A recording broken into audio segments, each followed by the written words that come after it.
Hello, everyone. Welcome back to Boone Builds. I have my buddy Mark. Hi, everyone. We are the Bearded Bearders. We are the Bearded Builders, and we are here for my 30,000 subscriber celebration. T-Cat Town is here. Dylan Chips is here. Brickman Mosaic Arts. Melissa Mayette is here. RC is here. This is a celebration of 30,000 humans subscribed to Boone Builds. So I just want to thank you all so much for watching. I am going to start by showing you this little, how do I do that? There we go. This is our timer. Oh, it's over Mark's face. That's all right. And we're going to stream for over 30,000 seconds. And I'm going to start it right now. And you see that that is ticking away, and that is going to count all the way up to 30,000. We're going to have a lot of fun. Thanks for being here, Mark. Yeah, thanks for having me. We have, let's see, I've got some sets that we're going to build during this stream. I have the Joker's Trike Chase. We'll go ahead and take this. We'll show you those seconds every now and then. Every one of those seconds that ticks away during this 30,000 second stream represents a human being that chose to click that subscribe button here on Boone Builds. We're going to build the Joker's Trike Chase. If there's enough time during this build, because we got a lot of things planned. I have a lot of things planned. I am going to try to build the Power Miners Thunder Driller. This is from Gideon Gressman. So Gideon sent this to me a few months ago. Thanks, Gideon. I'm going to try to get this built today. That's awesome. I have a bucket of mail time stuff back here to open. I have a bunch of blind bag figures that I'm going to open on screen, and we'll do a giveaway about every hour. At the top of each hour, we'll do a giveaway. So that'll be fun. We got, let's see, who else is here? Ashitaka is here. Danny is here. And we've got some guests that we're going to bring in right now. So first up, we've got one of the dear friends of Boone Builds. It is Just Jeff. Hey, Jeff, how you doing, man? I'm good. How are you guys? Good. Good to see you. Thanks for being here, buddy. Yeah, anytime. Thanks for being an awesome friend of the channel here. And thanks for giving us some of your time today. We also have coming up one of Mark and Boone's greatest building buddies. It is Brett Hooper. Brett, man, how you doing, buddy? Hey, dude. Brett is the guy that got Mark back into building. Yeah, he's to blame. He got me back into Lego building. So thanks, Awesome. Brett. I can't wait. All of a sudden, you can't hear us? Jeff, can you hear us? Okay. All right, Brett, we'll give you a moment, and we're going to bring in Dave. Hey, Dave, how you doing, buddy? Hey, Boone. Hey, Marcus. Good to see you. Haven't seen Good you to for a see while. you. All right, it looks like Brett might check back in with us there. Let's check in on the time. How many seconds have we been streaming? We've been streaming for 145 seconds. So we'll pretend that that represents the first 145 or 150 now subscribers to Boone Builds. And let's see. Should we add this to the stream and start building something? You wanna open this while I talk to Jeff and Dave? Here you go. Marvel Kid 25 is here. Demure 7242. Scott Robinson. Luke is here. Dylan, Samuel Adams. Woo! Thanks for being here, everybody. Dave, what have you been working on, dude? Mostly I've been doing videos and playing with video gear, both for YouTube videos, and also I have a very good friend who's getting married in September, and I'm doing his wedding video. So I've been playing around with my video gear, and I'm working on some top secret mocks as well. That's awesome. Mark and I have top secrets that we can't even say what they are. They're not mocks, but we have secrets, don't we, Mark? Yes, everyone has secrets. So here we've Secrets are got good. here we've got the Joker's Trike Chase. I bought this because I love Batmobiles. I have a whole wall of Batmobile official sets and mocks over there, and so this one is going to get added to that as soon as it's ready. Jeff, what have you been building, man? So I don't really know how to build new mocks, apparently. All I know how to do is take apart old mocks and then rebuild them. So that's what I've been doing. Awesome. Like modifying and changing and all that fun stuff. So like, not a whole lot, but it's fun. That's fun. That's what counts. Yeah. Cool. Love it. All right. Let's see. I've got all kinds of stuff in here. Like I said, if you're just joining us, we're gonna stream. I'm streaming for 30,000 seconds, and we are 260 some odd seconds into the stream now. So we'll watch that go into the thousands and get all the way up to 30,000 to represent the subscribers here on Boone Builds. What do you think we should I go all the way to whatever the current subscribership is, or should I just stop at 30,000? Oh, wow. It won't make that big of a difference in seconds, but Yeah. I think 30,000 seems like a nice round number, but Yeah, I say go 30,000 and kill it there. all right, we'll go to 30,000. So Brett, are you with us now? I think so. Sweet, we hear you, buddy. You sound great. I'm sorry. You're sorry for what? Just technology is winning today. So. Oh, yeah, that's all right, dude. Hi, Mark. Let's see. Hi. Hi, Mark. Hi, Brett. How are you doing? Doing good. I'm going to add one more guest here to round out the 6 tiles on our screen. This is Brickin' Mad. Hey. How you doing? Hey, Maddie. Hey, Maddie. Can we hear you? You're not talking.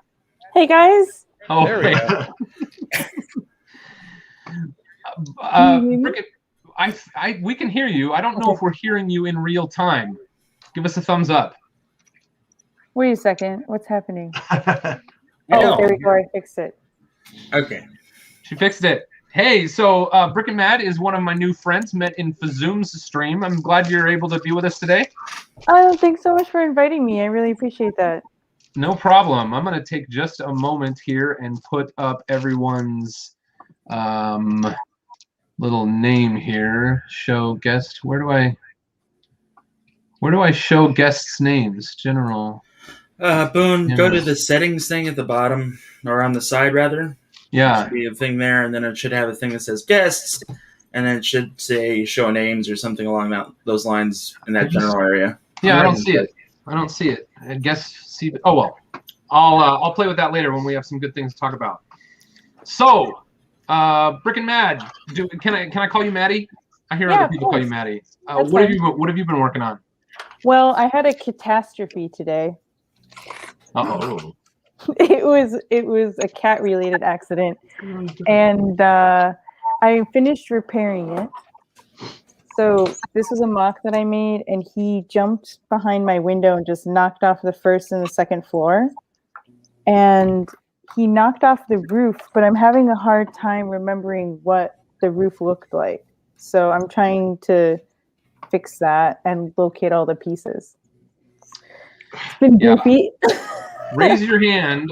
Raise Easy your hand. solution. Just put a whole bunch of flames on top of the building, and then it's a building on fire. I was No roof thinking needed. about that. Like I was thinking about turning the catastrophe into something a little goofy. Raise your hand if you've ever had a mock disaster and had to put it back together and couldn't 100% remember how it went. Yeah. Yep. We're all with you. We're all with you. Brian is in the chat. Yo, Brian. And Aqua Mike is here. Says, hey, Mark. Hey, Boone. Aqua Hey. Mike says hi. Oh, hey. your anyone comment, remember- Boone. Your ahead. comment brings back memories of Ewok Adventureland disasters, or at least unfortunate events. Yeah, we had to, almost completely rebuild my sections of Ewok Adventureland on the morning of the first day of Bricks Cascade last year. And man, it makes me so sad that we don't have that. Didn't have one this year. Yeah, me too. T-Cat Town. Hey, T-Cat Town. Dude, all right. T-Cat is a YouTube buddy that I have been chatting with. He does some awesome animations over on his channel, T-Cat Town. Thank you so much for the $10 super chat, T-Cat. I told you I would send you a link, T-Cat, and I didn't, so I will. I gotta get some of these people chatting so that I can do some administrative stuff over here, and then I'll send you a link, and maybe you can join us later, T-Cat. All right. Thank you so much for the super chat. We appreciate that. Let's see. Danny says, where's Danny? Danny says, how are your giveaways working? So I have a giveaway that I'll try to do at the top of every hour. So we'll have about 8 giveaways. We'll probably do a giveaway in a little over 40 minutes here, and then we'll probably finish the whole stream with a giveaway. So we'll do one each hour. And I've got some figures, I've got some miniature builds, and we'll just opt in the chat. So if you were watching for the random draws for Imperial March, then it'll work exactly that way. So Random suggestion, Mr. Boone. yeah.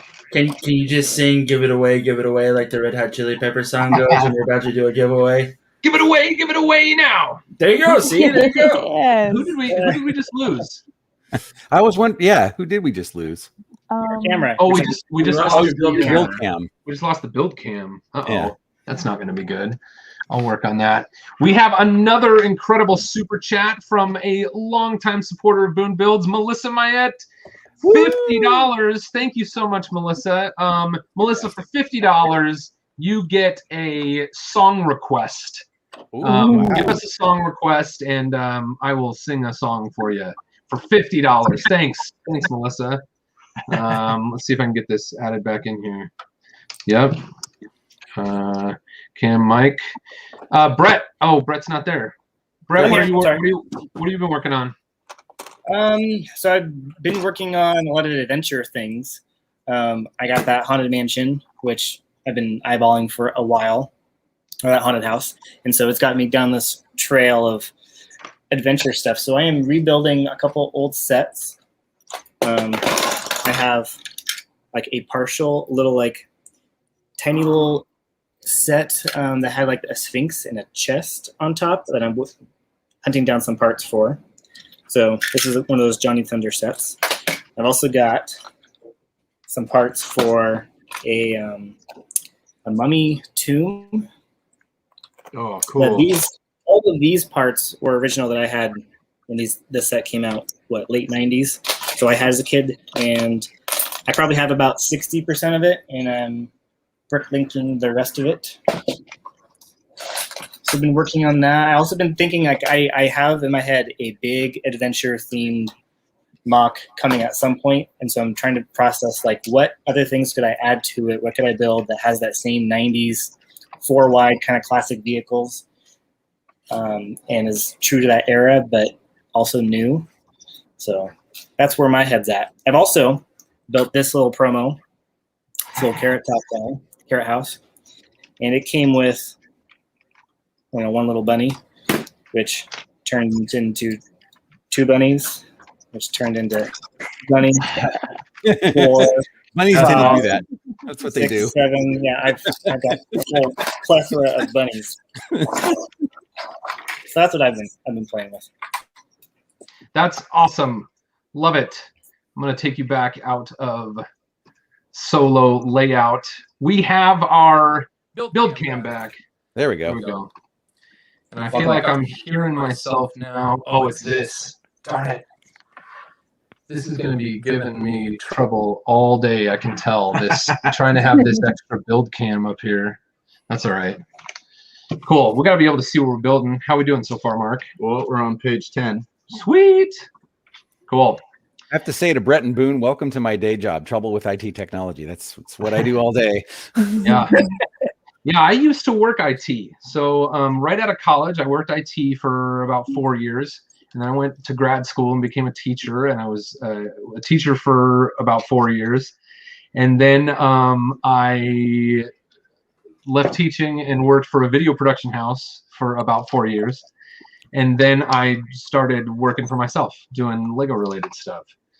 So I remember back to my first job out of college doing IT support. It's just, I mentioned being a teacher. Nothing prepared me to communicate with parents of my students the way that 4 years of IT support did, So April's Crazy Bricks with a $15 super chat. One of those. April's Crazy Bricks. Any advice for an upcoming streamer to YouTube? I'm actually starting on Twitch, but any advice of do's and don'ts for YouTube? All right, so we've got Jeff. You're not a stranger to streaming. Maddie, you're not a stranger to streaming. Dave, have you done much streaming? Not on my own. I've been on lots of other streams though. Yeah, Brett, you're probably in a similar boat. Yep. All right. So who has advice for April's Crazy Bricks? I would say, you know, I find myself, I don't know how to just keep talking until the live stream camera is on. That is not a part of my brain that turns on in any other part of my life. I mean, maybe if I get up on stage on a microphone, it's a similar thing where I just I just start talking, and I can just keep talking until I need to stop talking. And I know how to talk a lot when I'm with buddies, but I'm not always great at forming the words I want to say very quickly. And so streaming is something that had to teach me to do that. And even edited videos for YouTube, you know, I have a lot of opportunity to fix mistakes in the edit. I can do multiple takes. I can set up a teleprompter with, you know, a script that I want to read. And streaming is very different from that. So I would just say, like, if you're going to start streaming, there are going to be things like that you're just going to notice are unnatural to you. And you work yourself through, you know, a phase of getting to know the parts of yourself that are able to do those things on the fly. And I guess, you know, I do not consider myself an expert, or you know, it still doesn't come naturally to me, but it at least gets easier over time. That's a really good point, Boone, about the you know, you can edit and script and teleprompt if you want on a video, but not on a stream. I hadn't thought about that. That's a really good point. And it can sometimes be difficult to just, you know, not trip over your tongue all the time. Yeah. Dave, while I have you full screened, and we'll come back to April's Crazy Bricks question, but while I have you full screen, do you have a mock that you can show us? Not immediately reachable, but I can get plenty of them. So okay, that's fine. Come back to me later. I'll have one. Yeah, we'll do that a little bit later. All right. Cool. So, Mark, what have you been building lately? Not a whole lot, just little small stuff here and there, but little sets every once in a while. But you're having fun building this Batmobile while I talk. Yes, that's pretty cool. All right, let's talk a little bit more about April's question. Jeff, Maddie, go ahead. Oh, I was going to say for April, I think it's a good idea to set what your boundaries are and kind of like draft what you're willing to talk about, what you're not willing to talk about, and make sure to not stray from that. Because it's very easy for a streamer to just be like, oh, like, how do you feel about this politically charged thing or this or that? And then you can go on a rant without realizing it and then cause, you know, some backlash, I guess. So think about what it is that you want to talk about, what it is that you're not going to talk about, and make sure you stick to that. But then also have topics in mind for that dead space. So if I'm going to be talking about used Lego and sorting used Lego, and then there's all of a sudden there's like no viewers or one viewer in my stream, there's that dead space, and you want to continue, especially if I do TikTok live. So like when there's that dead space, people can still scroll and see, or like still watch you live, and then prompt to go into that, right? So you want to have some kind of interesting, enticing thing to be rambling about. Like, oh, like I really like the color blue, and I like all these different blue bricks. And then while you're doing what you're doing, kind of show the other thing, I guess. Like having multiple subtopics within the topic that you're talking about helps.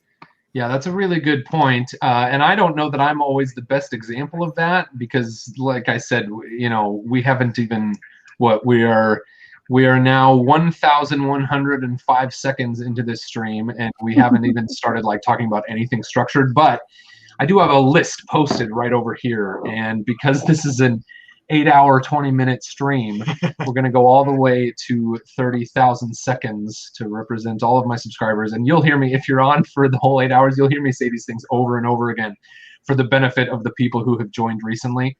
So that number is going to go all the way up. And I keep losing my build cam, unfortunately. I might have to abandon that idea or set something else up if I can get you guys talking at length about something else interesting for a little bit. Well, that was a question I was just going to ask both you and Maddie. Is like when you guys are doing live streams, you have a general topic in mind, but do you keep like bullet points off to the side so to help you fill the dead space, or do you just kind of wing it, Maddie? Well, I mean, for me, I already have the topic planned for the lives I'm doing. I haven't gone live in a couple weeks, but like I'll have the topic in mind. Like for example, the most prominent one is building that UCS Harry Potter Hogwarts set. So I knew that it was going to take me probably 8 live streams, and then I had like subtopics of things that I would talk about, like, oh, like I'm building the giant tower. This reminds me of building the astronomy tower. So we can talk about the astronomy tower set, or if someone's like, show your favorite set, I can divert them back to my favorite Harry Potter set, right? But it's not like a listed thing. It's just like a subconscious mental note. Yeah, because it's really, I appreciate all the people who've come and seen or come dropping in those lives, but it's like also some of the questions are like, oh, like what gender are you? How old are you? Like what do you like eating for breakfast? And I'm like, that's not what we're here to talk about. Like Exactly. So we got to steer that back into the track. So also having that ability to steer the conversation back into the main topic, right? So it's a good idea to have the main topic, but it's also a good idea to mentally take note of how that might go into different directions and how you might divert that back to the topic. Yeah. Speaking of age, do you know who has an age? Harry Potter. Let's go over here. Yeah. Another one that I get a lot is, you know, when people say, "Have you seen that leak?" or "Have you heard about the thing?" And you know, there are times I like to know as little as possible about things that the public is not supposed to know. But because because we've been associated with Lego Masters, because Boone Builds is now a recognized Lego fan media, there are times when I do know things that people ask about, and I've just trained myself to say, I don't know anything about that. So sometimes when I say I don't know anything about that, it's because I don't know anything about that. And sometimes it's because I know something about that and I just can't say it. But I don't know. That's sort of opening the curtain a little bit. But Chantel says, what set are you building? So Mark right now is building the Trike Joker Trike Chase. And looks like booklet number 1 here is the Batmobile that comes with the Joker Trike Chase. So you can see that. Thinking it's going to be 1 and 2. Book 1 and 2 is the Batmobile. Cool Batmobile. Yeah, I really like it. It's it kind of looks like Arkham Asylum or Arkham Knights, and it sort of looks like Batman versus Superman, but it's none of those things exactly. Let's see. Super Collector says Boone just sings during the dead space. Super Collector, another long-time follower here at Boone Builds. Super Collector and I actually go way back. This is an interesting tidbit. Super Collector was actually the music director of a singing group that I was in college. So we go way back to there, and I remember actually seeing him sing in college when I was in high school. It's a fun background. But you know, we bring in the singing as much as we can.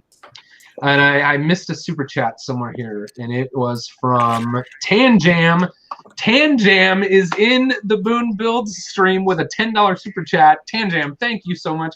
Tanjam, we met on Brixie's stream, right? Is that where I know you from?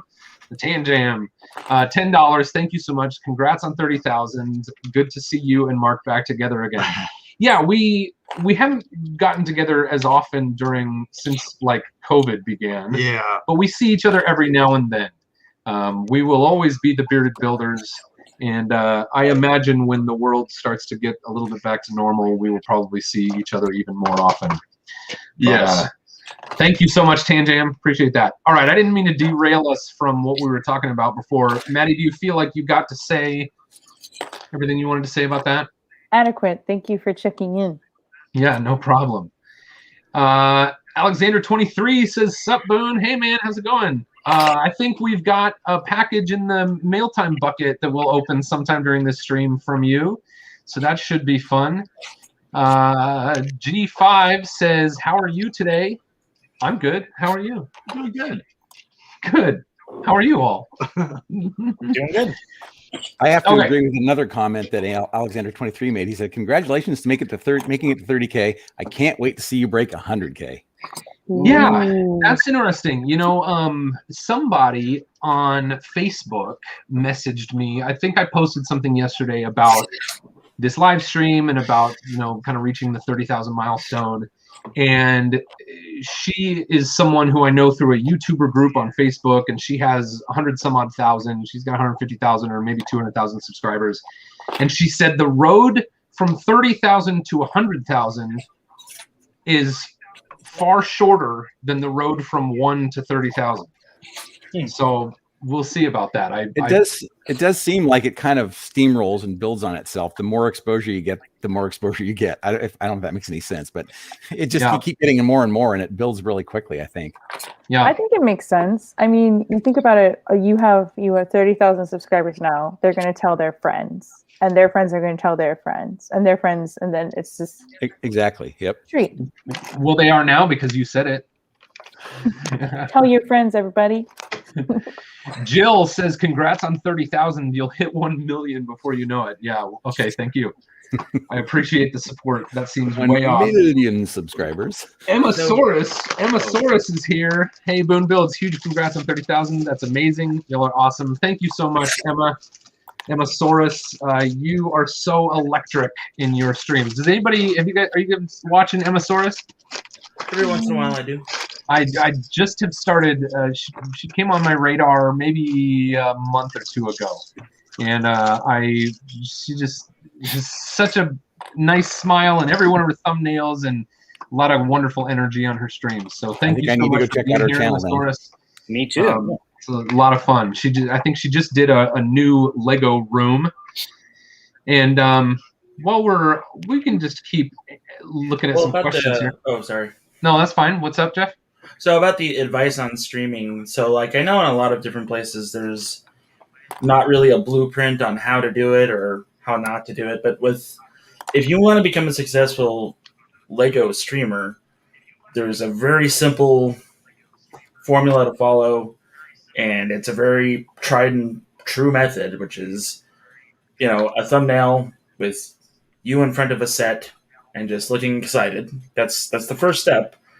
The second step is just being able to engage your audience while you're, building said set on stream. If your audience is enough, or if you're good enough with your audience or whatever, the conversation between the audience will keep going and all that fun stuff. You don't really have to worry about it. When the crazy questions come in, either laugh or just, whatever. And just don't... You need to decide if this is going to be how you do or how you don't do. Like, you need to decide if this is what I'm going to do and I'm going to turn this into a profession, or this is just how I'm going to have fun with my friends and we talk about Lego and Jeff says things that are consequential, or consequenceful. So that's about it. Cool. Thanks a lot, Jeff. Sure. I had one question in here that I saw that I thought was interesting. This says, I have question, Boone. I would really like an answer. If you put the title and creator's name of a song in a video, would you get a copyright strike? I would really like to know. If you put the title and the creator's name of a song in a video, but you're not playing the song? Oh, no, you're saying you're playing the song, but you give them credit. Will you get a copyright strike? It depends. It depends on the song and the distributor of that song. A lot of songs, and you can actually go into the back end of your YouTube and do a search on how YouTube treats different, songs that are published by other people. Sometimes, oh no, I apologize. That's always a yes. You can't play other people's music in YouTube videos. I was thinking of doing a cover. If you do a cover of someone else's song, you can sometimes share revenue with that person through their, depending on what agreements they're distributor has with YouTube. So sometimes if you perform your own version of someone else's song, if that's picked up and recognized by the content recognition system on YouTube, then you can sometimes share revenue. And that actually is, I think, more often than not, you can share revenue with the author of the song if it's your own performance of that song. But if you are just playing the music that belongs to someone else, you will get copyright strikes whether you give them credit or not. For what that's worth, Boone, I have 2 videos that I made years ago and didn't know what I was doing in YouTube. One of them has a copyrighted song and it got struck. The other one didn't. They just put a link to the actual song and the artist on it. So they didn't strike me. They kept it up, but they added that to the comments. Right. So that has, that's just everything about how that musician's, I keep saying distributor, and maybe that's the wrong word. It could be like label, how that, whoever owns the copyright or whoever is like the copyright, servicer determines for each artist how that's handled. And it works the same way with, when iTunes was new, some of you might remember, like, you couldn't download music from the Eagles anywhere, because the Eagles, through their distributor, have always been notoriously strict about how their music is used. So it really comes down to the artist. But yeah, it's a little bit different if you're performing the song versus just playing the original recording of the song. And we've got another super chat. This is 36 Bricks. Hey, how you doing? Thanks for being here, Scott. Congrats on 30K. I got to see your Lego Masters build at Legoland, California in February, and it was awesome. Great job. Dave is okay too. LOL. Yeah, I was in 36 Bricks live stream the other night, just like chatting, and like I was working on cleaning up my desk here, and they talked for they probably talked for 10 minutes about whether the Boone in the chat was the real Boone or not, but it was me. So there you go. Let's see. Ben Kahn is here. He's saying hi to people. Ben, one of our lovely moderators here on YouTube. And actually, that just reminds me, we're not just going out to YouTube today. We are going out to Facebook Live. So if you are watching on Facebook, you're welcome to chat with us, and hopefully we'll see your messages. And for the very first time, I'm not even 100% sure if this is actually working right now or not, but I have opted in to stream this stream to Twitch. So if you happen to be watching this stream on Twitch, this is my very first Twitch stream. I have no idea how or if it's going to work. So if you're watching on Twitch, please leave us a comment so that we know you're there. Emma Soros says, what awesome stuff do you have planned for your channel going forward? Anything you're particularly excited to do more of in the future? Yeah, that's I've spent the last 3 months wrestling with that question. And I put out a couple of videos that I was really proud of in January. I had a lot of fun with, I guess I'll leave that up while I answer it.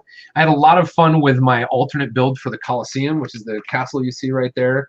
And I was really proud of that build, and I was really proud of the content I was able to make around that build. So I actually think like alternate models to official sets might be something that I try to do more of in the future. Holy smokes, Mike Psyche is in the chat. When are you guys talking about Lego NASA Apollo Saturn V?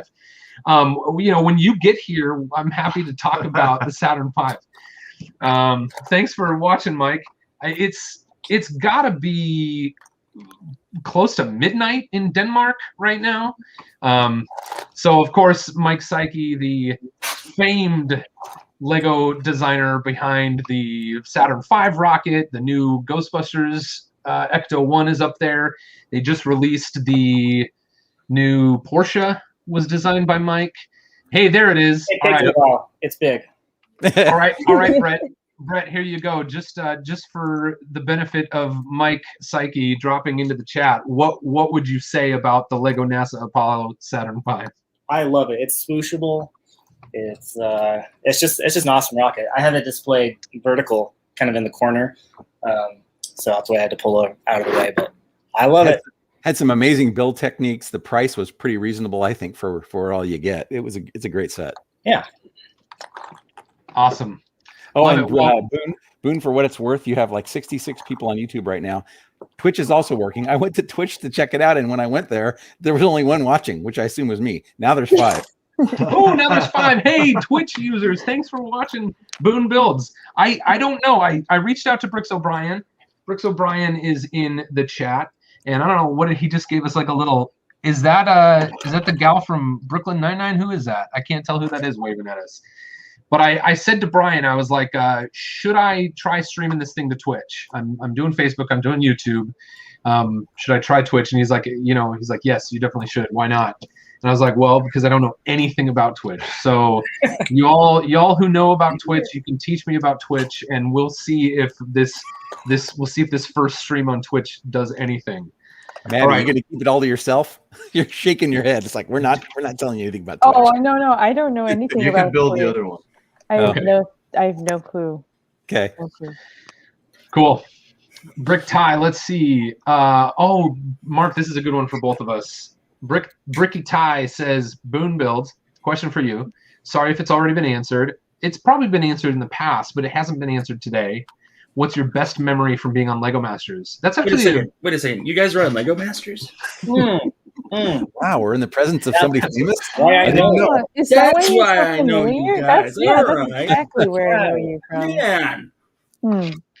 What's yours, Mark? My favorite memory from being on Lego Masters? Yeah. Probably the bridge challenge was my favorite challenge. Mm. It was just the excitement of that whole episode when we were filming it. So we started with the fast car race and then the bridge. And that was like one of the only builds that I remember just like completely, we were almost done and both of us are just sweating like so much. And I don't know, probably beans that we did every challenge.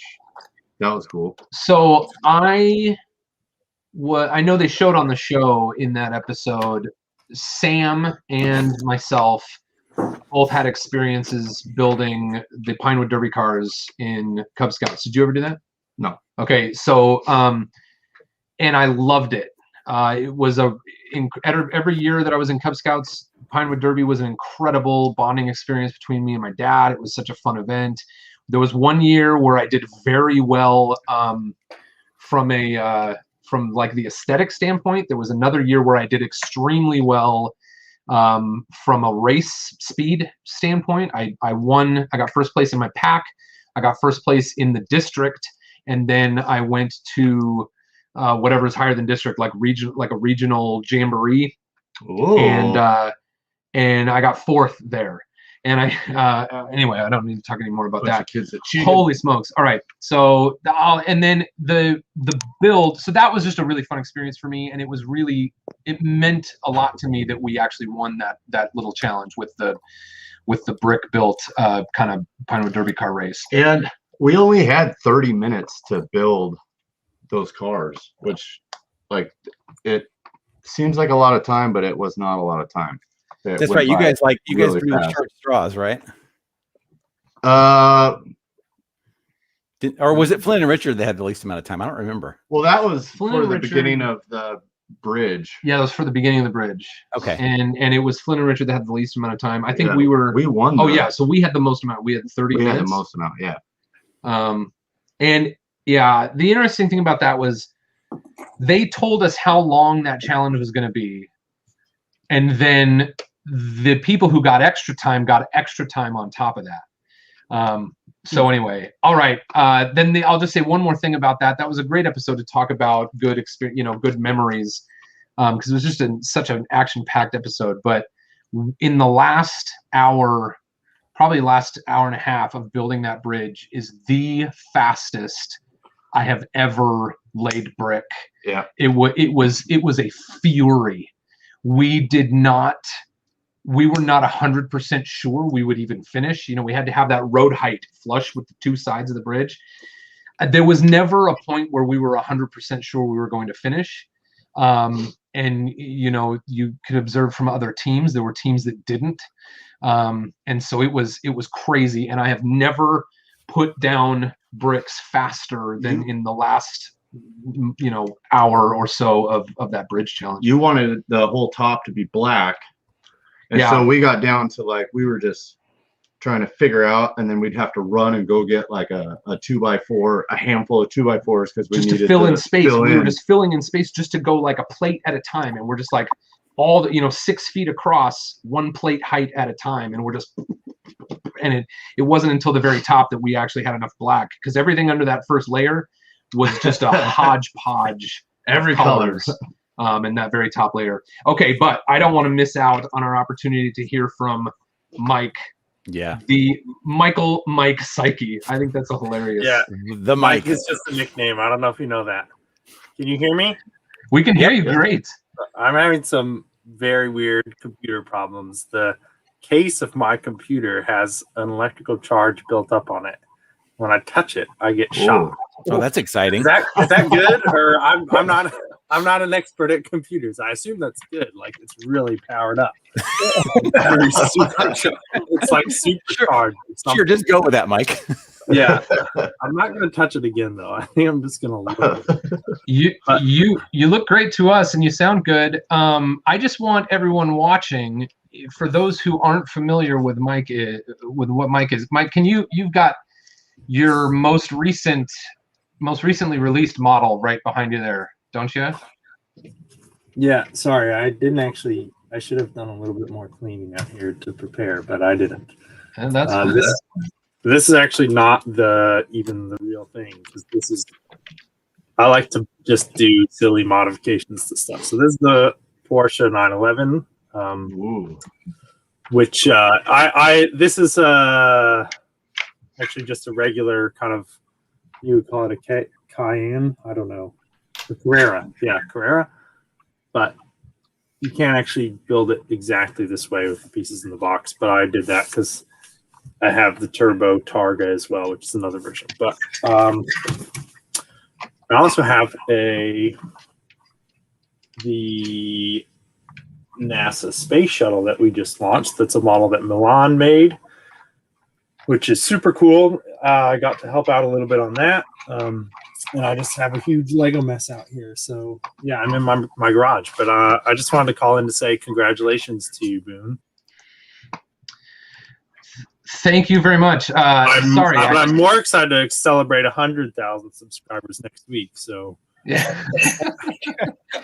Well, thank you so much, Mike. I really appreciate it. What time is it there?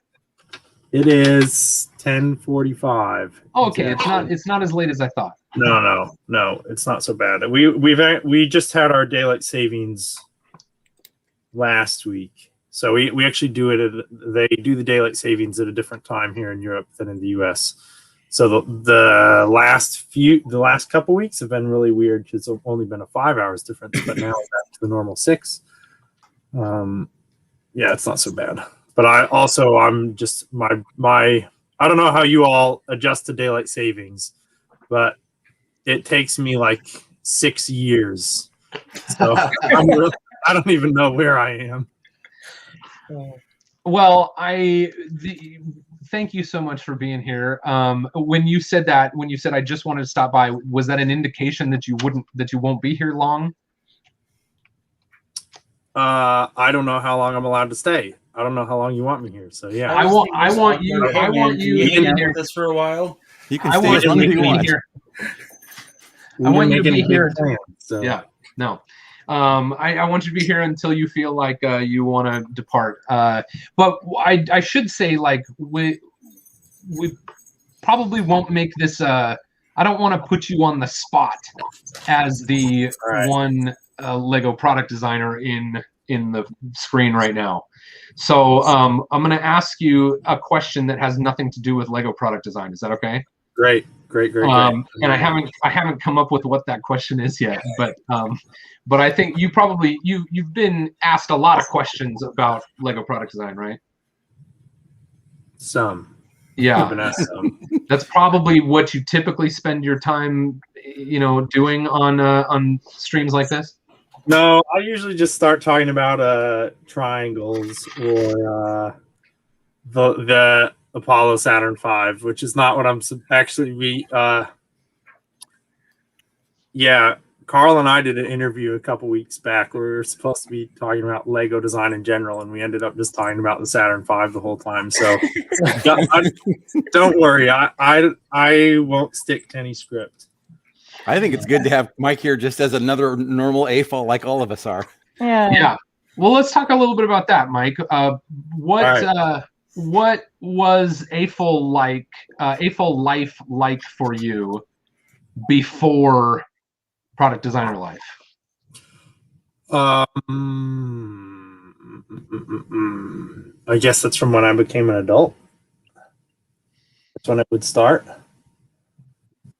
I don't know. So I'm one of the few, the privileged, that never had any kind of a dark age in my Lego career.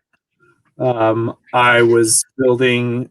I have two older brothers, so there was always around in our house, and I was always like envious of the cool models, the cool bigger models they had. They had Black Falcon's Fortress. That was one that was super cool. What was that was the main one that they had that was cooler than anything I had. But then I got the my brother had this, I don't know the name of it. It was a blue cargo ship that had four it had two red cargo the shipping containers were like 4 modules wide, and they used the regular 1x4x3 window that then it just used shutters as the doors to the cargo container. So it had 4 containers on the ship, and that was one of the floating boats. So my oldest brother Dave had that, and we would play with Lego like all the time. But then as they grew out of it, I didn't, and I just kind of collected all of their stuff and merged it in with mine and just kept building things. And I don't know why I never got tired of it, but I remember like Lego Star Wars was huge.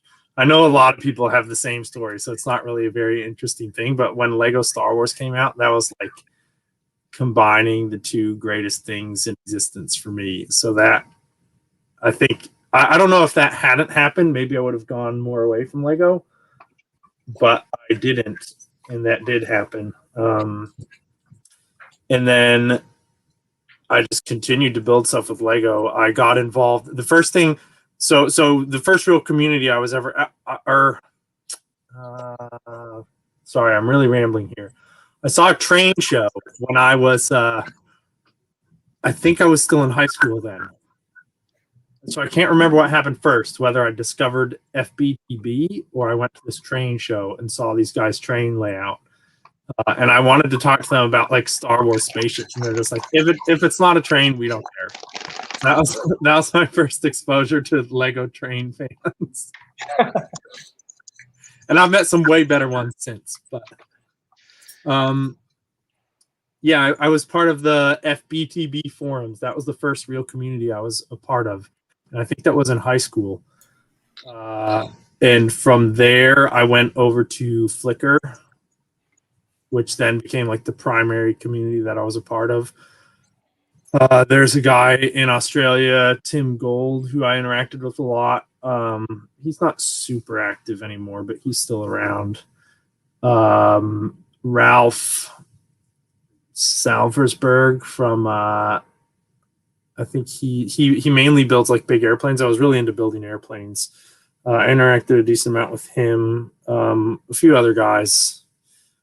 And then when I graduated from university, I moved to New Hampshire and I joined NELUG, New England Lego Users Group. So that was the first, NELUG was the first time that I met other Lego fans face to face in my life. When I guess I was 22 at the time, 22. So that's 11 years ago. And that was incredible to be able to like take your creations and show them to other people and play with them and see the things they're building, and even just like to talk to a person face to face about Lego. I'd never done that before in my life. So it was amazing to be in a room full of people that shared that same hobby and same excitement for the brick that I did. Yeah. And so I was, I've actually still never been to, like, I've never really, actually, that's not true, because I did go to Pavelas, I don't know how you say it. I'm going to butcher but the Portuguese fan weekend. I went there 2 or 3 years ago, and that's the only time I've been to a Lego convention. Everyone, We're all muted. Sorry, I've seen some really incredible pictures from that convention. yeah, it was awesome. I spent one afternoon at Brickfair, Virginia. But like from the time I graduated from college until the time that I moved to Denmark, like every time there was a big convention, there was always something that came up. It was like wedding, or I don't remember. There were just always other things to do. So I never actually got a chance to go attend a convention just as a Lego fan. But now I've gone to that fan weekend in Portugal, and I would love to go to some more events.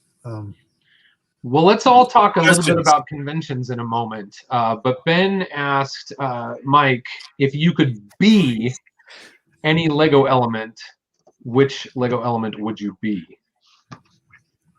Sounds like he's channeling his inner Perry. Yeah. Would I be every iteration of it? Oh, every instance of it that it ever existed, or what? yes.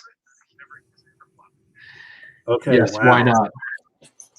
That's a lot of pieces. You want us to let you think about that one? We'll come back. I would be the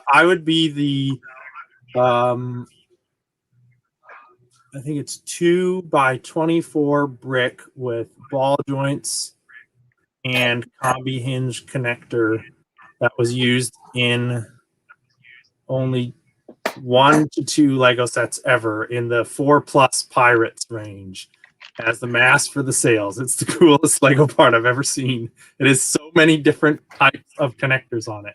It has part number 47122. I don't know the part number, but it's such a, when you see it, it's great. It has cross axle hole, ball joint connectors, combi hinge connectors, studs, tubes, and it's like 24. Yeah, look at it. Look at that piece. Wow. It's so cool. It's a brick wall. Yeah, it's a brick tall, and it's got to be like the longest brick, don't you think? I mean, probably 24. Yeah. I remember the first time I came across one of those. I never had any of the sets that those came in, and I came across one in like a table at BAM. Yeah, Bricks and Minifigs, where Mark and I met. I came across 1 or 2 of those, and I was like, holy smokes, what is this? And I mean, with the two balls, I could tell that it was like a pirate mast, not the mast, but the rigging or whatever. And I just held on to it because I think I found 2. I'm like, I'm taking these.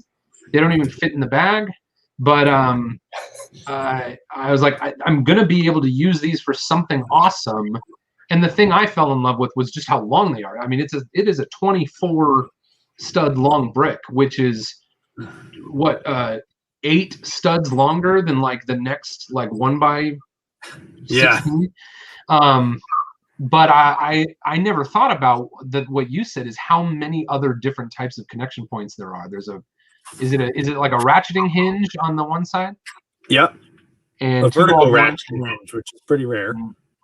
2 ball joints, and then the cross hole in the middle. Yeah, amazing. I'm glad you had that tucked away in your brain there, because that's so great. So that set that it comes in, like I've seen people use the term like white whale, like what set is your white whale, and the pirate ship is my white whale, and I think that's correct to say, because the white whale should be a little bit silly and pointless set to get, because I have no good reason for wanting that set, but I just want it. It has so many funny parts in it. Is it that one? Look at it. Look at the bow. Is ridiculous. Yeah. And it every shoots, piece of it is so cool. Look at the Technic launcher. Yeah. And so in this set, there's a special piece used as the cannon base. for that. You have that big launcher chunk, and it snaps into a special like 4x6 cannon base element. Every part in this set is amazing. There's that second one is the best. Look at that. When you looked at the side of the ship, did you think it was built up from 2x2 slopes? Wow. It's not. Holy cow. I have to say, Mike, just winning it just cause. Nothing wrong with that. Is this the piece you were talking about, Mike? No, this is not the cannon holder. That's another cool piece in the set. Keep going Okay, so there's down. the cannon. Keep going.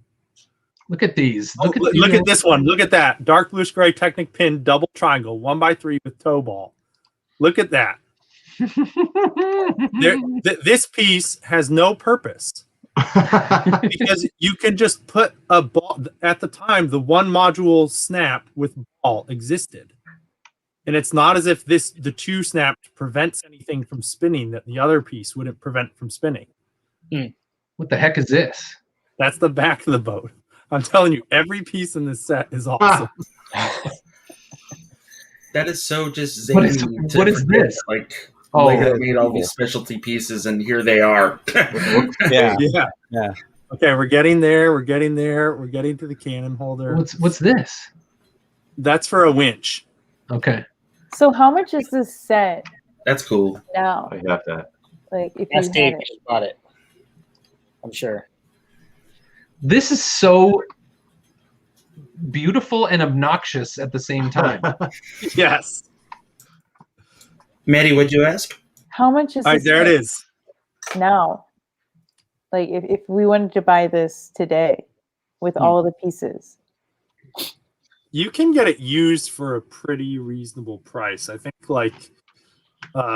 you could buy it used for like $60, $70, which obviously is not cheap, but compared to the retail price is pretty reasonable. But I want to get a sealed one just for fun. Okay, so you can get this weird cannon base for some number of cents. That's cool. Hey, I want to take just a moment. Mark is going to move on with his day. So I just want to, can we have a moment to hear from you? Mark, you just finished building the Batmobile that comes in this set. Yeah, we did what we do best, where you talk a bunch and then I just do the building. So it's a good team dynamic we had on the show, and I'm happy to know that it lives on. So I'm sorry. oh, you're good.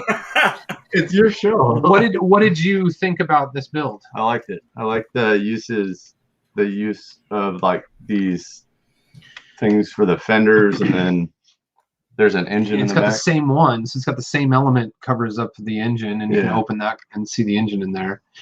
I love Batmobiles, so I'm glad I'll put this up on my shelf. Thanks for building it, Mark. Yeah. I feel like we should. Can you give us like 5 minutes? Yeah. If we just open up questions that are directly to Mark from the live chat. Oh, that'll only take like 2 minutes. So if you're watching, we will pick 1 or 2 questions specifically dedicated to Mark, and we'll answer those questions. So put those in there. Hey, we got Aubrey is here. Beautiful and obnoxious. Words to live by. Nice. Love it. Thanks for being here, Aubrey. Dave, I was like, Dave Morgan's here. Oh, no, Dave Morgan is actually here. He's Epic right there. Bricks. Yes, Mark is here. Super excited. Epic Bricks, did you just join us? Because Mark is actually about to leave. We're taking questions for Mark. Mark, what is your favorite Star Wars set from Luke Solorzano? Oh man, I have no idea. Favorite Star Wars set? Oh, you know what it is. yeah, the Battle of Endor. The actual there set. you go. The set. Yeah. The indoor set. Like the Ewok village. Yeah.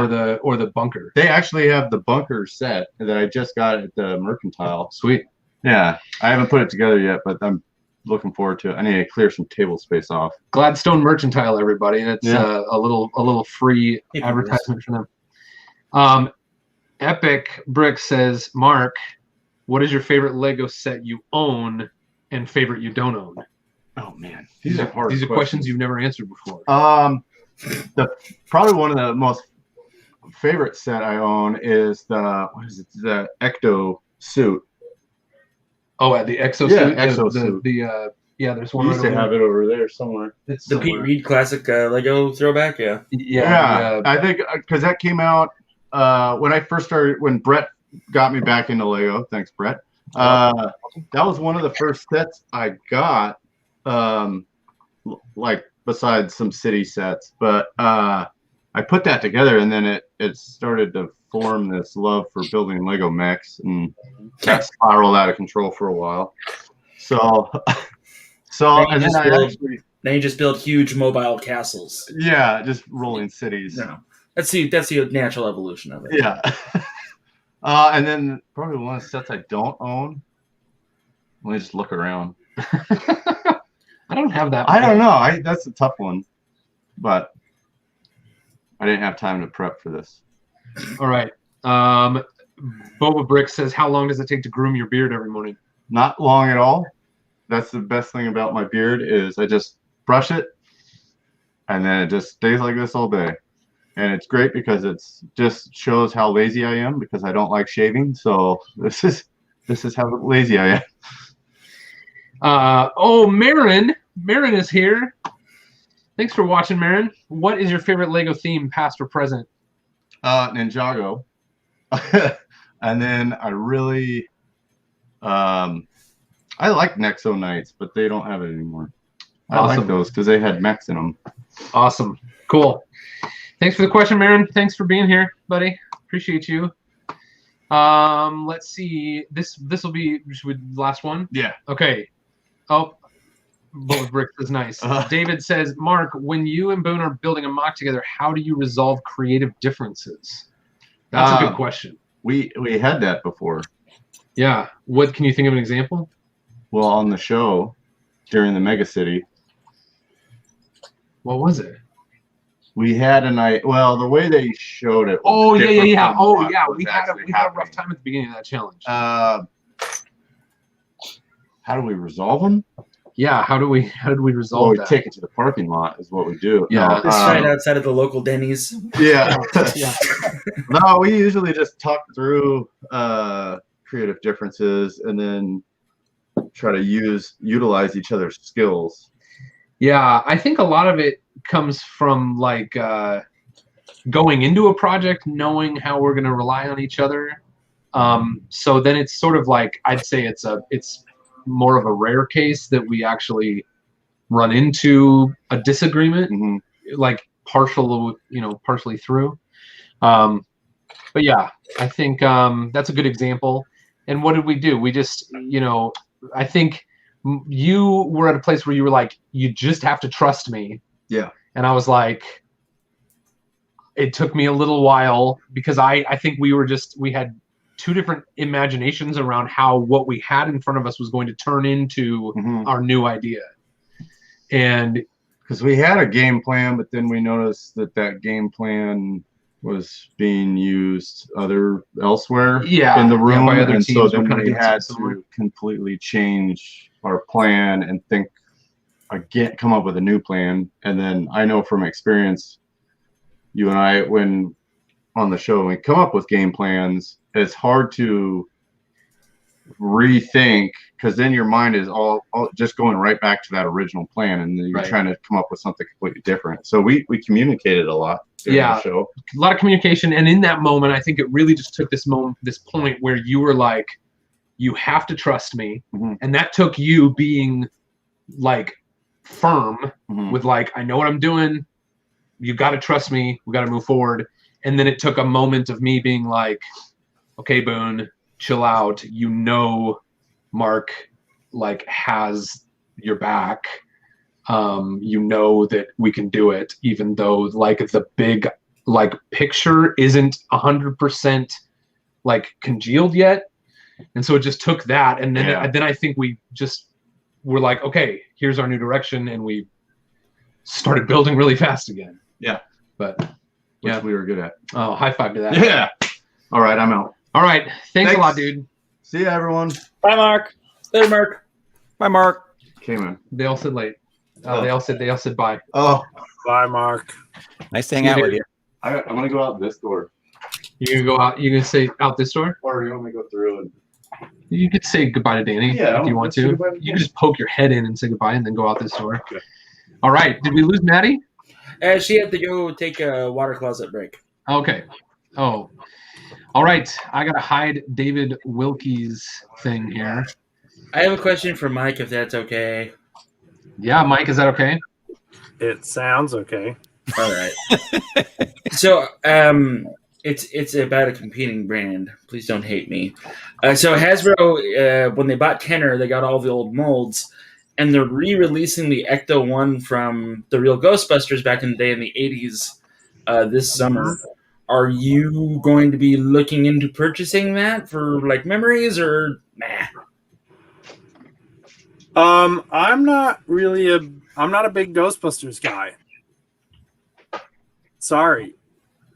But I was born in 1987, so but you built the I like Lego Ghostbusters. Well, you did a great job. I like making Lego models of anything. I couldn't actually.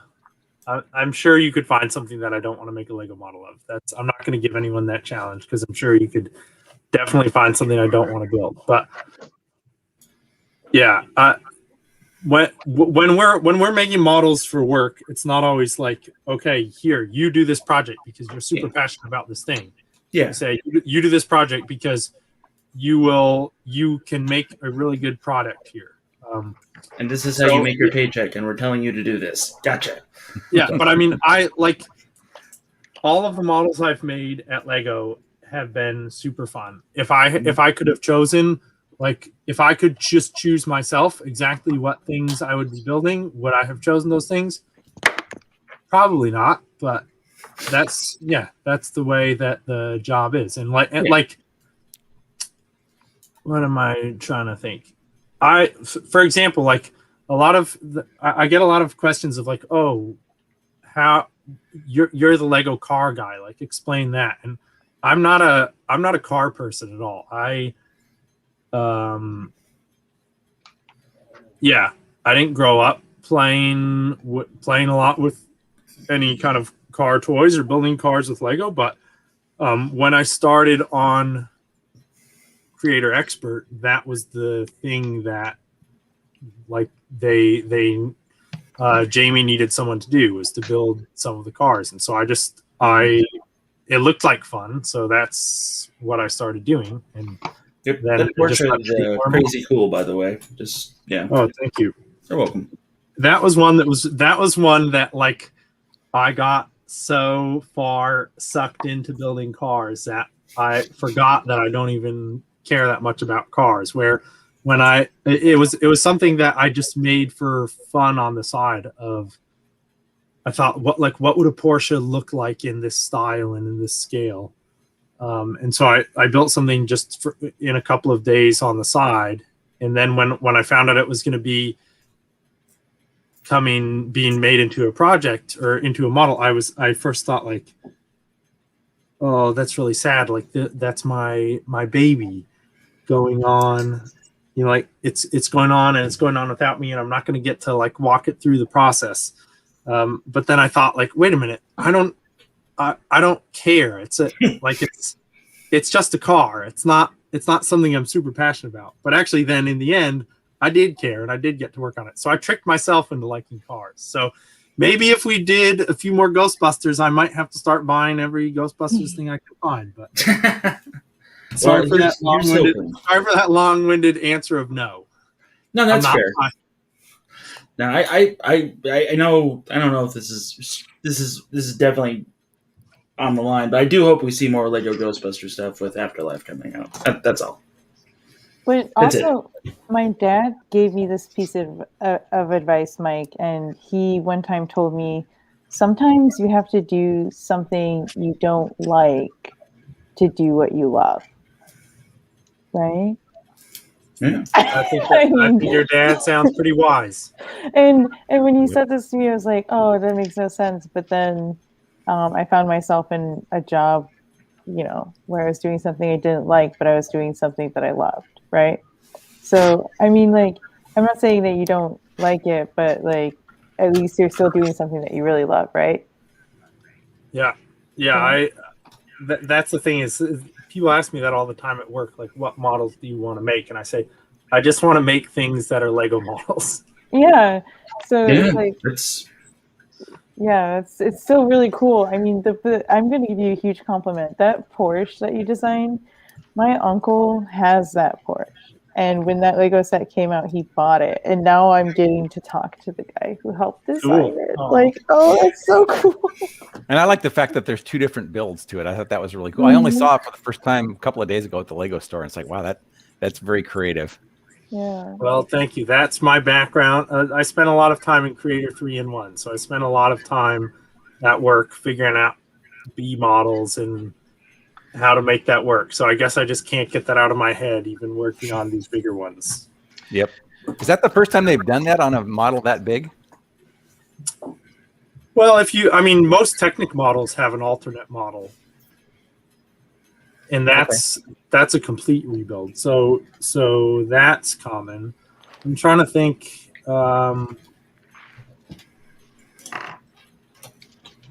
Yeah, outside of Technic, I don't know that we've done. I'm trying to think. The biggest set with a B model would probably be like the Creator Bike Shop and Cafe from 2014, I think it was, or maybe 2015. I don't know if you remember that one. It was like mini modular buildings. Yeah. Opened up like a dollhouse style. But yeah, I guess this is the first big system model. Oh well, all of the model team sets from back in the late 80s, early 90s had B models. Mm-hmm. So I guess this is an homage to that because I love those model team sets. But I thought it was cool. I hadn't really seen big models like this with the B model. I thought that was pretty cool. Well, thank you. All right, I gotta cut you guys off. We are more than an hour in, which means it is time for some giveaways. Are you ready for some giveaways? Yeah. What am I gonna get? Let's do it. Where's this song, Boone? Give it away! Give it away! Give it away now! All right. I don't know if I'm doing the pitches right. You're doing it fine, man. It's good. Okay. All right. So let's see. Should I open a blind bag? That'll be fun, right? What do you think? I've got a Monsters. I've got a Series 17, a Series 16, and a Batman. Which should I open and assemble, and then I'll give it away to someone in the chat. Monsters. Series 16. I don't know. Oh. What did you say, Maddie? Monsters. Monsters. All right, we'll do both. We'll do a Monsters and a Series 16. I gotta shove this stuff away here, and I'm building this. I'm building this Joker's Trike Chase. Mark already finished the Batmobile. The Batmobile and Batman are the only piece of this set that I'm actually going to keep. So I will be giving. I'll give away the Harley Quinn and the Joker and the Robin sometime in this stream. But I want to finish the set first and see it all together. So we'll do. Oh, this has been opened. This must be from Bricklink because this has been opened. This might be a figure I don't want to give away, but I will. I will, just because I said I would. I bet it's a. But I know what it is. Okay, here we go. Are you ready? Well, razor blade. Careful, man. It is. Can you tell what it is? Oh, it's the snake charmer. It's not the snake charmer. It's like the. It's like the. He's like a pirate. He's like a. He's like I don't know what this guy's. And the assassin. Is that what this guy is? All right. I'll put it together. It looks like one of the city guards from Aladdin, kind of. Yeah, that's exactly the evil guy from Aladdin. That's exactly the kind of character this is. Oh. So I'll put his torso and his legs together, and then he doesn't have like an overly mean face. It's just sort of a smug face almost. And then he has a turban or head wrap here. And he has a sweet sword. Look at this sword. That's a big sword. Isn't that rad? Yep. All right. So here we go. I'm going to get the giveaway machine ready. And who's going to be here for a long time? Dave, are you going to be here for a long time? Yes. Dave, would you mind, at least for the time that you're here, jotting down the winners of the things while I do this? Yep. Happy to do that. Awesome. So this guy, he has a large... There's a name for this type of sword, isn't there? A falchion. Wow. Thank you. And he's got a sweet looking outfit there. So I'm going to go over to the giveaway machine and click on the giveaways tab. All right, I'm looking. It is linked up to the live stream. I'm going to take a... We want this to be a keyword. And the keyword will be... What's it going to be? Exclamation point sword. SWORD. Exclamation point sword. Wait until I... Okay, there you go. Exclamation point sword. And we'll see if those start coming in. There we go. Do I need to type that on the screen? Or can people just know? I think people know. It looks like people know. Exclamation point sword or S word without a... they are coming in. We'll do just a moment of this. How many people are in here? Oh, a lot of people are in here. Sweet. 28. 20... 29 people have opted in. Have I done anti-spam? All right, stop doing it more than once. I'm going to enable anti-spam on the next one. Yeah, So just do it once, guys. You only need to type it once.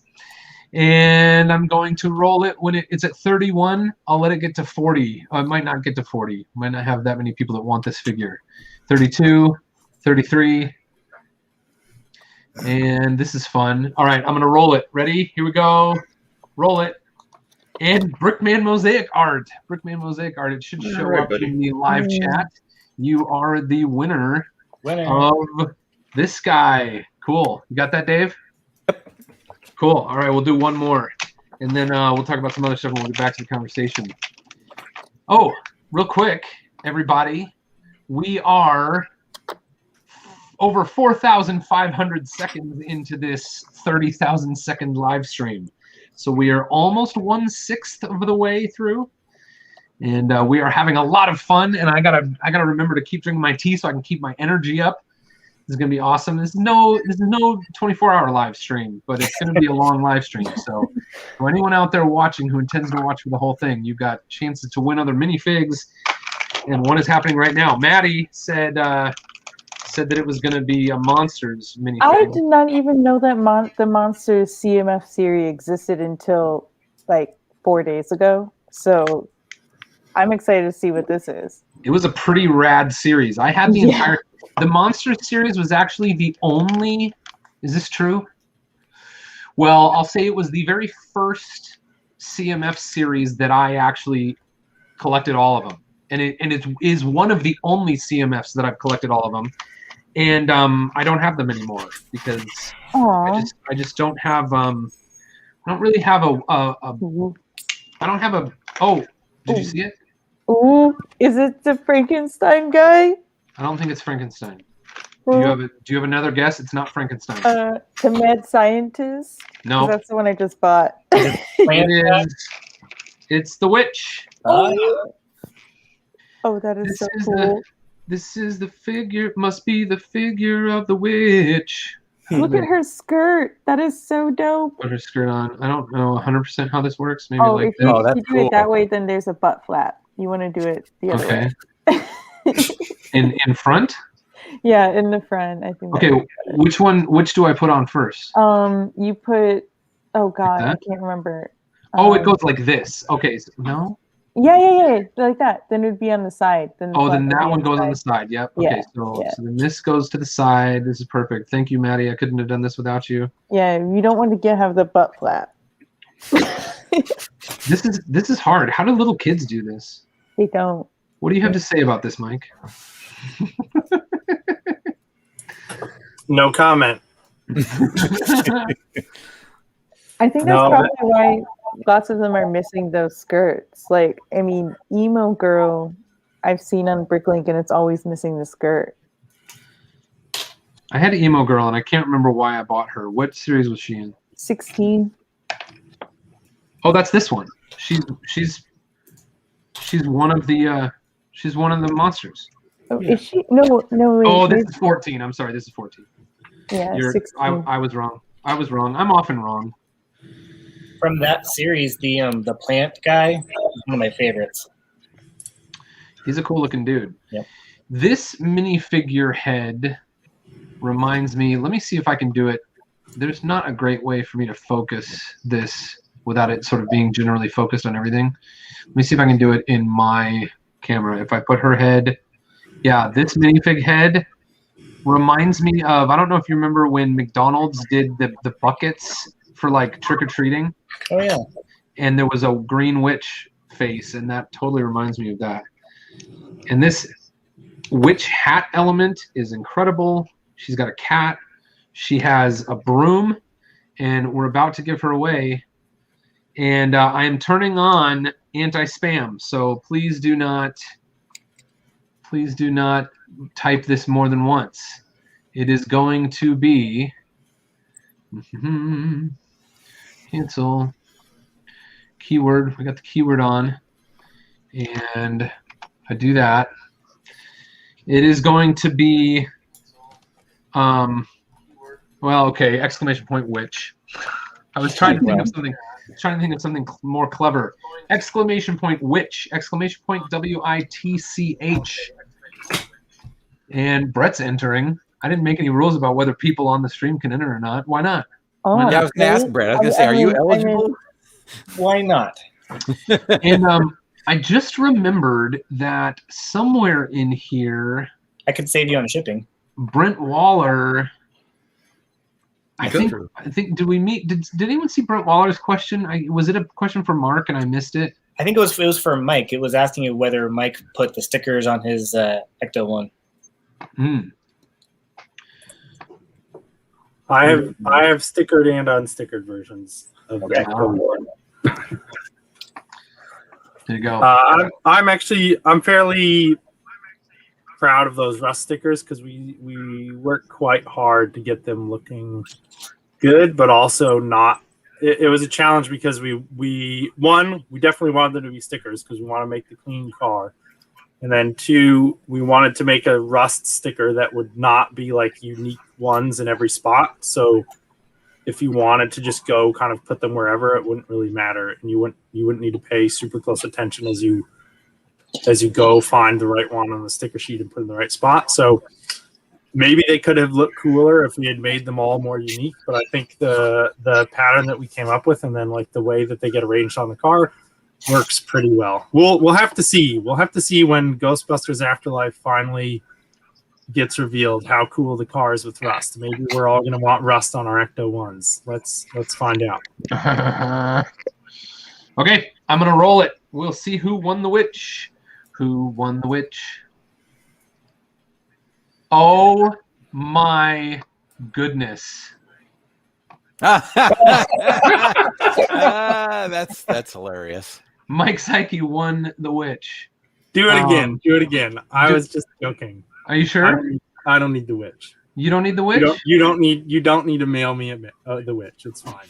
All right. So All right. I should get it. All right. I just wanted to play. And you succeeded. Here we go. Rolling it. It is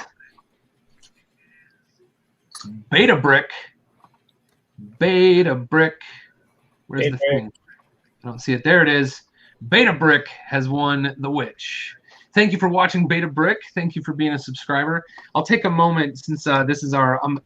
I think every hour we'll give a little something away, so I'll also take a moment to just share some of the things that the great supporters here at Boone Builds have been supporting me in. The Magic School Bus has passed 4,000 supporters on Lego Ideas. Please go support if you have not supported there over on Lego Ideas. I also have a Patreon. Let's see. This is not what I want you to show. Where do I actually show my thing? I guess. Oh, here it is. Yes, the Patreon. So there are things that I share on Patreon. Like this is a mock that I showed just the other day that nobody has seen anywhere else. So only my patrons have seen that mock that I shared. And then we do some other things on Patreon, and that's a lot of fun. So that is patreon.com/Boone Builds. So thank you to my patrons. I'll actually hide this, and I'll take a moment to thank my patrons. Relationship manager. This was one of the things I meant to do before the stream. Megan from well, she's in California here. What is someone remind me? I'm having stream brain. What does Megan write for? She write for Brickset. Megan writes for Brickset, right? Yeah. Megan is the newest supporter over on patreon.com/Boone Builds. We've got Dave B, Corey N, Brian A, Adam Z, Dave S, Perry W, Brett H, Marin, Melissa M, Zachary H, Jamie S, Michael K, Chris G, Deanna S, and Shannon J. Thank you all so much for your support on Patreon. And let's check in one more time with the clock. We are over 5,000 seconds into this 30,000 second live stream. We were officially 1/6 of the way through. If any of you or your family members are looking for virtual building experiences, you can find Boone's BuildCamp.com has some offerings there for you. And I think those are all the things that I wanted to plug every now and then. So thank you for listening to that. And of course, yeah. Heads up, there was a super chat from 36 Bricks quite a while back that got missed. Oh, thank you very much, Dave. I'm going up. Oh, did I miss it? All right. So 36 Bricks, thank you very much. I don't think I can scroll up to your super chat, but I really appreciate your super chat. Did you catch how much it was, Dave? I think it was $5, but I could be wrong. Awesome. Thank you so much, 36 Bricks. Hey, you guys, I was in 36 Bricks stream the other night, so you can find 36 Bricks on YouTube. And he was working the other night on a mock and doing some really cool stuff in the mock that I really liked. It was an apartment building. The shape of it was really creative. He's got some really hilarious folks in his live stream. So you can go over there. I remember his question if you want. He wanted to know, for the city builders, do you guys build the interior, like the furniture and whatnot, before, or you do it like after you've like already built like the room? Which comes first for you? That's a great question. When you are building something like a modular building, do you build the accessories for the inside and just have them on hand and use them when you need them, or do you custom build them for the building? Right, that's what he was asking. Like, yeah, do you build up a bunch of couches or chairs ahead of time and then just grab them out of the pile when you need them, or do you build them in the moment? I'm more of a unique for that space. Like, I'm usually already building the building, and then I'm like, okay, I see I've got a wall that's 10 studs. So what do I want to put there? So, Yep, yeah, me too. it's the same. Me too. It's the same Yep. with Brett. But I do gotta take off. I got some things I gotta take care of. So I will see all of you later. Mike, it was awesome talking to you again.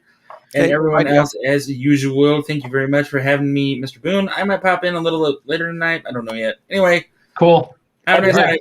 Bye, Jeff, everybody. thank you so much, buddy. Appreciate you being here. I just want to make sure I show something with 36 bricks on it. So I'll do... you just asked the question right there again. Oh, there we go. Yeah. Oh, there we go. All right. Thank you, 36 bricks. Thank you for the super chat, and I'm sorry that I missed it earlier. 36 bricks. My question was, do you pre-build your interior details and store them until you need them, or do you build them in the moment? So, Brett, you said more in the moment, right? Yep. Same here. Yeah, so it sounds like all around people kind of custom build their interior details for the building. I'm trying to think about that. I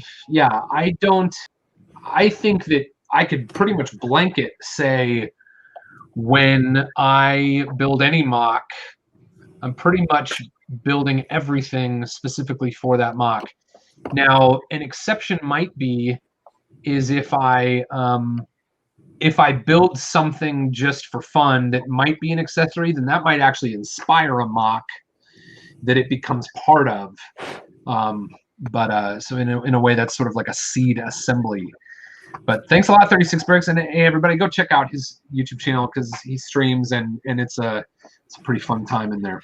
I will say chill time. One follow-on thing to that. I'll say that when I was first building mocks, when I finished with one and I was taking it apart, sometimes I would save a chair or a couch because like this is really cool and I'm not sure I remember how I built it, so I'm going to save it and use it again. But I don't do that so much anymore.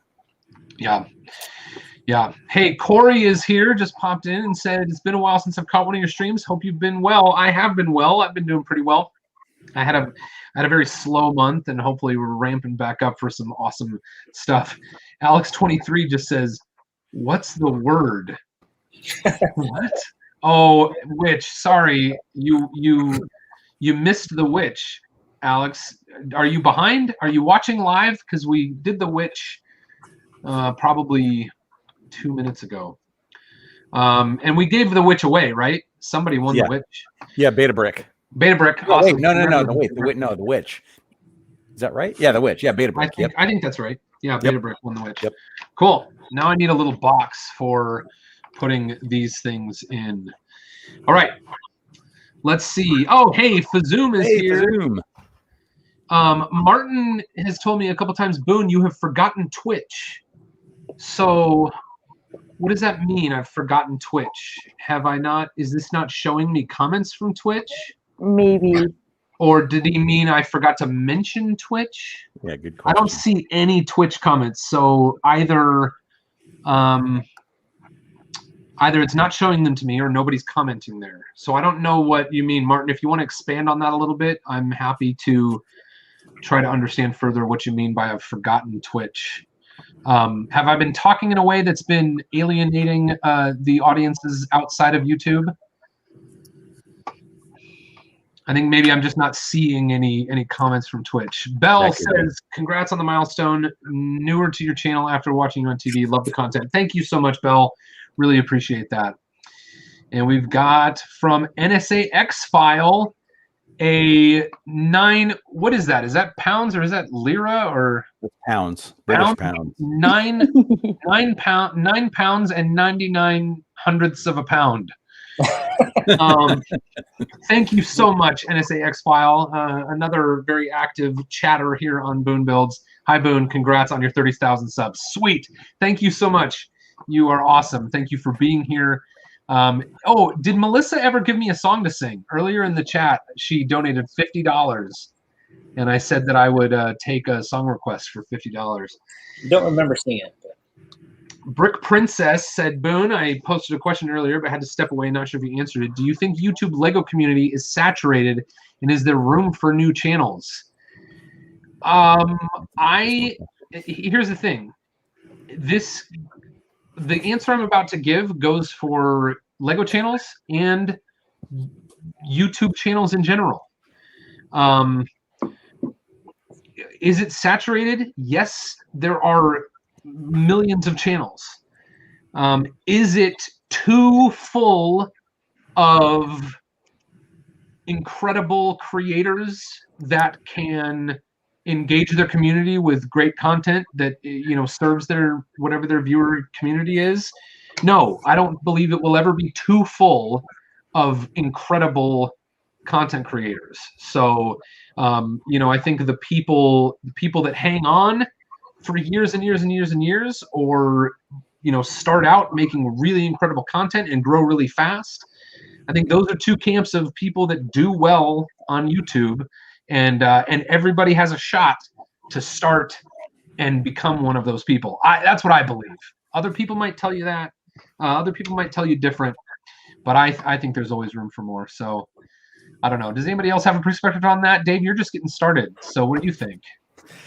It is an interesting question. Yes, it is actually saturated. And like I said, I don't do any streams now. I've been thinking about maybe doing a stream, but then I'm starting to think that I'm on all these other streams and I watch all these other streams. Like if I did a stream, when would I do it? I want to, try to schedule it so I don't collide with other streams. And that becomes more and more challenging. Having said that, there's no end of fantastic people to watch. The other thing I will say is that anyone, and this can be said about starting a YouTube channel. It can be said about becoming a mock builder. It could be said about anything you want to set out to do. If it's fun for you and you want to do it forever, or you want to do it for a season of your life because you enjoy it and it's fun, then do it. Why not? So it doesn't, if you're doing it just because you love it, it doesn't have to be about the counts. It doesn't have to be about the views. It doesn't have to be about the money. And then if that's why you're doing it, then there's no way to lose, right? Completely agree. Yep. So, and then, like some of us, you do it and do it and do it for a long time because you just love doing it. I don't, sometimes when I try to reflect on why I do YouTube, it's difficult for me to articulate exactly the answer to that question.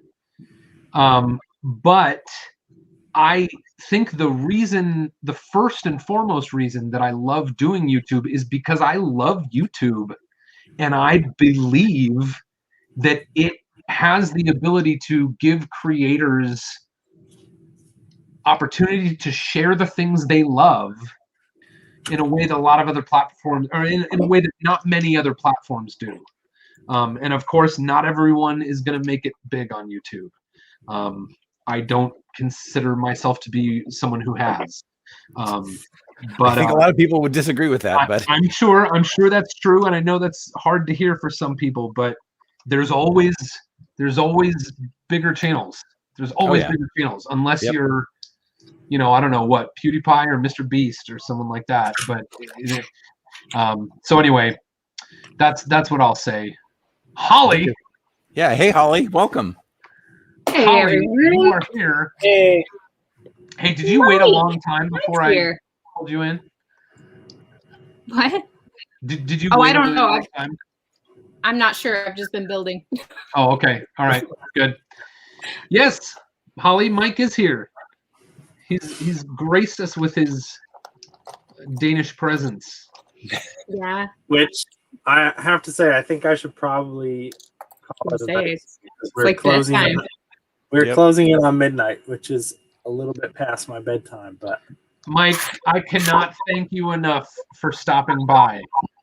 This was a real treat, and I hope we didn't bombard you with too many, official sounding questions. I hope I didn't give too many official sounding answers. Yeah, it was fun. I think it was great. Good. Well, thanks a lot, buddy. I really appreciate you taking the time to stop by. It's good to see you. thanks for Even having me briefly. on. Yeah, good to see you, Holly. Hang in there, everyone, for all the 8 hours. For what? 30,000 hours? Is that how long this is? 30,000 seconds. 30,000 seconds. Okay, that was close. Well, if I get up early enough, I'll see how things are going in the morning. Oh, okay. You never know. You never know when kids wake up. I'll have some kids with me, probably. Sounds great. Good night. Bye-bye. Congratulations again. Thank you so much. PJ Kappa says, "Hi, Boone. Congratulations on 30,000 subscribers. PJ, thank you for the $10 super chat." And I think we have maybe another one. I want to spend just a moment with PJ, but I don't want to let Corey's disappear. PJ, thank you very much. $10. I feel like I should be doing something special every time I get a super chat. I can put my little emoji on the screen. It's gonna give me a heads up. Thank you so much, PJ. And Holly, get ready. Corey with a $5.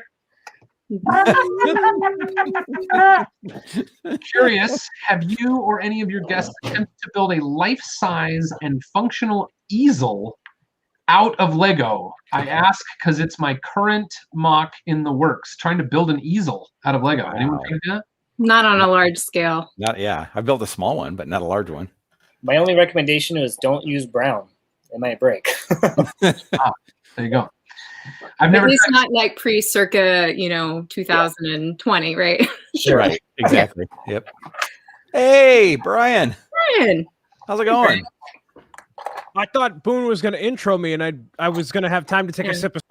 He gives you no warning. Ladies and gentlemen, get ready for the air in the room to what do you call that? It's Brian Saviano, Rick O'Brien. Holly, I'm sorry I didn't give you such a glamorous introduction. It's fine. I'm busy. I was going to say, like, oh, what better way to follow up with Mike Psyche than me? Hey, everybody. Hey. That was great. Brian, were you waiting? No, I was actually waiting for Jeff to go away, and I'm like, this is a great time for me to upstage Jeff. Yes. Here we go. Holly, Jake Sadovich says, hey, Holly. Hey, Jake. How's it going? Jake might join us later. Yeah, Jake, hop on.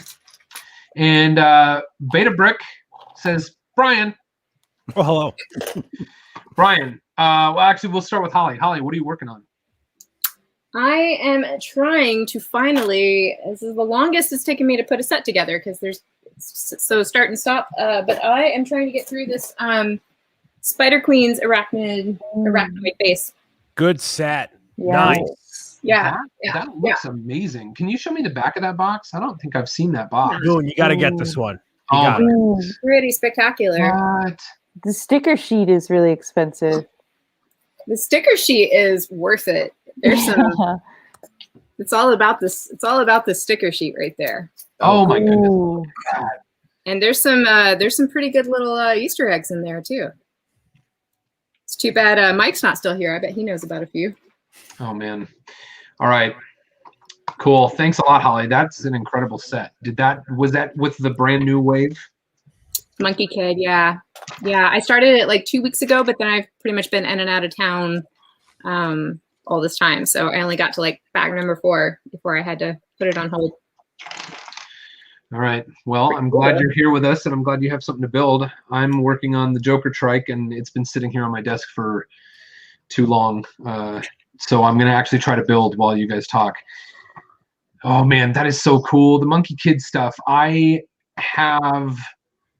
I'm kind of reaching back a little bit because I missed out on the first wave, but they're not gone yet, so I haven't completely missed out. But I'm getting the Monkey King mech, so it should be on the way, and hopefully I'll do something fun here on Boone Builds with that soon. Thanks for sharing that with us, Holly. Yeah. Brian, what are you up to, dude? Well, before I wanted to pop onto here, I have been sleeping not so great, so I took a power nap. So I'm at full energy and mental capacity for the amazingness of the 30,000 seconds of today. So I'm fully awake and alert for all of you today. You gonna eat some ghost peppers or something? No, I ate enough Domino's before the stream, so I already have full of regret instead of without the hot stuff. Okay. I was going to build. Let me see. Ooh, I can be fancy. This set right here. And I got this a while ago at a Lego convention.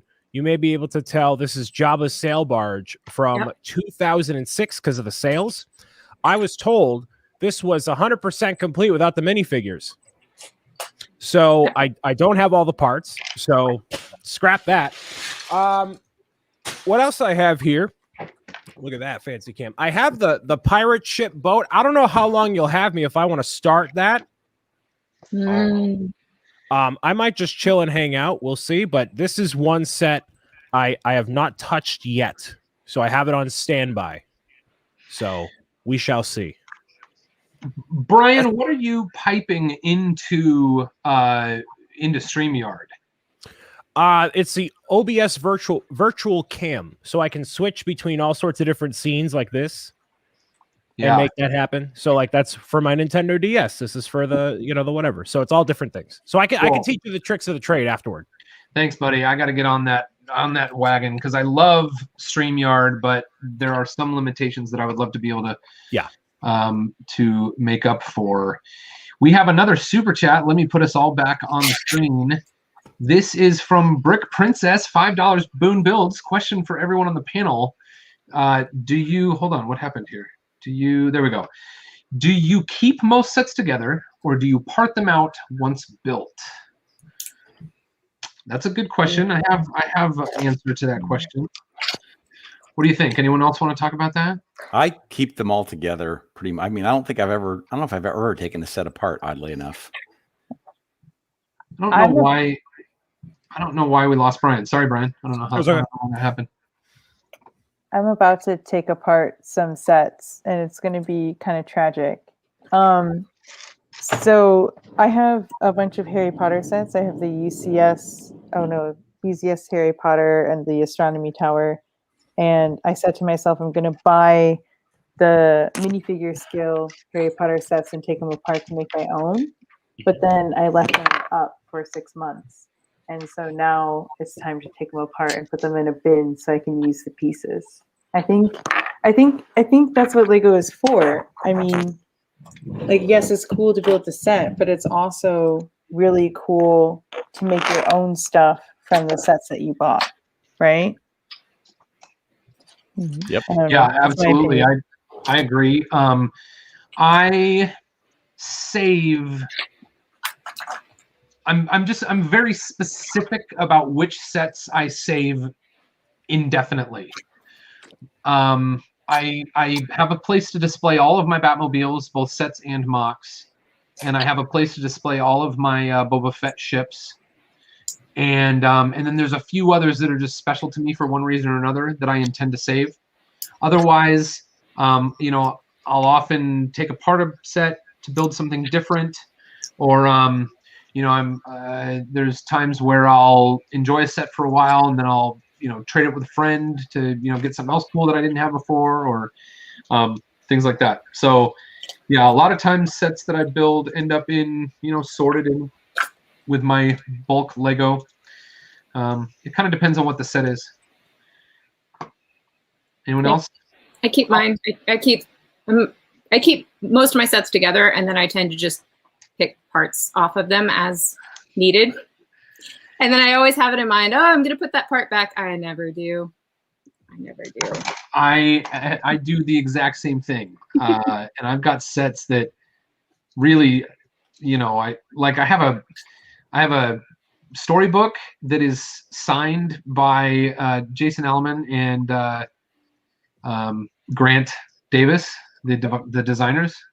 And I have robbed parts from it. And obviously that big, 8x16 tile will always have their signatures on it, and I'll always save that, but it is no longer a complete set. And yeah, that's a good question. I wonder if others have like that one set that they've picked the most, because for me, it's the Yellow Submarine.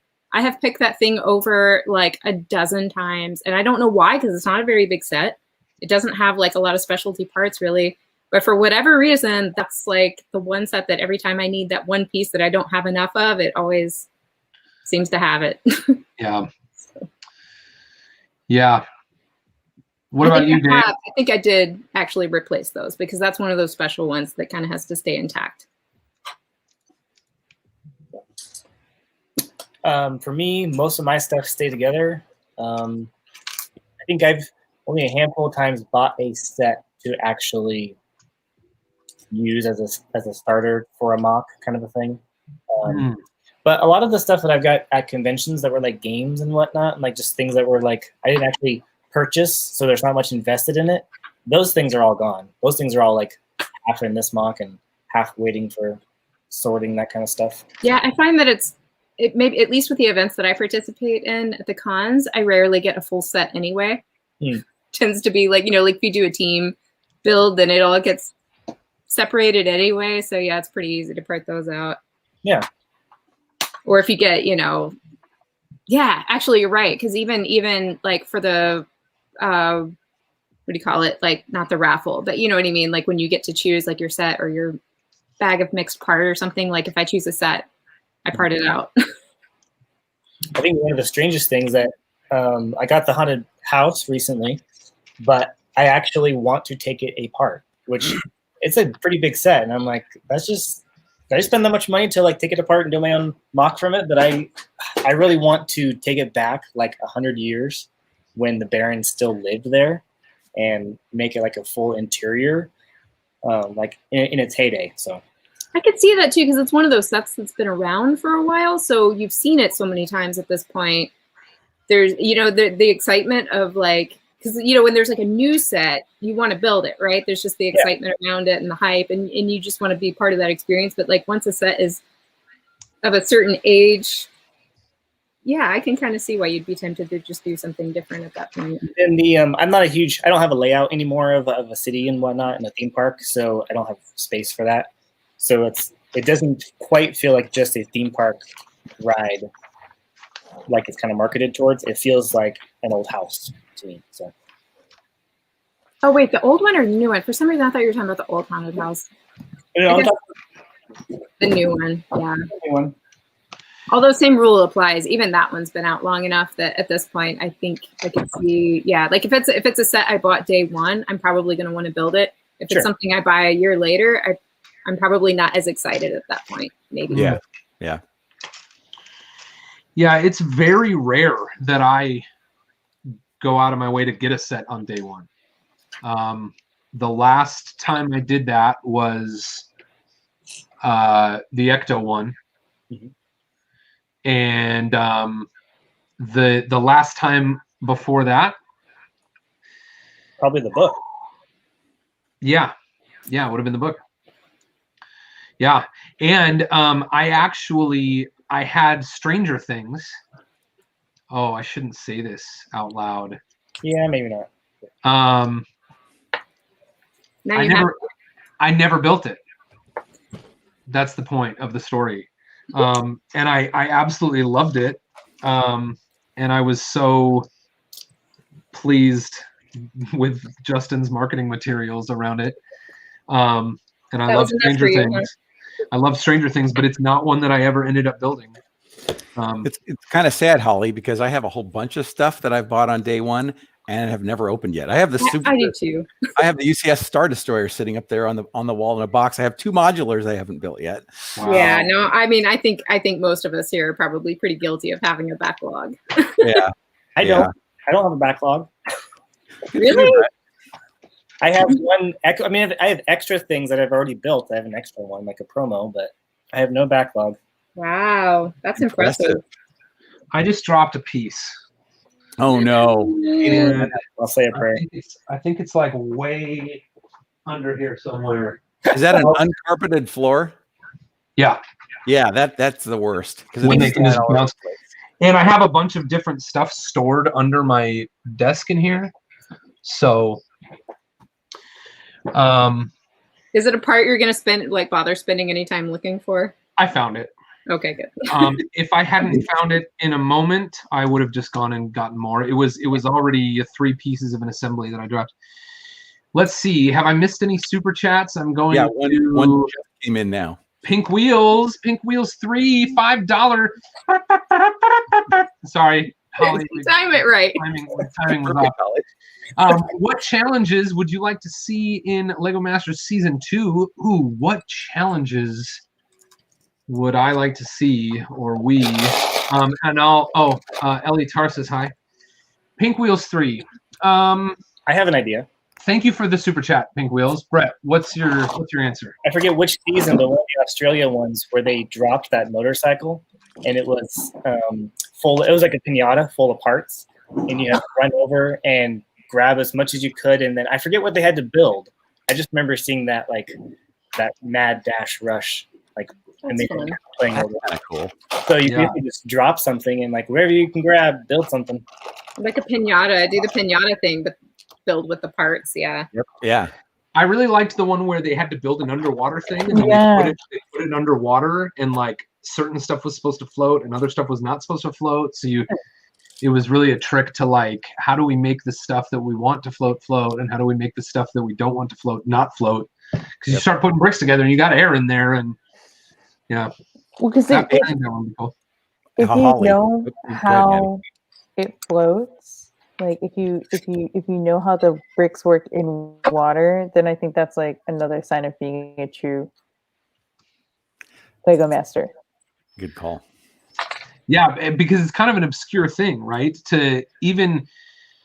I'd say that I don't know, bridge challenge on Season 1 was maybe an example of that, where like you have to have a knowledge, yes, of how the bricks work together, how the bricks hold on to each other when they're under stress, but you also have to have kind of like a general like knowledge of physics, or at least a general knowledge of physics is helpful.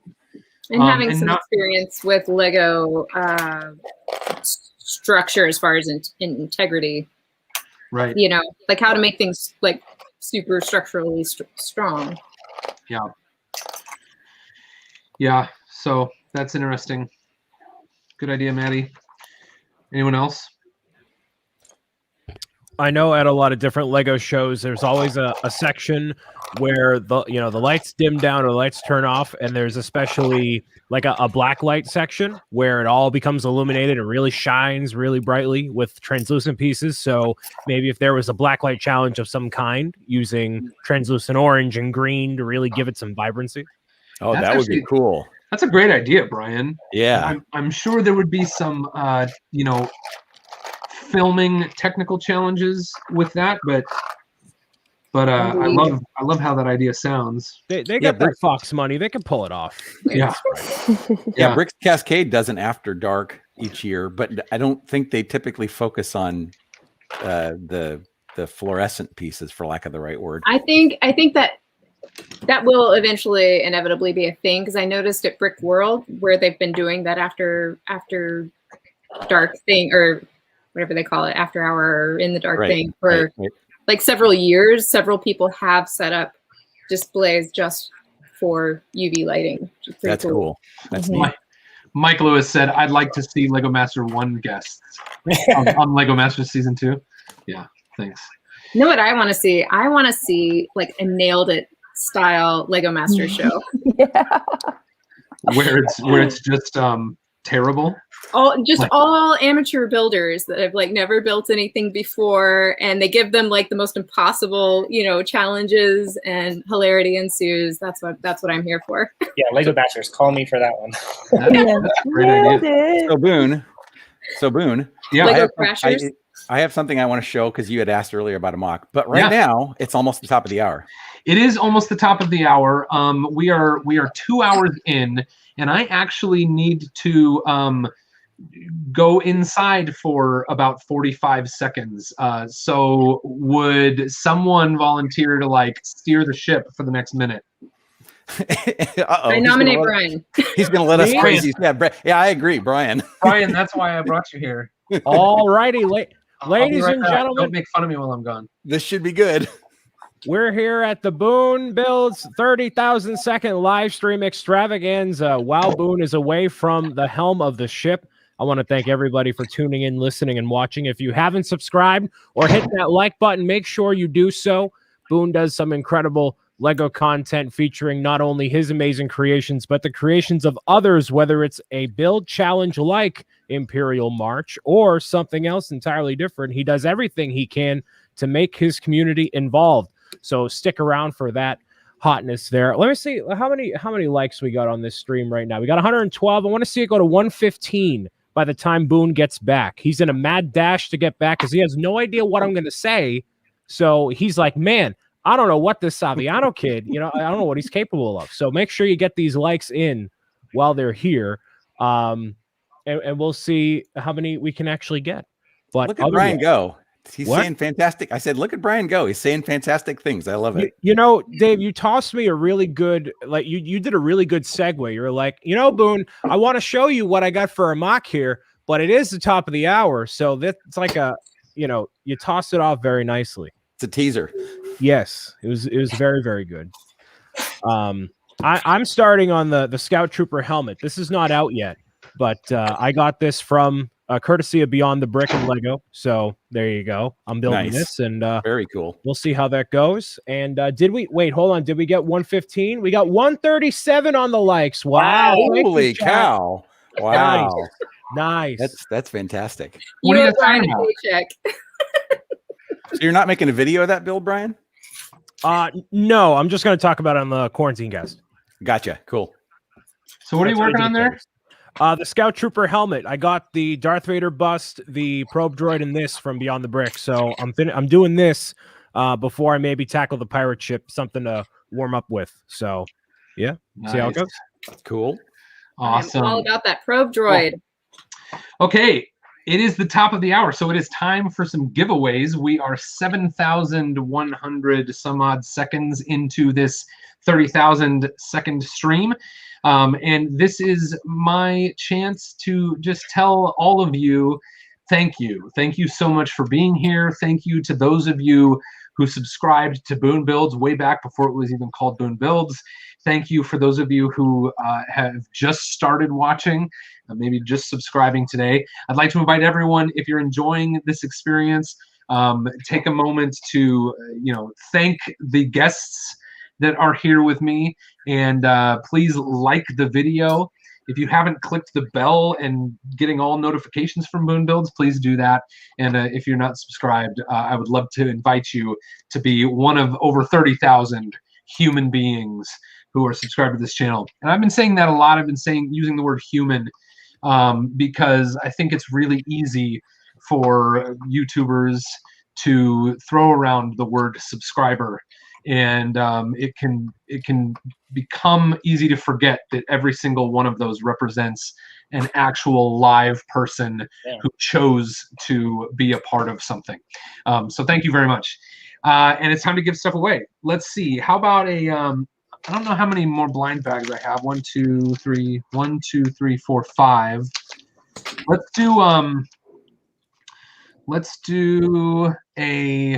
do one blind bag. I'm going to have to choose some tops of the hour to not do a blind bag because I don't have enough for every single one.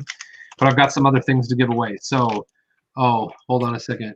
I need to reconnect my camera over here. Somebody say something. Brian.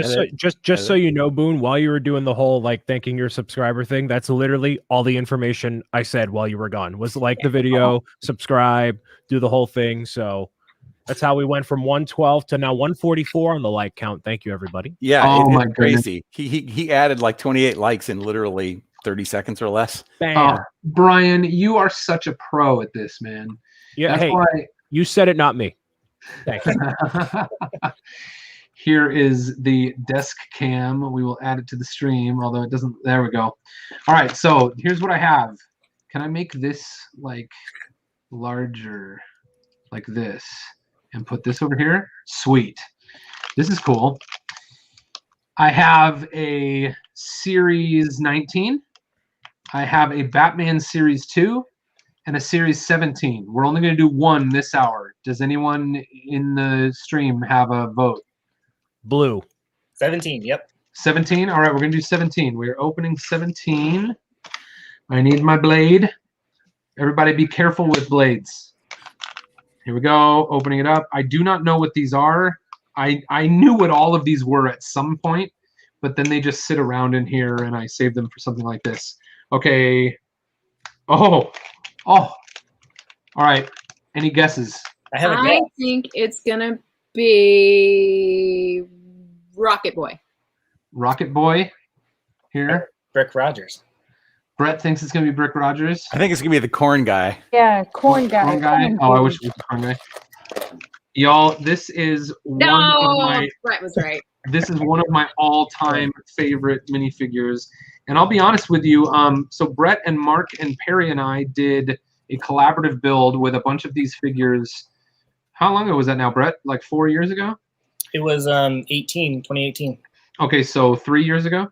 Yep. And I probably have this one because I picked it up for that build and then just, set it aside and never opened it. So somebody is getting Brick Rogers. This is officially, I think, called Retro Spaceman. Is that right? I believe so. But we affectionately call him Brick Rogers. And I just think he's so cool. This helmet is so rad, and he's got this super classic looking retro ray gun that he holds in his hand. If I can get it in. It's like for some reason when I'm streaming I can't do this stuff. I don't know why. It's like a subconscious thing where I'm afraid I'm going to do it wrong, so I just can't. You still have your helmet, dude? Here he is. Yeah, I do. Where is it? My helmet is around here somewhere. I've done, I'm in the. People keep asking me when's part 2 of your studio redo, and it just hasn't come out yet because I haven't made any more progress on my studio. I haven't done anything. Oh, it's way up there on the. Let's see. Can I show you here? It is way up there in the new display area. Oh yeah. So you can see the Brick Rogers helmet there. All right. Hey, I like having the camera on this side now because I can pick it up and show you other stuff. Okay. So let's see. The new word for the stream giveaway. I am going to cancel that. I have anti-spam enabled, so please do not type the thing more than once. And the thing that you are going to type is going to be !retro. !retro. And I'll go ahead and put that up on the screen here just in case. We'll edit this, do that, save, and show. !retro. 14 people have entered, 17, 18. Brian, when you're on Twitch and you do like marbles on stream, how many people do you wait for? Oh, I don't hear you for some reason. Did we lose Brian? That was me. Sorry. Okay. I was shifting around pieces. Let's say I got 70 people watching. I'll wait until 50. So about 2/3, hopefully. All right. So we're at 1/3 right now. Because you want to get the people involved. Want to make sure they're excited, they're participating, and everybody wake up. I know you're building and getting involved there, but you get some free stuff. Give it away now. I kind of wish Jeff hadn't done that to me. I'm not going to be able to keep myself from doing it every time. We're at 35. Who else wants in on Retro Space Guy? How many did you think you owned at one point? How many of these do you think I owned at one point? Yeah, actually. Probably. I don't know. I bet I had like 20 or 30. Not 30, but I had at least 20. Yeah. King Tut said !Egypt. Yeah, I saw that. Fazoom's trying to throw it off too. He's waiting for the Batman bag. Fazoom. Why did Classic space? Oh, oops. Oh, oops. Retro. All right. Here we go. I'm going to throw the roll it. And I think I've got my camera's my desk cam is freezing up here a little bit. Get rid of Fazoom. And 3, 2, 1, rolling. The winner. This is a winner from last time. And it is Hello Tito. Do you see it there in the chat? Hello Yes, Tito has won the giveaway. Hold on, keep going, Holly.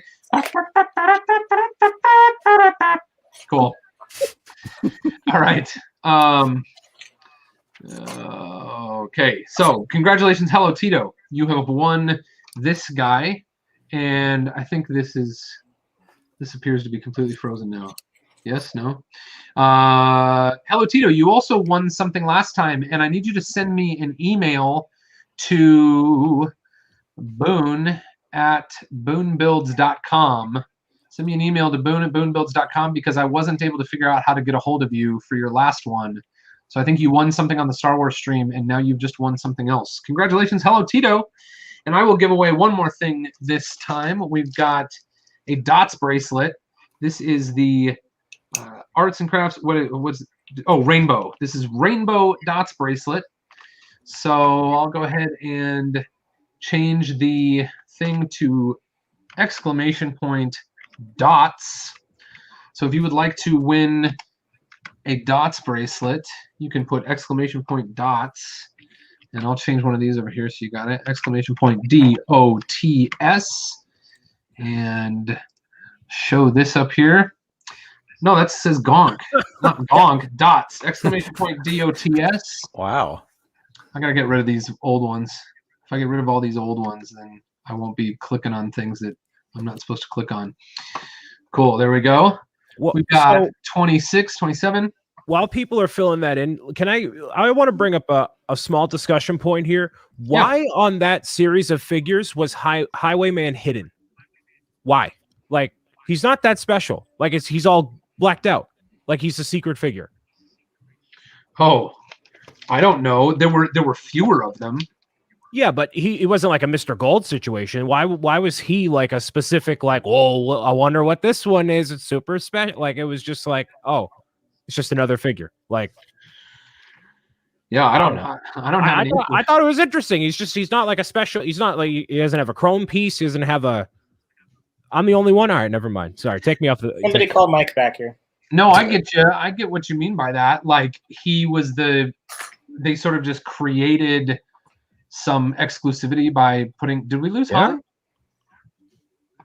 Yes, somehow. Oh, she's back. There we go. Sorry, Holly. Didn't realize we lost you.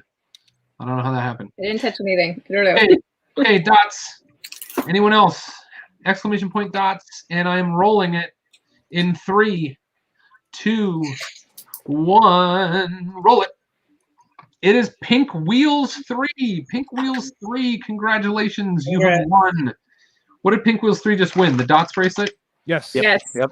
The rainbow dots bracelet. Pink Wheels 3 has won the giveaway. All right, here's your cue. Oh. Nice.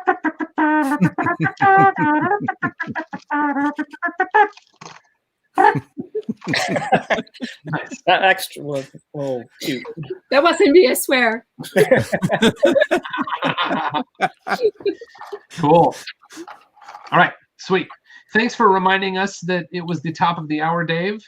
And I will get rid of this thing here.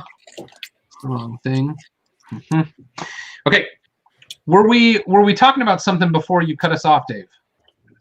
I don't remember. No, I think Dave was just about to show off his mock, and then Dave very slyly said that, oh, it's the top of the hour, like a true professional, and transitioned into the giveaway. Dave, do you have a mock you'd like to show us? I do. This is something I built for. Oh, it's not very bright. I don't know where I have more light. This is something I built for the Old West collab at Bricks Cascade 2020. Dude, no, I don't think so. And there we go. That's a little better. It's really dark. It's really quite annoying. I see it pretty well.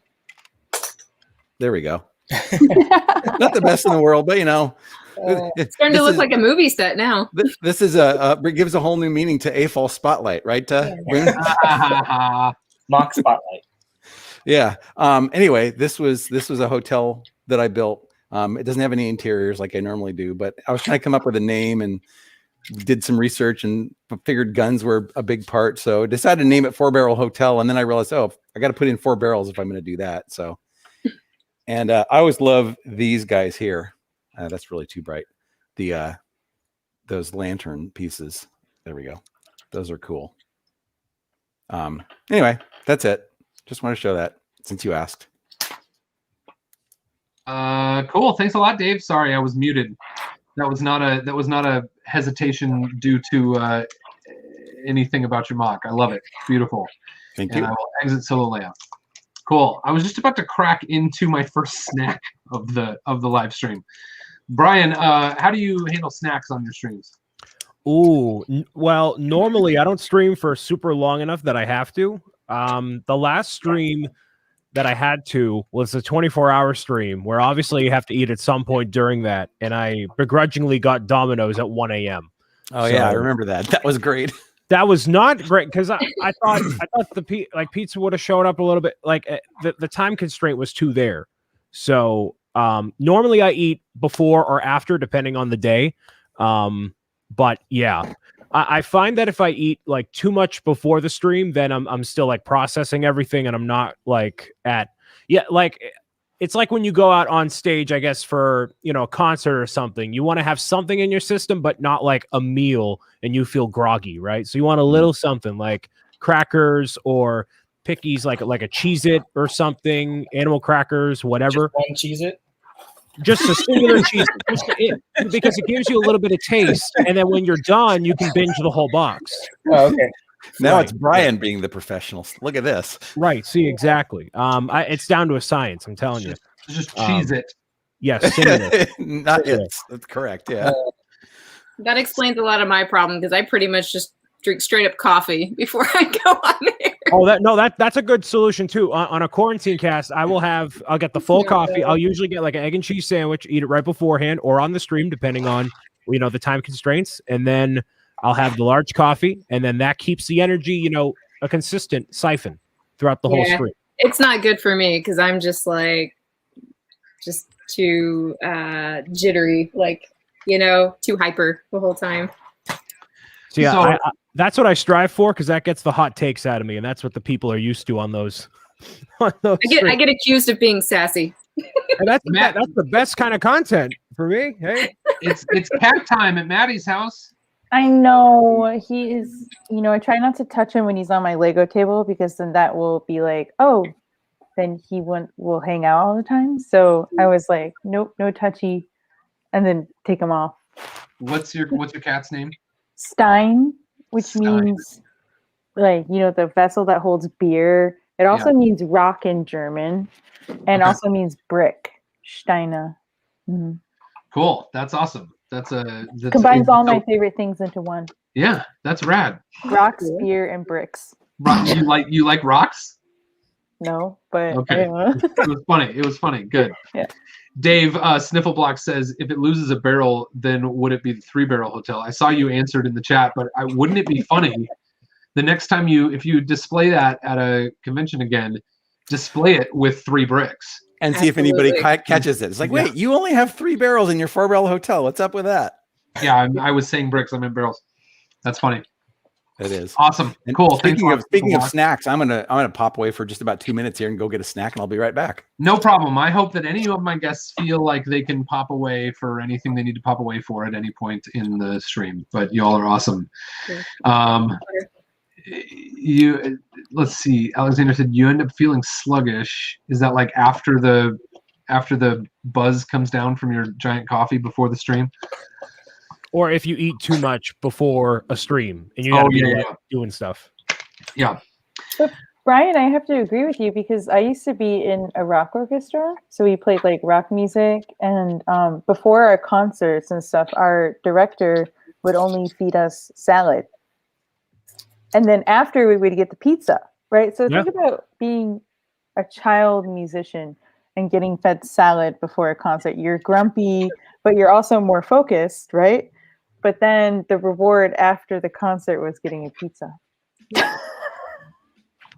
Yeah, I mean, I've never actually performed in a show. Like I was just pulling that out of thin air. But the idea of it, if you're too busy digesting and you feel it, So I'd rather reward myself. Yeah, like with a concert.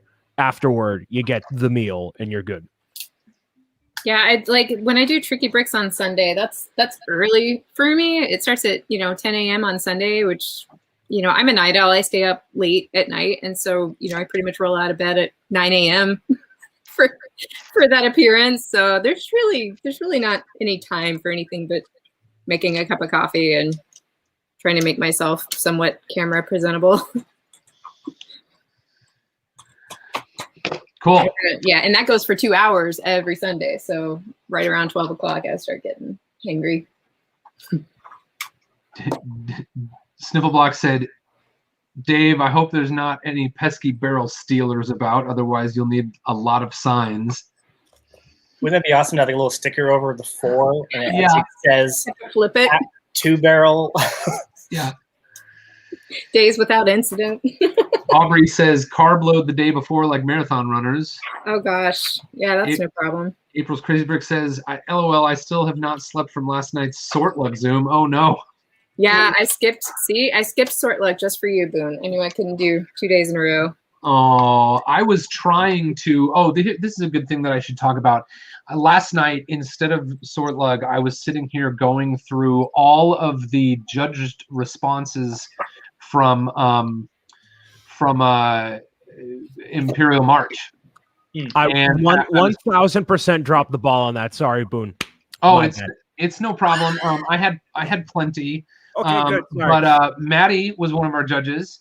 I did not ask Brett or Holly because they both built for the challenge. So I was out there looking for friends and builders who had not built.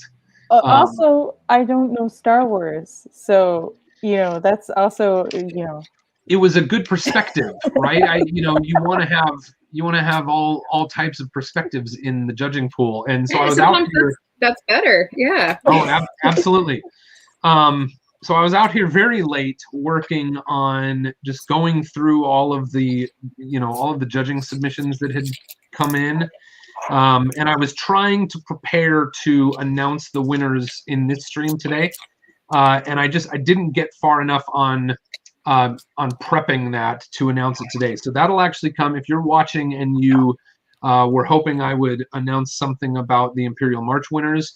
That will come early in the week. So maybe Monday or Tuesday, I'll have a dedicated piece of content just to announce the winners of Imperial March and to congratulate those people, and to show a lot of the nominations. I won't be able to come anywhere near showing all of the items that were submitted, but for some reason my phone just keeps disconnecting.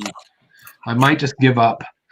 But anyway, so look for that early in the week. But it was incredible. I was blown away by some of the things people built. I got to tell you, Boone, so I've got a couple of friends of mine whose kids participated in the Imperial March Challenge.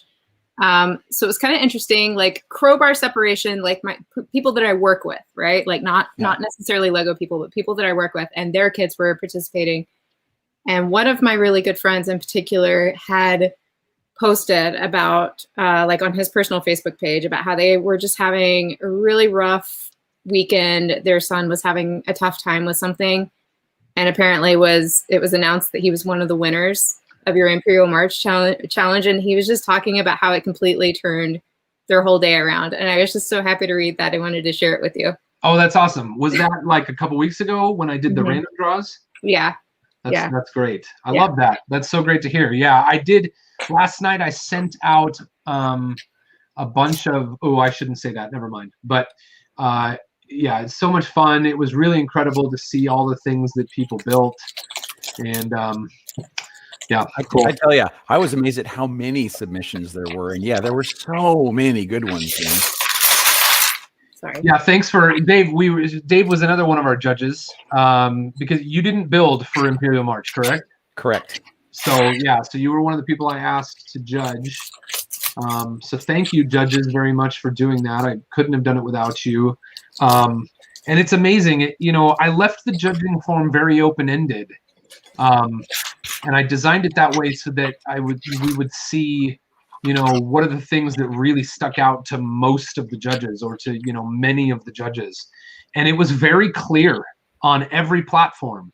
And there wasn't, there is one prize that is sort of the overall winner for across all the platforms, and that's the AT-AT, the AT-AT, and that's sort of what that prize was designed for. But aside from that prize, there's great builders that were recognized on all the different platforms. So it's really cool how that worked out. There was not really, aside from that grand prize winner, it was not like one or two people sweeping everything.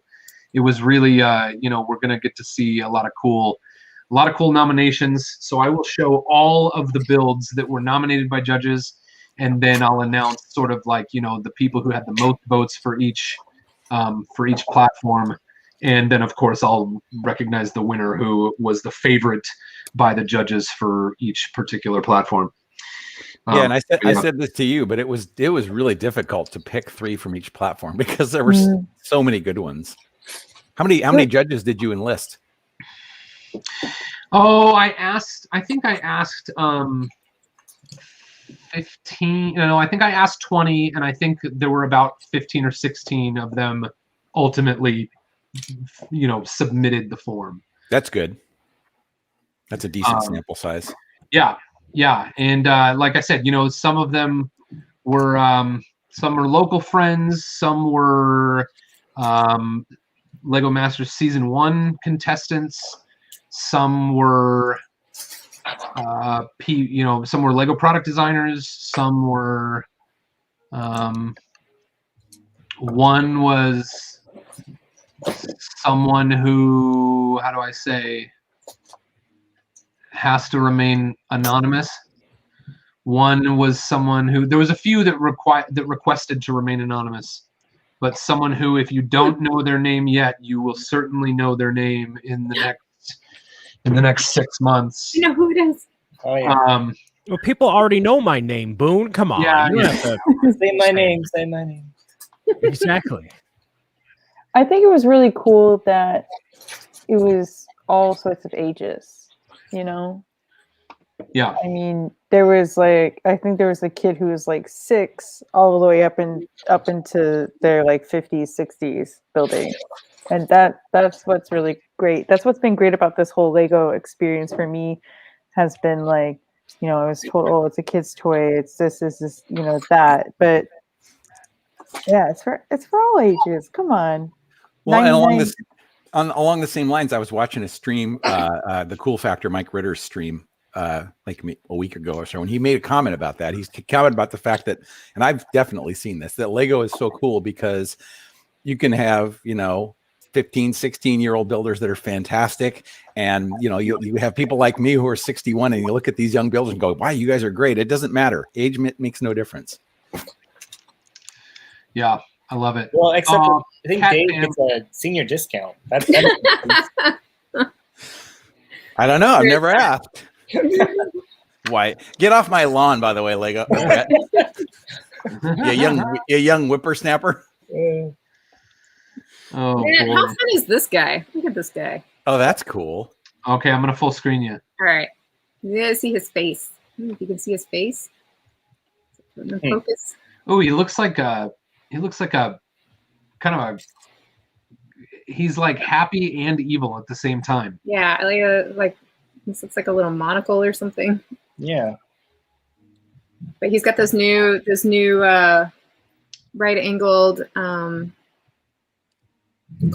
clip-in bar, or clip-in, I don't know what you call the other end of the bar that it goes into, but some really cool parts on him. It's a fun little dude right there. Oh, I was just about to They're go friends. back. Nice. Oh, and let's show us her again. Did you give us a close up of her? Yeah. Wow. Good. That is a rad figure. That strikes me as a figure that Flynn would love. Oh yeah. Yeah. And her Well, cape you guys, comes on one of those. nice. I think I'm gonna give up on trying to keep my build cam going, at least by the setup that I have here. Is So your build camera your phone? yeah. Okay, so do you have it set so it shuts off at a certain point? You know what I mean? Like it goes to sleep after 1 minute, 2 minutes, 3 minutes. The phone? Yeah.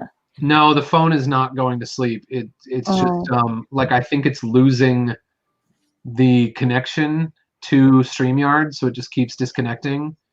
But the phone, my phone's still on. I think I have my phone set up to not go to sleep or to not go to sleep if I have it plugged in, or not go to sleep if I'm like using something or something like that. It hasn't been turning off. The screen stays on.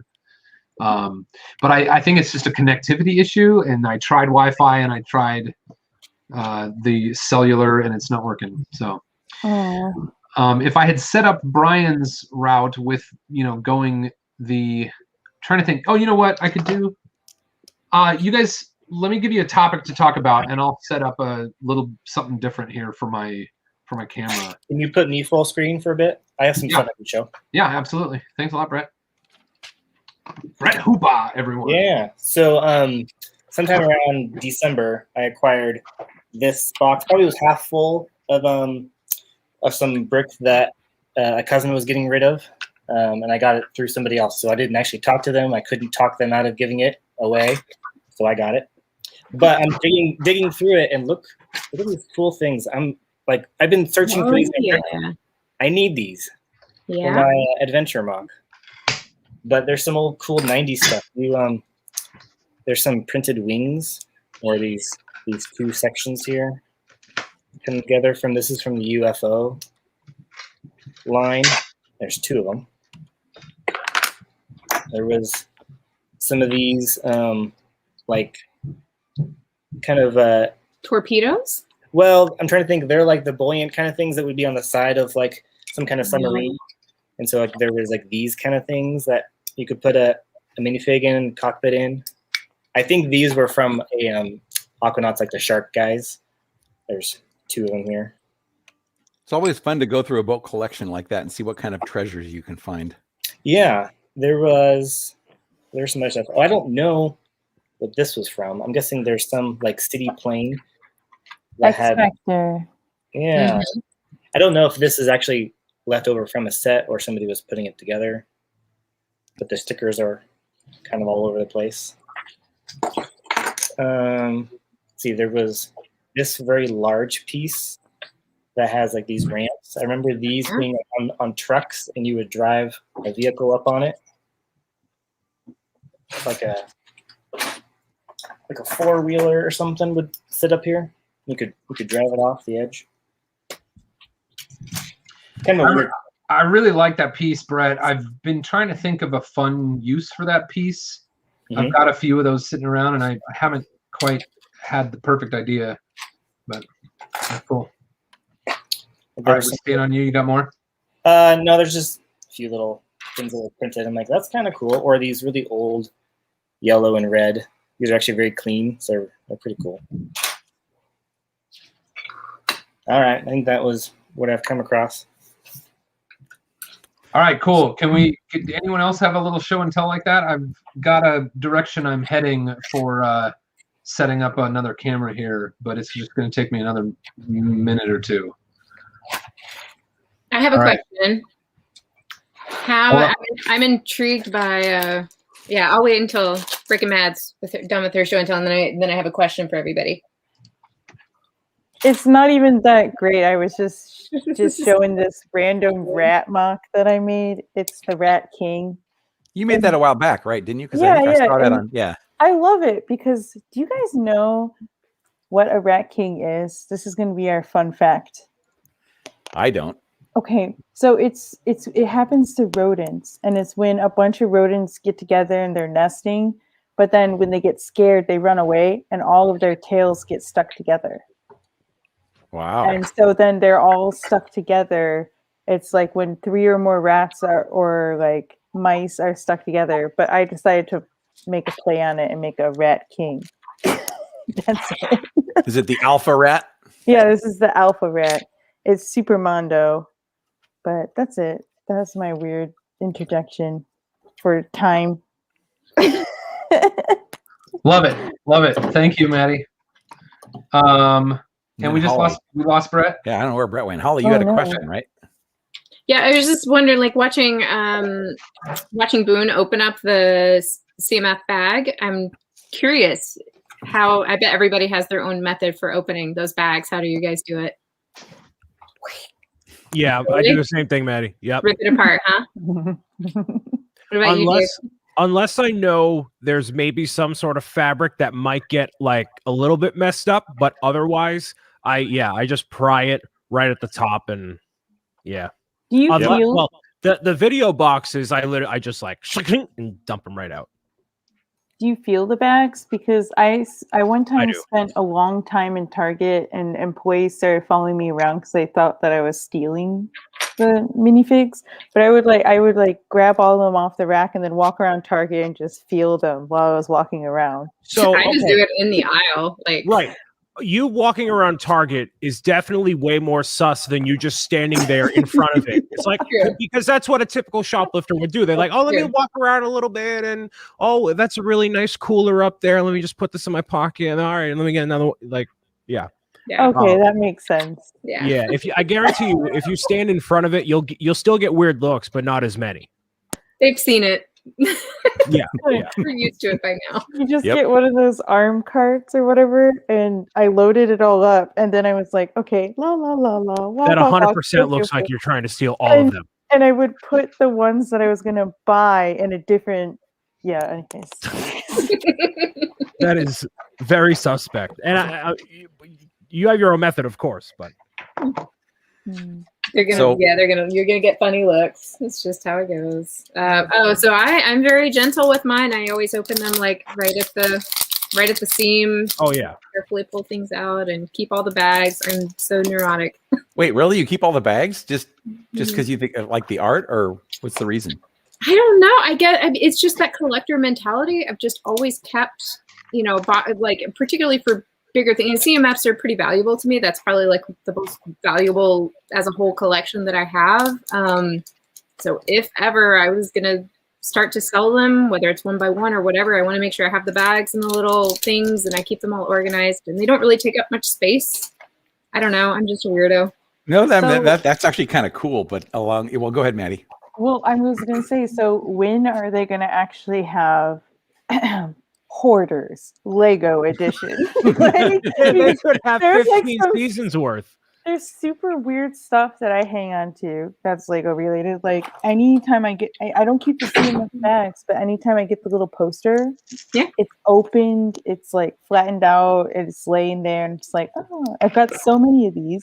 It's like, why do I need them? Oh, I chuck all of that. The pack, the bag, the instructions. That's all. I just want the figure in the stand. That's it. Although I've heard that the difference between collectors and organizers is, or sorry, collectors and hoarders is organization. Right. Very neat and organized, and it's like when it gets to that point that I start to run out of room. That's when I start purging, basically. No. Along that same topic, though, I used to keep all the boxes for all my sets. And then I just started going, there's just there's not enough room in this world to keep. So the only ones I'm keeping now are like the UCS Millennium Falcon, because that's just a cool box set. Yeah. But other than that, nope, they all get recycled now. No, I keep the big ones, but they're all flattened, and they're like, I have like, I don't know, like 50 boxes that basically take up, maybe not 50, probably like 40 boxes that take up about this much space, and they're in the garage, and they're whatever. They're for the modulars and things like that. I'm just not getting rid of those. We could probably have an entire 8-hour stream dedicated to like the different levels of collecting in Lego, and like what level of problem each of us has with Lego, because we all have a problem, right? Oh, yeah. We're on the same page. Yep. Okay. But there's also a difference between collecting, hoarding, and saying that you're organized. I say that I'm organized, but if I were to move this camera under my desk, you would be like, no. Like, like what people see in my TikTok videos are the organized acro mill drawers, but what people don't see is what's on my floor. Although, you can have an organized mess too. It's called organized chaos, and I am 100% here for it. The way that I've gone about my stuff, I used to there's Hey, Richard. Hey, Richard. Hey, guys. How's it going? Nice to see you guys. Good to see you too. I haven't talked to either of you guys forever. I was actually just about to show this off because the key word was organized chaos. That's good. That was good timing. And then they appeared. It's amazing. Awesome. Oh, it's better. I can see now. Oh my goodness. So how's the stream going so far? Going well. It's going awesome. Thank you guys so much for being here. Well, congratulations, Boons. This is amazing. Boone, this is amazing. Thank you. I'm trying to get my my desk back on camera, because I had it all set up earlier and then it just wasn't working the way that I wanted it to. So hopefully, I know we're a little later in the day. How are you holding up, Boone? Oh, I'm fine. This has been fine. It's nothing like a it's nothing like a 24-hour live stream, So Right. A telethon. So I got to tell you something that I found today, and I actually thought of you when I found this thing. I posted it on Instagram earlier, but it is a legit Lego MP3 player. I'm sorry. My green screen thing is on. It's gonna phase out, but let me see. I'll turn off the green screen. There we go. That's cool. Wow. It is a legit. It works amazing when it's plugged in, and it has music on it, including the Beastie Boys' "License to Ill" album. So, awesome. Where did you get that? I found it at the local Bricks and Minifigs. That's crazy. it's pretty awesome. So I don't know if it plays yet because I didn't have any. But it's in Oh, I've got system. headphones right here.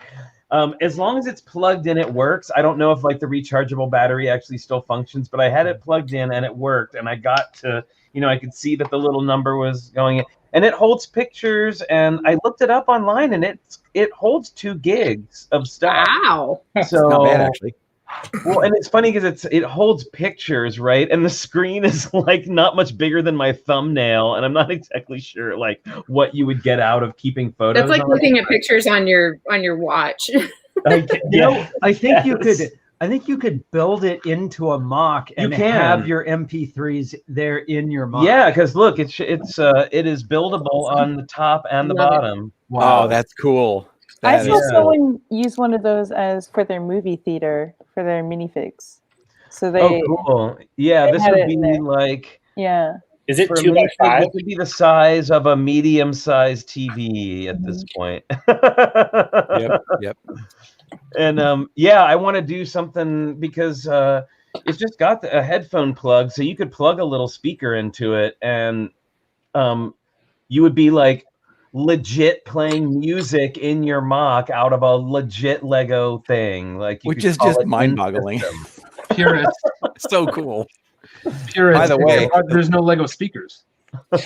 Oh no.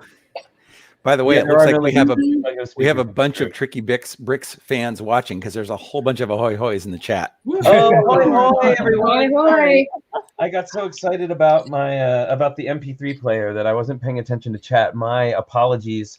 So hi everybody out there. And so the MP it is branded Lego on the back, 2009.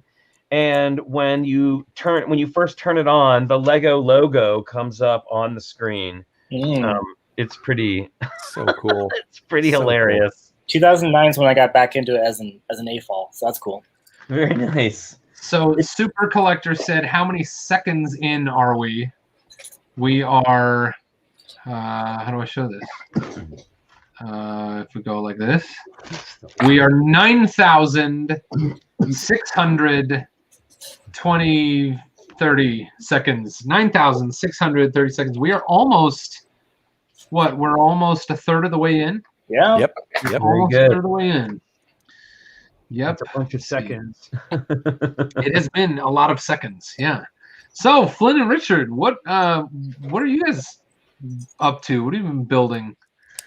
Oh golly, well, I am working on. So we have a 2-week build, 2-week free build challenge on our that we got going on our show right now. So, and then Brick Huntress has been doing this Let's Build a City thing. And so I'm kind of double dipping. I'm making like a store for her city, which I'm then going to expand to use for our 2-week build. I figure that's a fair crossover. But as long as you give a disclaimer. Yes. Oh, yes. I better give a disclaimer on the internet, but before people become angry. But I did. So I've been working on this pink storefront. I'm not going to say what it's going to be in the end. Can I show them the function? But it does open. Cool. That's very cool. I've furnished the inside, and there's Mylar mirrors in there. Yeah, I got to say, having a difficult time resolving what the roof is going to look like, just because there's some ideas. Yeah, that's always the issue. That's how they get you. With funny shaped buildings, because I've got these rounded windows on the front, so it makes these two little like. I know. How many times have you thought about that? Like, oh, that's a really nice bay window. How are you going to resolve that? I don't know. That's always like a later me problem that you always get to face. Yep. And I'm working on. I made a little Mars rover, and it could drive forwards and back. But I've never made a mock before that could also do remote steering. So based on this model. Right? So based on the Technic buggy, which I've stripped down so that I can see all of the independent suspension. Like this is all like that. Total independent suspension. I'm going to make a rover with 6 wheels. 4 of them will be on shock absorbers, and then it'll be driven from the back. But I haven't done steering with 6 wheels before, so we'll see I'll have something. I don't know. I'll have something, and it'll move in some way. Very cool, Richard. God. Awesome. Thanks a lot, guys. I just want to highlight a $5 super chat from 36 Bricks. Thanks a lot, 36 Bricks.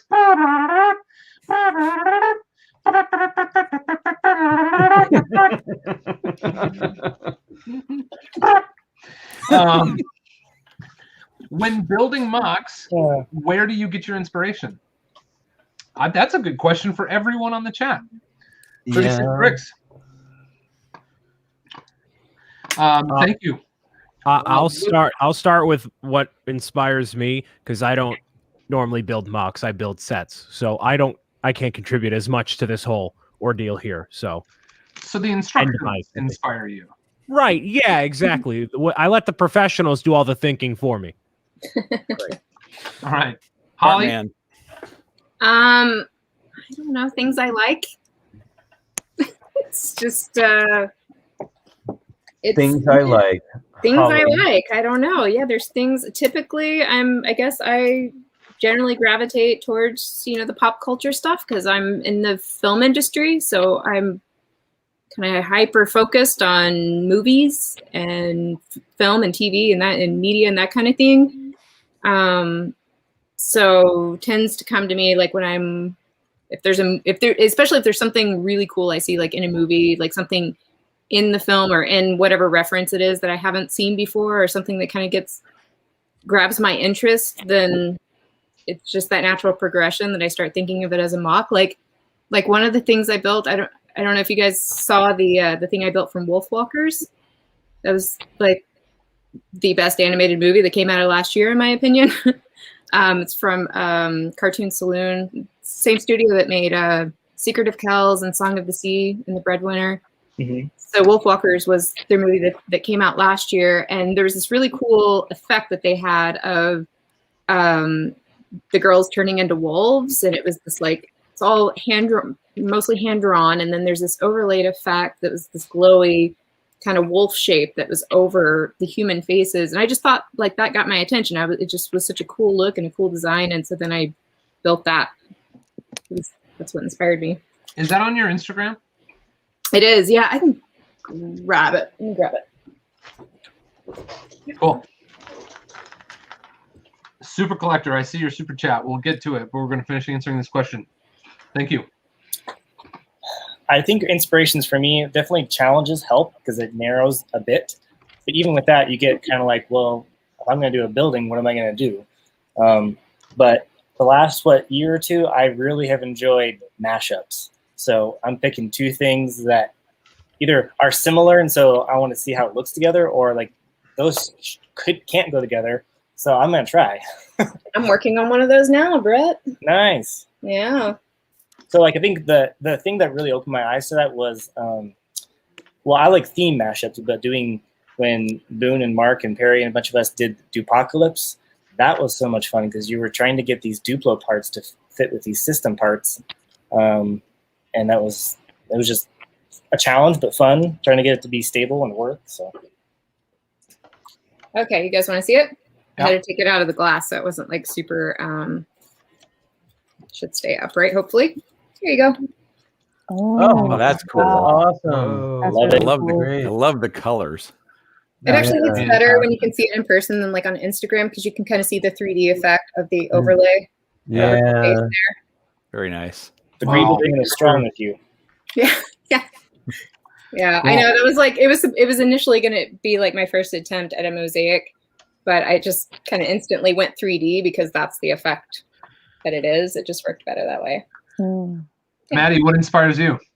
Well, honestly, things just kind of come to my mind. Like I've shared this before in other streams. Like I don't know. I needed to go see a dentist. I had a tooth problem, so I made a set of teeth out of Technic and whatever, and it opens and closes. But recently, the things that have been inspiring me have been like repressed memories. And I know Dave has seen this, and maybe Boone has seen it as well. But let me grab it really quick. I made a miniature mock of what I would see when I was on the train going to the school that I taught to in China. That's So beautiful. like, here's the train station. It was actually that color, and then it would come up, and you would see these 3 towers right before you hit the school. So like for me lately, it's been remembering things and then building them, I guess. Like the other thing that I remembered, one of my like favorite Harry Potter scenes. I haven't watched Harry Potter in a while, but I made this like Harry Potter mock That's great. when Harry is in his dream state or whatever with Dumbledore, and I'm going to build the other side because the other scene that I liked was when Harry saw that hot girl in the diner. You know what I'm talking about? Where he's like, "Oh, I want to go on that date with that hot girl," but then Dumbledore shows up. So I'm going to do the other side as the diner with the hot girl. So it's 2 scenes in one kind of thing. Yeah. Cool. I'm much like Holly, that the stuff I like inspires me, and I have always done, the stuff I like has always been largely influenced or very significantly overlapping Venn diagram with like what is mainstream. So the stuff I like to make is often resonates with other people because I don't go very I don't do many deep cuts on the things that I love. So anyway, did Flynn, Richard, did you guys get to talk about your inspirations? Sure. Not yet. Sure. Yeah, we're good. I get inspired by movies a lot. By favorite directors or movies, and then also science. NASA inspires me a lot. Like all of my thing with Lego Space comes from like the NASA space program, and then other things that just come up. But with art history, like a puzzle will come up, like, oh, we're gonna make a building, right? Well, what kind of building? I don't know. Maybe it should be Art Nouveau. And so I go down this rabbit hole of some kind of way things have been made in art in the past, and solve other problems that way. Yeah, I tend to, for me, and I've said this before, but like for me, a lot of my work is like an amalgamation. I mean, like this is just sort of like bouncing off of things I like, right? But like it's an amalgamation of like every movie, every TV show, every song. Like there's not, I mean, not saying that there's a little bit of like every single song on the planet in there. I just mean like, my mocks tend to be like mashups really in a way that is just like, oh, well, I really, there was this thing that I really liked from here and this thing that I liked from here. And it may not even be conscious, but I know that happens a lot. And then also, so like this current mock I'm making is actually inspired by, like, loosely based on a place I used to work when I lived in New Orleans. So like I'm really like, that's, it's things in my life. I always find work that's based on personal experiences to be really that really affects me. Mm-hmm. So like I really loved your piece with the, like what you saw going by on the train. Like that was just so it's just like, it's got such a personal nice aspect to it. I just love that. That really means a lot because Lego has really helped me through this dark time of COVID. I had to leave China because of COVID-19, and that's how I got back into the hobby. So I celebrated my 1 year, I think like April. No, not in April. I celebrated my 1 year in February, like middle of February, of getting back into Lego. And so it's, I think it's part of the reason why at the moment I'm building those kind of memories again. Yeah.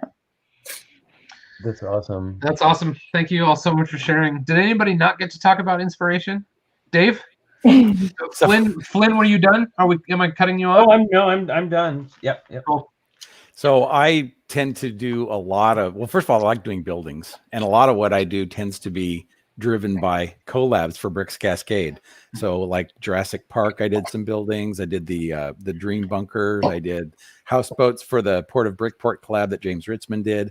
But for all of those, I tend to go to Google to do more research and get ideas.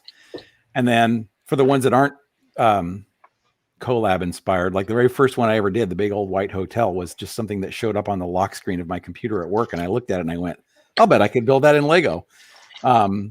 So that kind of thing happens. But yeah, I do a lot of research on Google using Google Images and Street View for if it's a real world building. There's another one. Like another one came up was just on the background of some TV show I was watching, and I thought that was the big red brick building that I built with like 1,700 masonry bricks. But it's on the one hand, I kind of feel like I'm cheating because if I do a real world building, I have all kinds of reference photos. But on the other hand, it's very satisfying to look at what you did in Lego and go, look, I made that in Lego. Yeah. Yes, for sure. And then you don't have I'd to be figure out curious how many people build without any kind of reference at all. Yeah, I Probably. don't think that's cheating at all. No. Right? I think that's like well, it's model making, and also you have to reinterpret it in order to make it work in Lego anyway. So you're making an original creation. That's right. And then you That's a don't really have good. to, try to figure out how to resolve the roof. Yeah, actually Yeah. having reference is sometimes harder because you have that target, like it looks wrong if it doesn't look right. Yeah, that's a really good point, Richard, because it's there's a lot of real world building stuff that you can't do in Lego because the dimensions don't work out right, or the proportions, or the piece doesn't exist. So you have to look at it. And, oftentimes what I'll do is I'll look at a building and I'll try to find a piece like a door frame. It's like, I tend to build minifig scale. It's like, okay, this is a door frame. And then I'll go actually measure the model just relatively to get the aspect ratio and then figure out what everything else needs to be. Well, that's so, I mean, not to go too far into this, but that's so funny. I do drafting for theatrical design, so I'm constantly dealing with architects' drawings. And the way that I know whether I'm in scale or not is I measure a door. And if the door is 3 feet, then I know the thing is in scale. So everything I do starts with doors. Yeah, I mean, so yeah, to follow on to that just a little bit, yeah, I'll look at a door and I'll, whatever size it is, I try to maximize it on my computer monitor, and then I measure it. And then I figure out, okay, I know that's 4 studs. And then I measure the whole thing, and then I know how wide it is in studs. And then I just start working my way through. Okay, I've gotten really behind on a super chat, so I don't want to cut you guys off. This is a really wonderful conversation, but I got to say, Super Collector. Man, Holly is right on it. Oh my God, that's exactly what She's waiting to see if there's another one in there somewhere. Thank you. Oh my God, I needed this. Super Collector, thank you so much for the $5 super chat. Congrats on 30,000, Boone. Let's get a super chat train going. Choo choo. Choo choo. All right. Is that a thing? Is that a thing that happens sometimes? It is now. It is now, exactly. Yeah. Super Collector is the conductor of the super chat train. Super Collector built something for Bricks March, Imperial March. I don't know the name of my own thing. Super Collector built something that I certainly noticed because it was an X-wing built out of all Blacktron 1 elements. Yeah. And so there's a Super Collector has a YouTube video about the Blacktron 1 X-wing out there if you want to check that out. Thank you, Super Collector. Appreciate that. And what's up, Dave? I was gonna say it's top of the hour, so it's top of the hour. We gotta say hi to Zoom. We gotta say hi to Zoom first. Hey, how you doing, buddy? How you doing, man? Good to see y'all. Good to see you. Hi. I cannot tell you how happy I am right now that all of you are here in the stream with me. This is such a pleasure. Thank you all so much for being here, for your time. We have passed 10,000 seconds of streaming. Wow, very good. So we're officially over 1/3 of the way through this thing. 10,000 human beings. This represents 10,640 human beings that were the first 10,645 human beings to subscribe to Boone Builds. And we are spending 1 second to thoughtfully recognize, and also have a lot of other fun on the stream, but to thoughtfully recognize the human beings that have supported me and subscribed to my YouTube channel over the years. So that was that. And then it is the top of the hour, so we're going to do some giveaways. So let me see if I can switch. So I set up this camera, and it's not like awesome, but it's better than nothing. So I'm going to save a let's see. Should I do another figure? I bet I could find some more blind bags around here that I could open. I have more bracelets. Here's what we'll do. We'll do one of my mini builds. So this is a miniature retro ray gun that I designed. I call this one Minty Sprite. And I'm gonna go ahead and give this away That's so awesome. right now on the channel. So give me a moment so that I can tell you what you should put in the stream. I haven't decided yet. I got to get this out of here. No, that wasn't it. Exit, remove from stream. There we go. So I have to get used to how I'm doing this now because let's see, where are the giveaways? And the keyword is going to be !mint. Okay, minty. Ben Kahn said it. Do minty. It's !minty. And Nine. That is ready to go. Holly is in. Holly is in. People are typing !minty. Go to the banners and I'll make one for you. !minty. You should see it though because everyone's doing it. Everyone's doing it.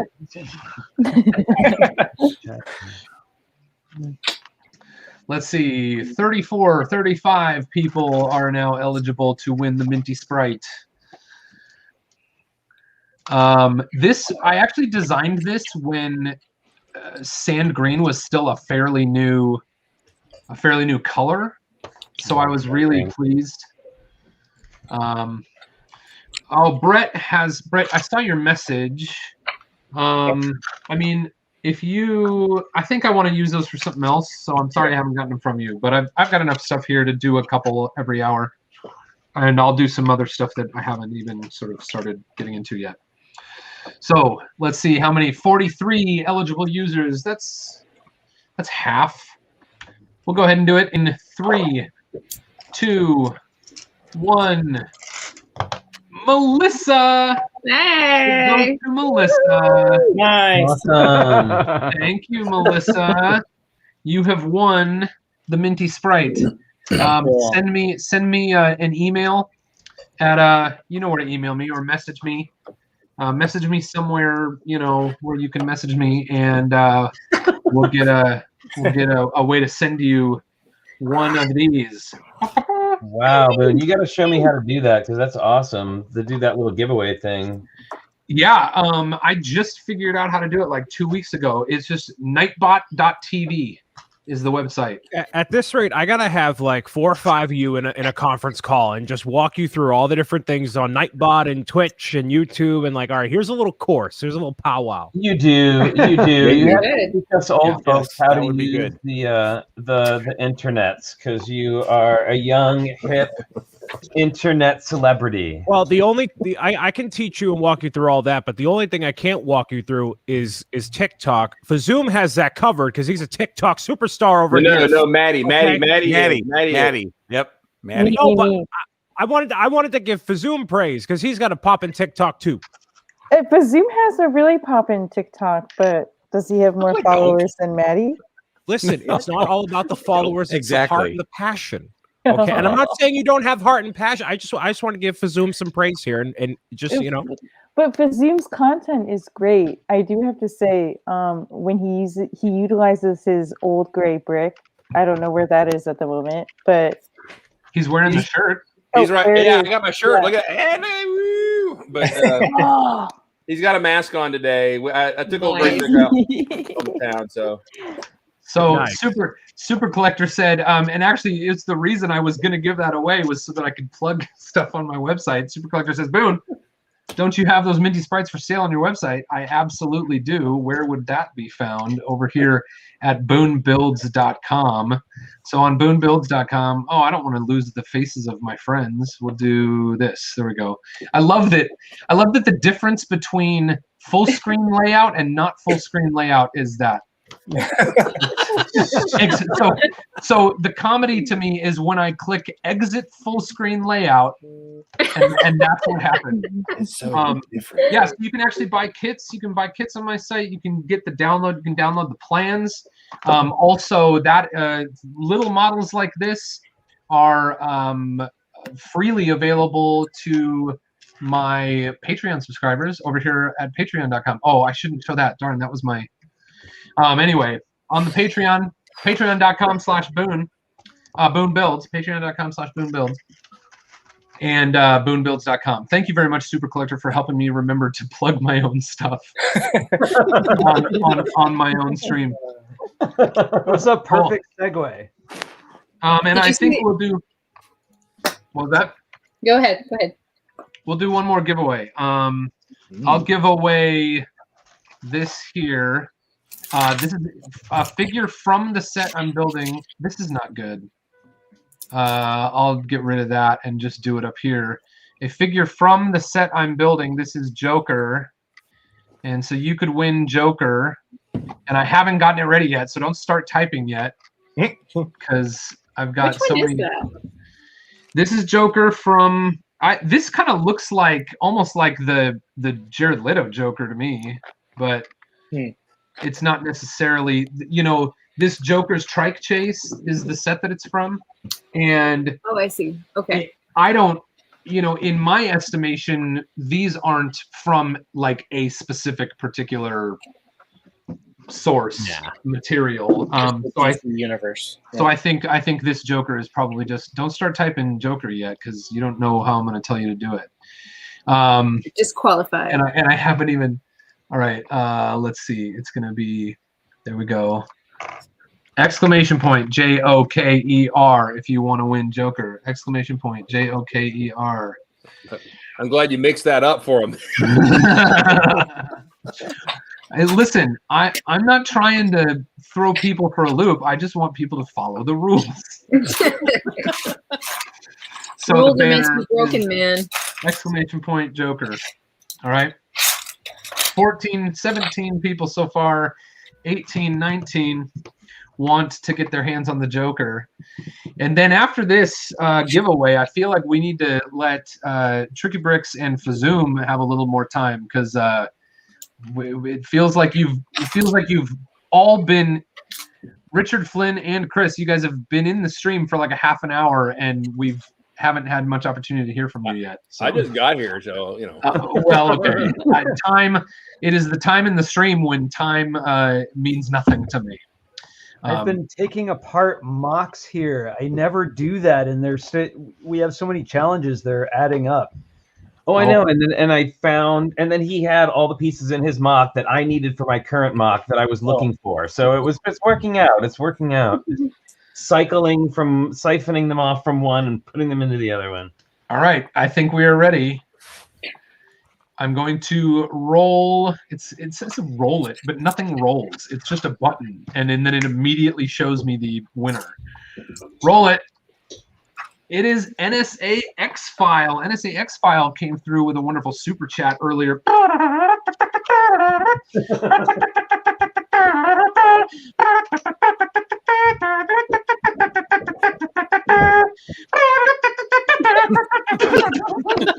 Ollie's arm's going to get tired. Yeah, I was wondering how long can I go? NSA X-File, you have won the Joker. Dave, are you still jotting those down for me? Oh, yeah. Yep. Awesome. Thank you very much. Thank you for doing that. So let's see. We'll hide this. Fazoom, what have you been working on? Well, I built a couple things for your contest. I built a rad 80s attack space shark. Yes. Very nice. Everybody needs an attack space shark, you know. He's got to have he's got everything in the 80s that was cool. Had the mic here, that kind of thing. But this is the shark from the Journeyman. Yeah. What is it? The 31088. What's an awesome set. So I just needed to make a 80s attack shark. So That is amazing. Does he have a friggin' laser on his head? He does have a freaking laser beam on his head. See right there. There he is. Good question. He's got warp engines in his tail. You know, it has to happen. See, That's great. that is because my friend Mark Sandlin, he started the Crabulons. So a little crab from the mystery minifigure. So the Crabulons have their little space vehicles, and so they needed a mortal enemy, the Sharkatrons. So here they are. I love the crab driving the crab. It's like a crab driving a crab mech, and it makes me want to build like a Boone driving a Boone mech. Yeah. Yes. As well, you should. So you should have started yesterday. Come on. So Chris, is the place where those crabs live called Crabbyland? Wow. Okay, and let's just say this, Dave. I did not come in here to start drawing the dad jokes out of you, but if that's going to happen, then get it out of your system now. Hey, that was worth it, in my opinion. As a dad, as a metaphorical dad. Sorry, Chris, can't help it. I know it. Brian, did you see the message from Super Collector? Yes, I was just thanking Super Collector right now. Thank you. Awesome. Yeah, the beard mech. Beard mech. Sweet. It should happen. Oh boy. I'm imagining you piloting the Boone mech while sitting in the Boone mech's beard. Yes, there you go. Okay. All right. I'm going to play around with this new camera I got here real quick. It's not good. I want to see if there's any situation where, nope, that's just a single person. This is where there's no, because I'm doing it through a screen share. That's why I use my phone to connect stuff, because I can give it the same options as all the other stuff. I need to get my OBS set up, but obviously I'm not going to do that during the stream. Although I guess I could. I love how we're like a year into this and still troubleshooting. Well, the thing is, everybody, all of us. Yeah. It's not a perfect science. Yeah, that's true. It's just the thing, you know, it's like, I feel like I'm with this exact moment, I'm running into some limitations with StreamYard, right? Yeah. But I use StreamYard because of limitations that other platforms have. Yeah, So it's nothing has it all. It's give and take, and Brian's really got it going on by using StreamYard and OBS, but man, that just has always, which I've known that's how to do it. Speaking of Brian having it going on, look at that scout. That's cool. Very cool. Yes. Wait. You can Good use progress. You can use StreamYard and OBS at the same time. Well, what I'm going to do is I'm going to contact all of you. We're going to make a date and a calendar. We're all going to hop in a call, and I'm going to teach you all the things. Yes, I want the things. And you charge That sounds great, Brian. Make sure you talk extra loud.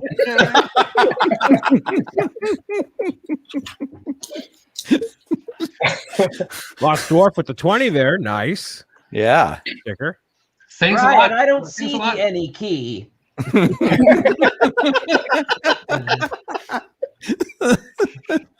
Oh my God.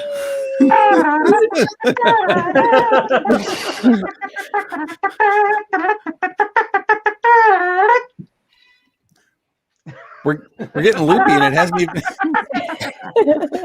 We're getting loopy, and we're not even halfway through the stream yet. Lost Dwarf, $20 super sticker. Thank you so much, Lost So Dwarf. Lost Really Dwarf appreciate it. is one of my people from TikTok, and he's on the TikTok. Sweet. So he's a cool dude. Thanks for coming on over, Lost Dwarf. Love it. And it looks to me like that is it a ghost? What is that? Like a ghost pair or a ghost underwear sticker? Ghost underwear. I can't tell what it is. Ghost underwear. Hold on. What just happened? I mean, I can't see it. I guess that's what makes it. It's well, the super sticker. So the super sticker is up at the top of the actual, like on YouTube. This is from YouTube, right? So in the YouTube, and I don't even know where I gotta like search for Boone Builds. Brian, can you help Boone? Well, so what you And then I gotta mute because now I'm listening to us from 10 seconds ago. I can't tell what the super sticker is. Oh, it's a pear. It's just like a pear. So you go, and he's like holding a maraca, or it's a mirror. He's holding a mirror. You got to unfog your glasses, Boone. Unfog them. It's a I don't mirror. know. I can't see anything but ghost underwear now. Yeah, the sticker itself looks like But ghost can underwear. you see Hey, ghost underwear? I can't unfog my glasses when they don't have lenses.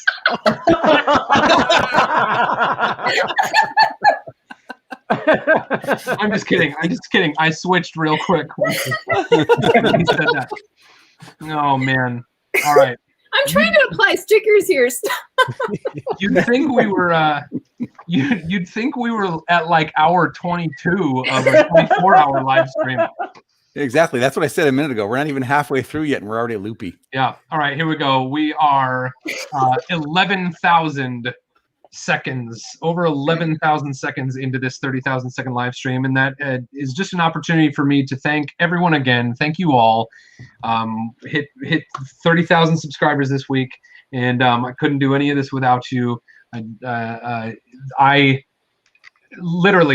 get to do what I love almost all the time because of all of you. And I should have been looking directly at the camera when I said that. I'm messing with. I meant it, guys. Really. I'm messing with a thing that's hanging into my screen here, and so thank you all sincerely from the bottom of my heart. Let's what's the next goal? 50,000. We'll do something at 40, but I feel like what's Brick and Mad's Went under transformation there. It looks like Moto. It does look like Moto. That's interesting. You can hear it in the air. Moto. Cool. I haven't missed any other.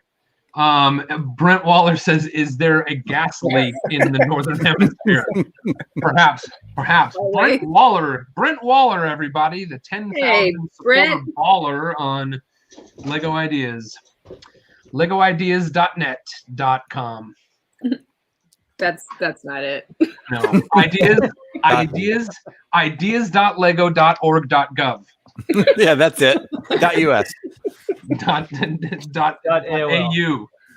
.au. AU. There we go. Yeah, there we go. Oh, that was a crap application. No. Oh, I'm sorry, Holly. I'm sorry. To kill a half second here, I want to show these off because they're not out yet before I go to the full screen for me. But these are the different busts. Actually, I'll use this camera over here because now with OBS, with the power of that, I can just switch it over. Look at that. Wow. Wow. Fancy. But yeah, there's that in case anyone's curious and wanted to see what they look like. All three of them. So nice. There's Darth Vader right there. I just better than he does on the box. Did you build all three of these in this stream? No. I just built the Scout Trooper today. Okay, I was gonna say you're quick, but no, the Scout Trooper is 471 pieces. Darth Vader is 800, and the Probe Droid is 6 something. Yeah, Darth Vader looks a lot better than he does on the box. The boxes and the images do not do this guy justice. He looks awesome. And then the Probe Droid, which a lot of people are very excited about. Yeah, this is the one I want to see. Me. Yeah. Oh, that's cool. Now, I know you're all excited about it, but the issue I have with it is like a lot of these legs, they kind of just fall like that. So that's a thing to end like that. Kind of. They need more friction, I guess. Yeah, a little more friction. But you can raise and lower the height on them, take them right off the base. That's the base right there. You see that? Yeah. There's that. Twirl them around if you want to. The head does move independently. So cool. I believe April 25th for those who are curious about these three. So there you go. You can pre-order them now on the website, I think. So yeah, that's it. Brian, did you say that the Vader has like almost twice the number of pieces that the Scout Trooper has? Is that right? This let me just quadruple check. He throws boxes away. We talked about this. Yeah. Well, this is 471. Yeah, Darth Vader is 860 something, I want to say. So close, but not quite double. But the Vader build was very, very intricate. very colorful on the inside to combat, it being all black on the outside. I really like this.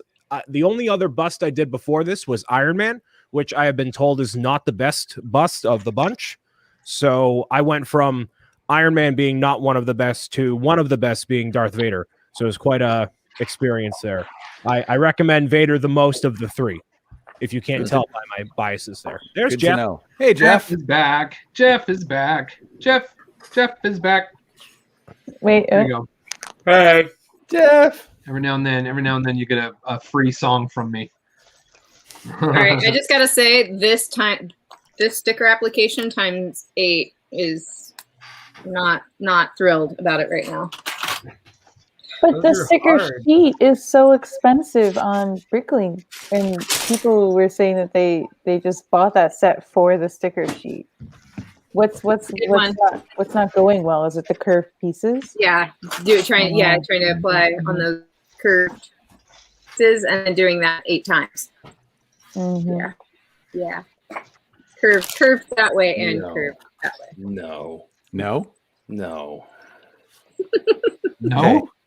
But look, it actually isn't too bad considering I was highly distracted while putting those on. Did you use Windex or no? No, she never does. We know the answer to that question. Oh, Do you use Windex, Richard? I've been meaning to try that forever, and I haven't yet. I don't. I They do. use Windex. Yeah. Does that work really well? It's more forgiving. Okay. Yeah. Somebody explain the Windex. Yeah, Every yeah, guy yeah, here yeah, needs to know the same, Windex same. trick. I don't know what it is. Well, Okay. Lego came up with it. I can tell you what. did they?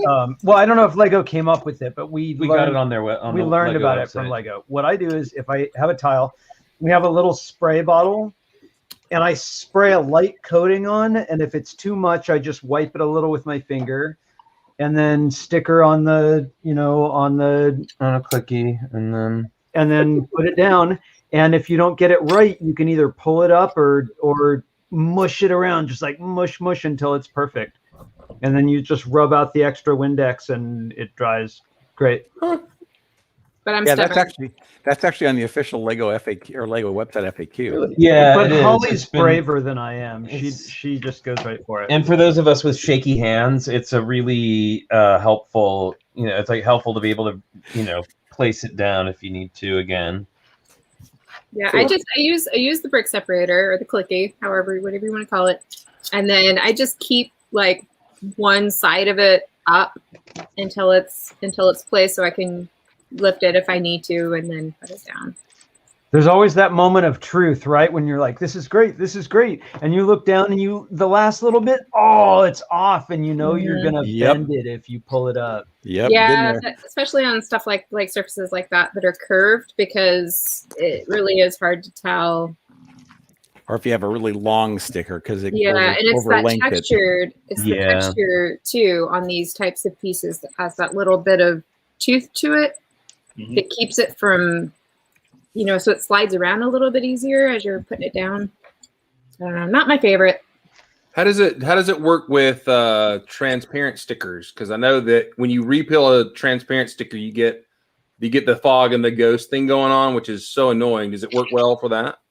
I don't know if I've tried that. Yeah, I don't know that we've done it on clear stickers. I've only done it on opaque ones so far. Yeah, and even using the brick separator, you have to be careful with that to use the underside and not the textured side of it, because it'll leave a little bit of a imprint. Or I gotcha. Yeah. But like I put on a mirror sticker onto one of those big Panels? 6x panels, and I used the Windex, and it was a really good thing I did, because I ended up picking it up and putting it back down at least 4 times before I got it. So, Yeah, there's some UCS stickers I haven't applied yet that I'll probably have to use Windex for.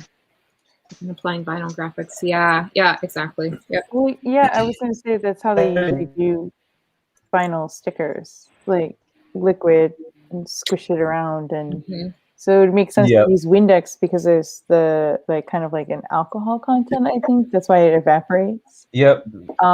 So you still have that time, at least a minute or two, to slide it around before the alcohol evaporates for it to stick. Yep.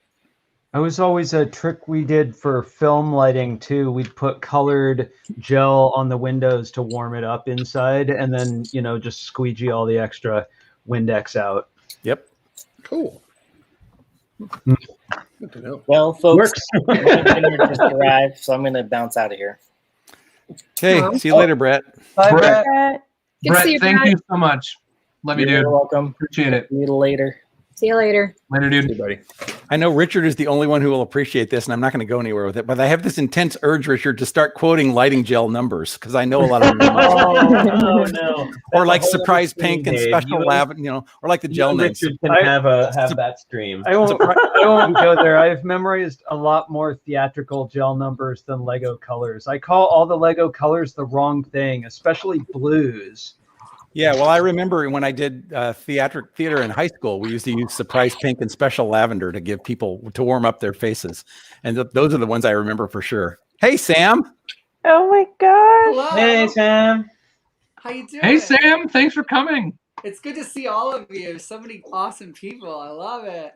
Are you in a different location? This looks different than when I've seen you in the past. I'm in a gorgeous condo in Miami, and we're getting ready to go out in a little bit for dinner and stuff like that. It's been a long day already, but yeah, I'm not home. The only Lego I have here with me is we went to the Lego store yesterday. And Holly, I've been wanting to buy that set just to make that spider. I don't care about the set at all. I just want to make the spider. I don't care about it. I want the spider. The Lego store here had everything. Oh, she's awesome too. The Lego store had the piano. It had the bouquet. It had Winnie the Pooh, which I bought, and it had everything in stock. I was shocked by how much was there, and so Wow. I bought this. And the only thing I've done is open up the packages and take all the little figures out. Oh, The they're so Eeyore is cute. Oh my God, Eeyore. Yes. Eeyore's He's, awesome. Yeah. he's totally one piece. There's no moving parts in him, which is sort of sad, but he's so cute. And then Tigger and Piglet and Rabbit, and I'm like, yay! I can just imagine that once you pulled the Eeyore out of the box, he said, "Thanks for noticing." Thanks. I like the little bee tiles for the little beehives. It's a cute set. I don't know. I've always liked Winnie the Pooh. I totally don't need it. It's one of the few sets I've bought recently. So, or it's been a long time since I bought a set actually, but it's good. I want to build what Holly's building, just to build it. Like I sort of want to be part of that program where there's some company that like it's a monthly subscription and you pay and they send you sets, you could build them and then you send them back. And I have fun building the sets, but I don't need to buy any more Lego for right now. I have a lot, like even this, I just want to build it, and then I'm gonna take it apart because I have no place to display it. I know I don't have any place to put this extra tree house, so I don't know. That's an interesting business model, Sam. I've heard of, like sets of the month, but I've never heard of ones where they send you a set, you build it, and they send it back. That's pretty cool. Oh yeah, you send it to the next person. The next person gets to build it. And Yeah, it's like a rental. It's like like the original Netflix of Lego. Yeah, that's cool. And there's a few sets that I've wanted to build for a while. Like that, I'm like, that looks like an interesting set to build, but I have no place to display. Like I wouldn't mind building the Disney castle just to build it, but I don't have a place to put it in my house. Yeah, to learn the build techniques and stuff. Yeah, to see and you can look it up and you can look at the instructions, but you really don't learn the build techniques until you touch it and you see it and you're like, oh, this makes sense. There's some crazy stuff here too. Look at all that under there. Oh my It goodness. looks so beautiful. Oh wow. That's awesome. I want to play with it. I must say, Justin's really good at using these parts. These little, what do you call those? Somebody knows. They're kind of like the angled look like a shape. Oh yeah, those, yeah. Those things. I noticed he had some of these in the Spring Lantern Festival too. There's some really interesting techniques built off of those. Super Awesome. Collector says in the chat, "I don't understand the words you're saying." Quote, "Don't need more Lego." Close quote. I'm a very big advocate of the difference between need and want because I have very limited space and very limited budget. And budget is a definite. I'm one of those people. I like to survive in the black, which is very hard sometimes, and so have to have self-control to not buy things I do not need, especially since I love to travel so much. And travel is you know, 2 or 3 Lego sets could buy me a week somewhere else. Yeah, I think a lot of people have probably been justifying a lot of Lego purchases this past year because we haven't been spending money on other things like traveling and going anywhere. Yeah, don't go out to eat, don't travel. So yeah, good call. Well, I actually pay more money now for like somebody else to make me food because then you got to pay for delivery and it gets expensive. But I feel like we should treat our house like, you know, like those jumbo piles at the convention and just go into the unsorted Lego with this sense of wonder at the treasures that are there. The way it's so easy to do at a meeting or a convention. It's this wonder. I just need to get into what we already picked so many times. That's a good point, Richard. Like I've been doing this camp with Mel, right? Like Mel and sometimes Jermaine. And we've been working with this one box of bricks. This one right here, like this medium, creative box here. And I think this is like our 3rd round of doing camps. And we do it once a week for something like 7 to 9 weeks or something like that. And you'd be amazed the things that I've been able to design for each class out of that one kit. Like, like this week was like Easter baskets. And you have like a limited amount of parts. And then I made like a little, like a little bunny rabbit to put in there. And you just have like a handful of how many parts? Like 400, so less than 500 pieces to work with. And that's enough to essentially build anything. So what do we really need? I think limited parts is a good thing too for a lot of builds because it forces you to be creative. And sometimes when I have unlimited parts and like when I'm building a build for someone like a commission, and I have unlimited access to parts or they're going to pay for all the parts. That's paid for. Yeah, that's different. But it also becomes overwhelming because there's so many choices and so many different ways I could build the same thing. And it becomes like sometimes limited parts forces you to be creative and just go for it. And you focus on the build rather than possibility. That is true. Possibility becomes overwhelming. Mm-hmm. Good point. There's a famous book of something, The Illusion of Choice, or something. I forget what a book's called exactly, but it talks about how people are actually more unhappy the more choices they have. Like when you go to the grocery store, or you go to the store, and you're buying shampoo, and there's 60 different shampoos. Am I getting the right one for me? Is this one making my hair too curly? Is this one gonna?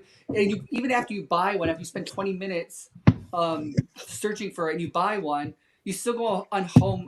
You go home unhappy because you don't know if you got the best one, and somebody else might say, "Oh, I used that one," and you're like, "Oh, I got the wrong one," and you're disappointed in it. So it's like sometimes not having too many choices is better. Oh, yeah. That's why shopping on Amazon is so daunting, because there's like, unless you know exactly what you're looking for. And then you start looking at the reviews, and then one person's like, "This is the greatest thing I've ever had," and the next person is, "This is the worst thing I've ever had." Yeah, and it's like, oh my god, I can't. I only have for like a toothbrush, Yeah, exactly. Okay, so quick, I just got to interject so that I can tell this story and then move on with what I'm building. I'm building this Joker trike, and I was missing I'm building this piece, and I was supposed to have two 2x4 plates in black. And so I got one of the 2x4 plates in black on there, and I'm looking around and I'm like, I can't find the other one. Like a 2x4 plate should be really easy to find. And then I discovered it in something that I assembled while we were talking without thinking about it, I guess. And it's like a cat on a cat on a wand. and this was like sitting over here somewhere, and so there you go. So it's wand cat and separator cat. Anyway, I just thought that was weird, and so I found my 2x4. Sorry. I love that. Just wanted to tell that story before we move on. Well, Sam, I don't know if you know, but we are almost 13,000 seconds into this live stream. I love it. And I should take a moment to say that this timer was built in JavaScript in a few moments by my buddy Jason. And Jason was my very first subscriber on YouTube years and years and years ago, before I published anything of worth. And he's been a great friend to me, a great support. And I said to him, I said, Jason, I want a timer that will just count up seconds, because I was looking online for a timer, a piece of software, a website, somewhere that I could go that would count up to 30,000 seconds. But they all are in minute time format, or minute hour, second hour, minute format. So you don't get to see 30,000, right? And so he just quickly, showed me, or he quickly threw this together. And so we've got this lovely view. If I'd taken the time to do Brian's route, then this would have been a slick little black rectangle at the bottom of my screen, and we'd be able to see it the whole time. But anyway, we'll remember. I believe you had Jason on AFOL Spotlight, didn't you? Jason actually did my 20,000 subscriber celebration live stream with me. So it was him and I, and we talked a lot about stuff that didn't have anything to do with Lego. We talked music, I think. Yeah, we did some music. We talked about music. We talked about, like, I think he brought to the stream a list of some of my earliest videos, and we talked about them. So that was fun. That was, I think, June of last year. I hit 20,000. Yeah, I remembered seeing, but I didn't remember where. So yeah, that makes sense. Yeah. Yep. Okay, cool. Thanks for letting me pause for a moment and talk about that. Did you ever find your very first video that you ever posted? Oh yeah, you were talking about that on the other day when we showed ours, which was terrible. It's amazing. Yeah, it's just, I don't know that the first video I ever made is public. You know what I mean? So. Oh sure. Well then. I kind of wish ours wasn't, but yeah. Yeah. That's what makes it fun. The first public video that I have is one where I showed I'm doing like beatbox I'm testing out a thing, like plugging a XLR microphone into a smartphone, and this was back when that like wasn't a terribly easy task to achieve. But that was only 5 years ago, so it's certainly not the very first video I published on YouTube. And I guess for some reason or another, but 5 years ago, my buddy Robbie and I, we used to be in a band together. 5 years ago, we published an acoustic cover of Everything Is Awesome. So nice. I was certainly doing some Lego related things 5 years ago. But anyway. Hey Boone, we have another super chat. Another super chat. I have to go. I'm sorry, you guys. I'm in vacation mode, and I would love to talk to you, but I don't have any Lego here, and besides Winnie the Pooh and Dot's Series 4, because all the mouths and eyes are going to be awesome for some custom characters and stuff. But I love seeing you guys. Congratulations on 30,000 followers. That is amazing. Thank you so much. To see you, Lynn and Richard, too, because it's Good like to see you, Sam. I haven't seen family in so long, and it just is really nice. Holly too. I mean, Holly's so part of this, and it's like crazy. And everybody else, thank you so much, and for having me just for a little bit. And bye. You guys are awesome. Bye, Sam. Melissa paid $10 to say hi. Yep. Hi, Melissa. Bye, Sam. Nice to see you. Thank you so much, Sam. Bye, Let's Sam. get together and do this. Like I love it. Yeah. Awesome. Have fun. Have fun check on out your my trip. Star Trek thing that I made. There's a Oh. few more Star Trek things coming too. It's Oh, cool. breathtaking. Oh, thank you. It's amazing. Thank you. And the picture of you some of the other sitting, ones are- the picture of you sitting next to it, like, really gives you the idea of the scale. It's insane. So much of my stuff is like that, where you see it in a picture, you're like, okay, it's cute. And you're like, oh, whoa, that is gigantic. The other one that's coming soon is it's more 3-dimensional, and it is ridiculous. It's ridiculous. Anyway, I'll see you guys soon. All right, bye, Sam. Bye. Bye. Bye, Sam.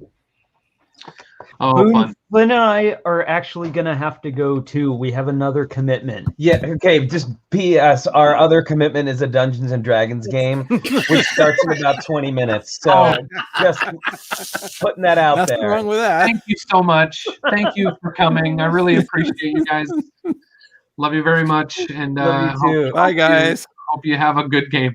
We I'll will see you let guys you tomorrow. have a good rest of your stream. Maybe if you're still around after we've finished slaying some dragons, we'll try and pop back on.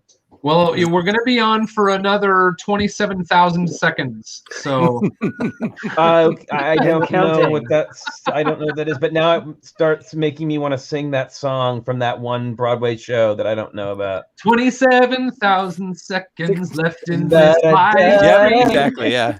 We're 20,000. gonna sing a song, can't remember the words. Yeah, I'm totally down. That's how many seconds make up 30,000 seconds. Never mind. Great to see All you right, guys. everybody. See you later. It's great Bye. having you. DB. Congratulations. Tricky tricks.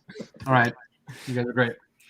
I had no clue that Dots already released their Series 4. So I just went onto Lego just now. That's why I was like, and oh, it's in my cart. It's about to happen. Hey, All Boone, right. I found some at Target, I think. Had them too. Be right back, Boone. Got to go get another snack break. Cool. Sounds good, Dave. Chris, what did you say? So you were talking about your first video. Do you still know where your first mock that you threw up online?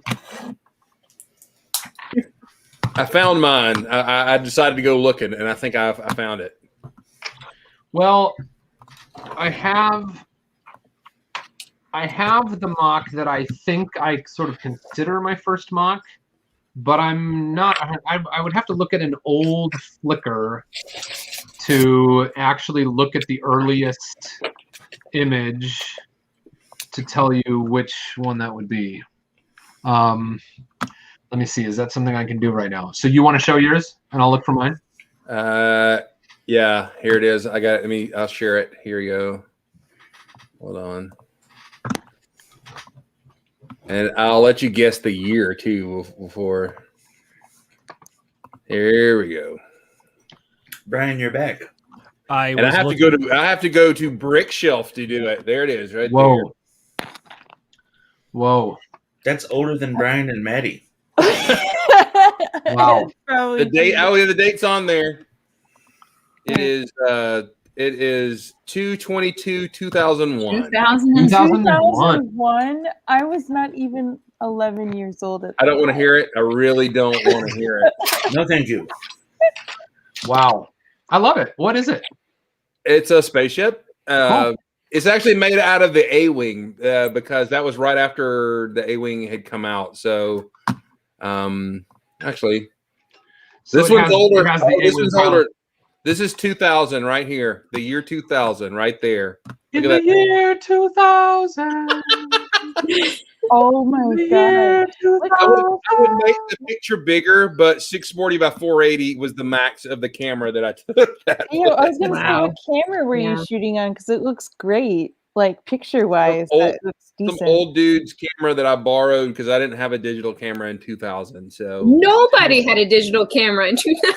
I know it. That guy had money, and so I borrowed his camera. I knew someone in 2000. I knew one person in 2000 who had a digital camera, and I kid you not, it took the 3.5-inch floppy disk. Yep, that was the Sony. The Sony. A friend of mine had that too. And you could shoot like 30 digital pictures on one disc or something like that. And actually, then you press a button to eject the disc and take the disc out, and you can put another one in. I think I did get my first digital camera right around 2001. I was ahead of it, man. This is amazing. Look at those chunky like leftover rocket engines on the side with the battery packs in them. Lost Dwarf said Celia Moon Fry did. But did Punky Brewster run around with a camera or something? All right. It reminds me of, like, Back to the Future. Nobody has 2 TVs, honey. And Brian is going. And Brian is going. Punky who? Okay. No idea. You were 11, Maddie. You were 10 when 2000. You were 10. Yeah, I was 10, and that's one of my earliest memories is when my mom was freaking out about Y2K, and we filled up our bathtub, and we filled up all of the milk jugs that we had in our house, and she said, "Oh my God, the world's gonna end," and I was like, "What? What's a computer?" The end. Okay. Yeah, Chris, thanks for bringing up that age thing again. You're right. I'm just thinking. Let's see. I'm not going to ask Maddie how old she is now, but 31. I was probably close to your age at that time. I'm thinking. So 31. You were 31. Chris, you were like 30. That's not near 11. Actually, no, I was 29. Thank you very much when I built that. Okay, you could have been my dad at that point, honestly. Oh, Is shut up a word we can say in this chat? Because I'm going to say shut up. Age is just a number. Look, we're all here together now. That's right. No, I'm offended that Chris said shut up. It's a number. It's a big number for some. Oh man. Hey Chris, do I look like I care? Yes. I'm by far the oldest one on the chat. I know you are, Dave. Couldn't care less. But what's great is that you're still kicking it and you're still playing Lego. Exactly. Right? What would y'all think about some mail time? We haven't done any mail time. Mail time. Here's the song that never fails. It makes me want to wag my tail. Mail. We just got a letter. Okay, we just got a letter. Thank you, Maddie. That was great. Okay, nobody knows that because I'm Blue's Clues. Blue's Clues. Okay, thank you. Blue's Clues. I know Blue's Clues. I lost. That was after my time, Chris. Way after my time. Me too, brother. I don't know. Or Blue's Clues costume for Halloween one year. I have not gotten very far on this Joker trike because I cannot build. I can't build and talk and run a stream at the same time. So maybe this thing will get done by the time I'm done. What? These are cool. Gideon, I'm afraid I'm not going to get to the power miners build today. Maybe if I really hunker down and start doing some building. Well, Boone, aren't you giving away the Joker trike mobile anyway? Well, I gave away Joker. Okay, well, if you're just gonna use the trike as like parts, then why don't you just go ahead and call it done, and then get a just the shove it actual back build in the you want box to and do have done. some people in it. And so here's your the mock is a wrecked trike. I kind of want to see it work. All right, this is a letter from Elise Q. I'm just going to do my best to cover up addresses and stuff. So I have my mail time bucket, and for many, many years, if you want to talk about looking at old, hold on, I'm struggling with my furniture here. If you want to look at some old videos, I used to do a show before I was exclusively Lego stuff. I used to do a show called Weekly Toy Box, and mail time goes. Show, by the way. Thanks, yeah, it was. thanks. It was. Yep. Weekly Toy Box goes all the way, or Lego does go all the way back to Weekly Toy Box because I certainly did Lego stuff, but it wasn't the only thing I was doing. Some great video production quality for that show. Thanks. So I had a song and it went something like, how did it go? It was like mail time, bow bow bow now, bow now, mail time, bow bow bow now. Mail time, and I just wanted to. The other day, I was washing the dishes and I was thinking about this, and I wanted to transition into like mail time.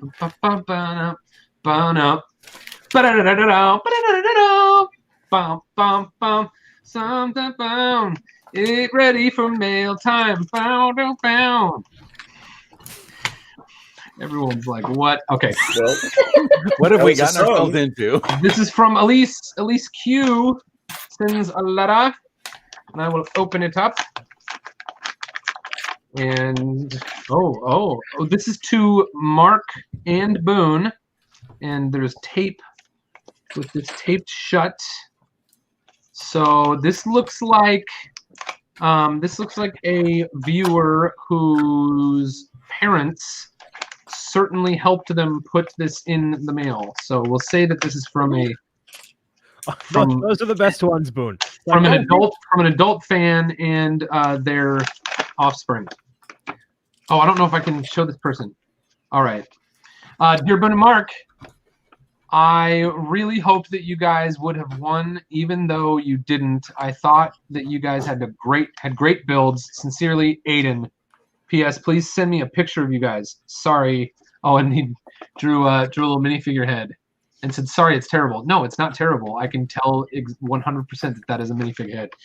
Can't be terrible. All right, cool. Thank you so much, Aiden. Appreciate it, and thank you for watching. And I will put this in a pile over here, and we will get a picture of me and Mark out to you, or Mark and I. Here is one from Harper L. Harper L. sends this, and it's like a card. Oh, look, that's cute. That's nice. And it says on the inside. Okay, here's a. I think this is an envelope for. Okay, yes, these are envelopes for returning something. Okay, that's a picture. So we'll put this over here. And the card says, "Dear Boone, I love Lego Masters. I am almost." This is an interesting thing. Brickitect. When Brickitect does anybody watch Brickitect? When Brickitect does mail time, he won't say ages under 13 because I think 13-year-olds aren't supposed to be. I don't know. It has something to do with the COPPA, right? But anyway, I am almost 9 years old. I have a huge Lego city. I've been working on my Lego city. I'm sending you a picture of my workstation.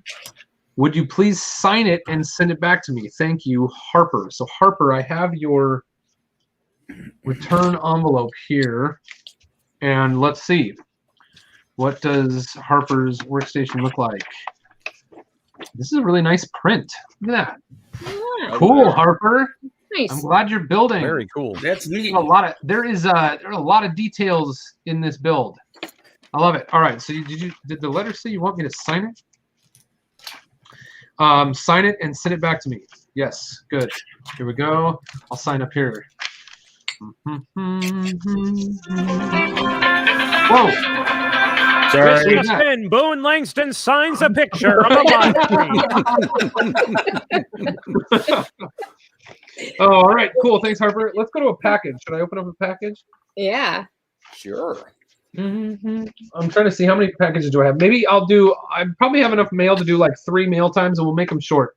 We'll do like 2 letters in a package each time.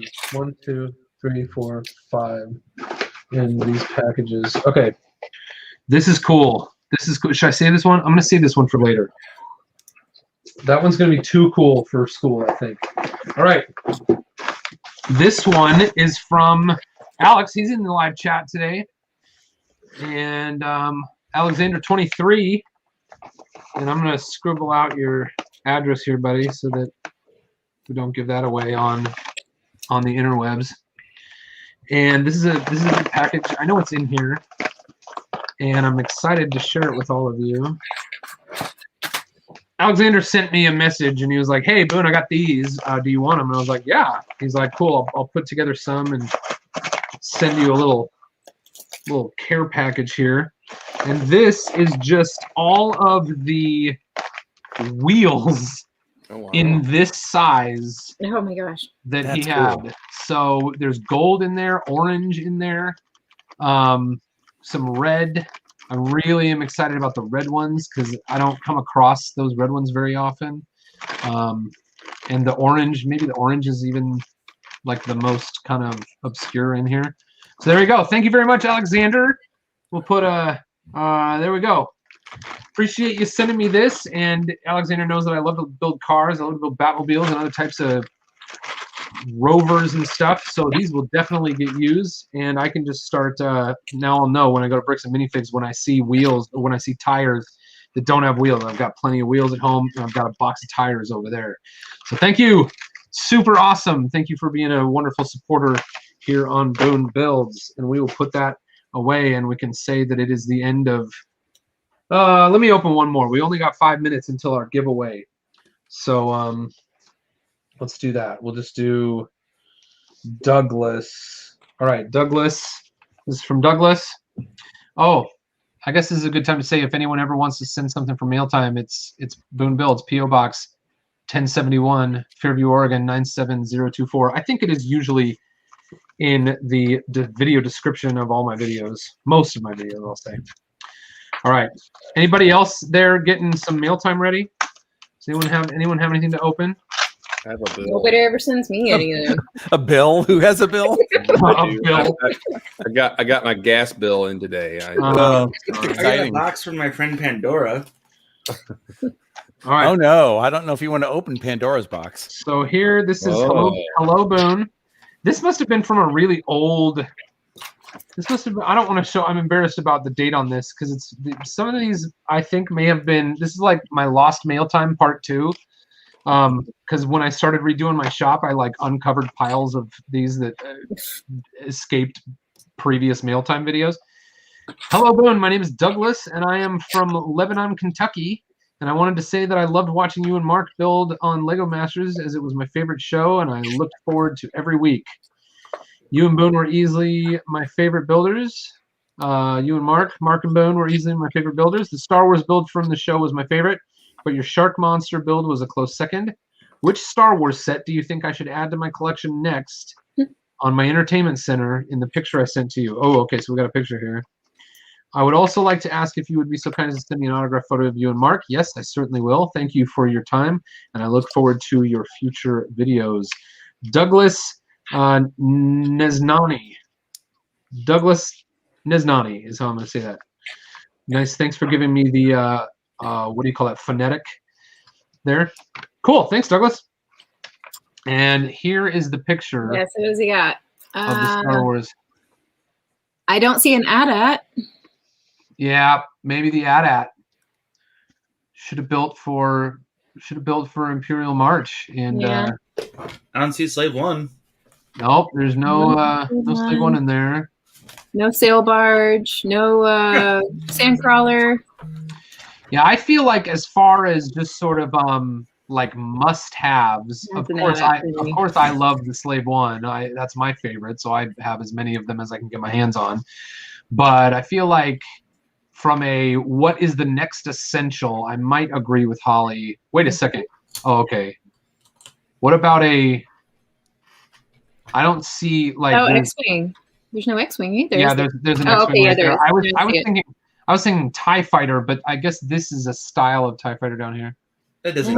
That's Yoda's craft, I believe. Yeah, that's Is Yoda's. it? Yeah, I can't tell. Yeah, there needs to be a TIE Fighter in there. I'd say TIE Fighter is more. I think you're right. More ubiquitous than AT-AT. AT-AT might be next, and then the other ones mentioned. There you go. There's your recommendation if you want a recommendation. I'll toss in my recommendation for the Razor Crest. Well, yeah, I mean, that's easy to do. All you got to do is grab a bunch of gray parts, throw it in a pile, and go, "Yep, here it is." It's so funny. Dude, Yeah, right. It's too You're soon, right. man. It's still too soon. Still too soon. No, it's Hey, not. Boone, I may regret this, but I have something to do that you inspired me to do. Given the time of day that it is. Drawing time. Drawing time. We just can't wait. We got a date with drawing time. Yeah. Mark snuck in. Time. And Mark is here. Hey, Mark. Welcome back, I'm Mark. here. I'm back. I'm here. Woohoo! I heard like you guys were talking about like gray parts, and I had to jump in because that's my favorite parts. Just gray parts. Mark loves great parts. Cool. We're going to do another giveaway. All right. Oh, hey, Purple and green here. Mark, I meant to ask you something earlier. Are you working on any new mechs? I am, but I don't have any pictures. All right. Just I'm have a excited to see them. solo layout view of Mark's luxurious beard. There it is. Mark's, He's out there enjoying the sunshine like a sane person should. Mark's sexy face. I love it. All right. That's great. I'm doing my best. Only for you, Boone. Thanks, dude. Hey, I was so glad to start this stream with you here live with me. That was awesome. Yeah. Let's do Hey, Brett. Boone, I got a jet, man. My wife is coming home, so. Hey, Chris. Thank you so much for being with us. I really appreciate you, and glad you came to join us. Hey, man, I'm honored by the invite. I appreciate it. Big time. Bye, Chris. Have a good Cool. evening. Bye, Chris. Yeah, I hope you have a bye. ball tonight. Dingleberry.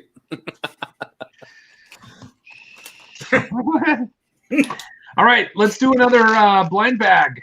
So we're going to open up a blind bag and give a blind bag away.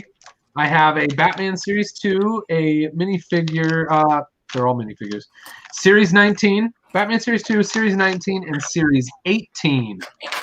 So who has a nomination for which of these I should open? You The should lime do green one. with the flamingo lady on the front of it. Okay. Yeah. Yep. We'll do. This is Series 19. These are the figures that they gave us on Lego Masters in episode 8. So we'll see what this is. I don't know what this is in here. Did they just give you one, or did they give you like buckets of them? No, they gave each team, each person got one. So Mhm. Mark built for the. Yeah, I remember. I was just wondering if like Pizza guy. that was an extra they gave you. It was like, hey, here's this bucket. I think we did ask for an extra, didn't we? Yeah, we had one extra we could use, but then we were like recommended not to use them. Okay. Yeah, Okay. it was weird. Are you ready? Here we go. Yes, we are. Oh my goodness! Look at that. It's the Monkey King, right? Yeah. Yes, sir. And Yay! the cool thing about this was that it came out before any of us knew what Monkey Mhm. Kid was. Yeah, it was like a teaser. Yeah, that's really interesting. I wonder, has that happened in any other cases with collectible minifigs? I feel like it has, but now I can't recall what it was. Where there was All right. something we saw before we saw it in a set. What was that? So does this go on here? Oh, I forgot to put his tail on. The shark from video was spray paint on the skate park at on the new skate park set. Wow. Hmm. Yeah. The what?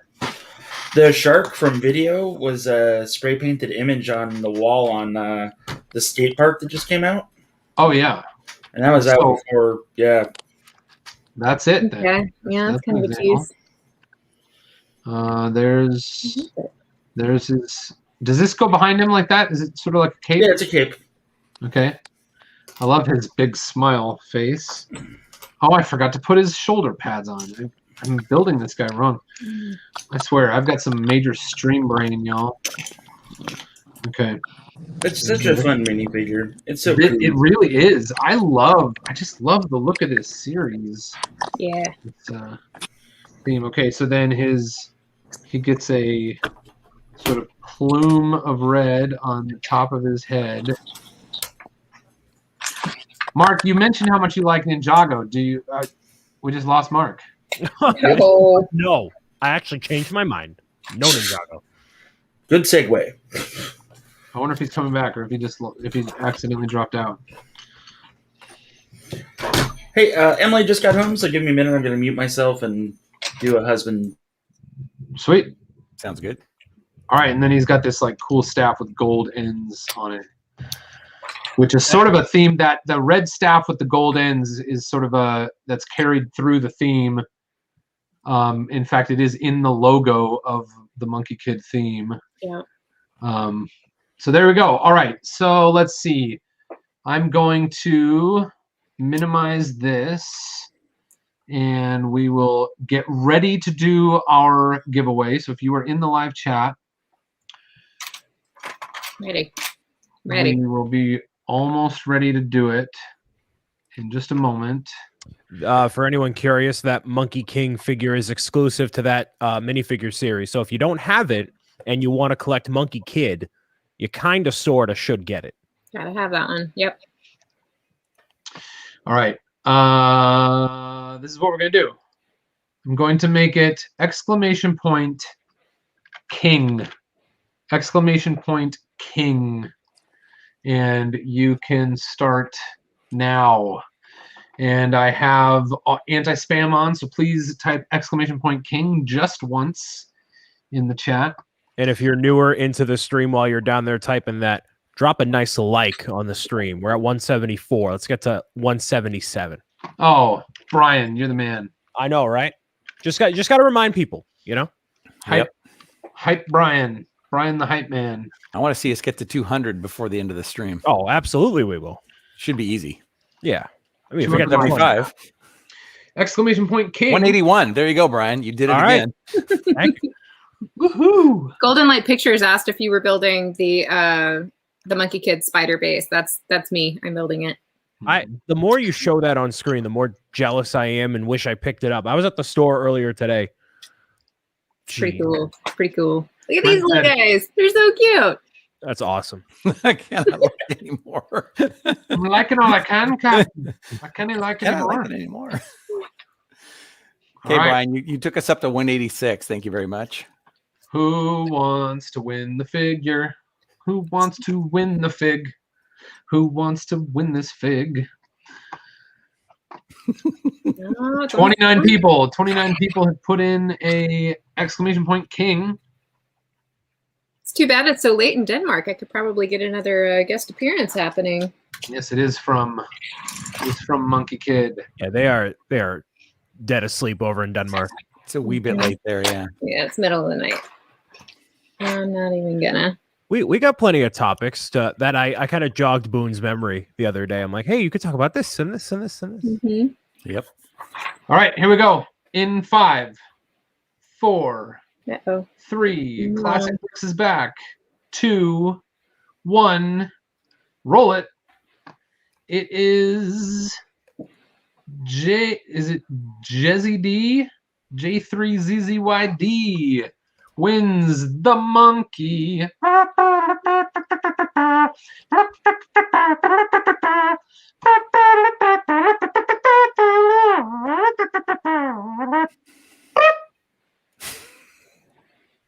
Nice. Love it. All right, here you go. Here is the fig that you will get. And I'll show it to you here. Listen, if you've won something in the stream today, have I just given away 2 things, or was that the first thing I just That gave was the away? first thing. Okay, we'll do another thing here. If you've won anything in this stream, please shoot me an email to boone@boonebuilds.com and let me know that you won something in the stream. Because on YouTube, if you're on Facebook or if you're watching through Twitch, there's are a little bit different. But it looks like everyone coming through so far seems to be YouTube people mostly. And I can't always reach you on YouTube because they've done away with the direct messages. So if you've won something, please send me an email, and then we will take just a couple of steps to confirm, or what's the word, to verify that that email is from the owner of that account, and we'll go from there. I've got one more thing to give away. Oh, not that. And we'll go to here. And let's see. We'll reach over here and get a... What are the most recent things I've given away? Ooh, how about this? This is kind of cool. So this is a little guy. This is totally just a guy that I randomly put together. He's got some Jawa parts. He's got like some other, I don't know what these parts are from. This was the guy that I used in Boone's Build Camp. And I threw him together kind of as an example of a way to start, mixing up your minifig parts to kind of inspire some original characters. So I threw this guy together, and I'll just call him the what would I call him? Like the Ranger. And I'm going to give him away. And that's just a little bit of a plug for Boone's Build Camp. So if you or anyone you know would love an experience in creativity led by Boone, you're welcome to check out boonsbuildcamp.com. And actually, this URL says summer 2020. That is not necessarily where you need to go, but boonsbuildcamp.com will get you there. And there are a couple of different offerings there. And so the person winning right now will get the Ranger, a minifigure assembled by my hands, here only, You won't find this guy anywhere else. Of course, you can buy those pieces somewhere if you want. But so the tag for this one is going to be. I gotta type it first before I do anything. Exclamation point Ranger! Exclamation point Ranger. So if you'd like to win that minifigure, please type exclamation point Ranger. Here we go, here we go, here we go. And I will go to banners. Jake Sadovich is with us. How you doing, dude? Hey, Jake. How's it going? Hey, Ollie. How's it going? Jake, what have you been up to lately, dude? Building some stuff and just kind of hanging out. Cool. Not a lot. Had my son who's away to college now visiting last weekend, so I got to hang out with him and my daughter and some of their friends. Nice. You don't look old enough to have a son in college. Yeah, he's just starting, like this month. Is your daughter older or younger than your son? She's younger. So you still have some time. Yeah, she's a senior in high school. So. Oh, not that much time. All right. Not a lot younger. No. Well, cool. All right, we've got 27 eligible users who might win the Ranger. In 3, 2, 1.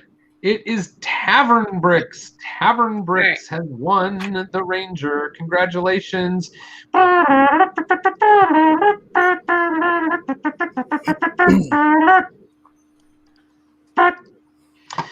Nice job. Thanks, Holly, for always being ready with the party. I wish we had some like music. I was thinking about finding what do you call it, a royalty-free music station to listen to while we're on here, and I just didn't get around to it. Yeah. So I was wondering if I just tell Alexa to play royalty-free music. I wouldn't count on it. Yeah, I wouldn't either. No, I have a lo-fi hip hop station playing in the background while I'm chatting with you guys. So maybe some people like to have their own music. Okay, yeah, there you go. There you go. Cool. All right, Jake, do you have anything to share with us? Yeah, I got a couple things that I can share. Of course you do. Usually, I haven't got a lot done this year, but I got a couple things. I wanted to do Tricky Bricks' insect challenge. So I was thinking about doing like a ant for their challenge, and I wanted to play with scale and have one picture of the ant with like a shoe coming down to step on it, and then do like a giant ant. So the only part of that I ended up getting built were these small, like a spearhead. I did them in a couple colors. So I was thinking for the other scale, this would be on the ground with some bushes. So it'd be like a giant ant out in the desert. And those two heads are all that came of that idea. And then, so the day after their competition was done, I finally did build an insect. So you pulled a Holly is what you did. Yeah. So I did this dragonfly, which I've been meaning to do for years and finally just had the excuse to do it. Awesome. That's cool. That's very cool. So I'm still playing with some of the color stuff's going to change. These like insect-like kind of space helmets. I'm going to try and do some different colors because it's got like a light trans blue minifig head inside of the trans neon green right now. So I got a few different color combinations of the helmet and the head to get kind of more depth and color into it. And the front of the face is like a Rebel Endor helmet, right? Mm-hmm. Yep. That's awesome. And I spent 90% of the time on the head on this one. Mm-hmm. Getting those three helmets at all the right angles to line up was tricky, awesome, to say the least. I'll show you which part I got. And this wouldn't have been possible like a year ago because I used that little Batman weapon piece that are fairly new. I mean, I tried billion different combinations to try and get those to work. So that's essentially double-sided studs, right? Yes. Yep. For the eyes. Yes. Real quick, I just want to mention this is kind of a fun one. Blue or BLU says, "Hi, I'm just a pretty inactive person in your streams and videos, but I watch them as often as possible." Heart, thank you so much. Really hope everyone is doing okay. Thank you very much, Blue. That reminds me. Oh my goodness, we missed the halfway point, everybody.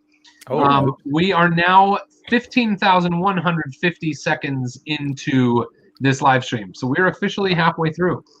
I don't feel like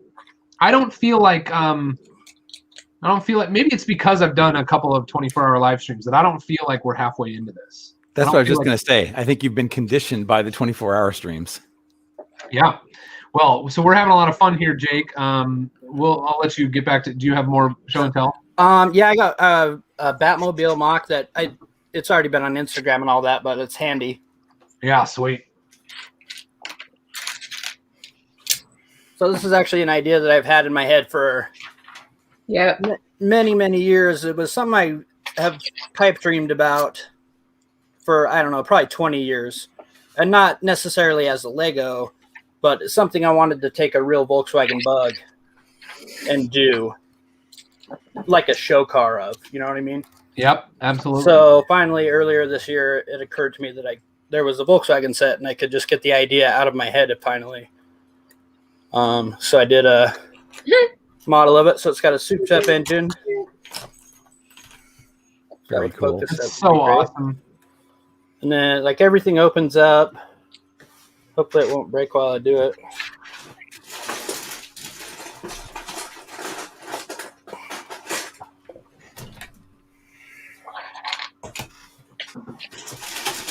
So the top opens, the doors all open. Nice. Front trunk opens up. So cool. I've got a bunch of kind of like artifacts and stuff in the trunk. There's a bat merch gun, shark repellent, got kryptonite, some batarangs, piece of resistance, and some other things down in there. So I kind of took a bunch of different fandom kind of references. The Death Star plans are in there. The One Ring, a sonic screwdriver, and the Krabby Patty recipe. Fantastic. They're all in there. And then my favorite part that you can't see unless you totally open everything up is and I'm not sure how well this is going to come across here. Are they like subwoofers? Yeah. Yes. We had a huge, cool. And they're the box. So you've got subs. Yeah. You got the amp. There's tweeters and bass ports and 6 or 8 inchers back there too. The subs are cyclotrons from proton packs, right? Yeah, from the Lady Ghostbusters. So good. I love it so much. So that's been a fun project that I got done. Sweet, dude. That's awesome. I've always been such a big fan of your work, and that idea, you sent me that idea, I think, like maybe right when you published it or right before you were ready to publish it or something. Shortly before, yeah, I think so. And I remember drawing that car when I was like 12. It's like I taught myself how to draw the Batmobile from '89, and I taught myself how to draw a Volkswagen Beetle. And then I was like, hey, it'd be cool if these were one car. And I tried to find one of my old drawings of that car from when I was a kid, and I wasn't able to find it. But I think I showed you a kind of a vector rendering that I did of a Volkswagen Beetle as the '66 Batmobile. Yeah, that was a really cool graphic. So I wish I had that handy, but it's over in the other room. But anyway, it's such a good idea, man. That thing needs to exist, right? Like as a real car. Yeah, I always wanted one. To have like a propane tank so that when you're at the car show, you could shoot fire out the back, out the nozzle. Yeah, absolutely. I told Jake next he needs to do the rolls. The which? The Rolls Royce. Yeah, that would be cool. Yeah, there's a Batman. The Rolls Royce from Batman from like 1989 Batman. Wow. Okay. That's cool. Cool. It's actually, I think We'll it's, have to look I at mean, it's, it's Alfred's car, or Alfred drives it, but Right. so there's potential there. Yeah, and that was kind of since I made it into a mock and now it's kind of different from the original idea, that's kind of the story I was thinking is it's Alfred's daily driver Volkswagen for when he's not at work, right? And so he was driving and it broke down. And so he asked Master Bruce if he could repair the car, and he comes in the next day and this is what he finds. And now Bruce won't give him the car back either because it's his. Yeah. So he just buys him another car. Nice. Right. Oh, that's awesome. Blue said, "Is this hey Boone? What if you made some Nightbot commands that link to social media, YouTube channels of like other Lego people or Jake or Brian, like Jake or Brian?" Yeah, I can. It's pretty tame here. Is that two separate things? Yeah, I can look into that. When I started using Nightbot, I disabled everything except the giveaways because that's sort of all I wanted at the beginning, and I'll have time to explore that. So awesome, cool. Well, let's see. It is. I'm looking at my list. I feel like I just need to finish up this trike. So, what are some awesome things we could talk about while I finish up the trike? I'm almost done with the spider base. Nice. How deep of a topic do you want to go, Boone? Brian, deep. Let's go deep. Alrighty. Well, so something I brought up to you as a potential talking point for this 8 hours of craziness that you have going on here involves the latest to come out of not really Lego ideas, but kind of Lego ideas in the Bricklink, what was the ADP program. And since you have been away doing various other things, except, giving us time on here, living your life, your best life, I was curious to hear your thoughts as somebody who was a part of the program, what you think of what Lego is doing with the not approved 10,000 vote projects and how that would differ from what your experience was like way back when you had your project be an actual product. Yeah, Jake was part of that ADP program too. Yeah, so Wait, we've got a couple of interesting things going on here because Jake and Holly both have like significant ideas experience in that Jake. Wait, Jake, you do? Yeah. What was that? For ideas? Yeah. Or are you shipping serious, a bottle? No, I'm kidding. I'm entirely kidding. So Jake designed Ship in a Bottle. We lost Jeff. Holly had a 10,000. So Holly's in the 10,000 club, and was not a successful. It did not. You're successful in that you reached 10,000, but it was not. But what's the next stage called? The review period. It didn't get through review, which means Lego decided not to do it, and it won't happen through Bricklink because it's an IP based project. And then Jake, you've had other projects that did not reach 10,000. Yeah. One other one, and then a second that probably won. I still believe in you, Jake. I'm still a little bit hopeful, but. And so Jake was also a designer in the first ADP. So Jake and I had that experience together. Forgive me, I don't know what project that was, Jake. I'm sorry. The Isle of Peril. So it was like the 3D treasure map. Oh, yes. Yeah, so that one was mine. Excellent. Hey, Boone, I'm going to run out for 15 or 20 minutes to get something a little more substantial to eat, but I'll be back. Cool. Sounds great. Thanks, Dave. Yep. All right. I'm going to actually remove him from the thing. So what do you think, Jake? What do you know about it? I don't actually know a whole lot about it. We should. Do you want me to pull up the website and I can screen share it? Right. I don't know. Basically, all I know is that, yeah, like Holly said, none of them are IP based ones because that's just a barrier to entry through that because it's a whole thing they got to go through. And then it's just some of the projects that got to 10,000 but weren't approved, which of course they get untold amounts of flack about, oh, I wanted that one. You suck because you didn't do the one I wanted. They're I always, hate you. I mean, Lego you think Ideas about- is garbage now. You think about the number of Right.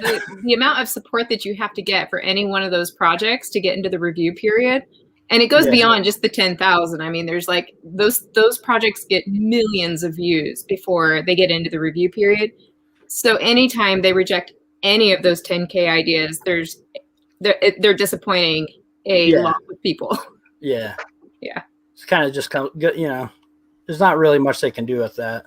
Right. And then you get a lot of complaints like, oh, well, there's 28 or 30 projects, but you're only going to pick one or two.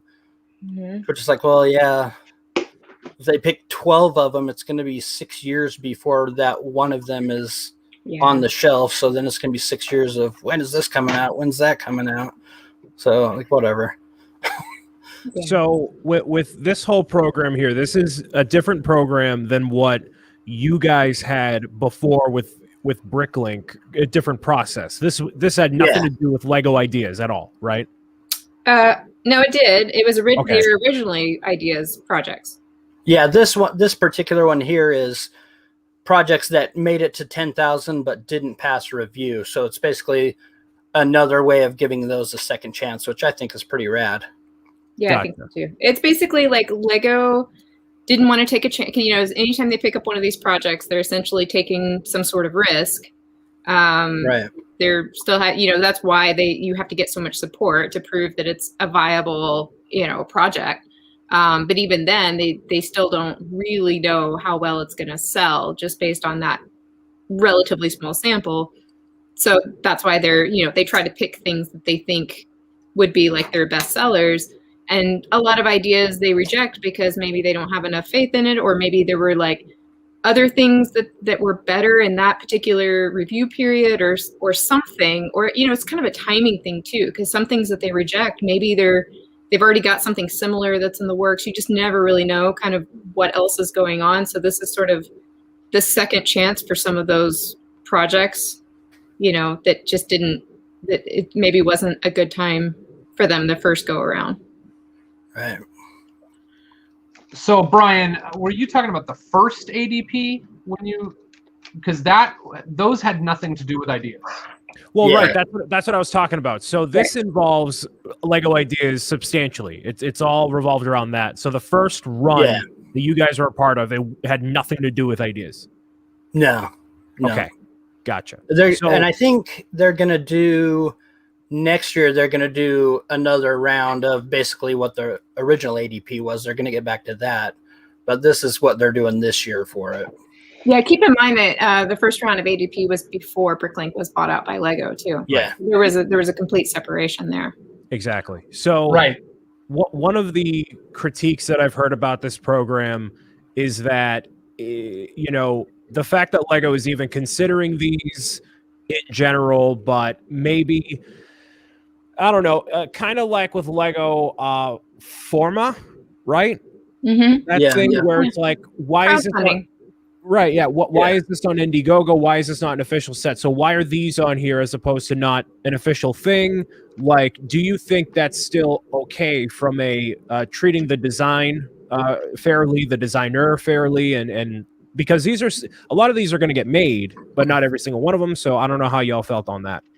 Right. Well, with this one, it's gonna be more like ADP than ideas, in that the design is going to be basically what the original creator made.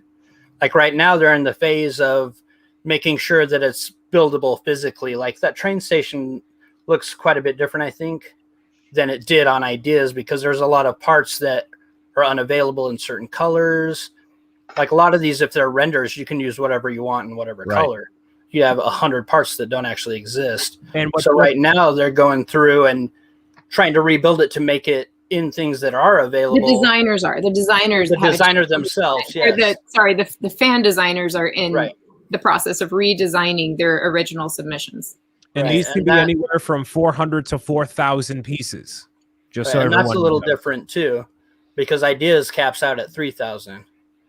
Which is interesting that they would have a higher piece count, for this. But I just, I think that they. Ooh, this is hold on. This is not. This didn't happen before. Last time I was on here. Oh, I wonder if they. I wonder if they ended that initial period. Remember, they did that. They sent out the surveys of like which ones would you be interested in. I don't know. I haven't seen this from last time, so it's been archived. Because they sent out. They announced which ones were picked as having a second chance, and then they sent out a survey that was like asking people, which ones they would be most interested in, and then I gathered that based on that information, that was going to be sort of which ones they picked to go forward, or that was part of the information that they used. Right. We're still early in the process too. Yeah, because I think they were going to winnow this list down to, I don't remember exactly, but 12 or 13. Right. Right. I think it was from. Okay, so I can just actually scroll up to the top, and we can take a look in general. So yeah, the 10K, and then from the crowdfunding point is where people put their money where their mouth is, pre-order the sets, and do it that way. But I believe it was the first 13 to get through would be, or no, I think you actually have it right. Where of the 13, whatever gets the amount of pre-orders, that's what's going to get made first. Yeah, so long as you get enough pre-orders to get made, then yeah. Right. So that's how the ADP was that way too. Yep. They had a list, but if you didn't pass, and mine barely did, thankfully. If you didn't pass the pre-order part, then they weren't going to make it. Which that kind of goes to what Holly was talking about earlier with them maybe not having the faith in certain projects as being that popular, because it could get 10,000 votes, but if it sells exactly 10,000 copies, that's a pretty big flop. So this is it here. This program will realize up to the first 13 projects that are successfully crowdfunded by fans. Each designer set is a limited edition, and up to 5,000 will be produced. So I believe of all of these, the first 13 to reach it will go. But I guess these very bottom ones here were just archived because it's not feasible, or they didn't want to. So it may have been a process, and I think we're going to get someone in the stream here in the next couple of minutes that is going to know more about this than all of us. Brent Waller's in the mix too, right? Yeah, that was his calendar. Does he have one, or how many does he have in here? Wait, okay. I think he only has one in here. Okay. Hey, Brent, I'm not going to publicly call you out to get in here. I love this calendar. Please get in here so I can praise you publicly, because I love it, and I'm buying it. So I just want to throw that out there. Just know that when Brent shows up, we can all give Brian the credit because he was the first to mention it on the stream. Well, I haven't had any other forum to give him the praise, so I want to make sure it gets out there. I haven't been like messaging Brent over here while you guys have been talking about this or anything. Okay, Brent, I think your name's been said enough times now. You should probably just jump in here. He may not be allowed to say anything, although he probably has. He probably knows what he can and can't say. So right. I mean, I wouldn't assume, but hopefully. Yeah, because Boone and I, we had that before where it was like we can't talk to anyone other, Yeah, and that's before it was even owned by Lego. Yeah. But I have something to say about that, Holly. But before it gets too far past, I just want to say 36 bricks, $5 super chat. Thank you very much, 36 bricks.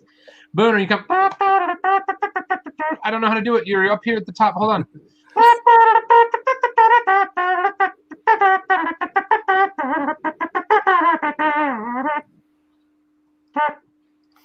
Okay. Are you coming down to SoCali to put the sets together at Bricklink like you did before? If so, lunch is on me, buddy. I didn't actually go down there to put sets together. Jake and I did that when we were here for Bricks Cascade. We put a few sets together to show at Bricks Cascade that year. But I did get to go down and have a little behind-the-scenes tour of where they were assembling the original ADP sets. And I don't know anything about that. I'm not really involved this time around. I messaged a contact that I have at Bricklink when this round was first getting started. And they were like, hey, it's great to hear from you. We'd love to be able to do something with you in the future. this time through, this is how it's going to work. So it's all 10,000 club. But 36 bricks, the next time I am in SoCal, I will certainly try to remember to let you know. I don't know when that's going to be. I spent a lot of months there in 2019, but thank you so much, 36 bricks, for a $5 super chat. Hey everybody, I happen to know for a fact that 36 bricks is creating some lovely content around Lego building sets and mocks and a cool city layout, and you should go over there and check that out. But not right now because we're streaming. But thank you very much, 36 bricks. And Holly, what was the thing I was gonna say to you? I was like, there was a piece of that. I don't know. You said. What did I say? You've said it twice now about the ADP, and both times you mentioned it, I thought, oh yeah, there was a point. There's sort of like you've mentioned twice that the first round of ADP was before Lego purchased Bricklink. But I think I can say this. I don't think this is secret information based on the presentation that Tormund gave in Chicago. Jake, you remember that? Yeah. That the first ADP was a major component of testing the relationship between Lego and Bricklink. Yeah. Yeah. I mean, it seems obvious because it was right after that, success that Lego bought them. So yeah. Yeah. Yeah. Okay, cool. Holly, I feel like I cut you off on whatever you were about to say next. I kind of wonder because I've always, especially the last couple of years with the whole ideas process and feeling like wondering, I guess, if it isn't, if something kind of needs to change about it to adapt to the influx and the popularity of it and whatnot. It's a really old model at this point, and I just kind of wonder how sustainable it is. And I've been saying for a couple of years that I really wish it was more of a crowdfunding model, because then you get then all the fans that get invested in it and support it and share it, and then you don't have that big letdown at the end, because it's really kind of in the hands of the fans to put their money where their mouth is and get it made. So it's kind of interesting that they've taken this approach, and I kind of wonder if this isn't potentially going to replace ideas, maybe. Anybody getting that feeling? So if I'm going back to that comment I made about Tormund's comments in Brickworld Chicago 2019, he said that Lego was very interested in this from Bricklink, this cooperation with Bricklink, so that more fan ideas can be realized. Yeah. And I think that there is the thing that I always say, which is a component of the answer to every unknown about Lego. I think it is always at play, is that Lego is not quick to change anything. True. Yeah. So it's far easier for Lego to which sounds absurd as I say it, but it is a better fit for Lego, the model that the Lego group has around ideas, to explore another initiative. Yeah. They're definitely still testing the waters at this point. I don't think ideas is going away in the next couple of years for sure. Yeah. But I do think that, if they said, well, if we raise the thing, or if we change fundamentally how ideas works, then we're creating some, we're shifting where right now it's like the bottleneck now has become like the number of sets that can reach 10,000, whereas it didn't used to be, right? It used to be that like there just weren't going to be very many sets that reached 10,000, and now it's completely, that's why opened wide up. Because it takes like one person on Twitch mentioning one thing, and like that could be all that it is, but that doesn't that could get it to 10,000 easily, but that doesn't necessarily translate to sales. But I think I've always, maybe this is what you've mentioned, Holly, but I think that one of the ways that could solve that problem is to actually make people pay the money exactly to give their vote. Yes. Crowdfunding is definitely the way forward, I think. And that's just my opinion. Yeah. But as soon as they make that change, they are fundamentally they're fundamentally changing how ideas works. So in the effort, as Tormund said, to help more fan ideas get realized, not just change the way we realize the same amount of fan ideas, but to help more, because if you raise that, if you raise the quota, and Brent is just here, and I'm going to let you in, Brent, but I'm going to try to finish what I'm saying. If you raise the quota, then you're not increasing the number of ideas that get realized. You're just making it harder for ideas to reach it. Right.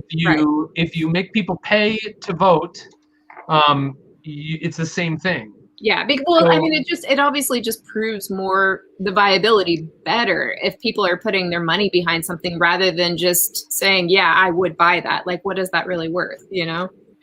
Right. Brian, I'm going to remove this for a moment so that we can all see Brent. Hey, Brent, thank you so much for joining us. Hey, Jan. Hello. Hey, Boone. Heads up, you've got a couple of super chats. Oh, so one of them sorry. just fell off. One of them just fell off. Brickin' Mad was just with us. Congratulations, Boone. Thank you so much, Brickin' Mad, with a $5 super chat. We really appreciate you. Thank you we didn't get to say goodbye to Maddie, did we? No, she just kind of disappeared. Maybe there was something that needed to happen. So thank you. That was a really wonderful time we had with you, and it was probably close to the first half of the stream. So thank you so much, and thank you for the $5 super chat, Holly. We're gonna group these two together, and then we'll do it. Bricks and Minifigs Crest Hill. These guys are so cool. I even asked Tormund about if Bricklink A-Fold program would be new ideas line, and if Bricklink could be the new past parts and pieces, maybe. Congrats on 30,000, Boone. Yeah, thank you guys so much. Always great support from the folks out there in Crest Hill. So here we go, Holly. Get ready.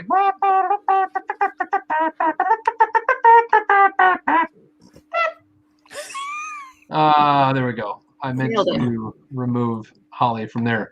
Brent, it is so good to have you here. Hey, yeah.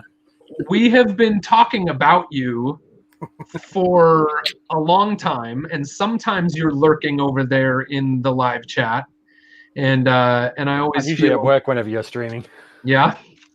Well, thanks for joining us. I love your shirt. You've got the Batwing on there. Oh, it's like a classic space shirt with the Batwing. I only found out I've had this shirt for like 2 years. I found out like a month ago that it glows in the dark. Oh my goodness. That's awesome. I love it. So Brent, you're kind of a big deal. Apparently. Tell us, Brent, we've been talking about ideas. We've been talking about Bricklink design program. How many ideas projects have you submitted over the years? I think it's 14. Let me just check. Oh my goodness. It's a machine. Yeah, no kidding.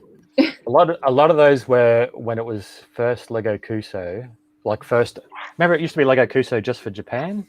Yeah. Yep. When they first opened it up to a worldwide audience, I just had a bunch of mocks lying around and just chucked them all up there. So a lot of them are from that. So I did like a Batmobile tumbler this is before The Dark Knight even came out. This is from Batman Begins. Mm-hmm. So that was one of the first things. I had like a series of mechs all based on, these are like very early mocks coming out of my Dark Age builds. All the mechs were based on the old classic minifigs. So I had like a fireman mech, like a doctor mech, a policeman mech, and a spaceman mech. So I just dumped them all up. So I probably put about 5 or 6 up in that first hit. How do we? I might share. I might go to your profile. How do I find you on ideas? Is that possible? It's just Brent Waller, one word, no space. I can send you a link because I just loaded it up myself. Yeah, sure, if you don't mind, because I feel like they've changed the interface here just a little bit recently. They changed it enough that you can't find things every time. Yeah. I've never been able to find things on there. Project phase. Oh, so if I go to, well, if I do one of your approved ideas, and then I'll get there quickly. You send it to me? Yeah, by cool. Messenger. Thank you. Thanks so much for being here. I really appreciate it. That's all right. I was literally working on my Bricklink designer program thing on the computer. Really? When I was watching you guys earlier. So I assume that there are things about this that you can say, and things about this which you can't say. Yeah, that's correct. Okay. So most of it's pretty much common knowledge, though. So like publicly announced. Okay. All right. I'm gonna do this here. Where is it? All right. So everybody, this is Brent Waller on ideas, and you can see some of those mechs he was talking about. The Tumbler reached 10,000. Yeah.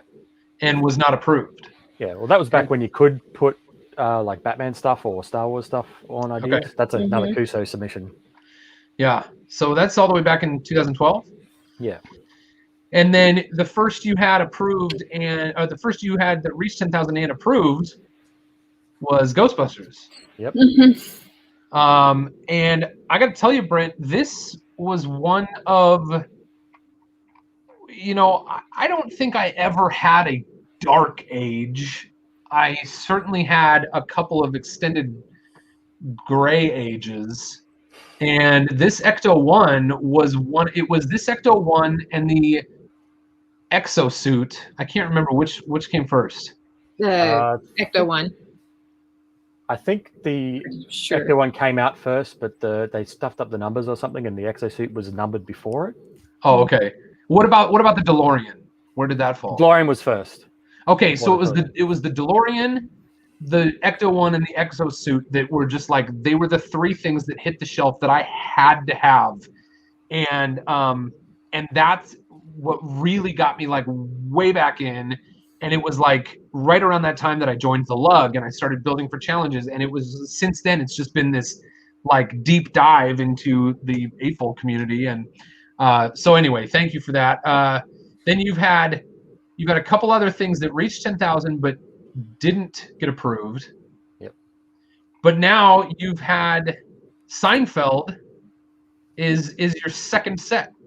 Yeah, and I was shocked at that. Like I go into all my ideas stuff expecting rejection because I looked at my original 3 submissions that got to 10K. Out of those, only one got approved, and out of all of those, there's others that didn't even get to 10K. I kind of looked at the numbers and went, I'll just chuck a bunch up, and maybe one will get through. They'll probably all get rejected. It was to the point where I had to call with Lego to say Seinfeld was announced. And they must have thought I wasn't happy about it or something, because I just stood there in stunned silence because I just did not expect it at all. Awesome. So Holly, I feel like we had some questions, and that's the point when I said somebody's coming into the stream in a few minutes that might be able to shed some light on this stuff. And I then, want to pick your guys' brains because 2 of you have done it before.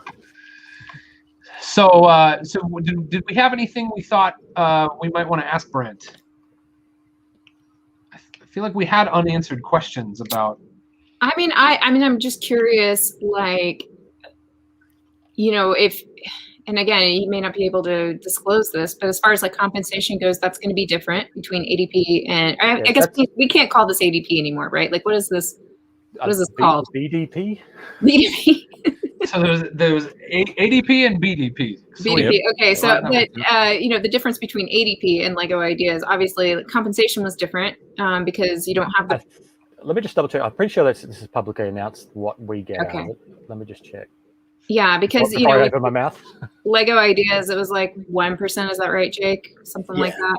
Yeah, 1%. Because then you've got the designer, the employees, the Lego employee designers that have to work on it for a bit and all the overhead and all that. Whereas this process is a little bit different because it's more of the fan designers design and it doesn't have to get overhauled. You don't have the licensing involved at this point. So that's why the compensation would be different.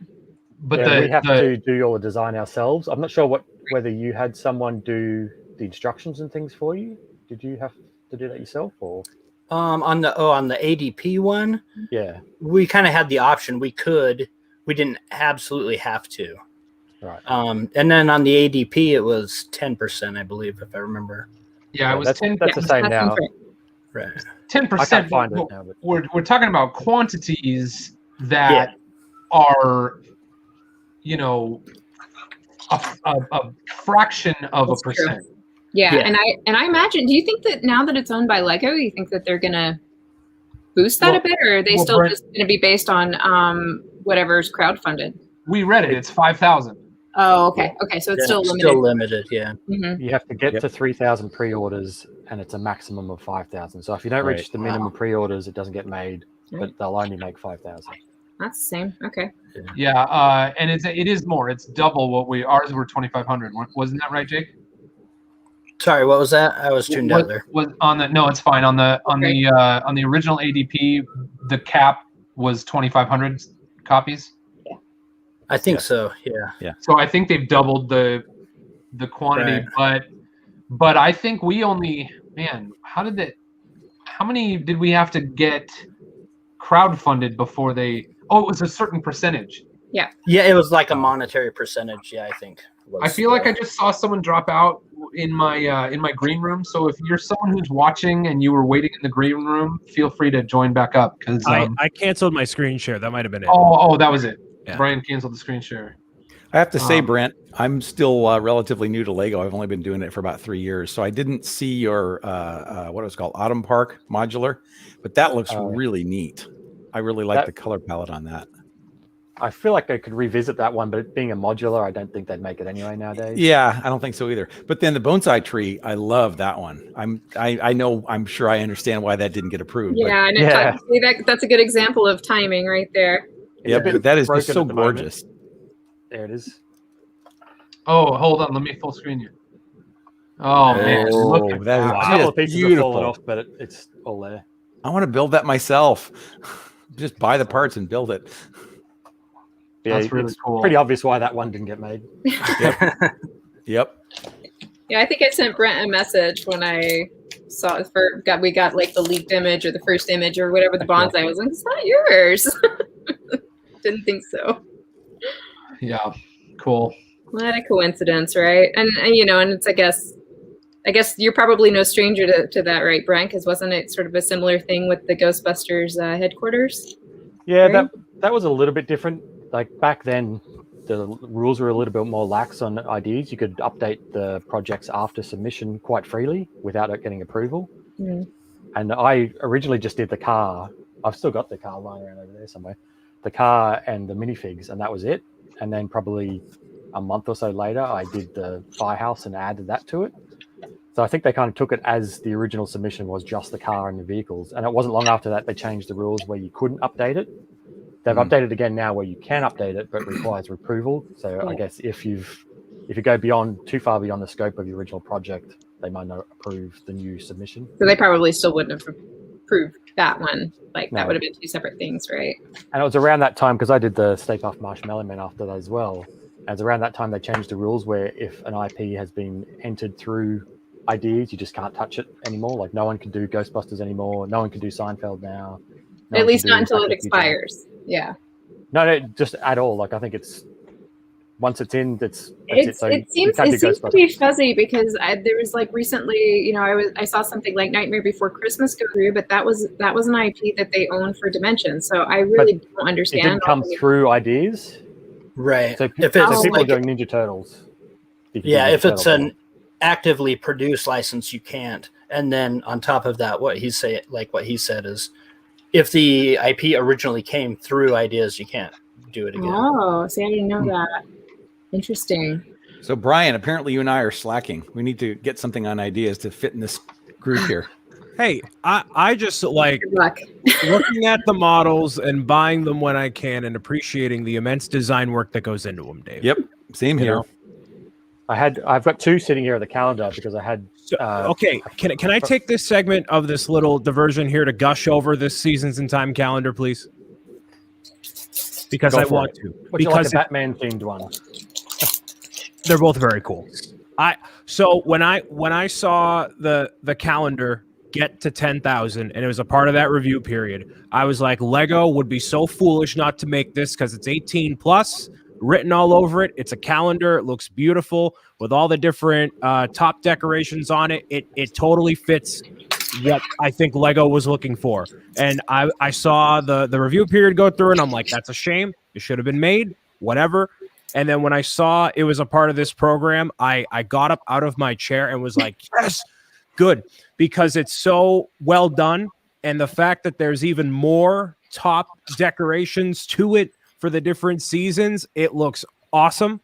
And it's very well polished. It's one of the most polished on this website right now. You did an excellent job. You're getting my money as soon as I can give it to you. Second it happens, I look forward to building it myself. Thanks for that, Brian. But yeah, I'm still tweaking it as I go because I have to build it every time. Like I've been doing it all digitally, and then I have to readjust it for all the new palette because we have a limited parts we can use. And then I had a friend, Lego Master Australia, when they come around yesterday, and build it all in the grey for me, and he gave me feedback, which I'm addressing now. But like, it's still not guaranteed you'll be able to buy it because I still have to pass the internal review process, and I don't know how stringent they are. So, Brent, do you know what is the story with the items on there that, Brian, what did it say? It says they've been archived. So there were some... There are 3 that are archived right now, all from the same designer. I don't know if that has anything to do with it, but... I don't know if this is the reason, because I saw this, because I was being as humble as I am, as soon as it was announced, I was like searching all the comments and seeing what people were saying about the Bricklink Designer Program. And one of the German websites, it was like auto-translated into English, was talking about, is Rob Ann is the designer who did the fishing store, was talking about he was selling in some of these instructions for some of these projects on his own website. And I don't know if that's the reason why. That would do it. Yeah. So, I mean, he could take them down, but I don't know if... Yeah, I mean, that's a big no-no anyway, because when you submit your idea to Lego Ideas in the first place, you're basically waiving that right to sell any instructions or any component of it for what, 3 years? 3 years, yeah. As I said, this is me hypothesizing. I don't actually know if and this is the case. it's probably been 3 years since those are all up.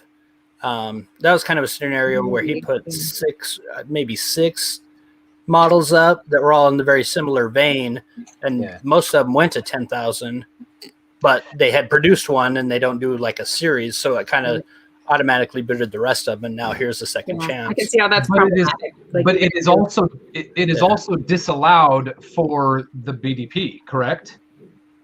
I assume so. I assume it's all the same deal, basically.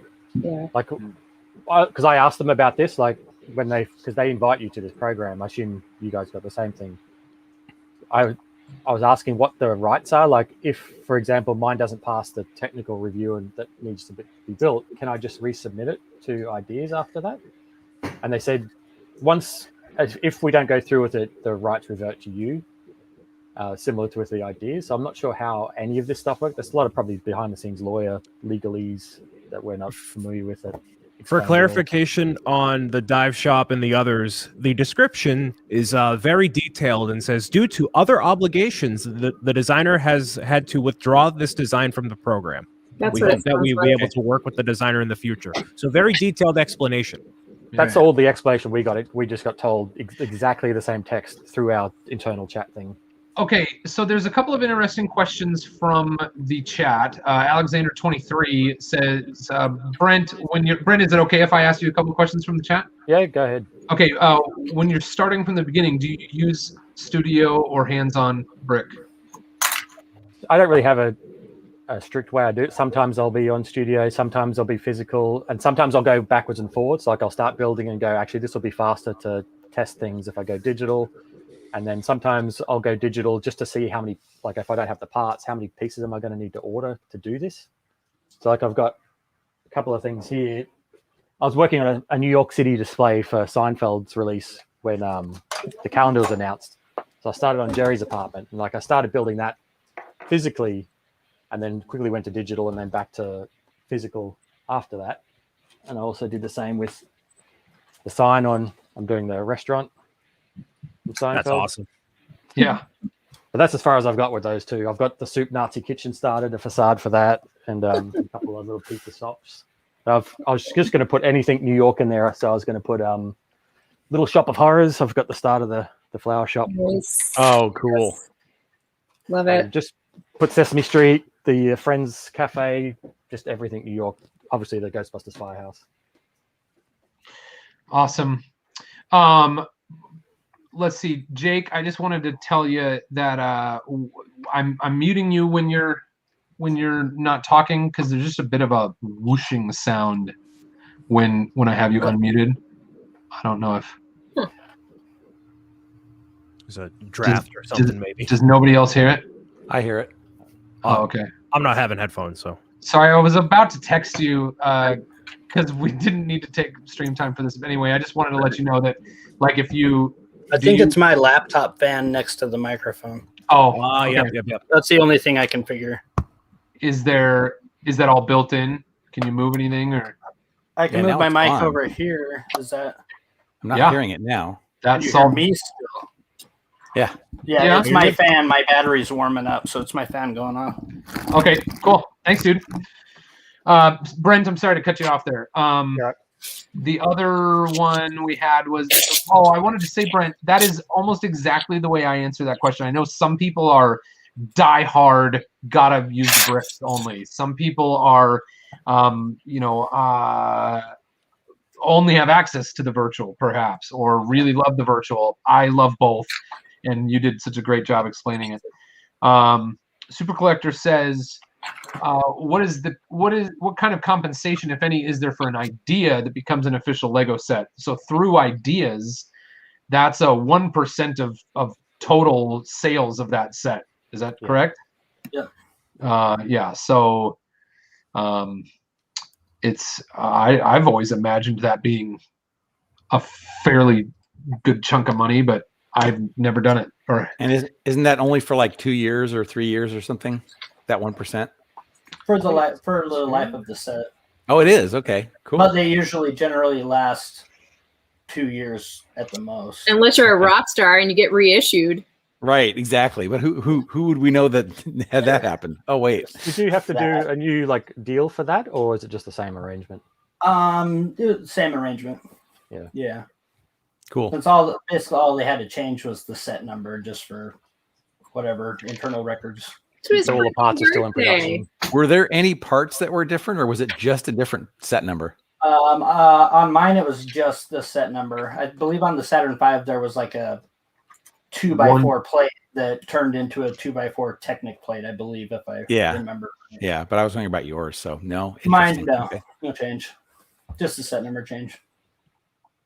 You get a new copy. Do they send you more copies of the new one, or? No. Oh, Boone, it's that time again. And I bought 3, so now I can't buy any more because it's still limited to 3. What was that, Dave? It's that time again. Oh, hey, everybody. It is time for some giveaways. Nice. Brent, how long were you watching before you came in? Pretty much since I got up, because I said I've been working this calendar because I'm not sure if it's announced, but the deadline for us internally to get our first submission is the end of this weekend. So I'm basically polishing, and I haven't really touched the little vignettes too much because I figure if they need addressing, I can quickly do that. Whereas the calendar is more critical, so I've been changing things and adjusting things, and I've been told that I have to change the way my stickers work, so I've had to do that. Well, I hope we have not been. Hope we're not taking valuable time away from you. Still I'm almost done. Boone, I'm going to jump out for a minute. Hey, Jake, great to see you. You're coming back? I'll come back. Awesome. Okay, cool. See you in a bit. Cool. This has been a really interesting. I feel like this stream has been a very interesting group of people, and there are a few people that I would have loved to come who were unfortunately unable to make it. But I've been really pleased with who's been here. So, let's see. We'll do a giveaway. Let's start with another Dots bracelet. This one is Power. Oh, I'm not showing it yet. Hold on. I had to stream. The Power Dots bracelet. Who wants a Dots bracelet? We'll go ahead and do. Hold on. I have to change that so that I can get over here and do the giveaway. It's going to be exclamation point dots. Exclamation point dots. Oh, wait. Is that going to count everyone? Oh, no. It's the past 15 minutes. And so it's certainly been longer than that. So exclamation point dots, you can throw that in there. And I will put up a banner, exclamation point dots, and you can become eligible. Starting to think that something about this isn't working, or perhaps, oh, okay, it's working. 3 eligible. Giving away a dots bracelet, the Power Dots bracelet. 10 eligible users. People are throwing dots. And Brian, we need your injection again. Well, I was just about to say, Dave, that while you're down there clickety clacking on the keys, we're at 195 for these likes. I want to see even 200 or more, ladies and gentlemen, people of the live stream chat. Let's get active and involved. We got Brent on the stream. He's got the calendar right there. Come on, we got to up the ante. Thank you very much, Mr. Saviano. Yes. By the time we're done giving these things away, I'm gonna say it's gonna be 200 likes. It's already 199 now, so I should look at an update. I should look at an update on the subscriber count. We are at 30,081. So picked up a few dozen since we've been streaming. Thank you very much, everybody. That's a lot of fun. It is taking. I got to tell you, I think I saw someone. Oh, it was the post I made on Instagram, and Riley, Brick Science, commented and said, "Hey, I just hit 30,000 today as well." So we hit 30,000 on the same day, except he started a year ago. Yeah. And I started at least 5 years ago, trying different things on. Yeah, you know what, Boone? No, it's kind of the same thing with Lego Ideas, though. It was the same. Like when I submitted my Coraline project, back in 2018, and took me like 2 years to get to that review period, whereas like I was in the same review period with 12 other projects that did it in 6 months, because we were a few months into a pandemic and everybody was online. It's a different world now. Yeah. Some of these young YouTubers are amazing. We have TD Bricks. He's actually in our area. He just joined our lug recently, and he is probably going to be at 100,000 subs within a few weeks. He was at like I don't know, 50,000 in October of last year, and it was at 80,000 by the beginning of this year. Wow, it's crazy. Yeah, that's amazing. All right, and I'll take a moment also to say thank you to those subscribers, to the human beings who have subscribed to my channel over the years. And we are 18,000, almost 300 seconds into this 30,000 second live stream, and each one of those seconds represents someone who enjoys Boone Builds and wanted to be part of this community. So thank you very much to all of you. That's why we're here today. That's why, man, Dave, you've been in this for a long haul, man. Are you trying to do the whole thing? That's my idea. Yep, that's my intent. All right, sweet. How many? Holly and Brian, did you join around 2 hours in, or kind of just about 2 hours in? Yeah. Okay, cool. All right, I'm going to do the drawing for the dots bracelet. 23 people, not as many people want the dots bracelet. 23 people, 24 people are eligible. I'm going to roll it in 3, 2, 1.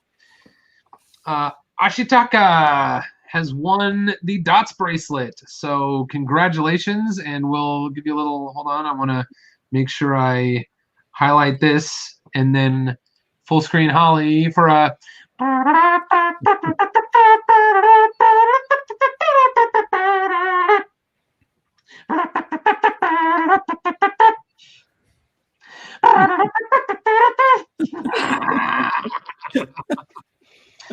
congratulations, you won the dots bracelet. Be sure to shoot me a I'll talk about that after we do the next drawing. Let's do another blind bag. So how many more of these are we gonna have? We'll have one at 7, we'll have one at 8, and we'll have one at 9, right? Correct, so I've got enough blind bags to get to do one for each of the rest of the giveaways. Well, I'm not going to be able to make it all the way through, so somebody else has got to build an emoji real quick. Oh, that's fine. We'll come up with something. All right, here's what I have. I have the where is it? I still have a Batman and a, what is this? Series 18. Yeah, I vote 18. Yeah, all right, that's where I was going to. Yep. We are doing series 18. Let me get rid of this dots thing because that is no longer going to be the banner. And I will open this up. Where did my cutter go? When we lost Mark, he didn't say goodbye either. So I wonder what happened to Mark, and I wonder what happened to Maddie. Oh, this is such a cool fig, you guys. Is it the police officer? It's not the police officer. Aw. That's not really that cool of a I fig. was going to say he's not really the coolest one. All right, here we go. This is a lucky day. Is it a for somebody. dragon? It's not a dragon. That would be cool, but I think it's just as cool. It's the Unicorn Knight. Yeah. Oh, the Unicorn Knight. So here we'll put the Unicorn Knight's tail on, and then we'll do this, and such a cute little face with the like winky. I don't know if you can tell. I'll do it up here. I've got a minifigure I can give away on your stream too, but I'll have to ship it from Australia, so it might be a while. Let me just go get it. It's a special one. Oh, it's a special one. Okay. With the Australia shipping, that's going to take like 6 weeks. Just be prepared for that. Shipping's going to cost more than the figure for sure. Yeah. It's very nice of him. Yeah, it is. Just for an update for you, Boone, while you're focusing on this, we got Justin Ramsden and Moto in the chat. Hello, gentlemen. What? Holy smokes. Why? Justin, it's like, what time is it? Yeah, you got to go to bed, Justin. Get out of 3 here. in the morning or something. Did you see what I'm doing, though? How is this? Where? I'm not seeing Justin. Where's Justin? I didn't see him either. Scroll up. He's there. All right, I'm back. Oh, there he is. Holy smokes. Hello, all. Keep up the good work with the stream. Thank you, Justin. Justin, I think, is sleeping in a castle this weekend. What? Lucky. In some remote part of Denmark, apparently. Thank you, Justin. Really appreciate it, buddy. It's been too long. Okay. All right, What do we I've got, Brent? You gotta. This is a custom pad printed one that I made last year, I think. Oh. Oh, cool. So he's all pad printed, and he's got a. Oops. Ooh. Head on the back. So do you have your own pad printer, like at home? Did you make one? No, I sent it to this guy down in South Australia who prints them for me. What is a pad printer? It's the technique that Lego uses to print all their pieces. It's literally like a sponge pad that kind of dips down into the paint and then goes and sort of uses a kind of stencil technique to kind of stamp it onto the object. Interesting. Okay. So each individual color, you have to actually do it in sequence. Like you do the white underneath, and then you do whatever colors on top. And yeah, he's got a little. It comes with a brick built minigun I made as well. Ooh, nice. Yeah. That's very cool. Who is that? It's Arnie. Terminator 2. Oops, Oh, Terminator 2. The Jabba. I'm a minifigure now. I'm pad printed from Australia. No. That brings back good memories of your voice minifig, or your minifig voice video from a few days ago, Boone. Yeah, I could have put Arnold in there now. That was a if you want to give it fantastic away, video. I can send it directly from me to whoever wins if you want to give one of those away. Amazing. Love it. All right. Should we do that now so we'll do we'll start with the other one. So give me a moment to get set up here for this. I should have had these all. I didn't know what order I was going to do these in. So we're going to do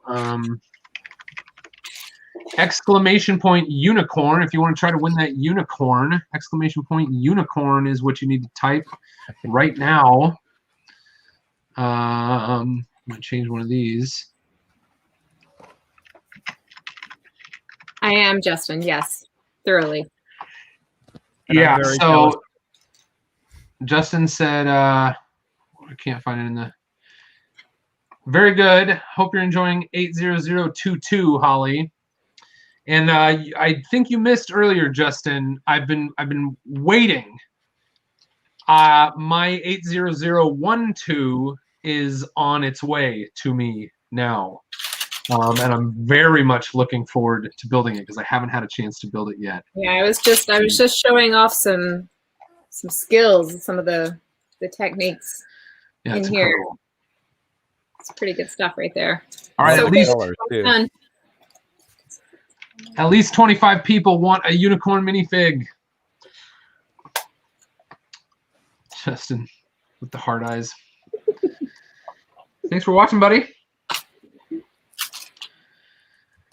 This has been a very incredible stream, I have to say. All right, I think it is about time that I get back to here and choose a winner for the unicorn. 27 people. This is good odds. You got pretty good odds at winning a unicorn here. In 3, 2, 1, roll it. Jack England. Jack England is the winner of the unicorn. There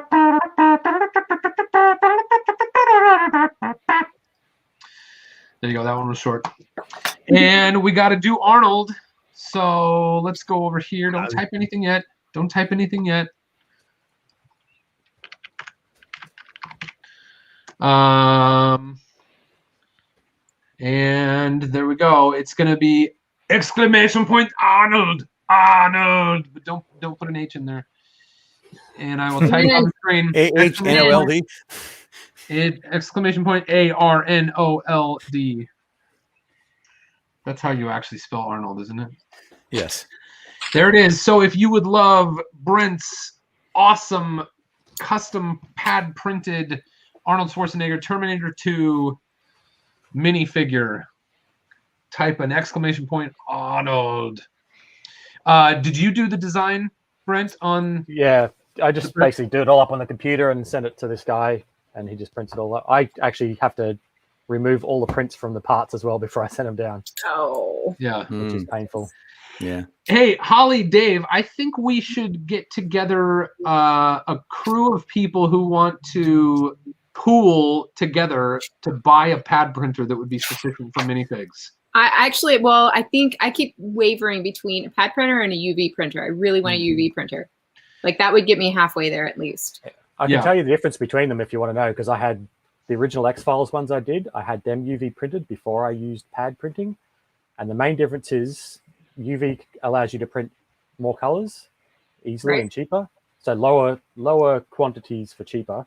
Yeah. But when you run your finger over the print, you can kind of feel the surface raised where it's printed onto. Whereas Lego tends to be more smooth and flat to the surface.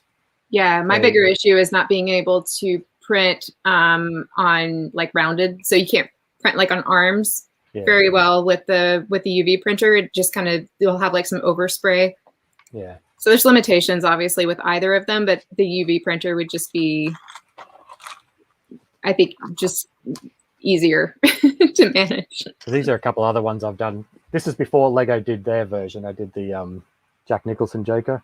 Yeah. And nice. This is pretty obscure.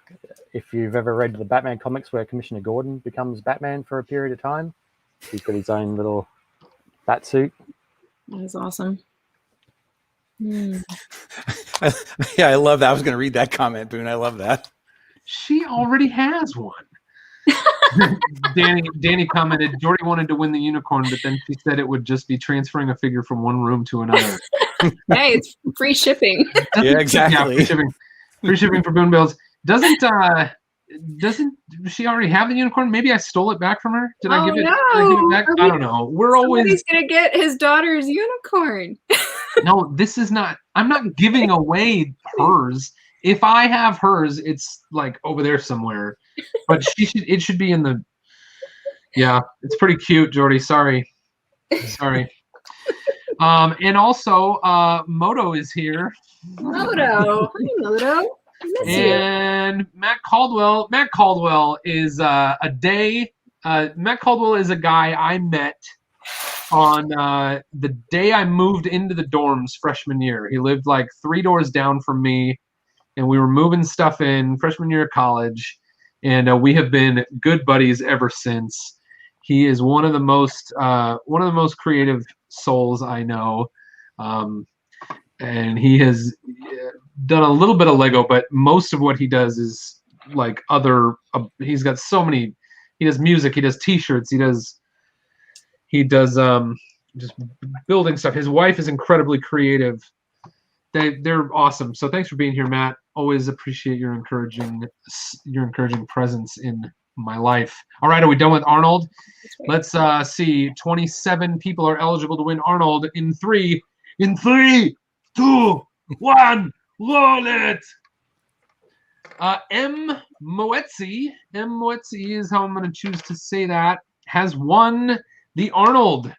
So let's see. How do we do this? M, please send me a message like through. So if you have won anything in this stream, please do not rely on me being able to reach you, because especially if you have YouTube discontinued the direct messaging, and if you have a channel where chat is not, or where comments are not enabled, then I basically have zero way of reaching you. So you're always welcome to email me at boone@boonebuilds.com and go ahead and send me that email, and I can help get the pertinent details to Brent so he can send that off. And for everyone who has won, let's go ahead and have a little.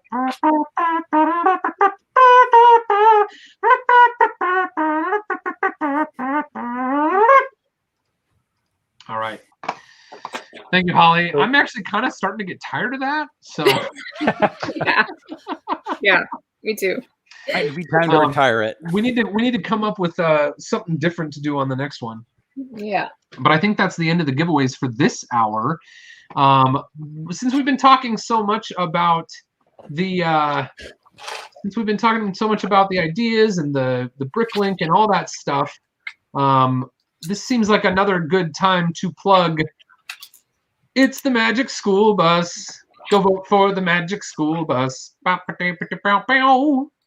was this was at 40-50 something when I showed it earlier, wasn't it? I don't remember. I wasn't here, so I don't know. All right. The Magic School Bus, it turns into a rocket ship, it turns into a submarine, and has the potential to turn into so much more. It's the Magic School Bus. You're almost Submarine halfway is there. the submarine is one of my favorites. Thanks a lot, buddy. Yeah, I just so had a lot of creative. fun. Had a lot of fun with that. Did you ever show off your Christmas ornament? Did I not? I don't know. I messaged you and told you I had some reason that I was saving it, and then Christmas passed, and then it was like, oh, that's a bummer. Yeah. So yes, Holly made me a wonderful Christmas gift, and it's with my Magic School Bus stuff somewhere. Oh, it's okay. It was more like fodder for Oh my gosh. another plug, basically. I loved it. I wish I did. I never share it. I don't know. You might have. I don't know. I'm sure I shared it somewhere, but I don't know if that I plan on. I think I was planning on using it for like a major update that I didn't actually end up like a milestone that I didn't end up hitting before Christmas or something like that. Yeah. But it's on Instagram if you guys want to see it. It was very cute. Oh, It was I shared it. Yeah, I hashtag. It was like a build to give thing that I made. Yep. Yeah. So I'm trying to scroll back to. Oh, this seems like too long ago. Was it not on? Is it on Instagram? It's on my Instagram. I don't know. Yeah. On Rockman. Yeah. Huh. Okay. I can't find it, but that's okay. That's all right. Cool. Oh, here it is. I found it. Found the Magic School Bus. Isn't that adorable? It is. It's so tiny. It's got the eyes. It's got the rocket ship parts. That's cute. I love it. I was gonna have Jake show his version when he was in the stream. Oh, speak of Jake, and there he is. Jake, can you hold up that your version of the Magic School Bus?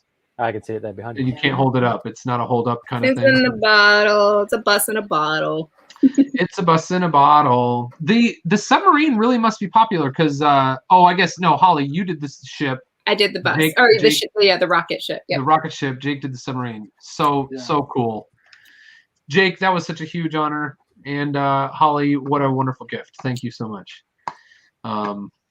Exit solo layout. We'll remove this from the stream. I feel like I need another snack. So, I accidentally took Jake out. Jake, welcome back.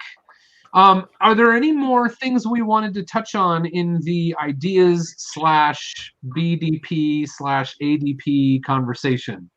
I don't know. I'm with Brian. I was pretty shocked that Brent's calendar didn't get picked the first go around. I had I think I was on Tricky Bricks. I was quoted saying that I was sure. I saw some comments. Exactly. I saw some comments from some people that might be why. They kind of suggest that maybe because all the text on the calendar is in English, it's not terribly useful for a worldwide audience. Yeah. I mean, I don't know, or maybe I that could be modified. That also because I just got Seinfeld approved, maybe they just have some sort of internal limit of let's not give too much to this guy because he just got one. Even if it's unspoken, that could just be discussions happening, and maybe it may not even be policy. It might just be sort of tendency of human, It just from an appearance, it would look like it's favoritism, but it just seems so obviously like what they were looking for, though. I don't know. I'm still surprised that when I first came up with the idea, because I was working on I was working on something else at the time. Might have been that Dark Crystal one. I was working on something else, and that idea just came to me, and I just put everything down and started working on that. And it's not even the one I went with. I was going for. Have you ever seen the ones that's like a little card, and when you turn the dial, the card flips down and slides, and it reveals what's on the other side? I tried to do that. That's cool. But because of just the friction on the bricks, they wouldn't slide. So you turn the thing, and they just pop down and get stuck halfway up. So I ended up changing it to this kind of format, which is, I don't know if you ever saw them in the US, but I can distinctly remember going to a bank in the 80s with my mum, and they had one like this on the counter. And I just remember sitting there wanting to play with it and wanting to touch it, but because it was a bank, you were supposed to sit in the corner and shut up. And Dark Crystal getting rejected was like, man, I felt gutted. Like that was Coraline getting rejected a second time or something. Well, Dark Crystal's not even at 10K yet, and I don't think it will, to be honest. Nah, of course not. I think if that Netflix show got continued another season, it would have been a lot more public interest. But I think with the axe on that, it doesn't help the case. Yeah, and that's what I did it around. Actually, it was there when I did that. It was before the show had come out, and I was kind of hoping the show would do better because I love the movie. I heard the show was good too. The show was fantastic. It was actually, it was very good. I thought it reached kind of Stranger Things levels, but it didn't really get that far. So Boone, apparently the stream is driving you bananas, and it's driving me nuts. And I feel really weird saying this, but you missed the super chat. Oh, sorry, I still had my my thing up there. Oh, Dave. $5 from Dave Morgan. That's why I said I feel weird saying this. It's like thanks. All right, Dave. Well, we're shutting down the emoji. Hey, fine. everybody. I'm happy with that. Dave has been in the stream the longest, right along with me. So thank you so much, Dave. And Dave, it is absolutely not necessary for you to give me $5, but I very much appreciate it. And everybody should go check out Dave. Dave, you want to tell us about your channel real quick? Well, yeah, I started doing YouTube videos. Actually, it kind of is a lot of it can be attributed to Boone. I was on these various different live streams and talking about some of my builds, and people kept saying, "What's your YouTube channel?" It's like, well, I don't have one. Well, technically I did, but it had 3 videos from 6 years ago that had nothing to do with Lego. So I finally made one, I think right at the end of last year, and I've done something like 10 videos now. And I'm just blown away. You guys probably all understand this, but I'm blown away by all the positive encouragement and support that everybody has given me and put in the comments. And I'm doing it as much because I love doing video production as anything, but it is nice to be able to share my mocks with people who appreciate them. Yeah, well, I think I really love it, and I think that you've got such a nice style to what you're doing with your videos and the mocks. And I think if you keep doing what you're doing, and of course it's always good to experiment with different things, but I think you're really going to find a great audience, Dave, because it's peaceful. You've got such good ideas in your mocks. You do up close, and and I like it. I think a lot of people are gonna love it. So, Well, thanks, Boone. Yeah, and the style that I've come up with just kind of happened over a little bit of time. It's like, yeah, okay, I think this is a style. I'll keep doing this.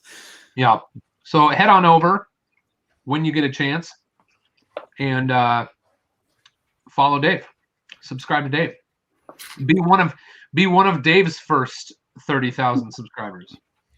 I can drop the link in the chat if you're okay with that. Absolutely. Okay, because it's a little hard to otherwise explain what it is. Yeah. Yeah. Dave is going to put a link to his channel in the chat. All right. Thanks a lot, Dave. Cool. Let's see. What time is it? 6:30. It is 6:30. Should we do a little more mail time? Can we do a little more mail time? Yeah, let's do that. It's 9:30 where I'm at, so I'm gonna peace out at least for now, or I'll be back a little later, maybe. But thank you for having me. Good to see all of you. Brian, you were so cool. Thanks a lot, dude. Yes, Bye, sir. Brian. Talk to you, Mike. Fun hanging out. Yes, sir. All right. I'm gonna pop over to my camera. Add that to the stream. I have made 0 progress on the Joker trike. It's just that happens. It's just not a thing that comes easy when I'm streaming, which is why I usually don't do these. You know, sometimes does anybody watch Brixie? He's gotten real big lately, and I've enjoyed watching him. He built my Coliseum alt build on his stream. That was a lot of fun. Out of the blue too. Like I saw on Rebrickable, I saw an order come through, and it said like Brixie, and I was like, what? And then he was building it. Okay, so I'm gonna do 2 letters and a very small package. Okay, this is gonna be cool. Oh, I don't want anybody to see. Oh, was that showing? Oh no, that was the. All right, so here, this one is from Stephanie L. Stephanie L sends a letter, and again, these could be from the lost pile of mail. Some of them are, and some of them are quite new. We'll do this. What do we got going on here? I gotta look at the. There's that. And this. So this is an envelope. So I'll send him a picture. And then it says, Zach, age 6, wrote you a note. He'd love a signed picture. Thanks. And the note is here and says, you inspire me. You inspire my building, maybe? Cord. Please send your pictures, I think. Please send your pictures. Oh, yeah. Please send your pictures. You inspire my building. Could you please send pictures? That's what I'm reading. Yep. Awesome. Cool. I can do it. And I think is he signing it? Is it from Mark? Well, it's from Zach. Okay. Maybe I think it's saying of picture of you and Mark, maybe. Yeah. Cool. Oh, yeah. Thanks a lot. And then some drawings on the back here. Thanks a lot, Zach. I will certainly send you a picture. I hope you haven't been waiting. Oh no, you haven't been waiting too long. This is pretty new. Okay, cool. Right on. And then this is from the Wolf family. So we'll open up this. And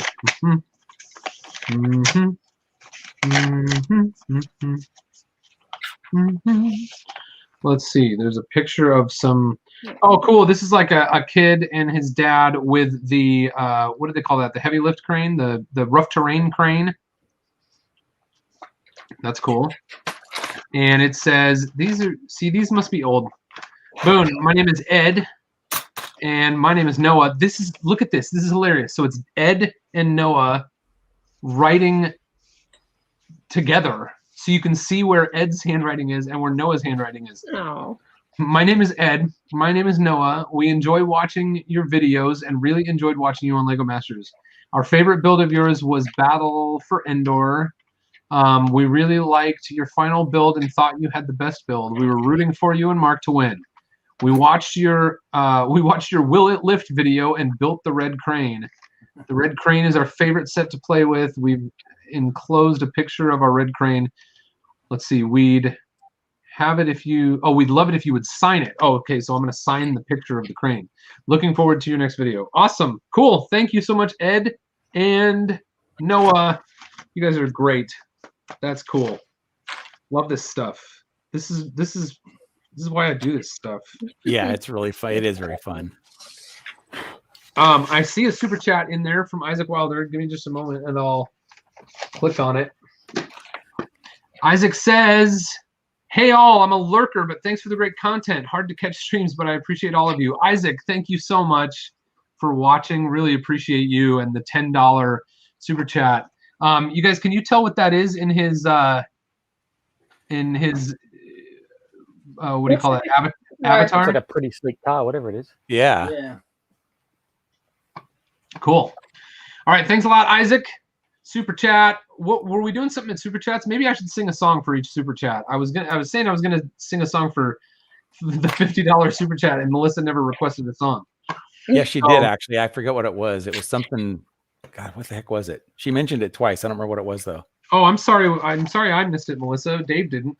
Yeah, I don't remember the song, but it was Red Hot Chili Peppers. Oh, that was it. Yeah, it was Red Hot Chili Peppers. Yep. Oh, and that's funny because I was singing Red Hot Chili Peppers. That's probably why she thought of it. Yeah. Okay. This one is from.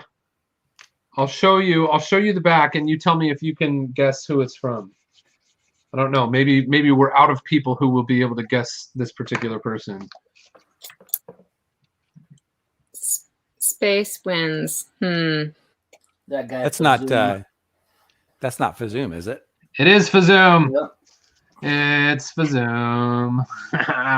This is from Fazoom. I am so excited about this. Wait till you see what's in here. Oh, I gotta say, I can't give this one away. I've been doing a lot of minifigure giveaways, but this is a gift to me from Fazoom, so I can't give it away. Sorry. Full disclosure. Because there's going to be people who are like, give it away. All right, let's see.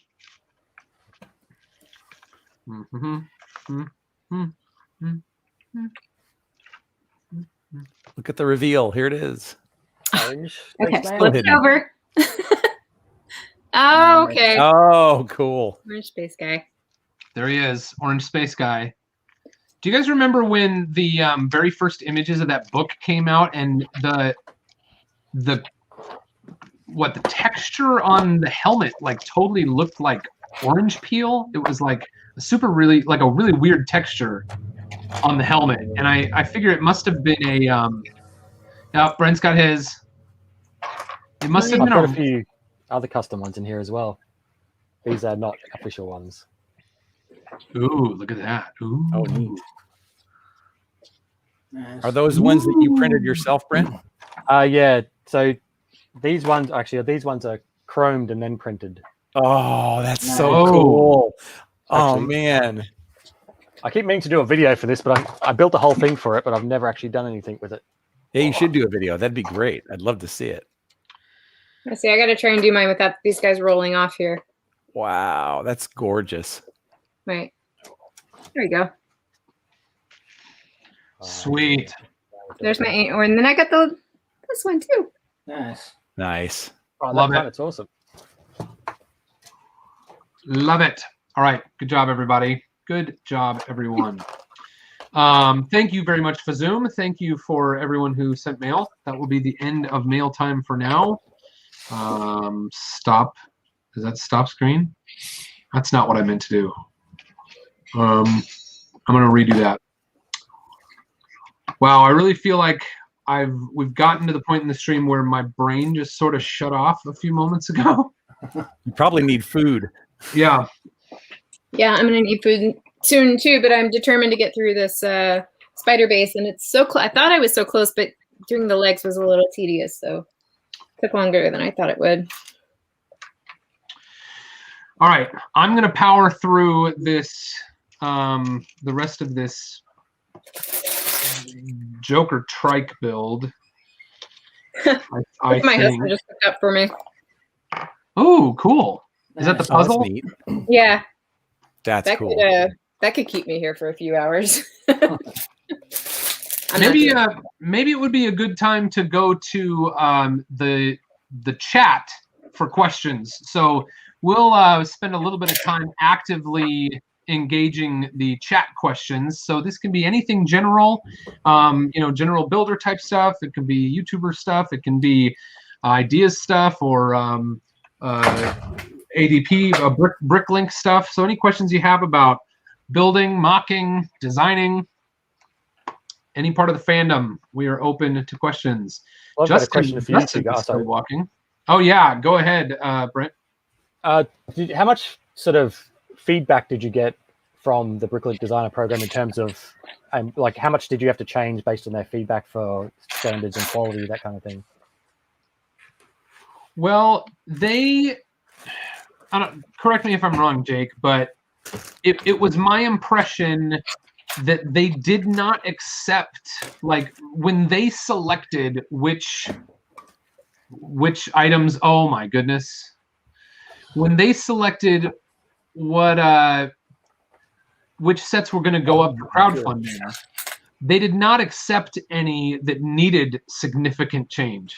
Wouldn't you say that? And they were very upfront about that from the beginning. They were like, we're only going to select models that are basically ready. And so I remember Jake's had a part change for lack of a part. Yeah, there was like I had a scorpion and a spider, and it ended up with two different spiders simply because they didn't have the scorpions weren't there. I don't think they changed mine at all. If there was, I don't think there was much change at all. Mine I think Boone was right about that. Like, if there was too many issues, it wasn't even gonna.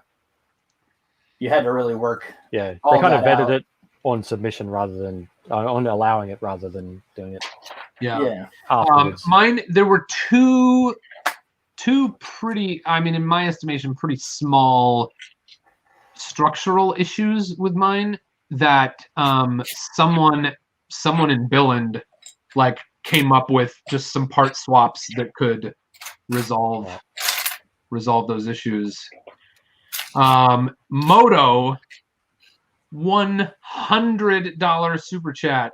Keep building amazing pizza for any guests.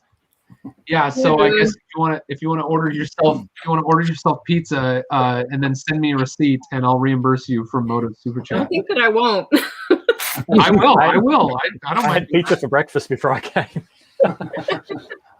Okay. I don't mind doing that. Now I kind of wish I would order myself some pizza. Maybe I'll do me that. too. That's true. Yeah, I need to eat like some real food is what I need. We've got just a little over. I guess we've got 2 hours and 40 minutes left of this stream. Let's check a look. So Moto, thank you so much. Moto, one of the most generous super chats I have ever received in the history of Boone Builds. Moto, I couldn't do this without you. You are my hero. Moto just the other day, maybe 2 days ago, sent me a message that was some kind of evidence of our first our first meeting online. Moto and I still have never met face to face, but we met just over a year ago, and it has surely been a fun friendship in the works for the last year. So thank you very much, Moto. Huge. Yep. Moto's a great guy and super supportive, and we very much appreciate him. And he is a fantastic builder too. Yeah, absolutely. Okay, cool. Someone's Moto, asking in the chat what our white whales are. Married with Bricks. Before we answer this, Moto, if you want to give me a song request, I'll sing it. For $100, I will certainly do a song request. Married with Bricks says, what's everyone's white whale set, I'm assuming? White whale set? What do you think? So. Dave, you said yours in the chat. Yep, mine is the UCS Imperial Shuttle. I just think that's such an elegant looking set. I always loved the model from the start, and I think they did a really good job of realizing it in Lego, but I'm not willing to pay the ridiculous aftermarket prices. I'm not going to say what mine is because I feel like it's just gonna by default make the price on it jump up. I can't afford it anyway. It's the old Kurt Christensen's house. Oh yeah. Oh, nice. Oh, is that It's like an employee only gift. Yeah. And there's your song request, Boone, from Moto. Unchained Melody. Yep. Yeah, that's the one, Boone. That's the one. Yeah, this if it's any consolation to you, I actually do not own this. I know. Yeah, I Um, remember that.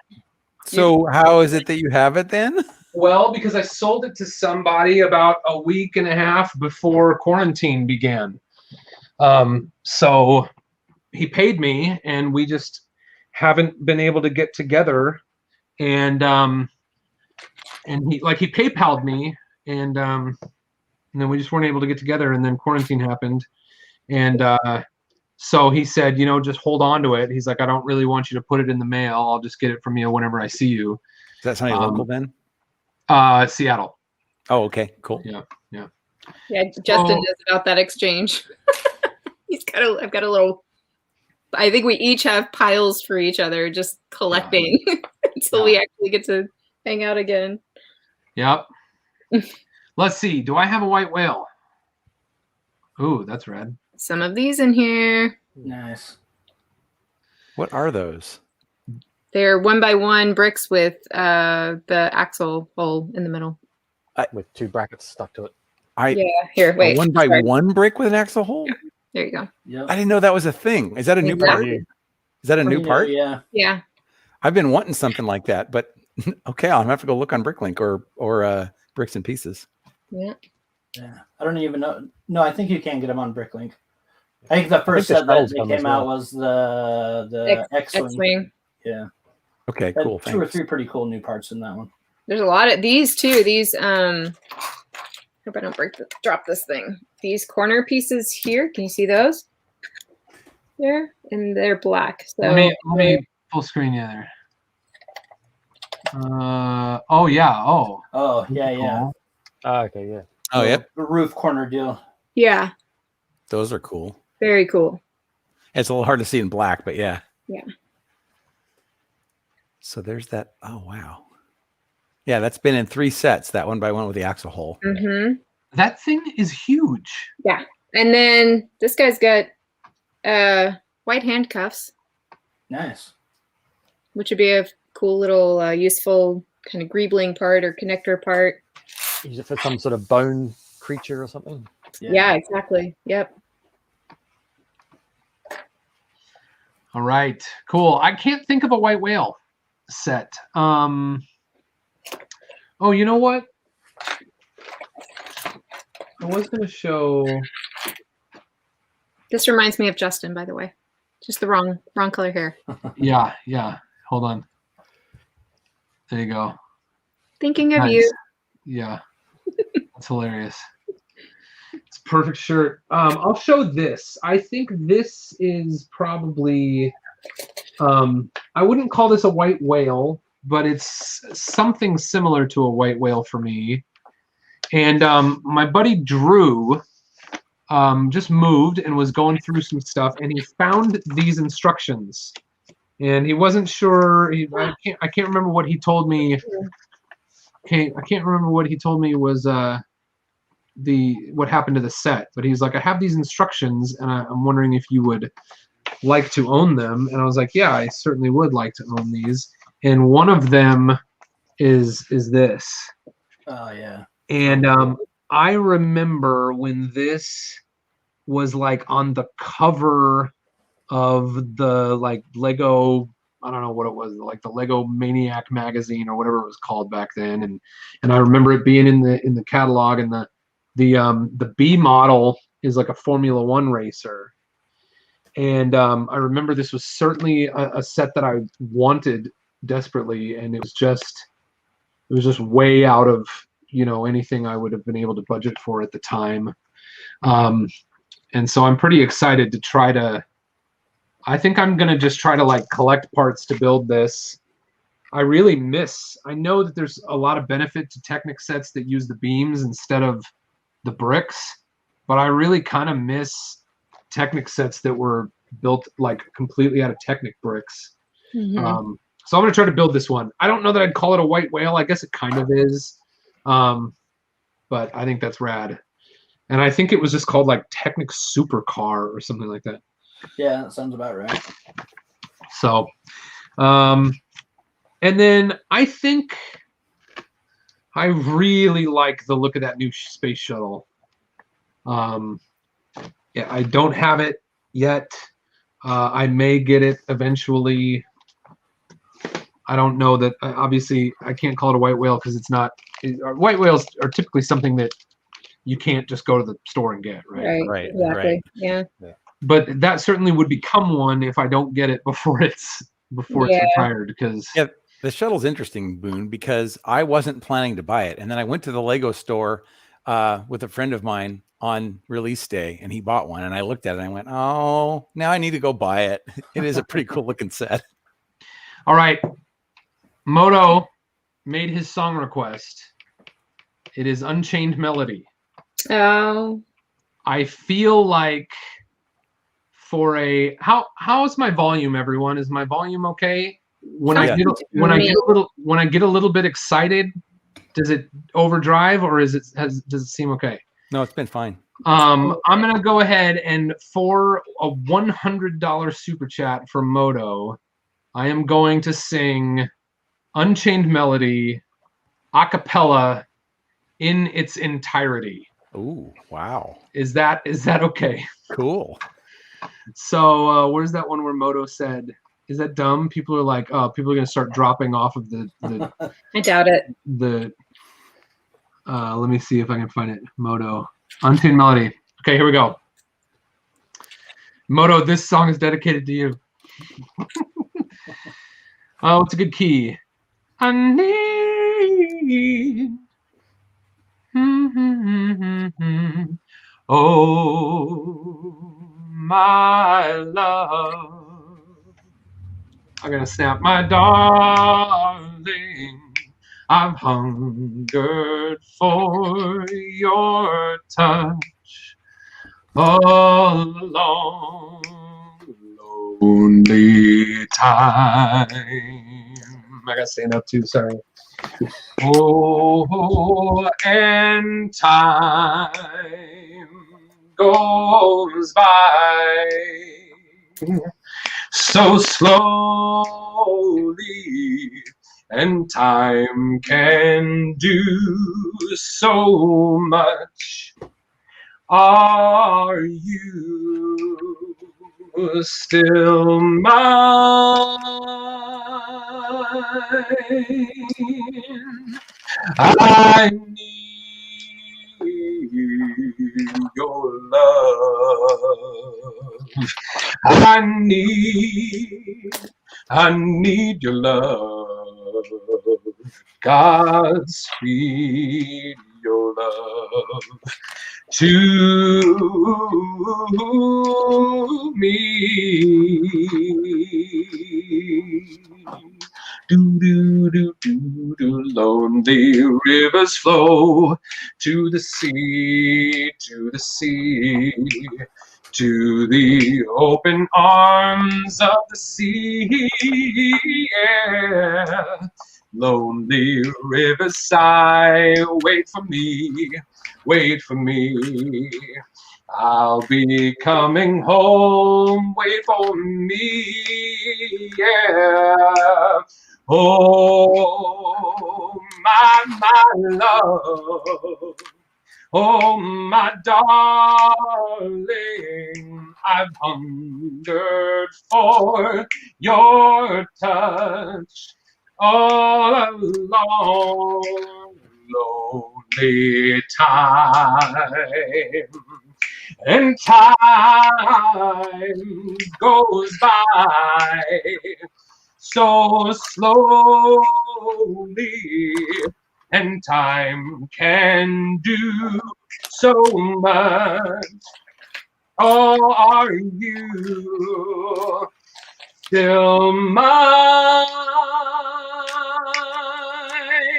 I need your love. I need your love. Godspeed, speed your love to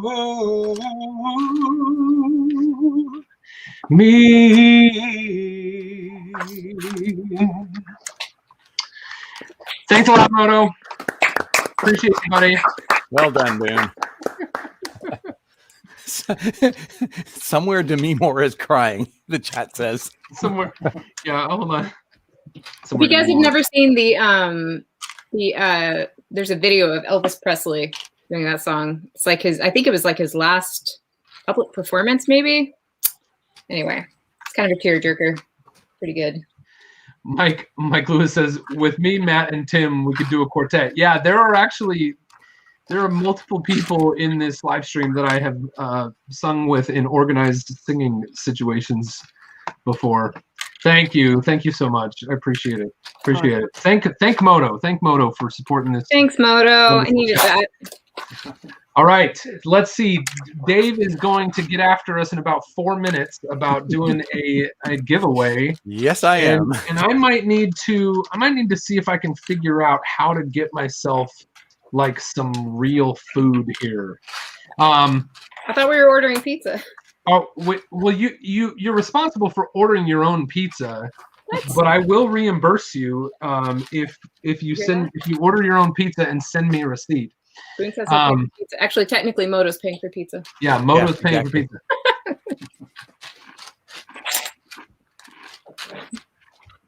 And that's only for people who are on screen right now. That is not for everyone watching. I'm sorry. Yeah, Mike just suggested what I was going to say. Maybe Danny can order something for you and bring it. Brickham's Den. Hey, Brickham. Thanks a lot, man. Boone, you inspire me to Lego. Congrats on 30,000 subs. Keep up the amazing work. You're awesome. Thank you so much. Love having you in the chats here. We gotta do some kind of virtual meetup soon, dude, because I feel like we've been kind of supporting each other's stuff for a while, and we haven't had a chance to meet. Okay. Yeah, Mike said I just gave Danny a chore. Sorry. No, yeah, Danny has come in several times while I've been muted and someone else has been talking, and she's offered me things, and I have said, like, no, I'm okay. But now I'm really starting to feel like I should probably actually eat like a meal. Mike made a comment that says, ha ha ha, gets 50 receipts in the mail from random viewers. No, let me be clear. I'm extending that to the people who are currently on the stream, and I'm sort of anticipating that Holly might be the only one who actually takes me up on it. But everyone else is open to it. All right. So hey, Jake, are you on a device where you can share your screen? I have no idea. I'm on a laptop. Okay. Yeah, yes. I don't know things though. Can you show us Brian when we need him? Can you show us some more mocks? I can probably grab some. Okay, cool. When you are ready, I'm gonna solo layout you so that I can have a conversation with my family about dinner, and we'll go from there. I don't know if you saw my friend Mike popped in for a second and said that they received their Ewoks. Oh, sweet. They got them? Yeah. Oh, good. Awesome. So glad for that. I'll have to go in the other room and grab some or something. Did we have any fun questions from the chat that we missed? What is Oh, Super Collector said I need compression. Yeah, sorry. I need a compressor. I need a compressor in my chain of my audio chain here. But you did a pretty good job at working the mic by backing away from it. I thought it was fine. Yeah. Well, thanks. Good. After a quick bio break, I'll be right back. Yeah, no problem. Jack McKeon said, so did Boone or any of you guys build anything fun for Imperial March? I fully intended to build for Imperial March, but I hit a few weeks of and I mentioned this the other day, and I don't need to like belabor it, but March was probably my lowest creative and emotional time since COVID began. So I had a solid 3 or 4 weeks in there where I was just really struggling to do anything creative. Holly, on the other hand, built what I think is an incredible mock. One of the best kind of Star Wars mocks I can imagine is going and finding. And these, I'll tell you what, these were noticed. The Star Wars mocks for Imperial March that went back and reached toward something very obscure in the fandom, and those got noticed in the judgment. So Holly built that. Should we show it real quick? I'll show it, Holly. I'll pull Sure. it. It's on your. I can actually go get the reference too, because that really like. Oh yeah, you do that. I'll show this. All right. Oh, that plane is really cool, Jake. I don't know if you showed that while I was out, but that's really neat. No, I didn't.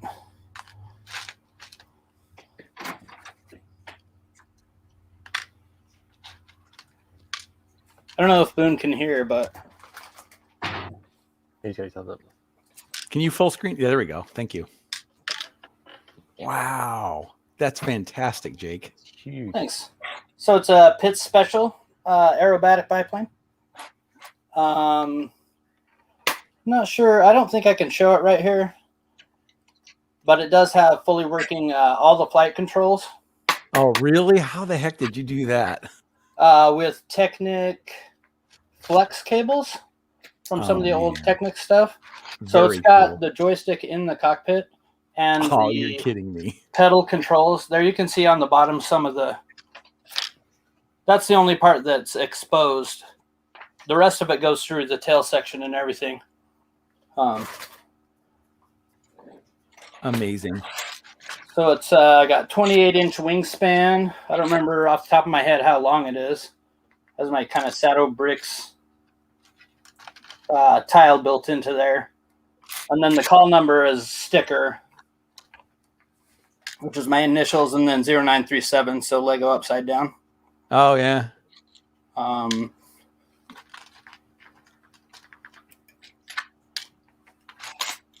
Not sure this was the best idea to grab, but it's getting a little bit heavy.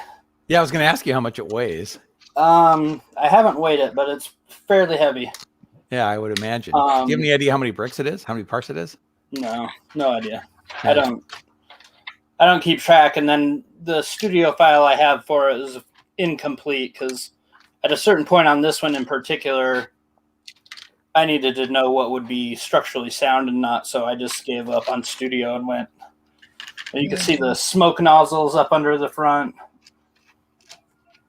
for skywriting and all that. That thing is so cool. Hey, has that changed since you first did it, or?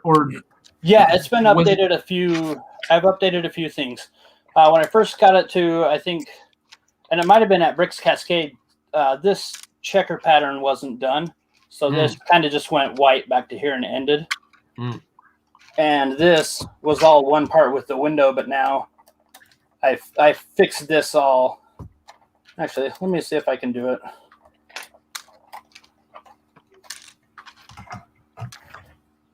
See if you can see the. I'm not sure. So, oh, there we go. So you got the elevator in the back. I just had to remind myself And that I was looking at something's tied Lego. on- This thing is insanely good. Yeah. Yeah. I think my hand that's supporting is jamming something up, but you can kind of see the aileron there. Yeah. You Man, it's so nailed good. you nailed the fuselage shape.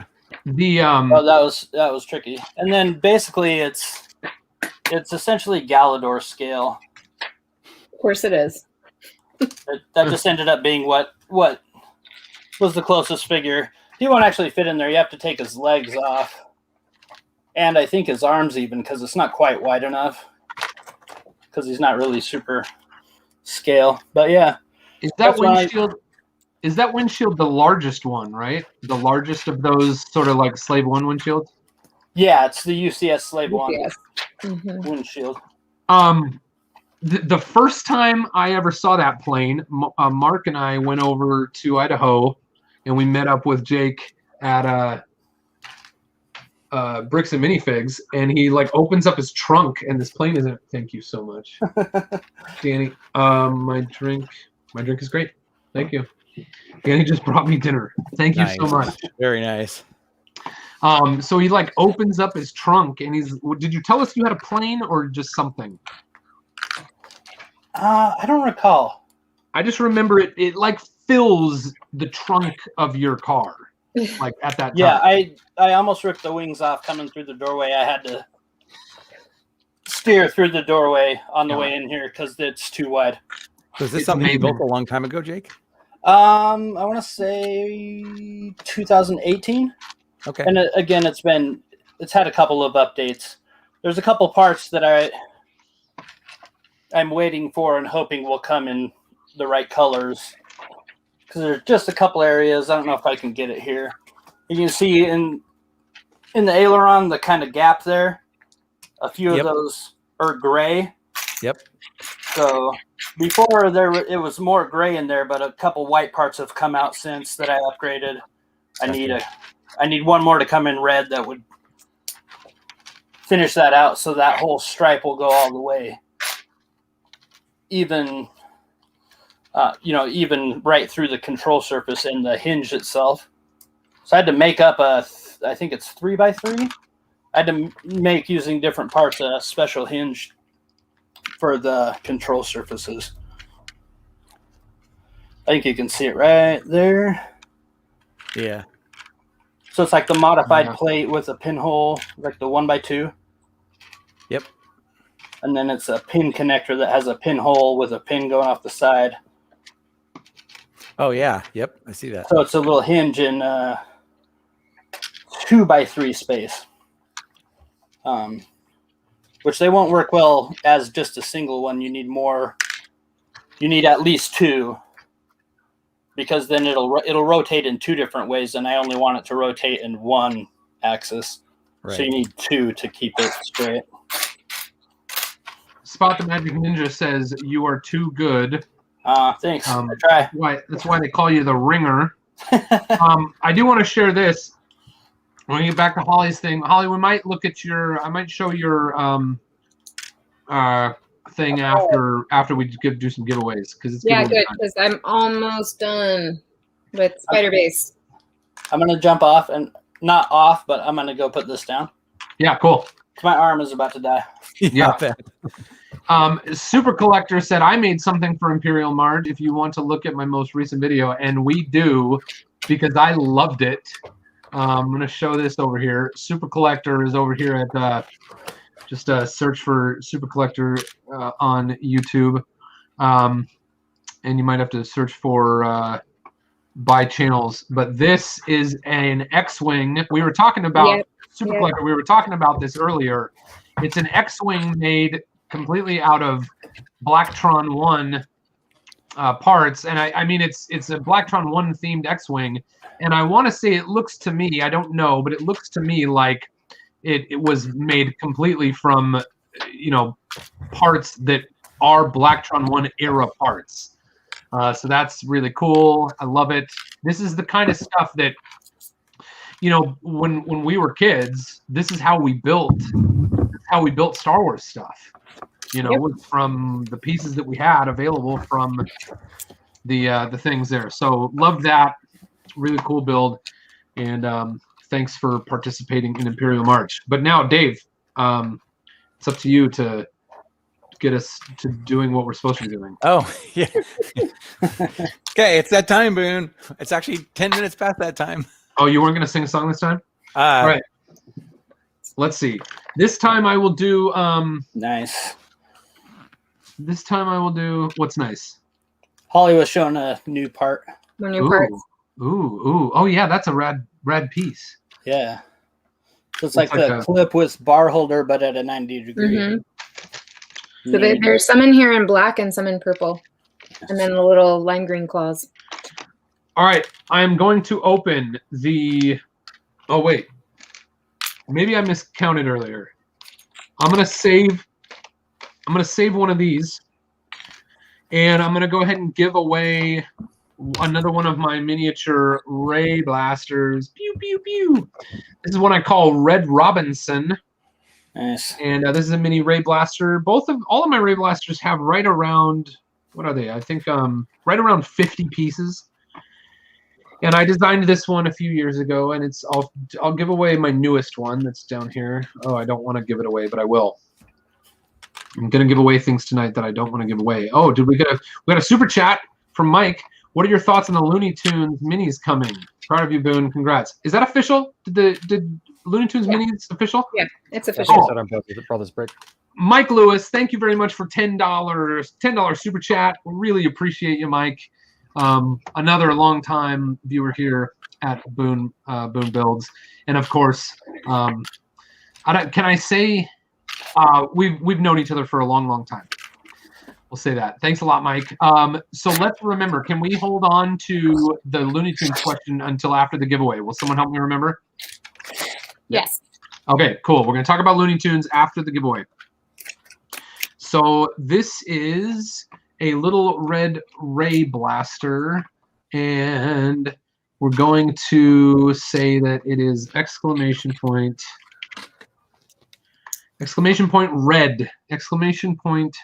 red, and you can put that in the chat now if you want to win one copy of my little red ray gun. And since Brian's not here, let me just mention real quick that everybody in the stream who's watching, if you haven't liked the video yet, please click on the thumbs up and like the video. Let's see if we can get to, well, it should be easily get to 220. Let's see if we can get to 225. And we are 22,124 seconds into this 30,000 second live stream. It is happening. We're here celebrating the people who over the years have clicked that button on Boone Builds and decided that they wanted to support and be a part of the Boone Builds community. And we'll remove this. And I will, while we're waiting for people to type in red, I'm going to refresh on the subscriber count. We're up to 30,086 subscribers. Now, let me show you something. This is an interesting thing. If I go to Boone Builds over here. Okay. And by the way, what was that? Sorry, no. By the way, if you ever want to get directly to my YouTube channel, you can literally type in youtube.com/Boone Builds, and you'll get there. And you can see this is the live stream we're watching right now. The subscriber count, the public subscriber count, I believe goes in increments of 100. So I think when I get to 30,100, it'll say 30.1, I think. Yeah, I'm pretty sure that's right. So if we could get another, oh man, if we could just get another 14 people who thought that they want to subscribe and see every video from Boone, we would be able to watch this go from a 30.1 or from a 30 to a 30.1. That actually might not happen until the next day. I don't know how that works, but yeah, I don't either. They used to show. I remember when YouTube used to show that live, and you could watch anyone's sub count, go up and down live. But now it kind of rounds it to the nearest 100. I want to know how you managed to get it where you can just type youtube.com/Boone Builds, because now it's like /C/something. Well, do you have a vanity URL, Dave? I do, but it's like it's the youtube.com/C/ whatever it is, Dave Morgan 999, I think. Because I just think that you don't need it. Dave, is it Dave Morgan? Morgan 999. I think like that's that. What it is. Yeah. Boom. Hey, wow. Okay, then. That's good to know. So it automatically changes it to like whatever the actual URL is, but it accepts it. So you can. Oh, I'm sorry. You're behind the red. Hold on. You can just publish. When you talk about it and you publish it anywhere, you can just publish it as youtube.com/Dave Morgan 999. And by the way, I have to thank you. Before you asked me about my channel earlier today, I had like 138 subs, and now I have 145. Woohoo! Sweet. Hey, that's what we're about here at Boone Builds. Finding other people and helping them make their dreams come true. The other thing I should say about this is if you go to a Boone thing, oh look here, we're watching the same thing you are right now, and please, like Dave said, hit that like button. Ooh, should I like my own video? Two people have disliked it. That's better. That's fine. Thumbs down is better than nothing. Seriously, the algorithm. Is it really? Seriously? Thumbs down is better than no engagement. Wow. And I would love for you to hit. Oh, you can't see it here because I am me, but you probably have like a subscribe button here if you're not already subscribed. If you're not already one of those 30,086 people, I'd love to invite you. And then there's a bell. There's going to be a bell icon. You know what? If I take this thing and put it in a, can I open this in a paste? Let's see, copy. I'll open it in an incognito window, and then it won't think I'm me. And I have to say, we wouldn't want you to be anybody else but you, Boone. Oh, thanks. There you go. Oh, uh-oh. And then if you hit the subscribe, well, I have to sign in. But if you see that, if you subscribe and you see the bell icon, hit that bell icon because that means you're going to get notifications for future live streams. And yeah, Super Collector says thumbs down is still an interaction, so it does something. I don't like that business model. I don't know how true that is anymore. That used to be true that that a thumbs down was worth half of a thumbs up. Both of which are worth more than nothing. Okay, where were we? What were we doing? I feel like I've lost my train of thought. So thank you all for that. I guess while I'm plugging my own stuff, I'll go ahead and share the Patreon again. This is just a spot where I share stuff, little secrets that the public doesn't know about. We do a little private live streams every now and then, and I also have a form for my patrons. You know, I'm talking about these mini models that we're giving away here. I accept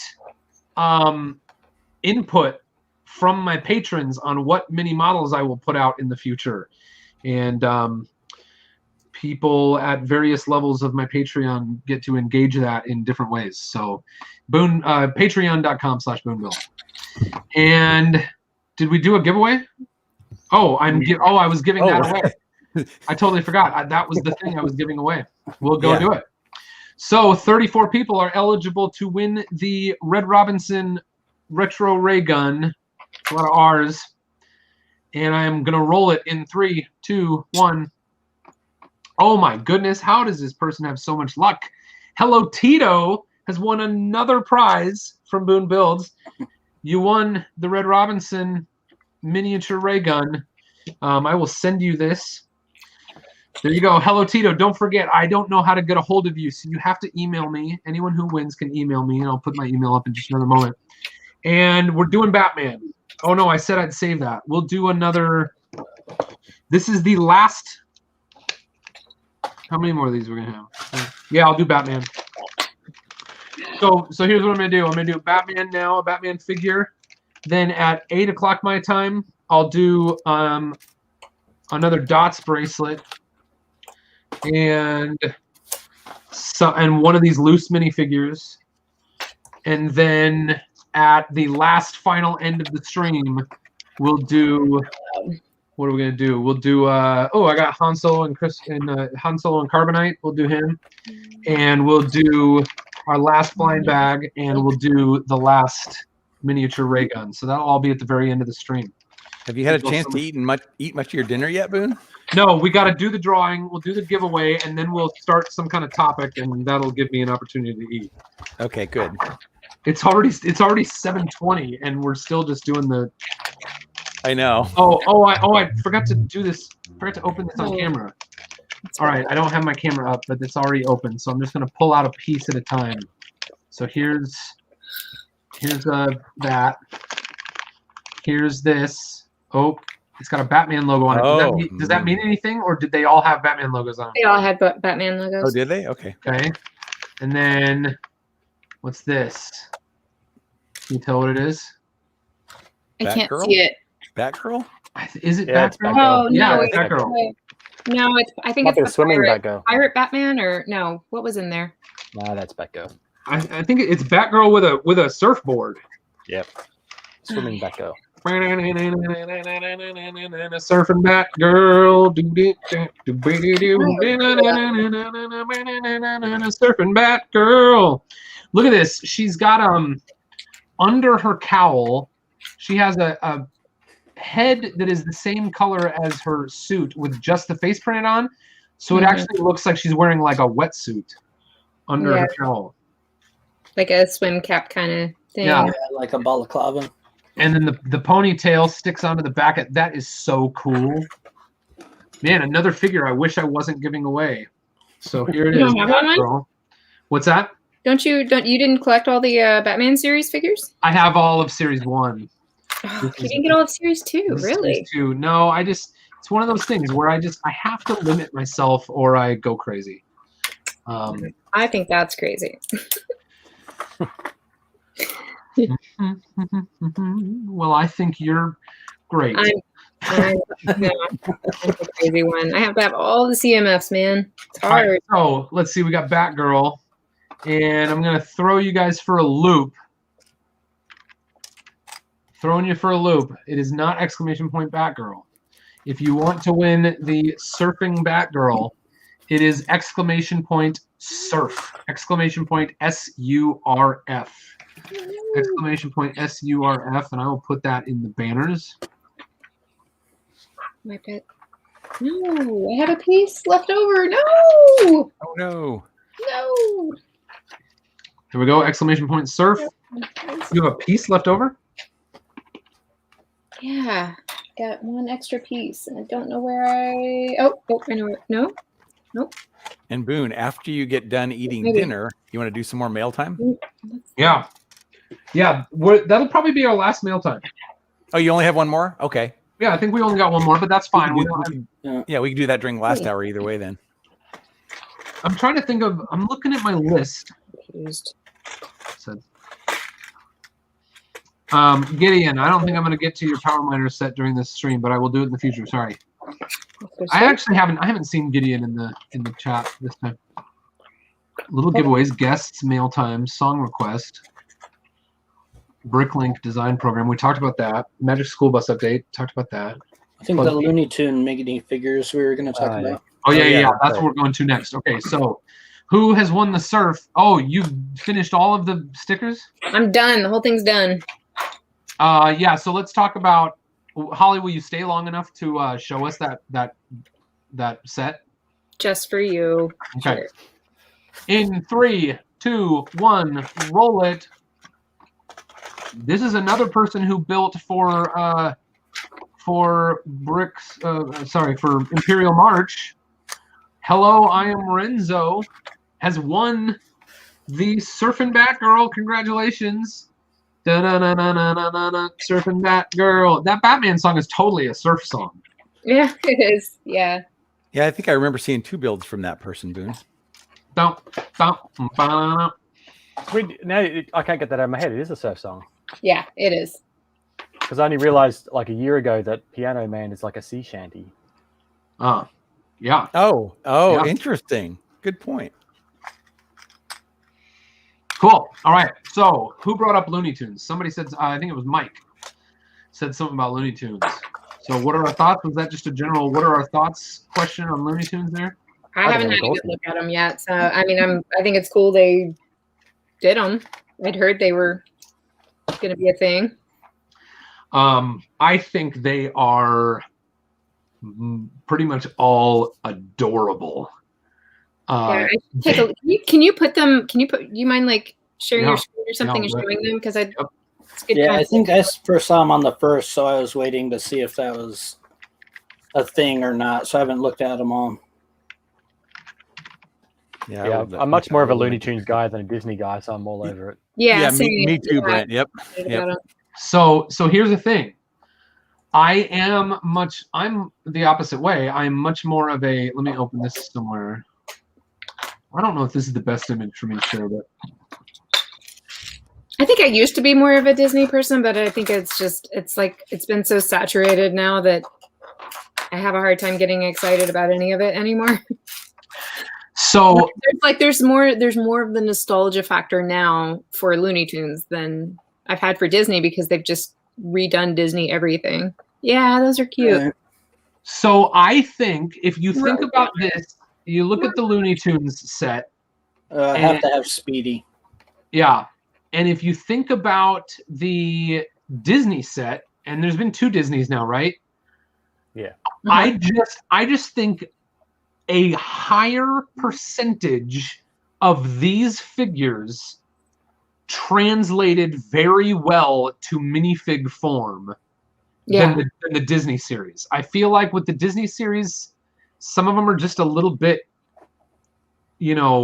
rough. And maybe it's the molded heads. Maybe it's like when they did Disney, they were shying away from so many molded heads, and here they've really embraced it. Well, there were more people figures in Right. the Disney line, and all the people figures were like caricatures, with kind of exaggerated features that were hard to put in minifig form. So they were in this weird sort of in-between zone sometimes where they couldn't quite, like, it would have been weird to have done them. Like, I felt like, we can just get away with doing a standard minifig head with like a cap or something like that instead of doing the actual shape of the cartoony heads.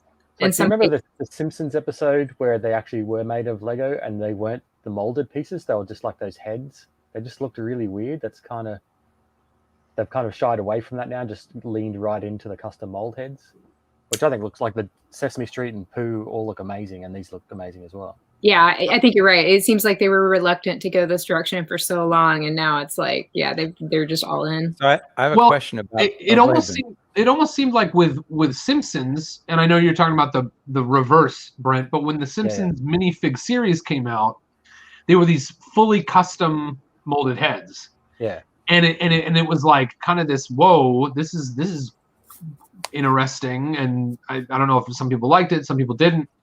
But then it seemed like after Simpsons, it was like they swung the pendulum the other direction. Maybe like, they no, didn't sell enough or something. I don't know. And then now it's like the pendulum has swung back, and I think all of these look really good.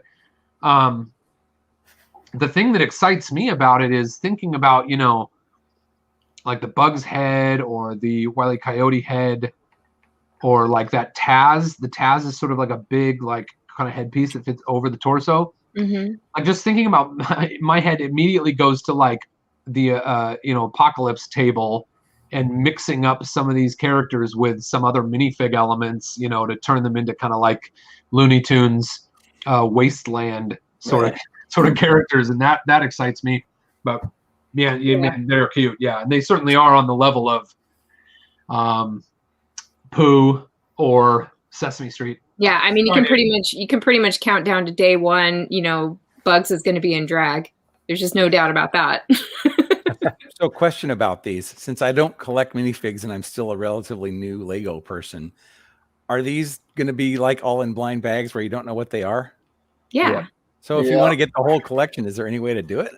And fingers crossed they put them in foil bags and not in cardboard boxes, because I will be purely devastated if they are in bags. I've seen people Okay, apparently good. leaked them. People have been opening up on YouTube. Oh, good. Okay, so yeah, then you just feel for the parts. They're all going to have like, and having like such specific heads on a lot of these is going to make it, like, obviously Bugs is going to be super easy to find. Because I would love to get the whole set, because this is the original cartoons are my vintage when I was a kid, so they definitely have a soft spot for me. So Spot the Magic Ninja said, is Taz on a Dimensions base? I think it's the same base as the polka dot guy from Batman movie. It's just it's kind of like a 4x4 round minifig stand. It's like a 4x4 round tile with 2 studs on top. Yeah, it's not as thick as the Dimensions bases. And it's just one simple piece. I look forward to someone taking Taz's head off and doing like a big tornado out of bricks. I know. I was thinking that too. You'd have to use one of these. Like you could totally probably just put them even in like one of those type of pieces. I assume, Brent, that at some point all the minifigs are going to be in cardboard boxes, aren't they? They said they were changing to more, what do you call it, ecological packaging. Yeah, if but they I go don't to know whether cardboard boxes, I just don't think I'll be so mad if they keep doing the blind bag thing. Like, fine, put them Yeah. in cardboard boxes, but just know what you're going to get then. Yeah, exactly. With you, completely Yeah. with you, Holly. Yeah, the prints look great. Yeah, is it printed? It should be. The last time they did a minifig on that one with Batman, the polka dots were printed on there. Yeah, they're always. Oh, the base. I So thought, so when are these supposed to be coming out? Do we know? April 26th, I think it was. Okay. But I was talking to someone the other day, and we're hypothesizing whether there'll be a series 2 because there's a bunch of characters that are missing. And I can't remember who I was talking to, but he was saying every minifig series that's not a main line seems to have 2. Yeah. So there's like 2 Disney, So 2 far. Simpsons, 2 Lego Batman, 2 Harry Potter. So there's hope that we'll get a second 2. We'll get Foghorn Leghorn and Yosemite Sam and all Oh, the that'd be missing good. ones. Yeah. Even just Yeah, color, I want like, Yosemite. you could get like the Duck Dodgers and all the different costume variants of some of the guys. Yeah. I like that there's 12. It's a happy number. Time to be heading to the Lego store on the 26th, I guess. We should have like an AFOL day coming up in May. I don't know if these would be excluded or not, but I think they've always included CMFs. Yeah, I think they have. A good point. All right, cool. Sweet. It's like we don't start the giveaways until 10 after the hour, and then by half past I'm going, okay, how close are we to the next giveaways? Well, do you want to check this thing out? Eat some more dinner. Yeah. Boone. Let's see it, Holly. I'm gonna solo layout you. You good? All right, let me see. I already knocked something off. I'm trying Make sure will you tell everybody what it is first and show us the box? Yes, it's set 80022. The Spider Queen, Monkey Kid, Spider Queen Arachnoid base. I never get the names right. It's ginormous. 1,170 pieces. And let's see if I can show this thing without anything falling off. Okay. Here we go. Look at it. That's so cool. It's unreal. Very Yes! cool. Amazing. It's got a little like So big. thing here. It makes I do wish all the legs move. They're not like these articulate a little bit. So you can move these, up and down. And then this has a little control up here that moves the front. What do you call these things? Mandibles? I don't Is know. it mandible? No, these are mandibles. I thought there was Oh. like a term for like the front little legs, but anyway. Stickers galore, as you can see. We went through this whole page of really rad stickers. So there's lots of detail in there. This all opens up. Oh, wow. Dang. Oh, wow. Very Oh. neat. J on the back. That's crazy. There's a particularly good sticker there, up in here.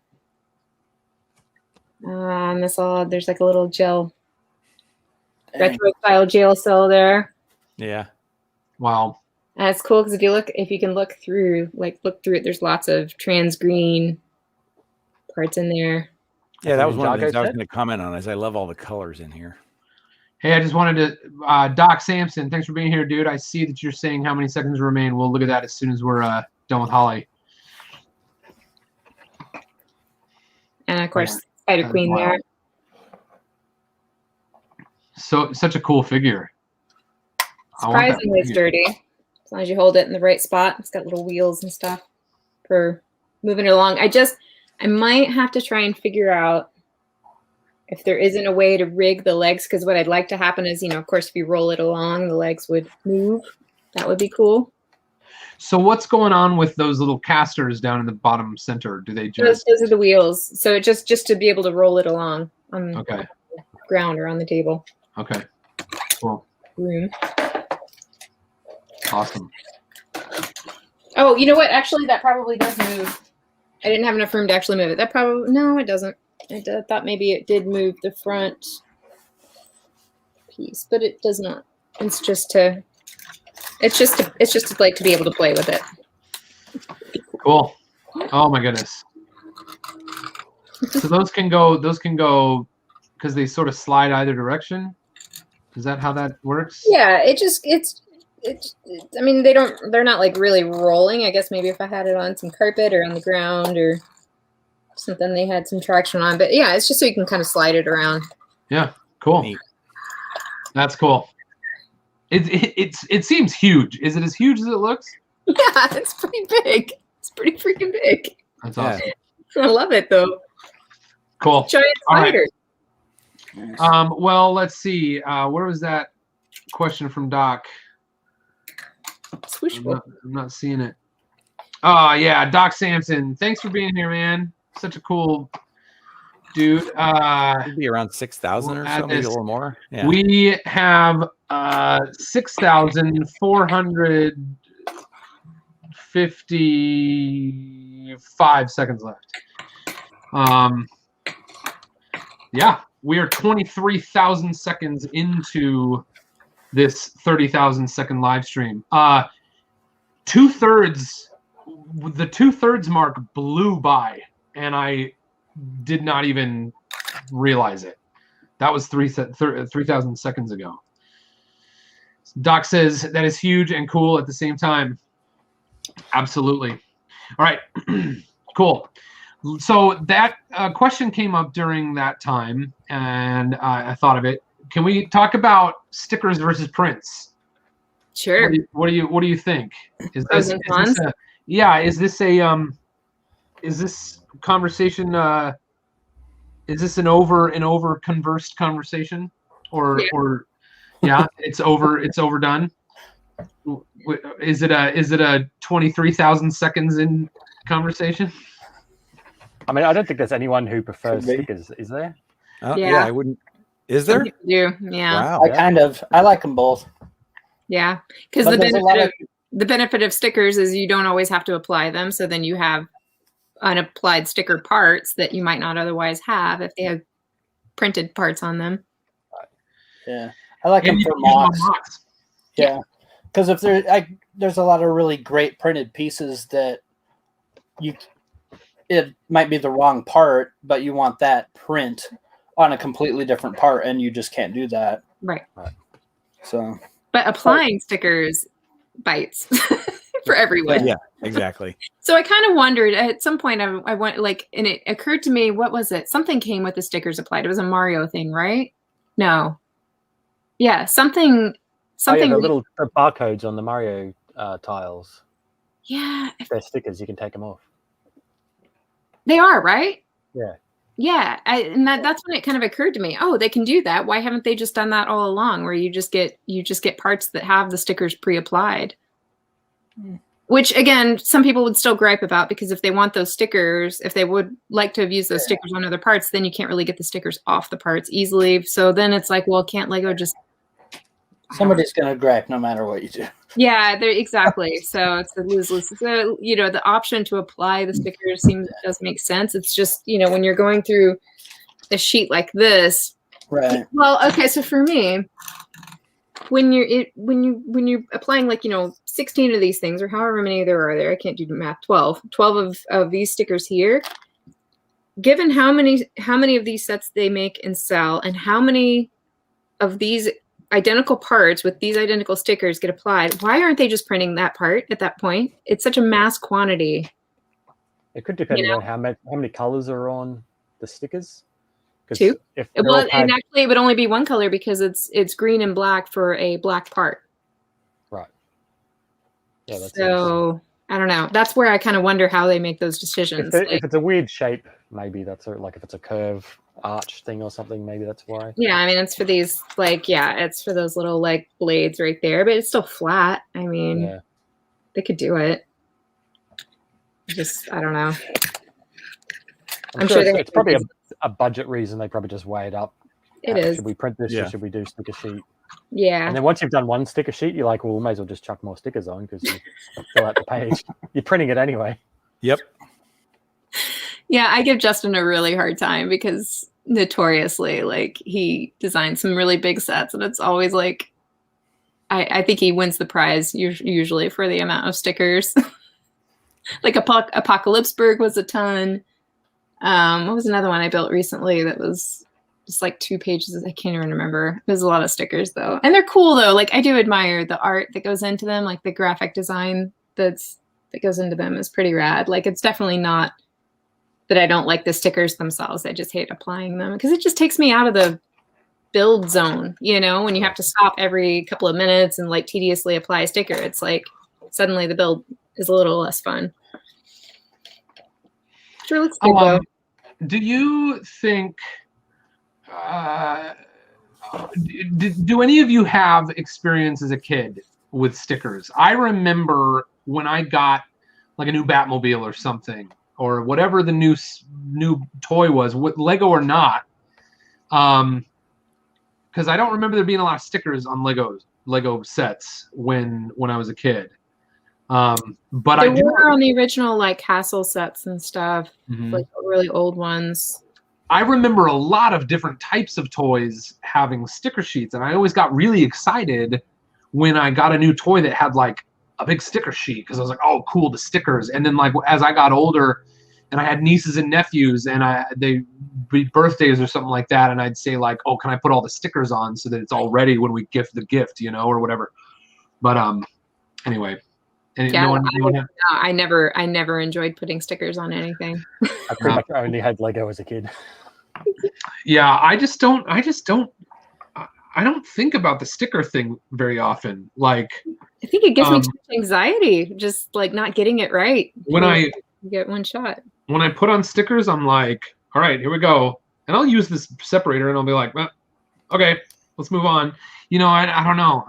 I don't think about it all that much. I do something about it, like sometimes I feel like if there's a sticker on a part that could have been really versatile and could have been used over and over and over again and is really a standard print, like then I wonder, why is this a sticker? Exactly. It could have looked nicer, in my opinion. Yeah, I guess that's kind of to the point of maybe same but different, of like, you know, there just being a multitude of these. There was another set that I was putting together recently. I think it was for Andrea's house or something, that was like a part that I pointed out when we were doing the stream, that I was like, this would be such a like useful generic part. I don't know why they wouldn't print this.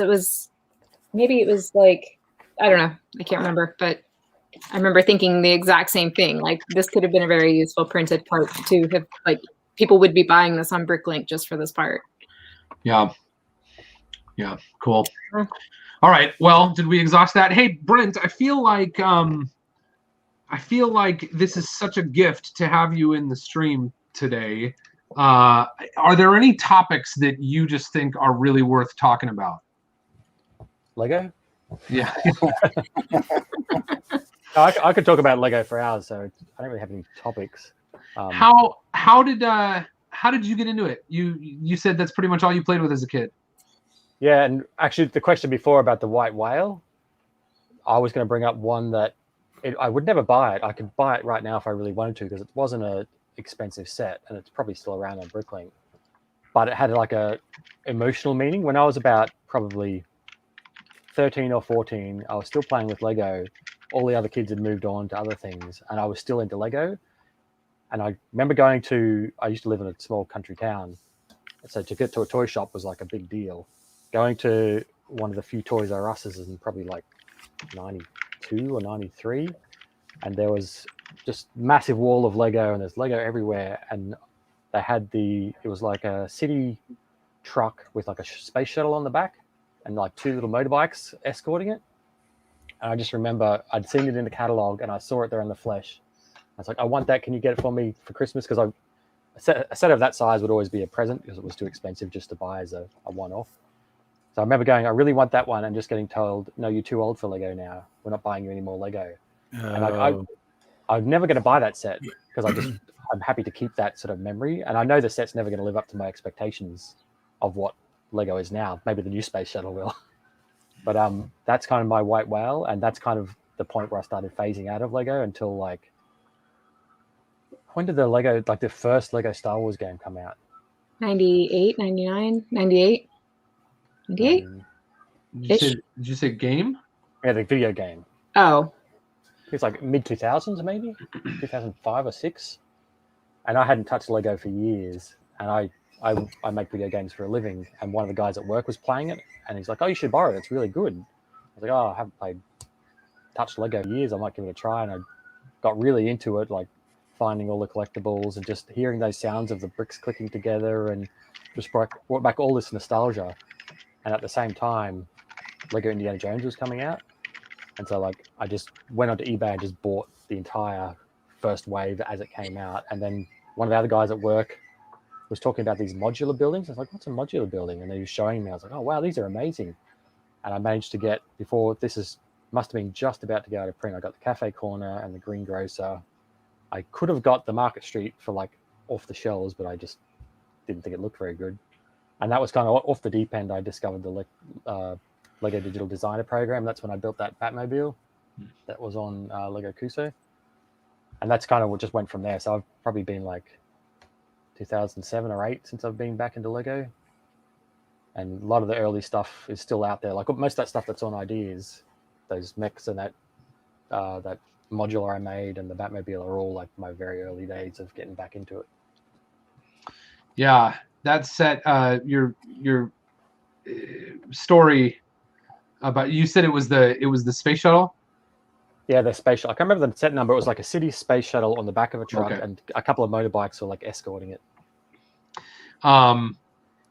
Maybe I would say that another one of my white whales would be the first Technic space shuttle.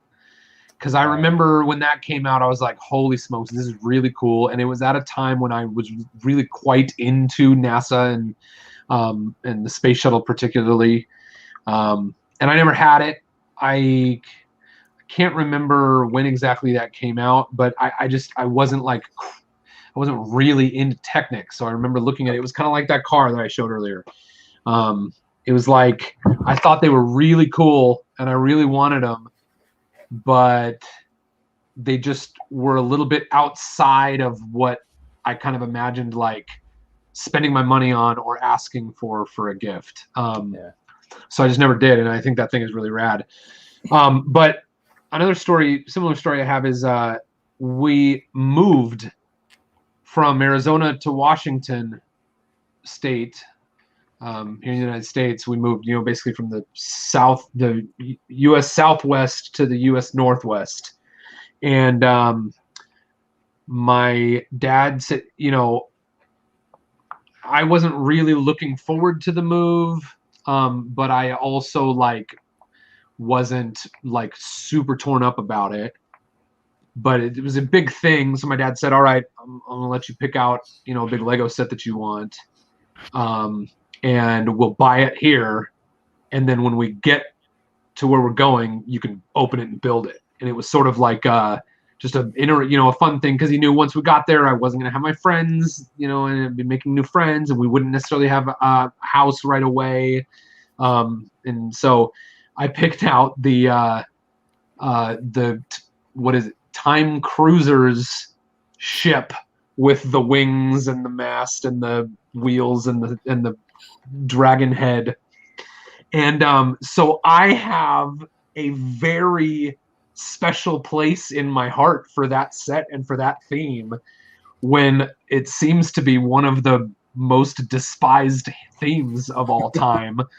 I wouldn't say despised, I would say curious.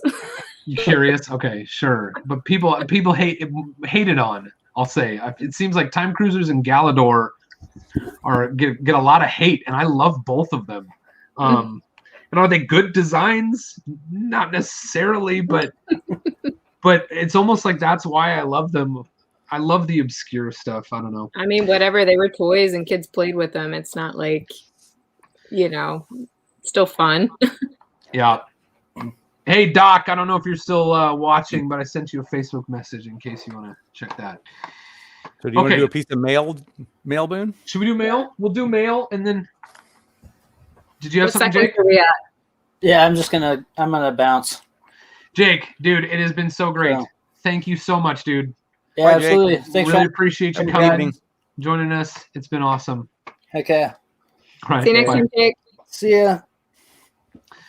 Oh man, it didn't occur to me that we would be losing people to time zones You know what I mean? Like as it gets later here, it's getting really late. It's like lunchtime for Brent or something. It's like 10 to 1. Yeah. I don't know what time zone Jake is in. I thought he was in Idaho. He is. So, but it's That's just so an it's, hour different, right? Oh, I guess. Yeah, I guess it's think. not that late there. It's Or is it even? It's almost 9. It's almost 9 there. Yeah, it's an hour difference. Yeah. What Okay. did you get, Holly, for your rejected Lego set from Ideas? You know, you can pick free sets. Oh, yeah, it was kind of funny because they let you pick like, I don't know, you have to put like a list of your wants. But they don't guarantee anything, and of course, like this was in the fall, so everything was out of stock, and so I really had no idea what I was going to get. But I put top of my list was Diagon Alley, and then the Elf Clubhouse because it was like getting close to Christmas, and that had just been I think had just been released. But then you also don't know how long it's going to take. So I was kind of getting nervous because the Elf Clubhouse sold out. And then I was like, well, hopefully I'll get one from Lego in time for Christmas. But they give you no indication of if or what you're going to get. And then there was one day that DHL rolled up. And usually when DHL rolls up, that's when you know it's something good. Yeah. Yeah. So, or like FedEx, but like DHL rolled up and I was like, oh, this is going to be it. But then he had a pretty small box and I was like, oh, that's not it.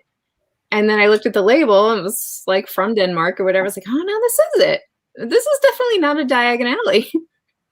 And I opened it up and luckily there was an Elf Clubhouse. So I did get that one and in time for Christmas. So that was really cool. And the other one was like a Star Wars, what's the droid? The D. BB-8? BB-8. The little green one with the cone nose thing. Oh, that one, yeah. Dio. D-O? Is it D-O? Okay. Yeah, Dio, yeah. Yeah, it was that, which wasn't on the list. It's like a $50 set. I was like, what in the world? I was like, were they really just out of everything? And then this is just like what they threw in the box? Like this is what they had? I don't know. No, it took me a minute to realize that the set numbers between that and Diagon Alley were really close. It was like one number off in the middle and somebody had just missed because I looked at the packing slip. The packing slip did say Diagon Alley, so they had meant to send me a Diagon Alley and sent me a Star Wars set. So it was a little bit like, excitement levels kind of like went really high, really low, and really high. I was like, man, but they fixed it. It took a while. Oh wow, cool. Oh, did you have to send the other one back or? Yeah, I called Hassan. It was like, what happened? And he was all about it. He's like, yeah, keep it. Just keep the Star Wars set. We'll send you another. He's like, it might be a while, but you'll get it. So finally, like a couple months later, I finally got the Diagon Alley. So that's cool. Yeah. I haven't built it yet. It's in the backlog. $4.99 super chat from Bell. What is the crown jewel build in each of your collections, and what are you still chasing to add? This is a very common question, and I think my favorite thing right now is my alt build for the Coliseum. I just was so pleased. I talked about this earlier in the stream. I just had so much fun with that project. I pleased myself with how it turned out. I was very pleased with the content I was able to produce around it, and a lot of people around the world have built it now from the instructions that are out there. That's something I haven't really plugged. You can find instructions for that over on BooneBuilds.com or on Rebrickable. They're a little on the pricey side, but it took a long time, and it is a lot of pieces, and it's an alt build for a very expensive Lego set. So, so I appreciate the folks that are willing to help support that project by buying those instructions. Thank you so much, Belle. I really appreciate that question and the $4.99 super chat. Does anyone else have an answer for that question? Well, first I want to know what Brent's prize was. Well, I had two because I had the bonsai and the calendar. And right. I only thought of it because you were talking about mail, and I've still got two massive boxes here. I've just opened to make sure the stuff's in there and not touched. Yeah, what'd you get? I got, what did I get? So I basically you get it for a rejected project, you get $500 US to spend on up to 3 sets. So I had 1,000 but it was still the same limit of 3 sets, maximum of 3 sets. So I got all of my picks because you have to give the extras. I got the Jurassic Park gate. I got the Haunted Mansion. Yep. Barracuda Bay. Yes. And what was the other one I got? Oh, Ninjago City Gardens. Oh, good choices. All good choices. And I rearranged. I had some others in the list, but I had to rearrange them just to get the maximum use of that money. Exactly. Yep.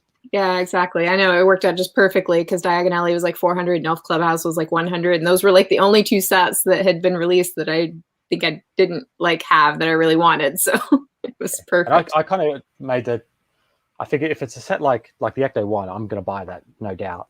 Yeah. And the Batwing and the Batmobile, things like that, I'll buy the next modular eventually. So I got things that I've always wanted, but that were too expensive to warrant the purchase price. So like, I really wanted the Jurassic Park gate, but it's really expensive. Yeah. And I really wanted Ninjago City Gardens. I have none of the other ones. I'm never going to pay for it, but if I can get it, then great. Yeah. Okay. Now you can. So what's your crown jewel? Oh. Wait, do mocks count like crown jewel like sets? Well, that's what I was thinking because I don't keep my sets together for terribly long. Like that's why I said what I said, because like all my sets are cool, but my favorite things are my own things. But Wow. To each Like their I've got own. the original ideas, Batmobile, Ghostbuster Kara, I've kept together, like the original idea submission. It's a terrible build. Like the official one's got seats inside. Actually, I'll grab it. It's bloody terrible. I will say that this one's actually pretty special for a variety of reasons, but it's covered in dust. This one's kind of important, actually. If I had to pick a no set, interior. Oh yeah, look at that! It's so cute. These Look at that things chrome. pop off all the time. Like no kid could play with this because it would just fall apart. The doors don't open. There's big gaps in the side there, but it's got a special place for being, the one that got approved. I've since remade that one. I've got a new one I designed based off of the official one, using some of the new parts that has full interior, can fit all the characters. The doors open up on the side and the back. The bonnet opens up, and it's just more accurate. And I've got my big Marshmallow Man as well. Hey, this is my friend Super Collector. Hey, Super Collector. Hi. Hey, Super Collector. Can you hear us? Hey, what's up? I can hear him. Just picture's frozen. Yeah. What's up, everyone? Cool. I don't know how good my Not internet much. connection How you is. doing? Oh yeah, I think we're just hearing you and not really seeing you guys hear me? in live time. Yeah, a little bit. Can you not hear us? No. Oh, well, thank you for trying. I can hear you, sort of. That was fun. That was fun to try. I'm sorry. All right, I've got my crown jewels here. That's one of them. Oh wow, that's cool. Yeah, that's one that it took me a while to acquire. I really wanted it, and it was hard to get, so that's always satisfying. And it's just really cool. I like the unique packaging and just everything about it. I thought was particularly cool. And then this one's pretty special, just because like once you've been there, it's like been to the Lego house and able to acquire it myself and seeing the correlation to the actual tree there at the house. It's quite cool. That one's pretty special. Actually, I've got another one. Let me just grab it. I gotta find it. Find it somewhere. Do you have one, Dave? Do you have something that's just really like? It's an interesting question because I think I would tend to gravitate towards the stuff I've made. But if I had to pick a set, I thought I was going to say the USS Millennium Falcon, and then I looked through my set list and one just popped out at me that might be surprising, and that is the Ferris wheel. Oh. I really like all the fairground sets, and I actually have all of them, but the Ferris wheel is just cool. I like the colors. I like the shapes, the parts they used. It's just a neat looking set. And the fact that you can motorize it. Yeah, that was like the original carousel there was kind of my my white whale there for a long time. But then once they released that last carousel, I suddenly didn't really feel the need for the first one anymore. I was like, okay, Yeah. like how many carousels do I need really? Yeah, so I have the last one, and I have the roller coaster and the Ferris wheel, and I also got the fairground mixer after it was retired, but only for slightly over retail, new in box. So that was I kind of got cool. a really good deal on the fairground mixer somehow. Yeah. Oh, and then I have the no, that's a different one. Never mind. Thought I had that. I do though. I have that. You probably have the Ecto one too, don't you, Boone? Yeah. Am I unmuted? Yes, I absolutely do have the Ecto. Oh, and time check, Boone. Hey, time check.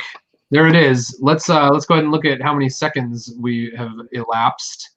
We'll start there, and then we'll do some more giveaways. If you are in the chat, I think the viewership went down for a little while to probably dinner. I think probably a lot of people having dinner. Yeah, I've got that.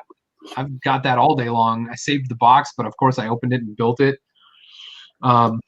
Here we are, 25,000 seconds into 25,000 seconds into this live stream. We are more than, what is that? We're more than 5/6 into this live stream. You guys, this is amazing. Let me do a refresh on the sub count. If you want to be one of the subscribers that I'm about to announce, hit that subscribe button. And no new subscribers since the last time I gave it. I think it's because a really long time went before I even thought about it the first time. But these seconds that are ticking away, each one represents one of the human beings who has clicked that subscribe button. And if you are a subscriber and you haven't clicked the bell icon, I'd love to invite you to do that so that you get notifications when I go to do a publish or a live. All right, and it is time to do some giveaways. So let's see. We'll have one more giveaway, right? So we'll save the very last. I have one more of the Series 18, and we'll save that. Oh, I never did the mail that I was gonna do. We'll do that right after the giveaway. So here is a Series 18 that we're going to save to the very end of the live stream. So right now we'll give away, I gave away all the dots bracelets, right? Have I given away 3 dots bracelets, Dave? No, 2 power dots and rainbow dots. Okay, so I'm going to give away another. Oh, this is going to be cool. You get Harley Quinn minifigure from this set that I'm never gonna finish on this stream, and a rainbow dots bracelet. So this is a twofer. It's getting more exciting. You have 2 rainbow dots because you already gave 1 rainbow dots away. Okay, Yep, cool. I do. There's the one that I already gave away is sitting over there, and this one is in my hand. So there are you get Harley Quinn. This is a rad figure, and the rainbow dots bracelet. So the keyword, oh, hold on. Let me get rid of this. The keyword for that is going to be exclamation point. Can anyone guess? Quinn? Harley, exclamation point Harley. Okay. You had like a 50-50 there, Dave. Yeah. Exclamation point Harley if you want to win the Harley Quinn minifigure and the dots bracelet. Exclamation point HARLEY. There it is. And again, I'll channel my best Brian Saviano for people watching the stream who joined in the last hour. If you haven't liked yet, be sure to smash that big like button. And what's Boone doing there? Let's see if we can get it up to. I like dance. Let's see if we can get it up to 235 or 240. There we go already. Look at that picture of Brent there. Yeah, people want Harley Quinn. We got 35 people up.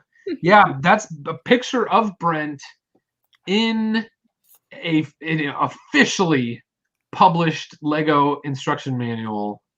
It's pretty rad. I was actually going to ask you who designed, who did you work with at Lego to redesign it, but it's in the book. So Marcos and Adam Corbali? I know Marcus. I don't know Adam. Hey, Brent, I'm really sorry. I guess I muted you. You muted him. There we go. I can't remember what I said now. Oh yeah, Marcus Besser. Mm-hmm. I don't know. This- Adam must have been the graphic designer. Yeah, And he put a I remember Marcos at that time or shortly thereafter put out the primered, the black and gray primered Yeah, version of the car. he showed me to that. I had like the day after it was announced, I had a Skype call with Lego, and he showed me that while he was there. I was like, "You've got to give me instructions for that. I want to build that. That's awesome." Hey Boone, do you have spam prevention or whatever it was called turned on? Because we have certain people that are just posting over and over and over again. Yeah, so if you're posting the thing over and over and over again, you'll actually unfortunately be disqualified. Sorry I didn't say that. I announced it last time. So for this giveaway and all future giveaways, you only need to type the keyword once. And if you don't only type it once, the system will actually omit it will leave you out of the drawing. Okay, 38 people are eligible to win Harley Quinn, and I'm going to roll it in 3, 2, 1. It is this is a hilarious name and a hilarious image of the person. I don't think it's going to show when it comes up. Pizza Parker. So it's like a picture. What I think it is a picture of Spider-Man, like doing the Spider-Man crouch with the person's face photoshopped on in the place of the face, and the Spider-Man is like holding a pizza, and the name is Pizza Parker. That's hilarious. All right, congratulations, Pizza Parker. You get the Harley Quinn and a bracelet. And then we'll do one more thing here. I have to give away. I gave away the Minty Sprite. Yes. I gave away the Red Robinson. Yes. All right. Are you ready for this? This is going to be cool. Keeping in theme with Harley Quinn, I will give away. Oh, I hate to do this. Robin on his Robin motorcycle. Oh man. So Why are you doing that to yourself, Boone? It's because I don't need to keep it. I would rather make someone's day by sending them this cool thing. Isn't it cool? It is very cool. Robin on his motorcycle is the next thing that I'm going to give away, and I will give it away momentarily. It is going to be. I want you to give it away, give it away, give it away now. Give it away, give it away, give it away now. That band. Does anybody like that band? Seems like there's one or two songs of theirs I liked, and that was about it. And that was from when they were first a thing. I feel like they are such a guilty pleasure for me, but not even quite a guilty pleasure. Like a guilty. It's like I don't know that I like change the channel all the time when their songs. So it's not like I hate them. I know all the songs somehow, even though I don't really listen to them. How does that happen? How do you like know songs you don't like? Yeah. I've just booted myself out of the thing. Hold on. Here we go. Oh, Jake does. Jake's all about some chili peppers, I guess. Yeah. Cool. I like. There is a vibe in many of their songs that I enjoy, but I also feel like many of their songs have no melodic sense at all. Like you can listen to it and it's like I don't even know how to sing "Give It Away, Give It Away, Give It Away" now because I feel like that's it. You just did. there's no melody. Exclamation point Robin, and you could be the lucky winner of Robin on his sweet motorcycle, and I already regret it, but I'm not going to take it back because here's the other, what do you call it, hero piece or whatever you call it. This is the one I made for the Lego Batman movie. It's slightly different. Yeah, but I had to build it physically. I was going to build this anyway, and then they found that Animal Logic found my Flickr page and then asked me to do some work on the movie, and this is the first thing they asked me to do. And I was already going to make it, so I was like, I can get paid to make this thing anyway. Oh, perfect. Yeah, it's one of the few things mocks I haven't pulled apart. Did you consider like jumping ship at any point? Like, were you tempted to go over to Animal Logic at any point? I would have been tempted, but they're in Sydney. I'm in Brisbane, and at that point, I'd started my own company here in Brisbane. So I was like, I can't really walk away from my own company, even as much as I'd love to. I can, but yeah, I get it. Yeah. Jake made the comment, I like a lot of 90s crap. Yeah, I do too. It's fine. Is Flea in Back to the Future? Yes. He is. Every time I watch it, it's like, is that Flea? Yep. Yep, it is. It's him. You have no power. Okay. Yeah. You gotta have power. He's in all of them. Oh, is he really? Well, no. I'm sorry. He plays. No, that was my bad. I apologize. In that movie, he plays someone in like all 3 times, right? Isn't that right? Oh, because the same guy is the guy that fires him in the future. So the guy that fires him in the future. Yeah. And he wasn't in the Old West one, was he? In 3. No, here's what it is he plays Needles in 1985, and he plays Needles in 2015, and that's it, because you got to have power guy is a different guy. That's right. not Flea. Right. That's like one of. So never mind. Flea is not in all 3, but he is in. He is in. What is it? It's like he's. Come on, chat. Somebody do the Google. Because that moment, that moment where you see Flea in the truck when he tries to race Marty is like a moment that exists in all 3 movies. You just don't see it in all 3 movies. Maybe that's what I'm thinking. I don't know. I don't know why I said that, because I don't think it's true. He's not in all 3. But it's like something about the way those storylines go together in my head caused me to say that. And now maybe it's just that we're maybe we're 25,000. Yeah, that's probably what it is. He might be though, because remember if he's Needles in the future, he fires him and he calls him Chicken. That's when he turns around and does the transfer thing and gets fired. And then when Marty goes back in Back to the Future 3, he's got the truck and he asks him to race him, and he says no, because he learns his experience not to bite at people calling him Chicken. Yeah. And they go off and have a crash. So he might be in all 3 then, because that's at the end of 3, isn't it? Yeah, but so maybe he's just not in. Oh, he is. Yeah, he is. I just checked on IMDb. There you go. He is what? There you go. He is in 3. So he's in 2 and 3, but he wasn't in 1. Correct. But it's Billy Zane that is in all 3, right? Or is he only in? Yeah, Billy Zane plays one of Biff's buddies in like all 3 time zones, because he's in the Old West. You guys, we're too far into the stream for me to try to be thinking about this. He's one of the cronies in the Old West. He's one of the cronies in the 50s at the high school dance. He's the one who in the 50s he wears the 3D glasses. And then in the future, I don't know. IMDb only has him in part 2 and part 1. As Billy Zane? Oh, does it? I don't see. Yeah, it's the very first thing he was ever in. He was Match in 1 and 2, but not in 3. So 1 and 2 have Billy Zane. 2 and 3 have Flea. Right. This is like all over the map. Bricks level, like rabbit hole right now. Yes, it is. Okay. Did we do the giveaways? No. We wanted to do the Robin on motorcycle. Okay. It's good to wait. It's good to give people time, right? How many do you have now? Here we go. 34 eligible people.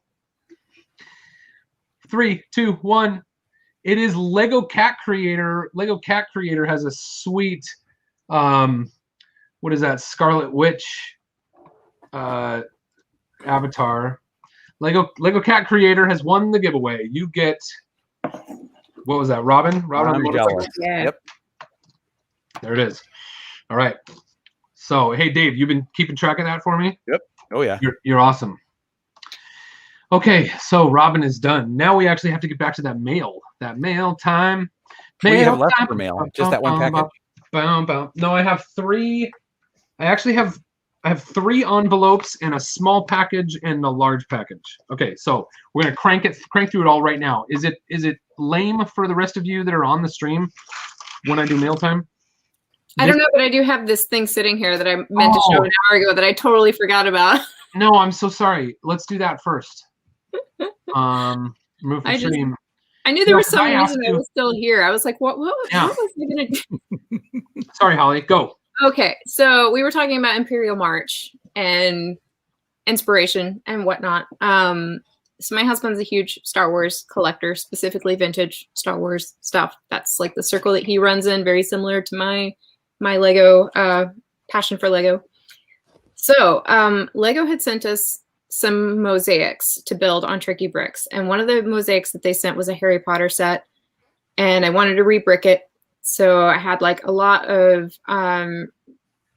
gold and like silver and red and blue and green and black and white were the color palette that I had to work with. So for doing the re-brick, I wanted to do something Star Wars related for Imperial March, and I started going through the Star Wars room, like trying to find inspiration, something that looked like it was kind of within the right color palette and whatnot. And my husband was in there, you know, making wild suggestions, and I'm trying to explain to him that I have a relatively small mosaic that I have to make, and it has to translate, you know, to pixels and still be able to tell what it is.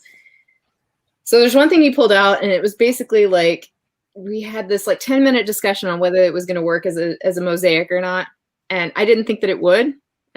Plus it's ridiculous, but it was just the discussion of whether it could be done and what if it would look right.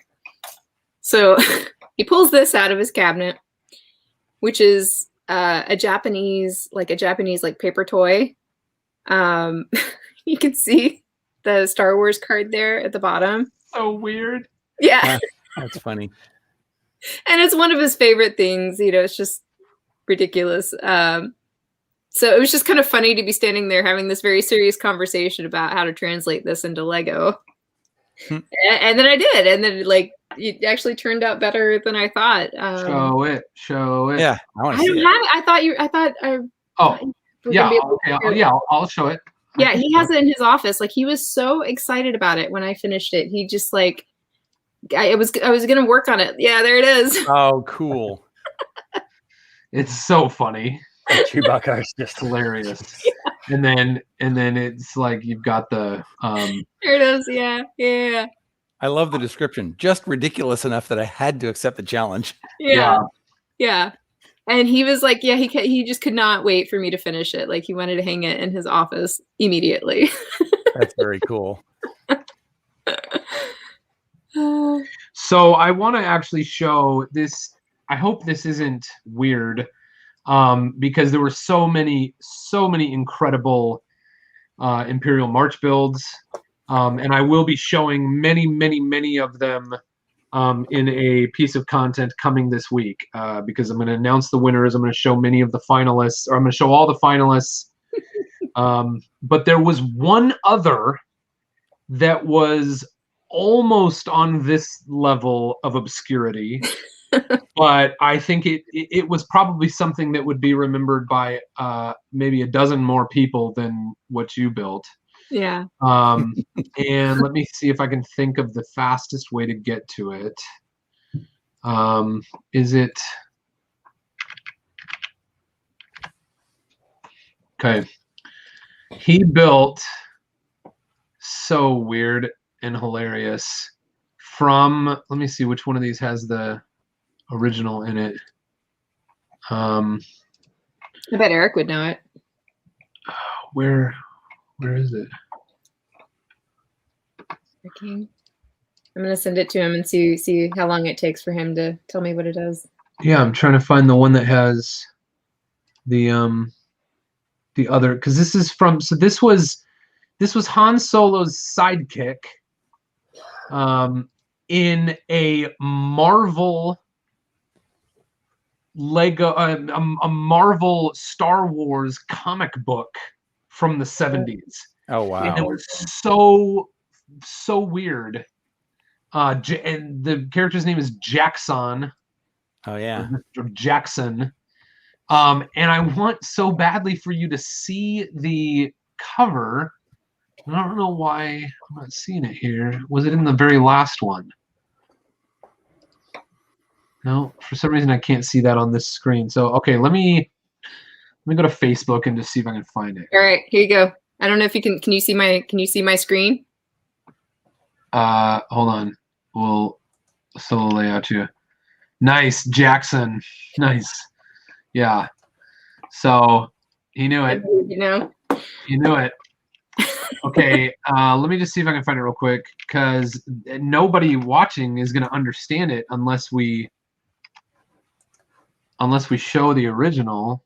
I don't know if this is the one you're looking for, but I was just Googling it while you're talking. I'll send you one. I don't know if that's the one you're after. A comic book cover. It looks ridiculous. Yep. But Yeah. that scary looking Chewbacca. Yeah, here. Let me see. Can I open that in a new tab? And then I'll zoom in on it. So are y'all seeing that? Oh yeah. So I'm sure he has that. This is it. And I Yeah. think it's like I think it's maybe 77 or 78, somewhere in there. And this is the bunny. Look at these guys. The ape badger against behind. the world.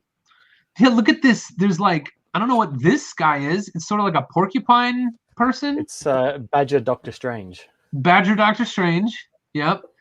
And then I don't know who this is. Yeah, I was wondering about that too. This guy B. looks Arthur. really cool. Yeah, B. Arthur. Yeah.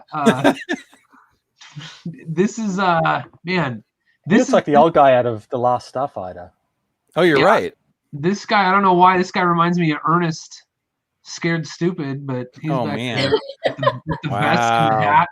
We're definitely getting loopy. And then Some sort of droid. And then back here, it's like, is that a droid or is it like a like C-3PO driving a like a gator or something, you know, or like C-3PO driving a tank? It's kind of what I it don't looks know. like. And Chewbacca is just like, You gonna get it? He's gonna go get it. oh my gosh, he's gonna Oh, go get that's it. We're good. gonna get to see the real thing. This is amazing. Yeah, there's a date on there, but there's no year. They're like 8th of February, but what year is it? Weird. Okay. Cool. Man, we're close, you guys. We are 1 hour away. We're 1 hour away from the end. This might be the highlight of the show right here. Here it is.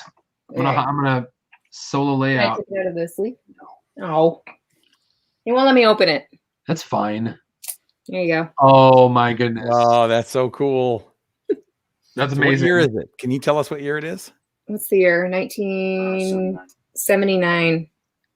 Okay. No, 78. He says. So we'll give you. Cool. There he is on the cover of the thing. That's And there he amazing. is. There he is as Troubles Brickings mock. So yeah, that one is obscure got a for lot sure. of love. That one got a lot of love. A lot of people thought it was Bucky O'Hare, but of course it was for the Imperial March, an obscure Star Wars reference. Okay, cool. It's like maybe 77, 78. Like, He says 77 or 78. Yeah, Bert that's- really cares. It would be like, it would have been, well, what it would say right here. It doesn't. It has a. Yeah, February has a- 8th, so it'd be 78. Okay, Hi, 78. hi, Eric. How you doing? Well, Good to see you. Thanks for letting us borrow Holly for so long. It's all good. Cool. That's a rare appearance, you guys. Yeah. Okay, let's go to the chat for a little bit. Jake Sadovich is still with us in the chat. Lego-matic is here. Jill is still with us. She said, ask again. I'll ask her to try if I should try the cube. It told me no. I don't know what that is. Mike W is still here.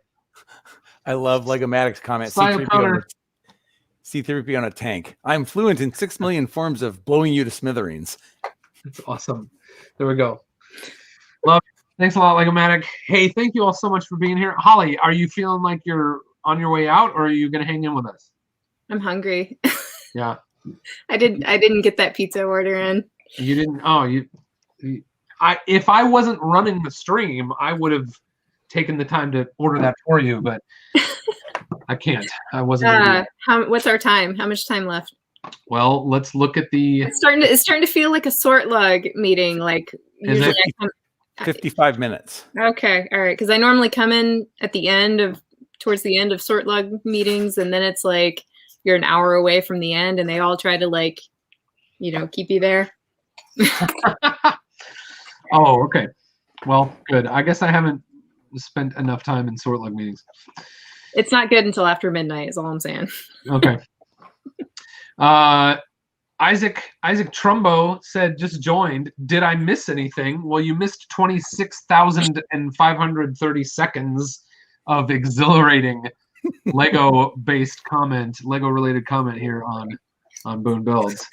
Bell must be listening late behind because they just typed Minty, which was a giveaway from probably 4 hours ago.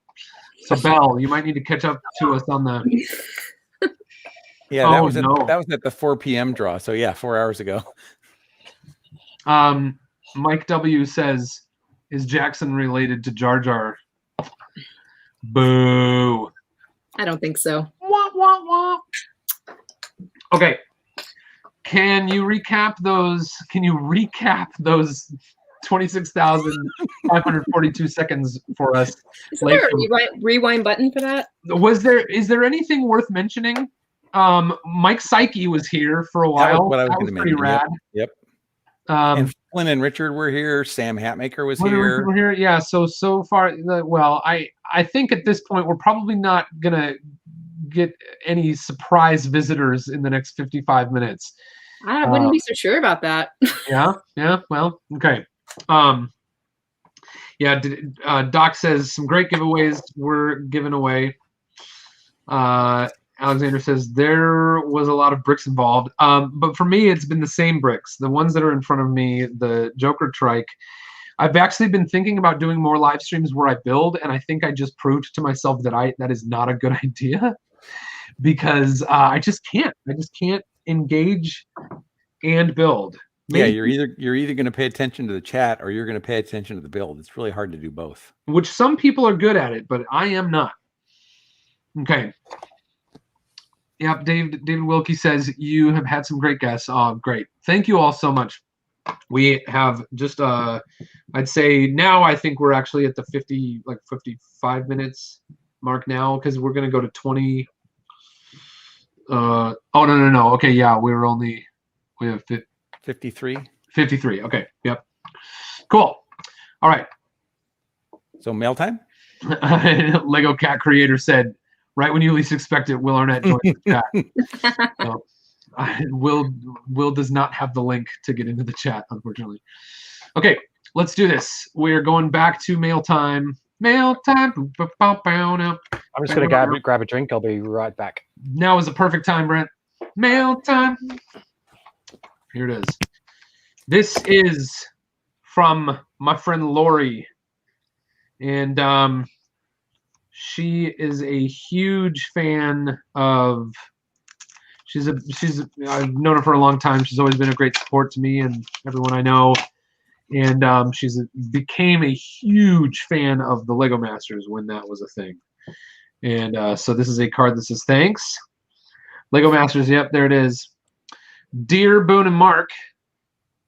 Oh, she sent this a year ago. So this was in a pile of mail that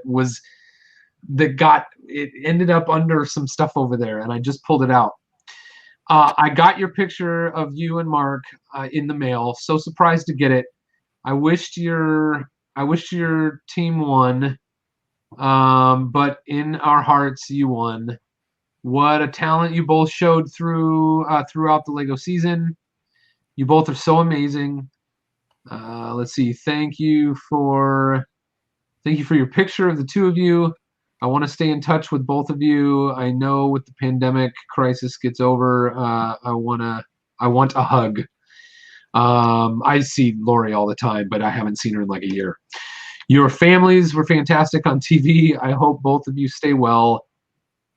Hope you both of you stay well, healthy, safe. Love your friend / fan, Lori.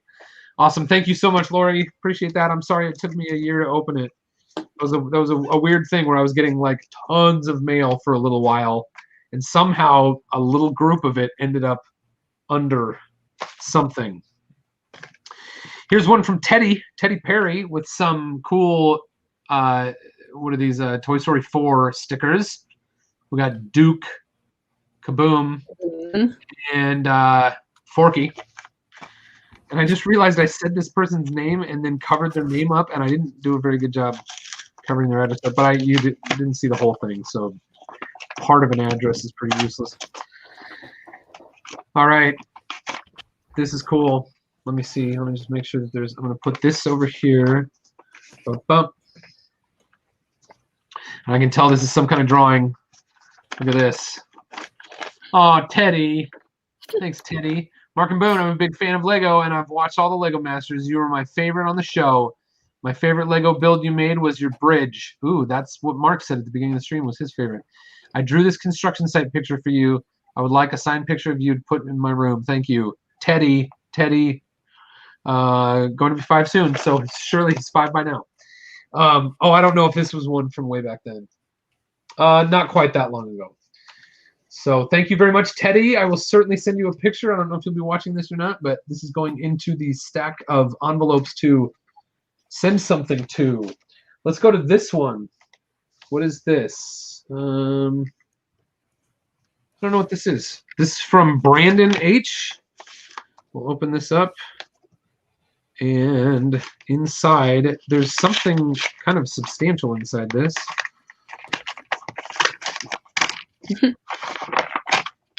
What? Somebody commented opening these live is gutsy. Oh, yeah. Yeah, Isaac, I don't know. I've never had any trouble before. But I totally get you. Oh, these are cool. So there's an envelope to send these back in. So I think we're supposed to sign these. I should have had Mark do these when he was here earlier. This is cool. No one's ever sent me big, nice pictures like this to sign. He's gonna give them back and say, "Oh, where were these?" This one, I can't tell when this was postmarked. All right, is there a letter or something? Yep. So here's Boone and Mark with our indoor build, with our food cart tower, and our Shark Song builds. Oh, got a little revolver from the Joker. Here we go. Dear Boone, I've been wanting to write you for a little while, but I haven't had the chance. A friend recommended, look at this, this is cool. A friend had recommended the Lego Masters show to me to watch, and after finishing the show, which was amazing by the way, I got the idea to get all my childhood Legos out from underneath the steps in my basement. Can't tell you how many times people told me that that's what they were inspired to do, get out all their old Lego pieces. I haven't played with Lego in over 10 years, so going through them brought back lots of memories from sets of the early to mid 2000s. I also had watched the live video chat you had with one of my favorite graphic designers, Aaron Draplin. Oh yeah, Draplin's a rad dude here in Portland. A little while back, which gave me the idea to write to you. I just wanted to let you know that I appreciate everything you do and the work you create. Your influence to so many young creatives to create unique and amazing builds, and for me to get back into creating with Lego. Since I finished the show, I have bought 8 sets in about 3 weeks, which have all been put together. Now I'm wanting to start to put my own ideas into real mocks. I was hoping if you wouldn't mind if you could sign the pictures I've included and also get Mark to sign them too. Sweet. It would mean a lot to me if you guys could. Thanks in advance, and always keep creating. Cheers, Brandon. And Brandon is a minifig. That's pretty rad. That's cool. Cool. Cool. All right. Thanks a lot, Brandon. I certainly will. That is awesome. All right. Now I just have 2 packages left. So here's one. Oh, this is from the Zaccardi's. Oh, I know what this is. This is cool. So Corey does like a kids lug Zoom meeting, and I went to one. and we did a minifig trade on the Zoom meeting. And this is the one that they said they wanted, or this is the one I said I wanted, and I offered them a Boone and Mark sig fig. Oh, And cool. they were interested in doing that trade. Oh, remind me, I totally forgot. I have a Boone and Mark to give away on this stream. So those will be included in our last giveaway. And it is a Fabuland monkey. Oh, nice. cool. So I've never had a Fabuland monkey. I'm pleased to have one now, and I will put it with my other Fabuland figures and create some other Fabuland mocks in the future. There were also some Fabuland mocks for Star Wars out there this month. Oh. Didn't you do a Fabuland figure mock or a Fabuland figure video at some point, Boone? I did a video, and if you all want to see it, you can just go searching on the videos tab on my channel. I did a video about as many of the non-minifig figures that I could get my hands on. That's right. So there that was were a good video. That was cool. Thanks. I really enjoyed making that one. It was a lot of fun. A lot of really unique things that I had never seen before. Yeah, and I love those. I said earlier I like the obscure stuff. Okay, this is from Jamie. This is from one of my Patreon supporters. So since I said it, I'll just flip back over to Patreon real quick and mention that patreon.com/Boone Builds is a thing that exists. Oh, we're up to 27,000 seconds. And I greatly appreciate the support of all my patrons over on Patreon. I'll go ahead and read I'll read my patrons one more time before the end of the stream, but I want to get back to this. So if you're interested in some of the exclusive perks over there at Patreon, it's patreon.com/Boone Builds. And now we will go to this. And Jamie sent me this a while back, and I said I want to save it for mail time. And she said, okay. Oh no! I wonder if she knows I'm opening it now.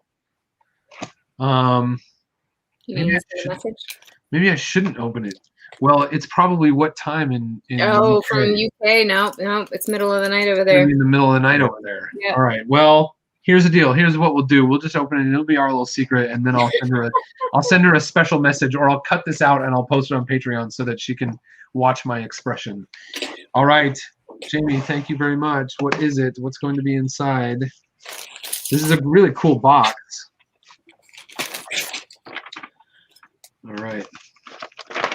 Hi, Boone. I hope you and your family are well. Just thought I'd send you a small parcel with my thanks. Hopefully a few parts you may find useful for your own builds. I've been enjoying your online channel since the first lockdown here in the United Kingdom early last year. This is when I got back into LEGO again after many years away. I thought your builds with Mark on LEGO Masters were amazing and very inspiring. Such a great show to watch. With your 4 wins and the golden brick, I really thought you were going to win. Do you think you and Mark may ever try and recreate any of your builds from the show in some way in the future? That's an interesting question. We're actually we can't create the exact same builds. Just like contractually, we could do something similar. Mark and I are actually working on a collaboration right now that I hope to be able to let you all know about in the next couple months, and it is inspired by some of our builds from LEGO Masters.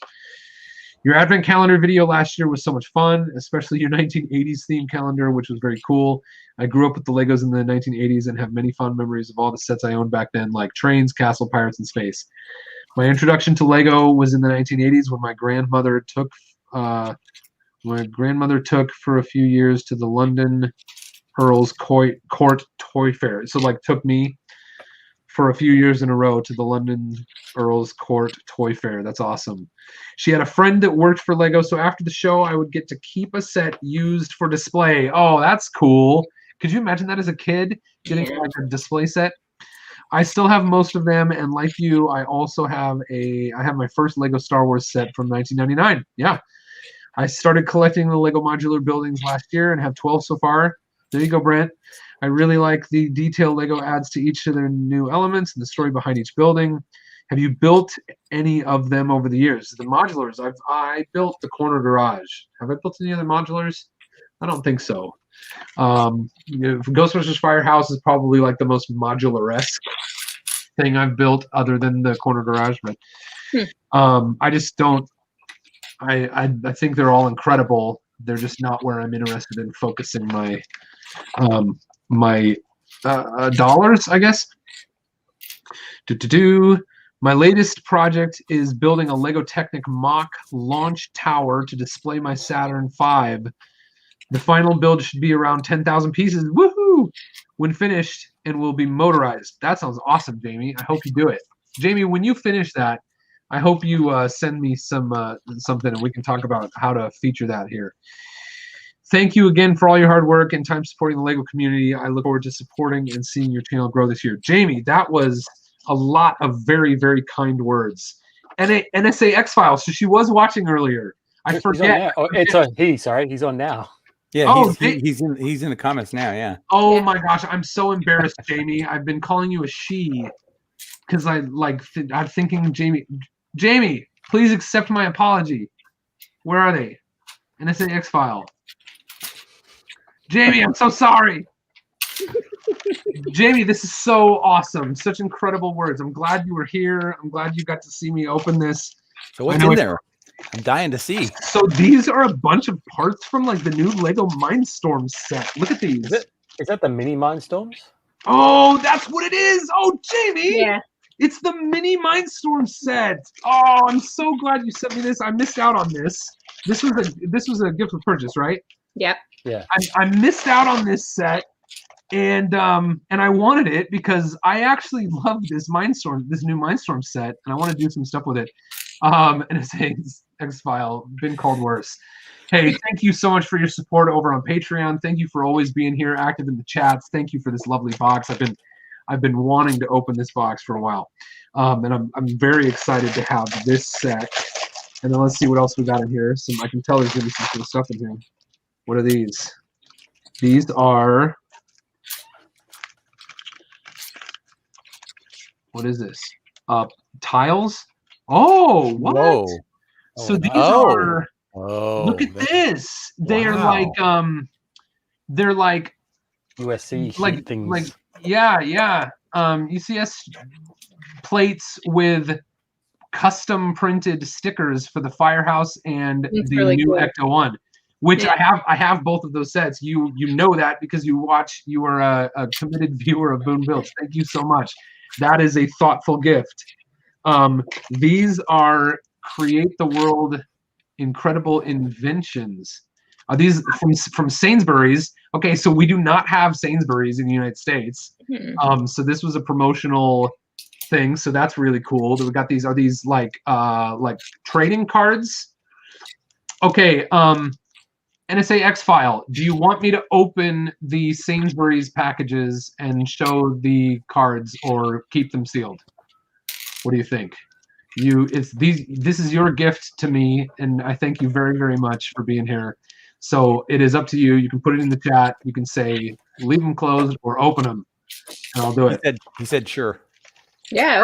Sure. All right, we're gonna open them. So inside, ooh, I feel so bad. Just because we don't have Sainsbury's, so it's like I'm never gonna get my hands. I mean, you on have another. two. You could always open one and keep the other one sealed. Okay, I like that. Let's do that. I'm gonna open one and keep the other sealed, unless I'm really interested in seeing what I might get in the other one. Unless I really want to open the other one. Basically, yeah. All right. Here's this. This is a little bit challenging to open. Okay, so we have the number 114 Roller Derby Girl. That's cool. So these are like collectible. What are these? They're like collectible cards. They're like baseball cards. They're like collectible cards for Are they all the are they all minifigures. CMFs? I've never seen these. I don't know. So here's Spooky Boy. We'll probably discover that as we go. They all look like CMFs to me. Spooky Boy, Genie Girl, and then the last one I'm not sure is a person or it's just upside down. Oh, look at this. It's like a special one. This is this is something you can build. I can make your own. Is there anybody out there, or are we alone in space? Answer that question by building your own alien to pay us a visit. Is it mean? Is it friendly? Let your bricks decide. So there's like, you get a UFO and a build challenge. Wow. Isaac Trumbo with a $9.99 slice of pizza. Thank you, Isaac. We also had one before that too. Oh, we did. Just a little ways up. Isaac, thank you so much for joining us, Isaac. Appreciate you being here. Thank you for your support as always. Brother from Another Brick with $2 super chat and no comment. So just a kind gesture. We'll go. He says hey to Dave Morgan and hey Journal of the Scots and hey, I'm doing all right. Cool. Thank you, Isaac. Thank you, brother from Another Brick. What did I say? Did I say mother? No, brother from Another Brick. You said brother. It's like I'm trying to say the right thing. You guys are so awesome for supporting the chat. It's been really incredible. Whoa. Okay, this is cool. From Hamley's, another store we don't have in the United States. It is an official what would you call this? Palace guard? That's cool. Castle guard. That's very cool. This is cool, man. What did you say, Holly? I said that sounds right. Palace Guard sounds right. Palace Guard. I was trying to think of what they call. Do they call them Is it Buckingham Palace? Beef eaters. They're called beef eaters, I think. Beef eaters. That's the hat. Isn't the hat a beef eater? Okay. No. Or are the people called beef eaters? Let's look it up. I think that's the hat. Maybe it's beef eater barbecue. Oh my gosh, I love this. I love this. That's pretty cool. This is cool, and yeah. All right. Oh, and then I'm into Batman. We got some Batman poly bags. This is cool. I don't have this one. I think I just picked up one of those last time I saw you, Boone. Really? We were at the Bricks and Minifigs. How about that? Yeah. There's Batman on a jet ski. Batman jet ski.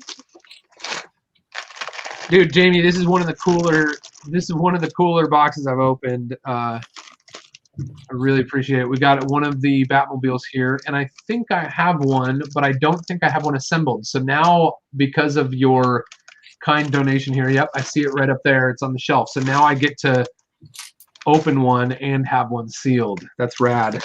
And then this one, ooh, cool. I love this one. I love that one too. You could build all three. One, right? Yeah. Yep, yeah. You can build all three. So if you bought 3 of this polybag, you could have all 3. And I can't remember if the miniature version here sticks together like the big one does, but and Boone, yeah. There's another super chat. This time with a message. Oh. Okay, here's a message. Oh, you did not. That's so kind of you, brother from Another Brick. You did not have to give another $10 just to. Oh, but it's a funny joke. Funny joke. All right. Beef eater is something else entirely. They're a different guard. Oh, Tower Bridge guard. Yeah. There you go. All right, Jamie. This was so fun. That is really cool. I'm going to take my time off stream to apply these stickers. And that is the last of the mail for this live stream. We have finished all of the mail.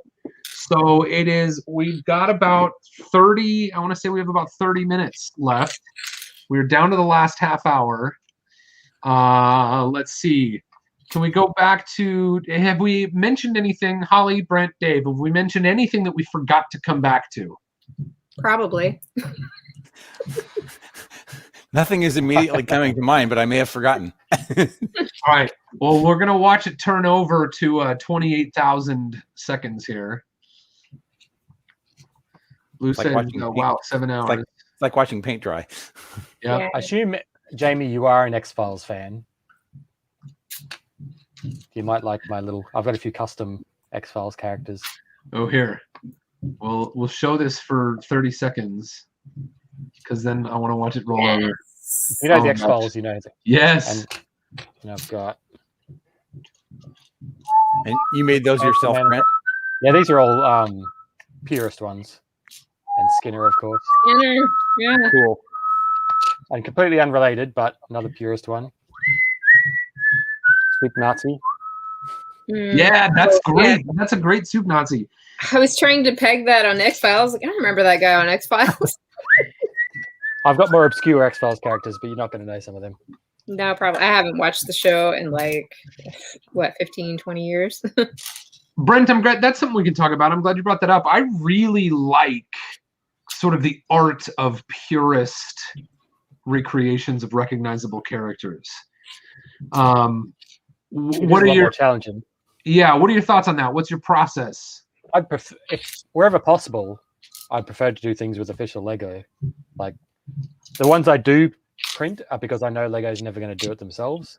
So it's like, if they're not going to do it, it's the next best thing. But if I can, I'll try and use official stuff. Here goes 28,000. All bricks count. Canadian $6.99 for 28,000 seconds. Thank you very much. All brick counts. Thank you so much. By the way, Boone, $6 I'm not joking about going in on some sort of printer. Yeah. I feel like if we could come up with a way to make it accessible to everyone, that would be the challenging thing, because I live so dang far away from everyone. But it would be a compelling conversation to be a part of. Yeah. Because I feel like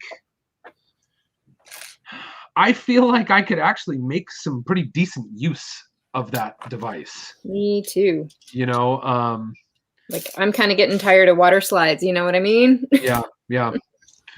And I just feel like, you know, I could make stuff available to people that would love to have the kind of stuff that we would dream up, you know, and so anyway, all bricks count. I hope I gave you a good enough thank you for the super chat. Here, I'll actually put us back on this because I took your thing down because it was covering up Dave's face. But if I go like that, oh, that did away with all of us. If I go like that, then we can see us all again. Thank you to everyone who has contributed to the super chats tonight, today. This is going to be a fun glance at the YouTube back end tomorrow. All right, cool. I can only do this because of you all. I could not do this by myself. I also think I should probably mention my wife, Danny, makes a lot of sacrifices to help things be awesome. Brickanista, congratulations on 30,000 subscribers. Sorry, I have to run. Have a great stream. $10. Thank you so much, Brickanista, for the super chat. You are wonderful. Everybody, please go check out Brickanista. She's got a wonderful channel that she is getting off the ground, and it has been awesome, will continue to be awesome, and she's doing some great stuff with a lot of cool people. Yep. Thank you so much, Brickanista. Appreciate your super chat. Holly, did I cut you off? Were you gonna say something? You don't remember? I think so.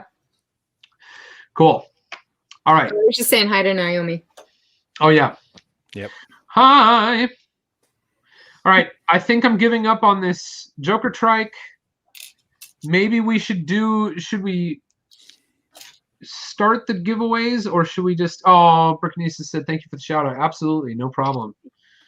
Red Brick Redemption with $20. Wow. Been watching since the Beyond the Brick days.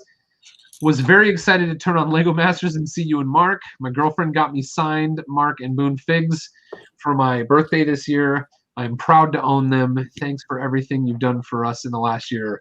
Red Brick Redemption. Thank you so much. $20 is huge. The fact that you or your girlfriend went out and bought those Mark and Boone figures is also just another, you know, thing that helps contribute to me being able to do what I do. So I really appreciate you, and it's awesome. Thanks again for the $20 super chat. I can tell my voice is getting tired. Who else's voice is getting tired? I've been up since 4:30, so I'm getting tired. Oh, geez, Dave, you can feel free to go to bed, but we're so close. I'm sticking through. We're so close. I'm here to the end, exactly. I know. I'm past the point of no return. Yeah. This has turned into an official like sort lug thing for me because I'm actually like sorting now. Nice. Good. Bricks and pieces. So what are you sorting in there, Holly? I couldn't quite tell what that was. It's you know, it's like talk about no, mail.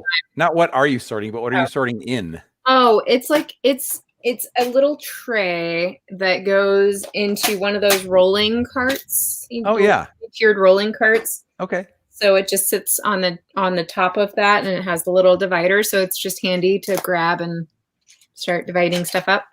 Cool. Yep.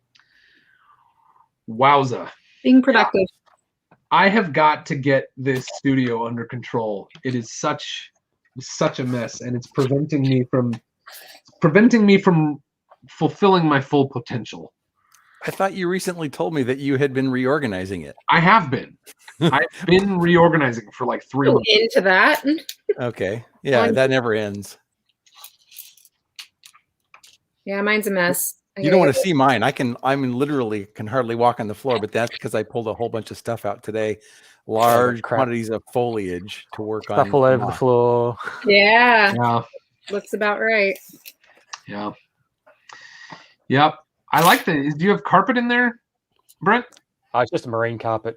This is literally just a shed. It gets so hot in here during the summer. Yeah, that's actually a really good idea because I'm in a garage, so it's just concrete. And if I could get clean enough to make a day project of taking everything to the driveway and bring in marine carpet, because I have marine carpet in my other room over here. I've got a storage room, and I wanted it to be more of an office once, and so I put that marine carpet in there. And it's so much nicer. I mean, it's, it just is what it is, but it's so much nicer than concrete. Yeah, I tend to build on the floor more often than not, so it helps. Brett's back. That's great. Hey, Brett. I'm back. Hey, Brett is back. Brett, I'm so glad you came back. Brett. Boone? No, I get called that all the time. I'm like, Brent. I'm like, no, I'm Brett. I get Brett. I get Brett. I get Grant. I get Greg. Wait, I get Brad. what? Grant and Greg? Yeah, Brand. How does that work? Like probably on the phone, or like when you walk an order or something. Yeah. I get Molly all the time. Oh yeah, I could see that. I get Bo. Oh, it's probably the most common. Like if I'm just walking, if I walk up to someone, I'm like, yeah, it's Boone. I don't know. It's like they, if we're in a loud place or something like that, or Bo. I've also seen people type your name a lot and drop the E. Yeah, but at least that still spells Boone, right? Like, true. Yeah. Okay. Yeah. It, of course, Boone without the E is not how my name is spelled, but it doesn't like bother me that much because it doesn't change the pronunciation of the word. Yeah. Okay. So I was realizing that this was kind of like my sort lug too. Holly was talking about that. So that bucket I was going through, I realized that it had this old classic space. Well, not classic space. This is UFO from the 90s. And so I just put it together. Whoa. Nice. Awesome. There was an entry for Imperial March that used those pieces too. Yeah. UFO pieces to build like X-Wings and stuff. This guy is so strange. He's a droid. Yeah. Does he even have a face? No. Got, like, what is it? Here, I'm gonna supersize you, Brett. Okay. Can you show it to us one more time? It's like he's got sort of like big sort of eye cavities or something. Yeah, it's like a lens, and there's even like lines kind of going through the side of it. Ooh, right there. Like it's shiny. It's glass or something. Yeah. Yeah, and I think it's so weird that his black legs and then this and then the blue. Like, why not? Why both? Black and blue. I don't know. Oh, interesting. All right. We're doing it, Brett. You're here for the most exciting part of the stream. We've had a pretty consistent viewership. I think I saw it get up into the 80s, and I think I saw it dip down into the 60s, but I feel like 70s for this stream for 8 hours has been pretty consistent. So it'll be interesting to see how many people watched for how long. But yeah, you're up to 247 likes, so that's pretty cool. That's sweet. All right, how fast can we get it to 250 likes? Oh, that should be easy.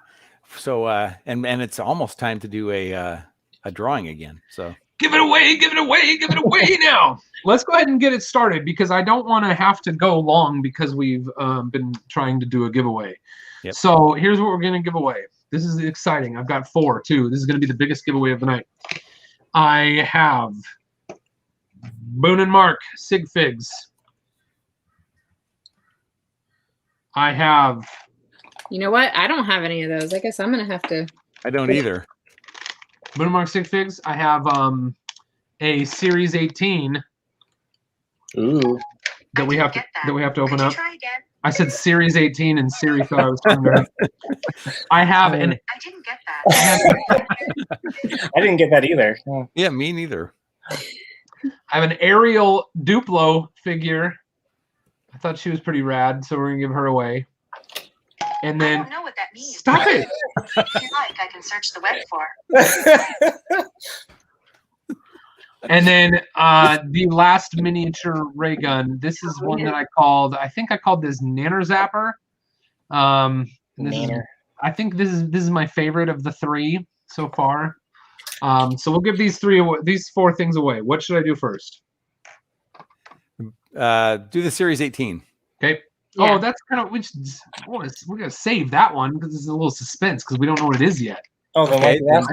Then do the Ariel Duplo. Okay, we're doing the Ariel Duplo. Ariel Duplo. And it's gonna be I'm gonna make these ones a little bit more challenging. Oh, hold on. I gotta type it first. The chat says Siri is our surprise guest.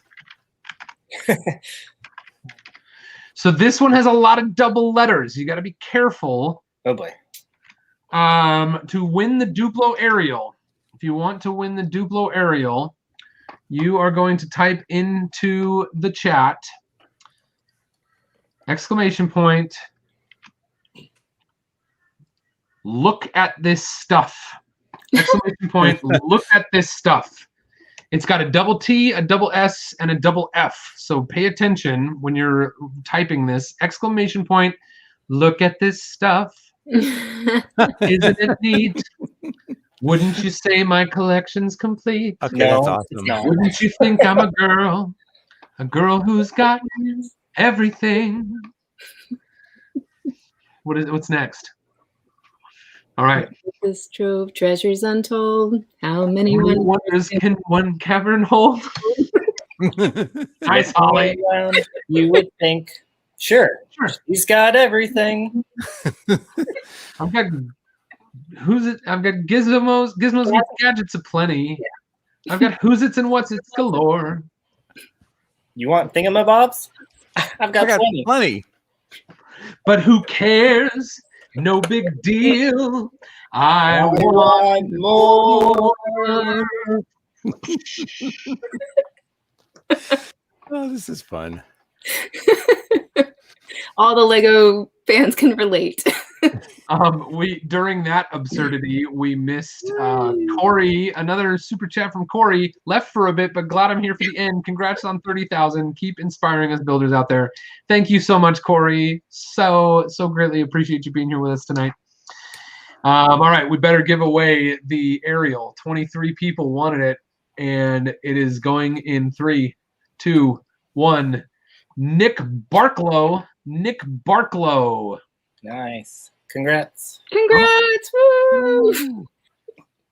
Oh, unfortunately, I forgot that Facebook just told me that the stream is ended on Facebook because 8-hour limit. They only allow 8-hour streams. So okay, we're gonna close that. Yeah, I was gonna mention that because I remembered that was the issue with Beyond the Brick, with the 24-hour. We're over 8 hours. Yep, just about 3 minutes over. Yeah, we are over 8 hours. We're closing in. Lost Dwarf says, singing part of your world made my night. Ha ha ha. I want to be where the people are. I want to see them dancing, walking around on those. What do you call them? Feet. Flipping your fins, you don't get too far. Come on. Legs are required for jumping, dancing, walking around on those. No, walking along down that, what's it called again? Down that, what's it called again? Street. Up where they walk, up where they run, up where they stay all day in the sun. Wandering free. Wish I could be part of that world. We're either going to drive everyone away, or we're going to have everyone at home singing with us. That's it. We reached our goal, right? Exactly. Nick Barklow, congratulations! You got the Ariel mini Duplo doll. Okay. All right. You want to do the miniature ray gun nanner zapper next? Yep. Doing the ray gun. Thanks again for the $5 super chat, Lost Dwarf. Here is the ray gun, and let me hide this. I need to get back to here, and I need to change the keyword. And this is going to be a real simple one, the simplest keyword of the night, and it is going over here into a banner. Yes, Ray. And it is going to be exclamation point zap. Zap. Exclamation point zap for the mini ray gun. Exclamation point zap. And if you don't opt in because you don't want this mini ray gun, it'll hurt my feelings. After 8 hours of streaming, I resort to emotional manipulation. 32. We started. All right, here we go. 10, 9, 8. Get your zap in. 7, 6, 5, 4, 3, 2, 1. And it goes to Gary Smith. Gary Smith. Gary Smith, congratulations on the Nanner Zapper. I like what Spot said. He was like looking at the chat. It's like a ray gun fight. Zap, zap, zap, zap. Yeah. Hey, yeah, I like that. That's good. Hey, based on what you said, Boone, I guess we have to do the Boone and Mark Boone and Mark sig figs next. All right, we'll do the Boone and Mark sig figs next. Boone and Mark sig figs. Here they are. I'm gonna full screen solo layout. So these are Boone and Mark sig figs as defined by Boone and Mark. There are other versions. I think it's is it Hockey Bricks that does all of the cool kind of purist recreations. So people share the Hockey Bricks, Boone and Mark, and then those are different from the ones that Justin designed for season 1 contestants. So there was sort of how we looked in the season 1 contestant minifigs that Justin Ramsden designed. And then these are the sig figs that Mark and I, a variation of the sig figs that Mark and I have been using for many years. So these are sort of like our personal design for us as Lego minifigures.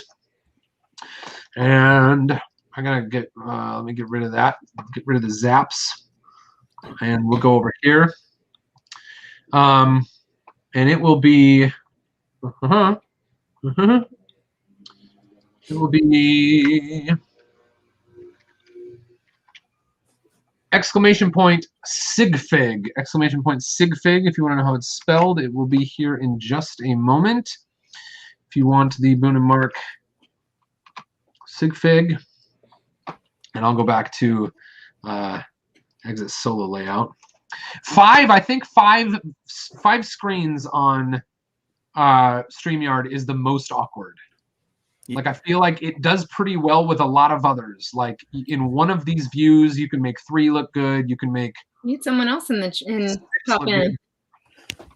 Yeah, let's see who can be a surprise guest, Holly. You got one? Well, that was nicer for you to say Holly than saying, "Oh, Brett, get out of here."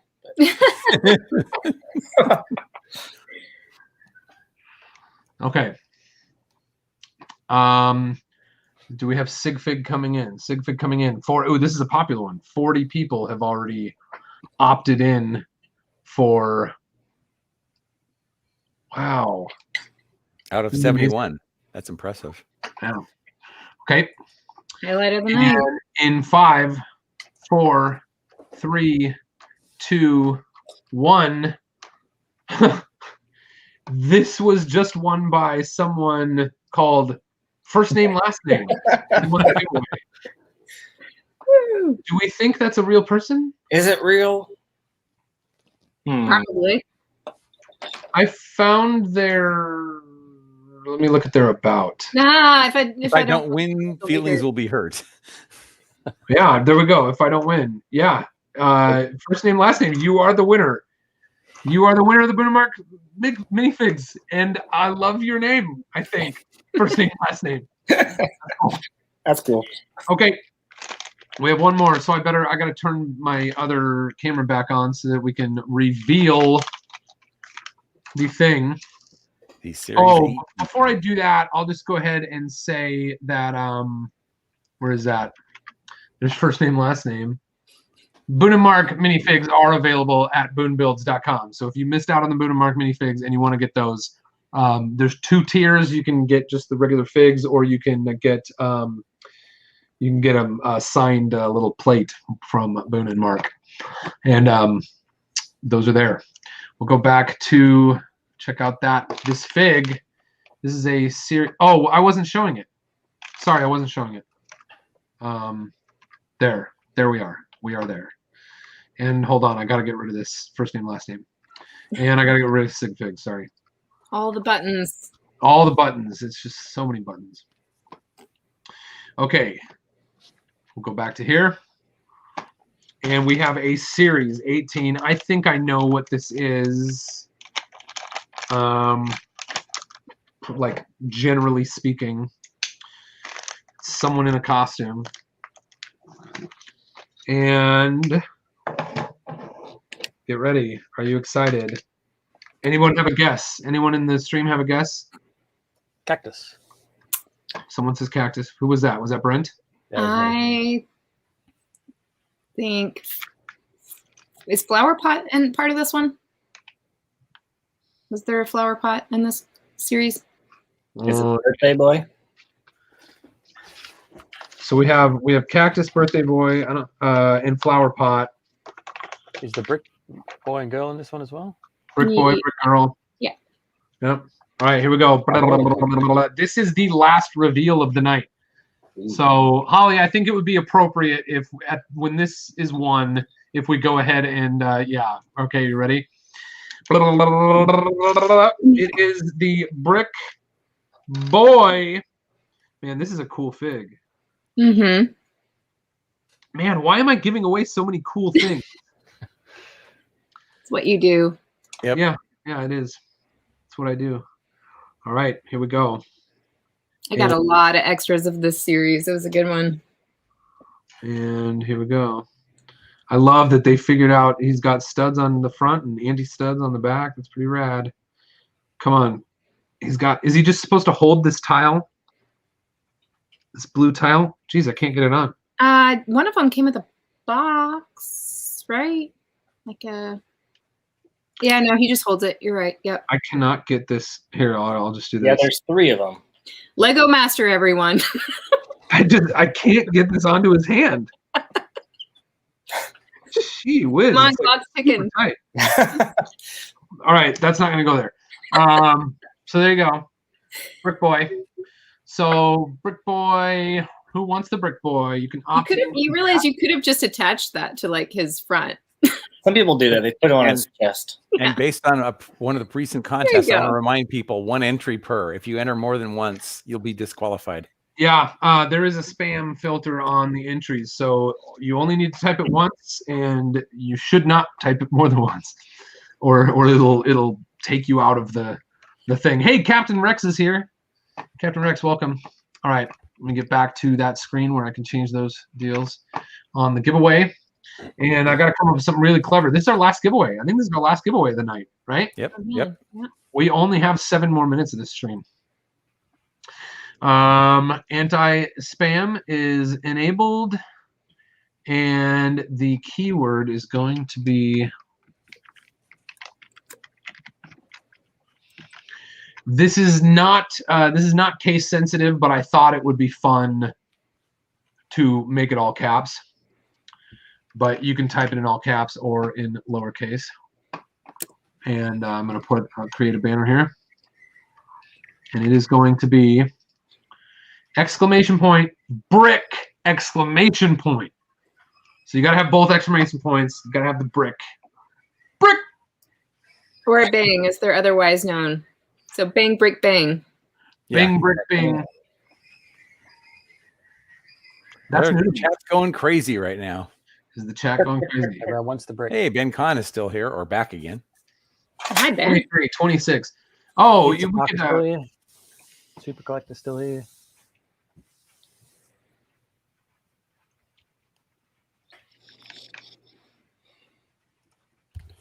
Oh, just lost Dave. Just for a second.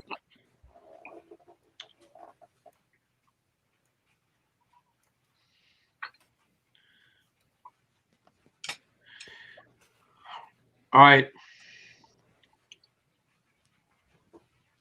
Are we almost ready? 35 eligible users. What about Han Solo and Carbonite? What did I miss? Oh. We do have one more. We do. This wasn't the last one of the night. We have Han Solo and Carbonite. Oh. Penultimate one. Well, there you go. I always love it when that word can be used, Brent. Yeah, I was like, finally we can use it. Is it strange that I really associate that 20th Century Fox thing with Star Wars? Yeah, me too. I'll also tell you when the Blu-rays first came out for Star Wars and you watched the 20th Century thing and they sounded horrible, it's like, oh my gosh. 3, this isn't good. 2, 1. Isaiah Arnold. Yeah, what was it? The Blu-rays and they didn't sound good? No, well, the 20th Century Fox thing, because they never remastered it. So it sounded, 50 years, 60 years old. Oh, But yeah. then- A little out of tune. But Yeah. then John Williams came in, it's like in all of his glory, and it sounded great. Wow. Isaiah Arnold, congratulations. You won Brick Boy. Isaiah Arnold won Brick Boy. No, wait, Holly. Just not a the little one. Just a little one. Yeah. Oh, okay. We'll save it. Guy Martin. It just snuck out. $10 super chat. Congrats on 30,000.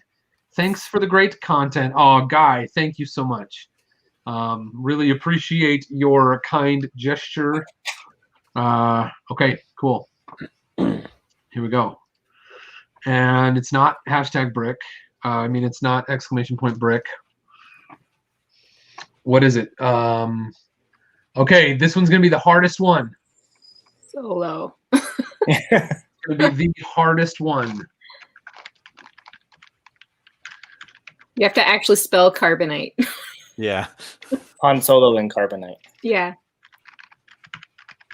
Carbonite. Look, it's Han Solo and he's still frozen in carbon. No, it's Commander Solo and he's still frozen in carbonite. There we go. Okay. I gotta make the banner.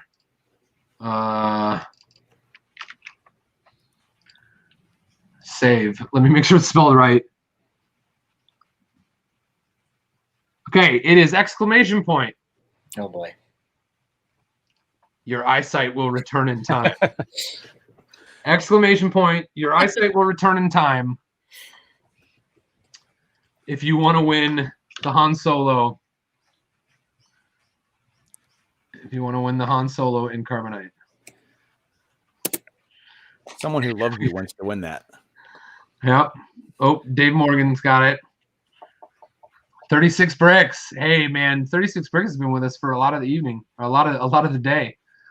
May have left and come back. Oh, everybody wants it.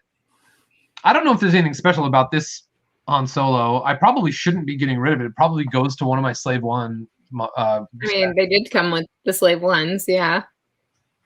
It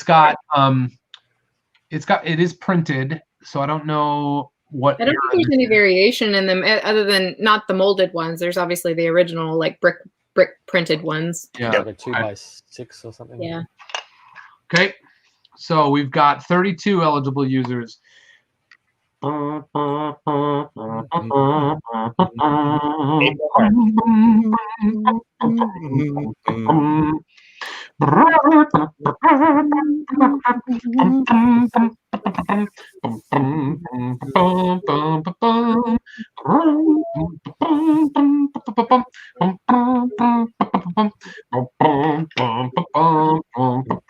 it's like evil Final Jeopardy.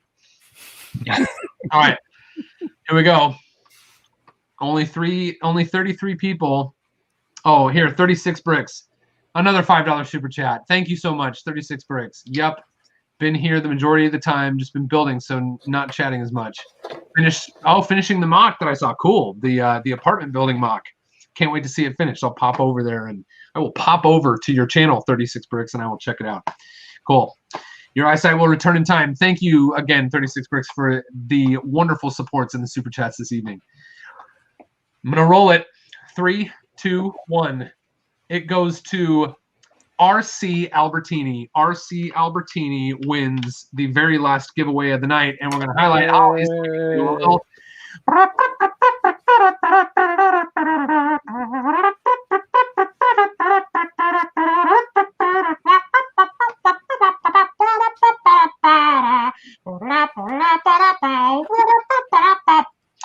All right. Thank you so much. That was awesome. That was awesome. Hey, where are we on here? Hold on. Did I miss it? Okay. We all get to, it's going to be like New Year's Eve. We're going to watch it approach. We've got, 165 seconds left. 165 seconds left. All right. So now is our opportunity. Now is our last chance to say those things we've been yearning to say. To what are these? Okay, sorry. I'm just trying to get that away so that we can see Brett's face. Yeah. So does anyone have any last parting thoughts that must be heard before the end of the stream? Wow. Brickham's Den, $10. I've enjoyed every second of the 30,000 seconds. Were you watching the entire thing? Congratulations again, Boone. He's a rock star. Very entertaining all the way through. That's impressive. If Rick watched the whole thing, that's pretty cool. Rick, man, I am remiss on the people that I should have sent links to. But Rick, thank you so much for your support. You are one of the incredible, consistent supporters of Boone Builds. So I can't thank you enough. You literally like feed my children. I'm not kidding. Okay, we have less than 100 seconds. Wow. Let's see. Anything else cool? I hope we see more of Brent. You hope we see more of Brent? Yeah. Yeah, Brent, what do you think? Brent, did we bore you to death or did we scare you off? Did we have an okay time? I'm fine. I'm having a good time. It's a break from working on the bloody calendar. Oh yeah, good. Okay, cool. And he just did it again. Did what? Oh no. Brickham's Den, another $20. It's not necessary. Oh, is it because I said the thing about feeding my children? Well, he was here for all 30,000 seconds. Okay. All 30,000 seconds. Brickham's Den. Rick, thank you so much. Somebody asked if the Han in Carbonite has the Han inside. Unfortunately, it doesn't. I'm sorry, that wasn't my giveaway. Does the Han actually fit inside? Does he? He does. Yeah, there's little like bars that he can hold on to. Oh wow, I didn't know that. Yeah. Okay, cool. Brickman Mosaic said I gave you an Instagram shout out. Huge thank you for the Star Wars minifigures. Continue with your amazing builds. Brick on. Thank you so much. You're all awesome. Isaiah, thank you so much for being here. This is it, everybody. We've got 20 seconds. Yep. Should we do a countdown at 10? Like a New Year's Eve Yes. thing? Yes. All right. 10, 9, 8, 7, 6, 5, 4, 3, 2, 1.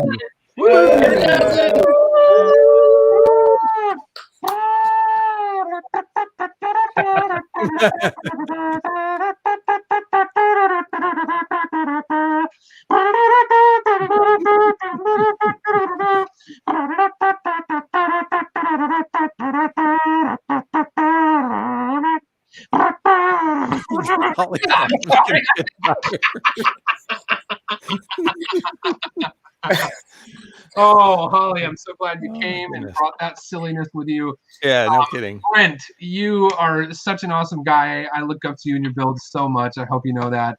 Have me? Brett. Oh, sorry. Brett. That was not me. That was for Brent. Brent. Brent, man, you know, you are one of my dudes, dude. Love you, man, and so glad you got to be here with us. And thank you for bringing me and Mark together, and for tying together so many of the awesome collabs we've done with other people over the years. Dave, love you, man. The only person here who was on screen for the entire stream, right? Is that true? Other than like a very brief dinner break. Yeah, it took a very brief dinner break, but you were with me from the beginning to the end. I appreciate you all so much. I'm always Isaac here for you. Trumbo, Mike Lewis, Captain Rex, Ben Con, Super Collector, Brick Cools, Luke Solorzano, Lost Dwarf, Greebling Wizard. That is a great screen name, Greebling Wizard. So happy to catch the last few hours of the stream. Congratulations, Boone. Thank you very much. That is a great name, and you have a great avatar. Good job with that. It's like a blue classic space figure with like a sparkly cape and a wizard hat, and like some animals, including the one from Simpsons. That is great. Thank you, Greebling Wizard. I'm gonna go check out Greebling Wizard and see if there's more cool stuff where that came from. Oh, real quick, I should say this before we finish. If you won something tonight, please go ahead and send me an email at boone@boonebuilds.com.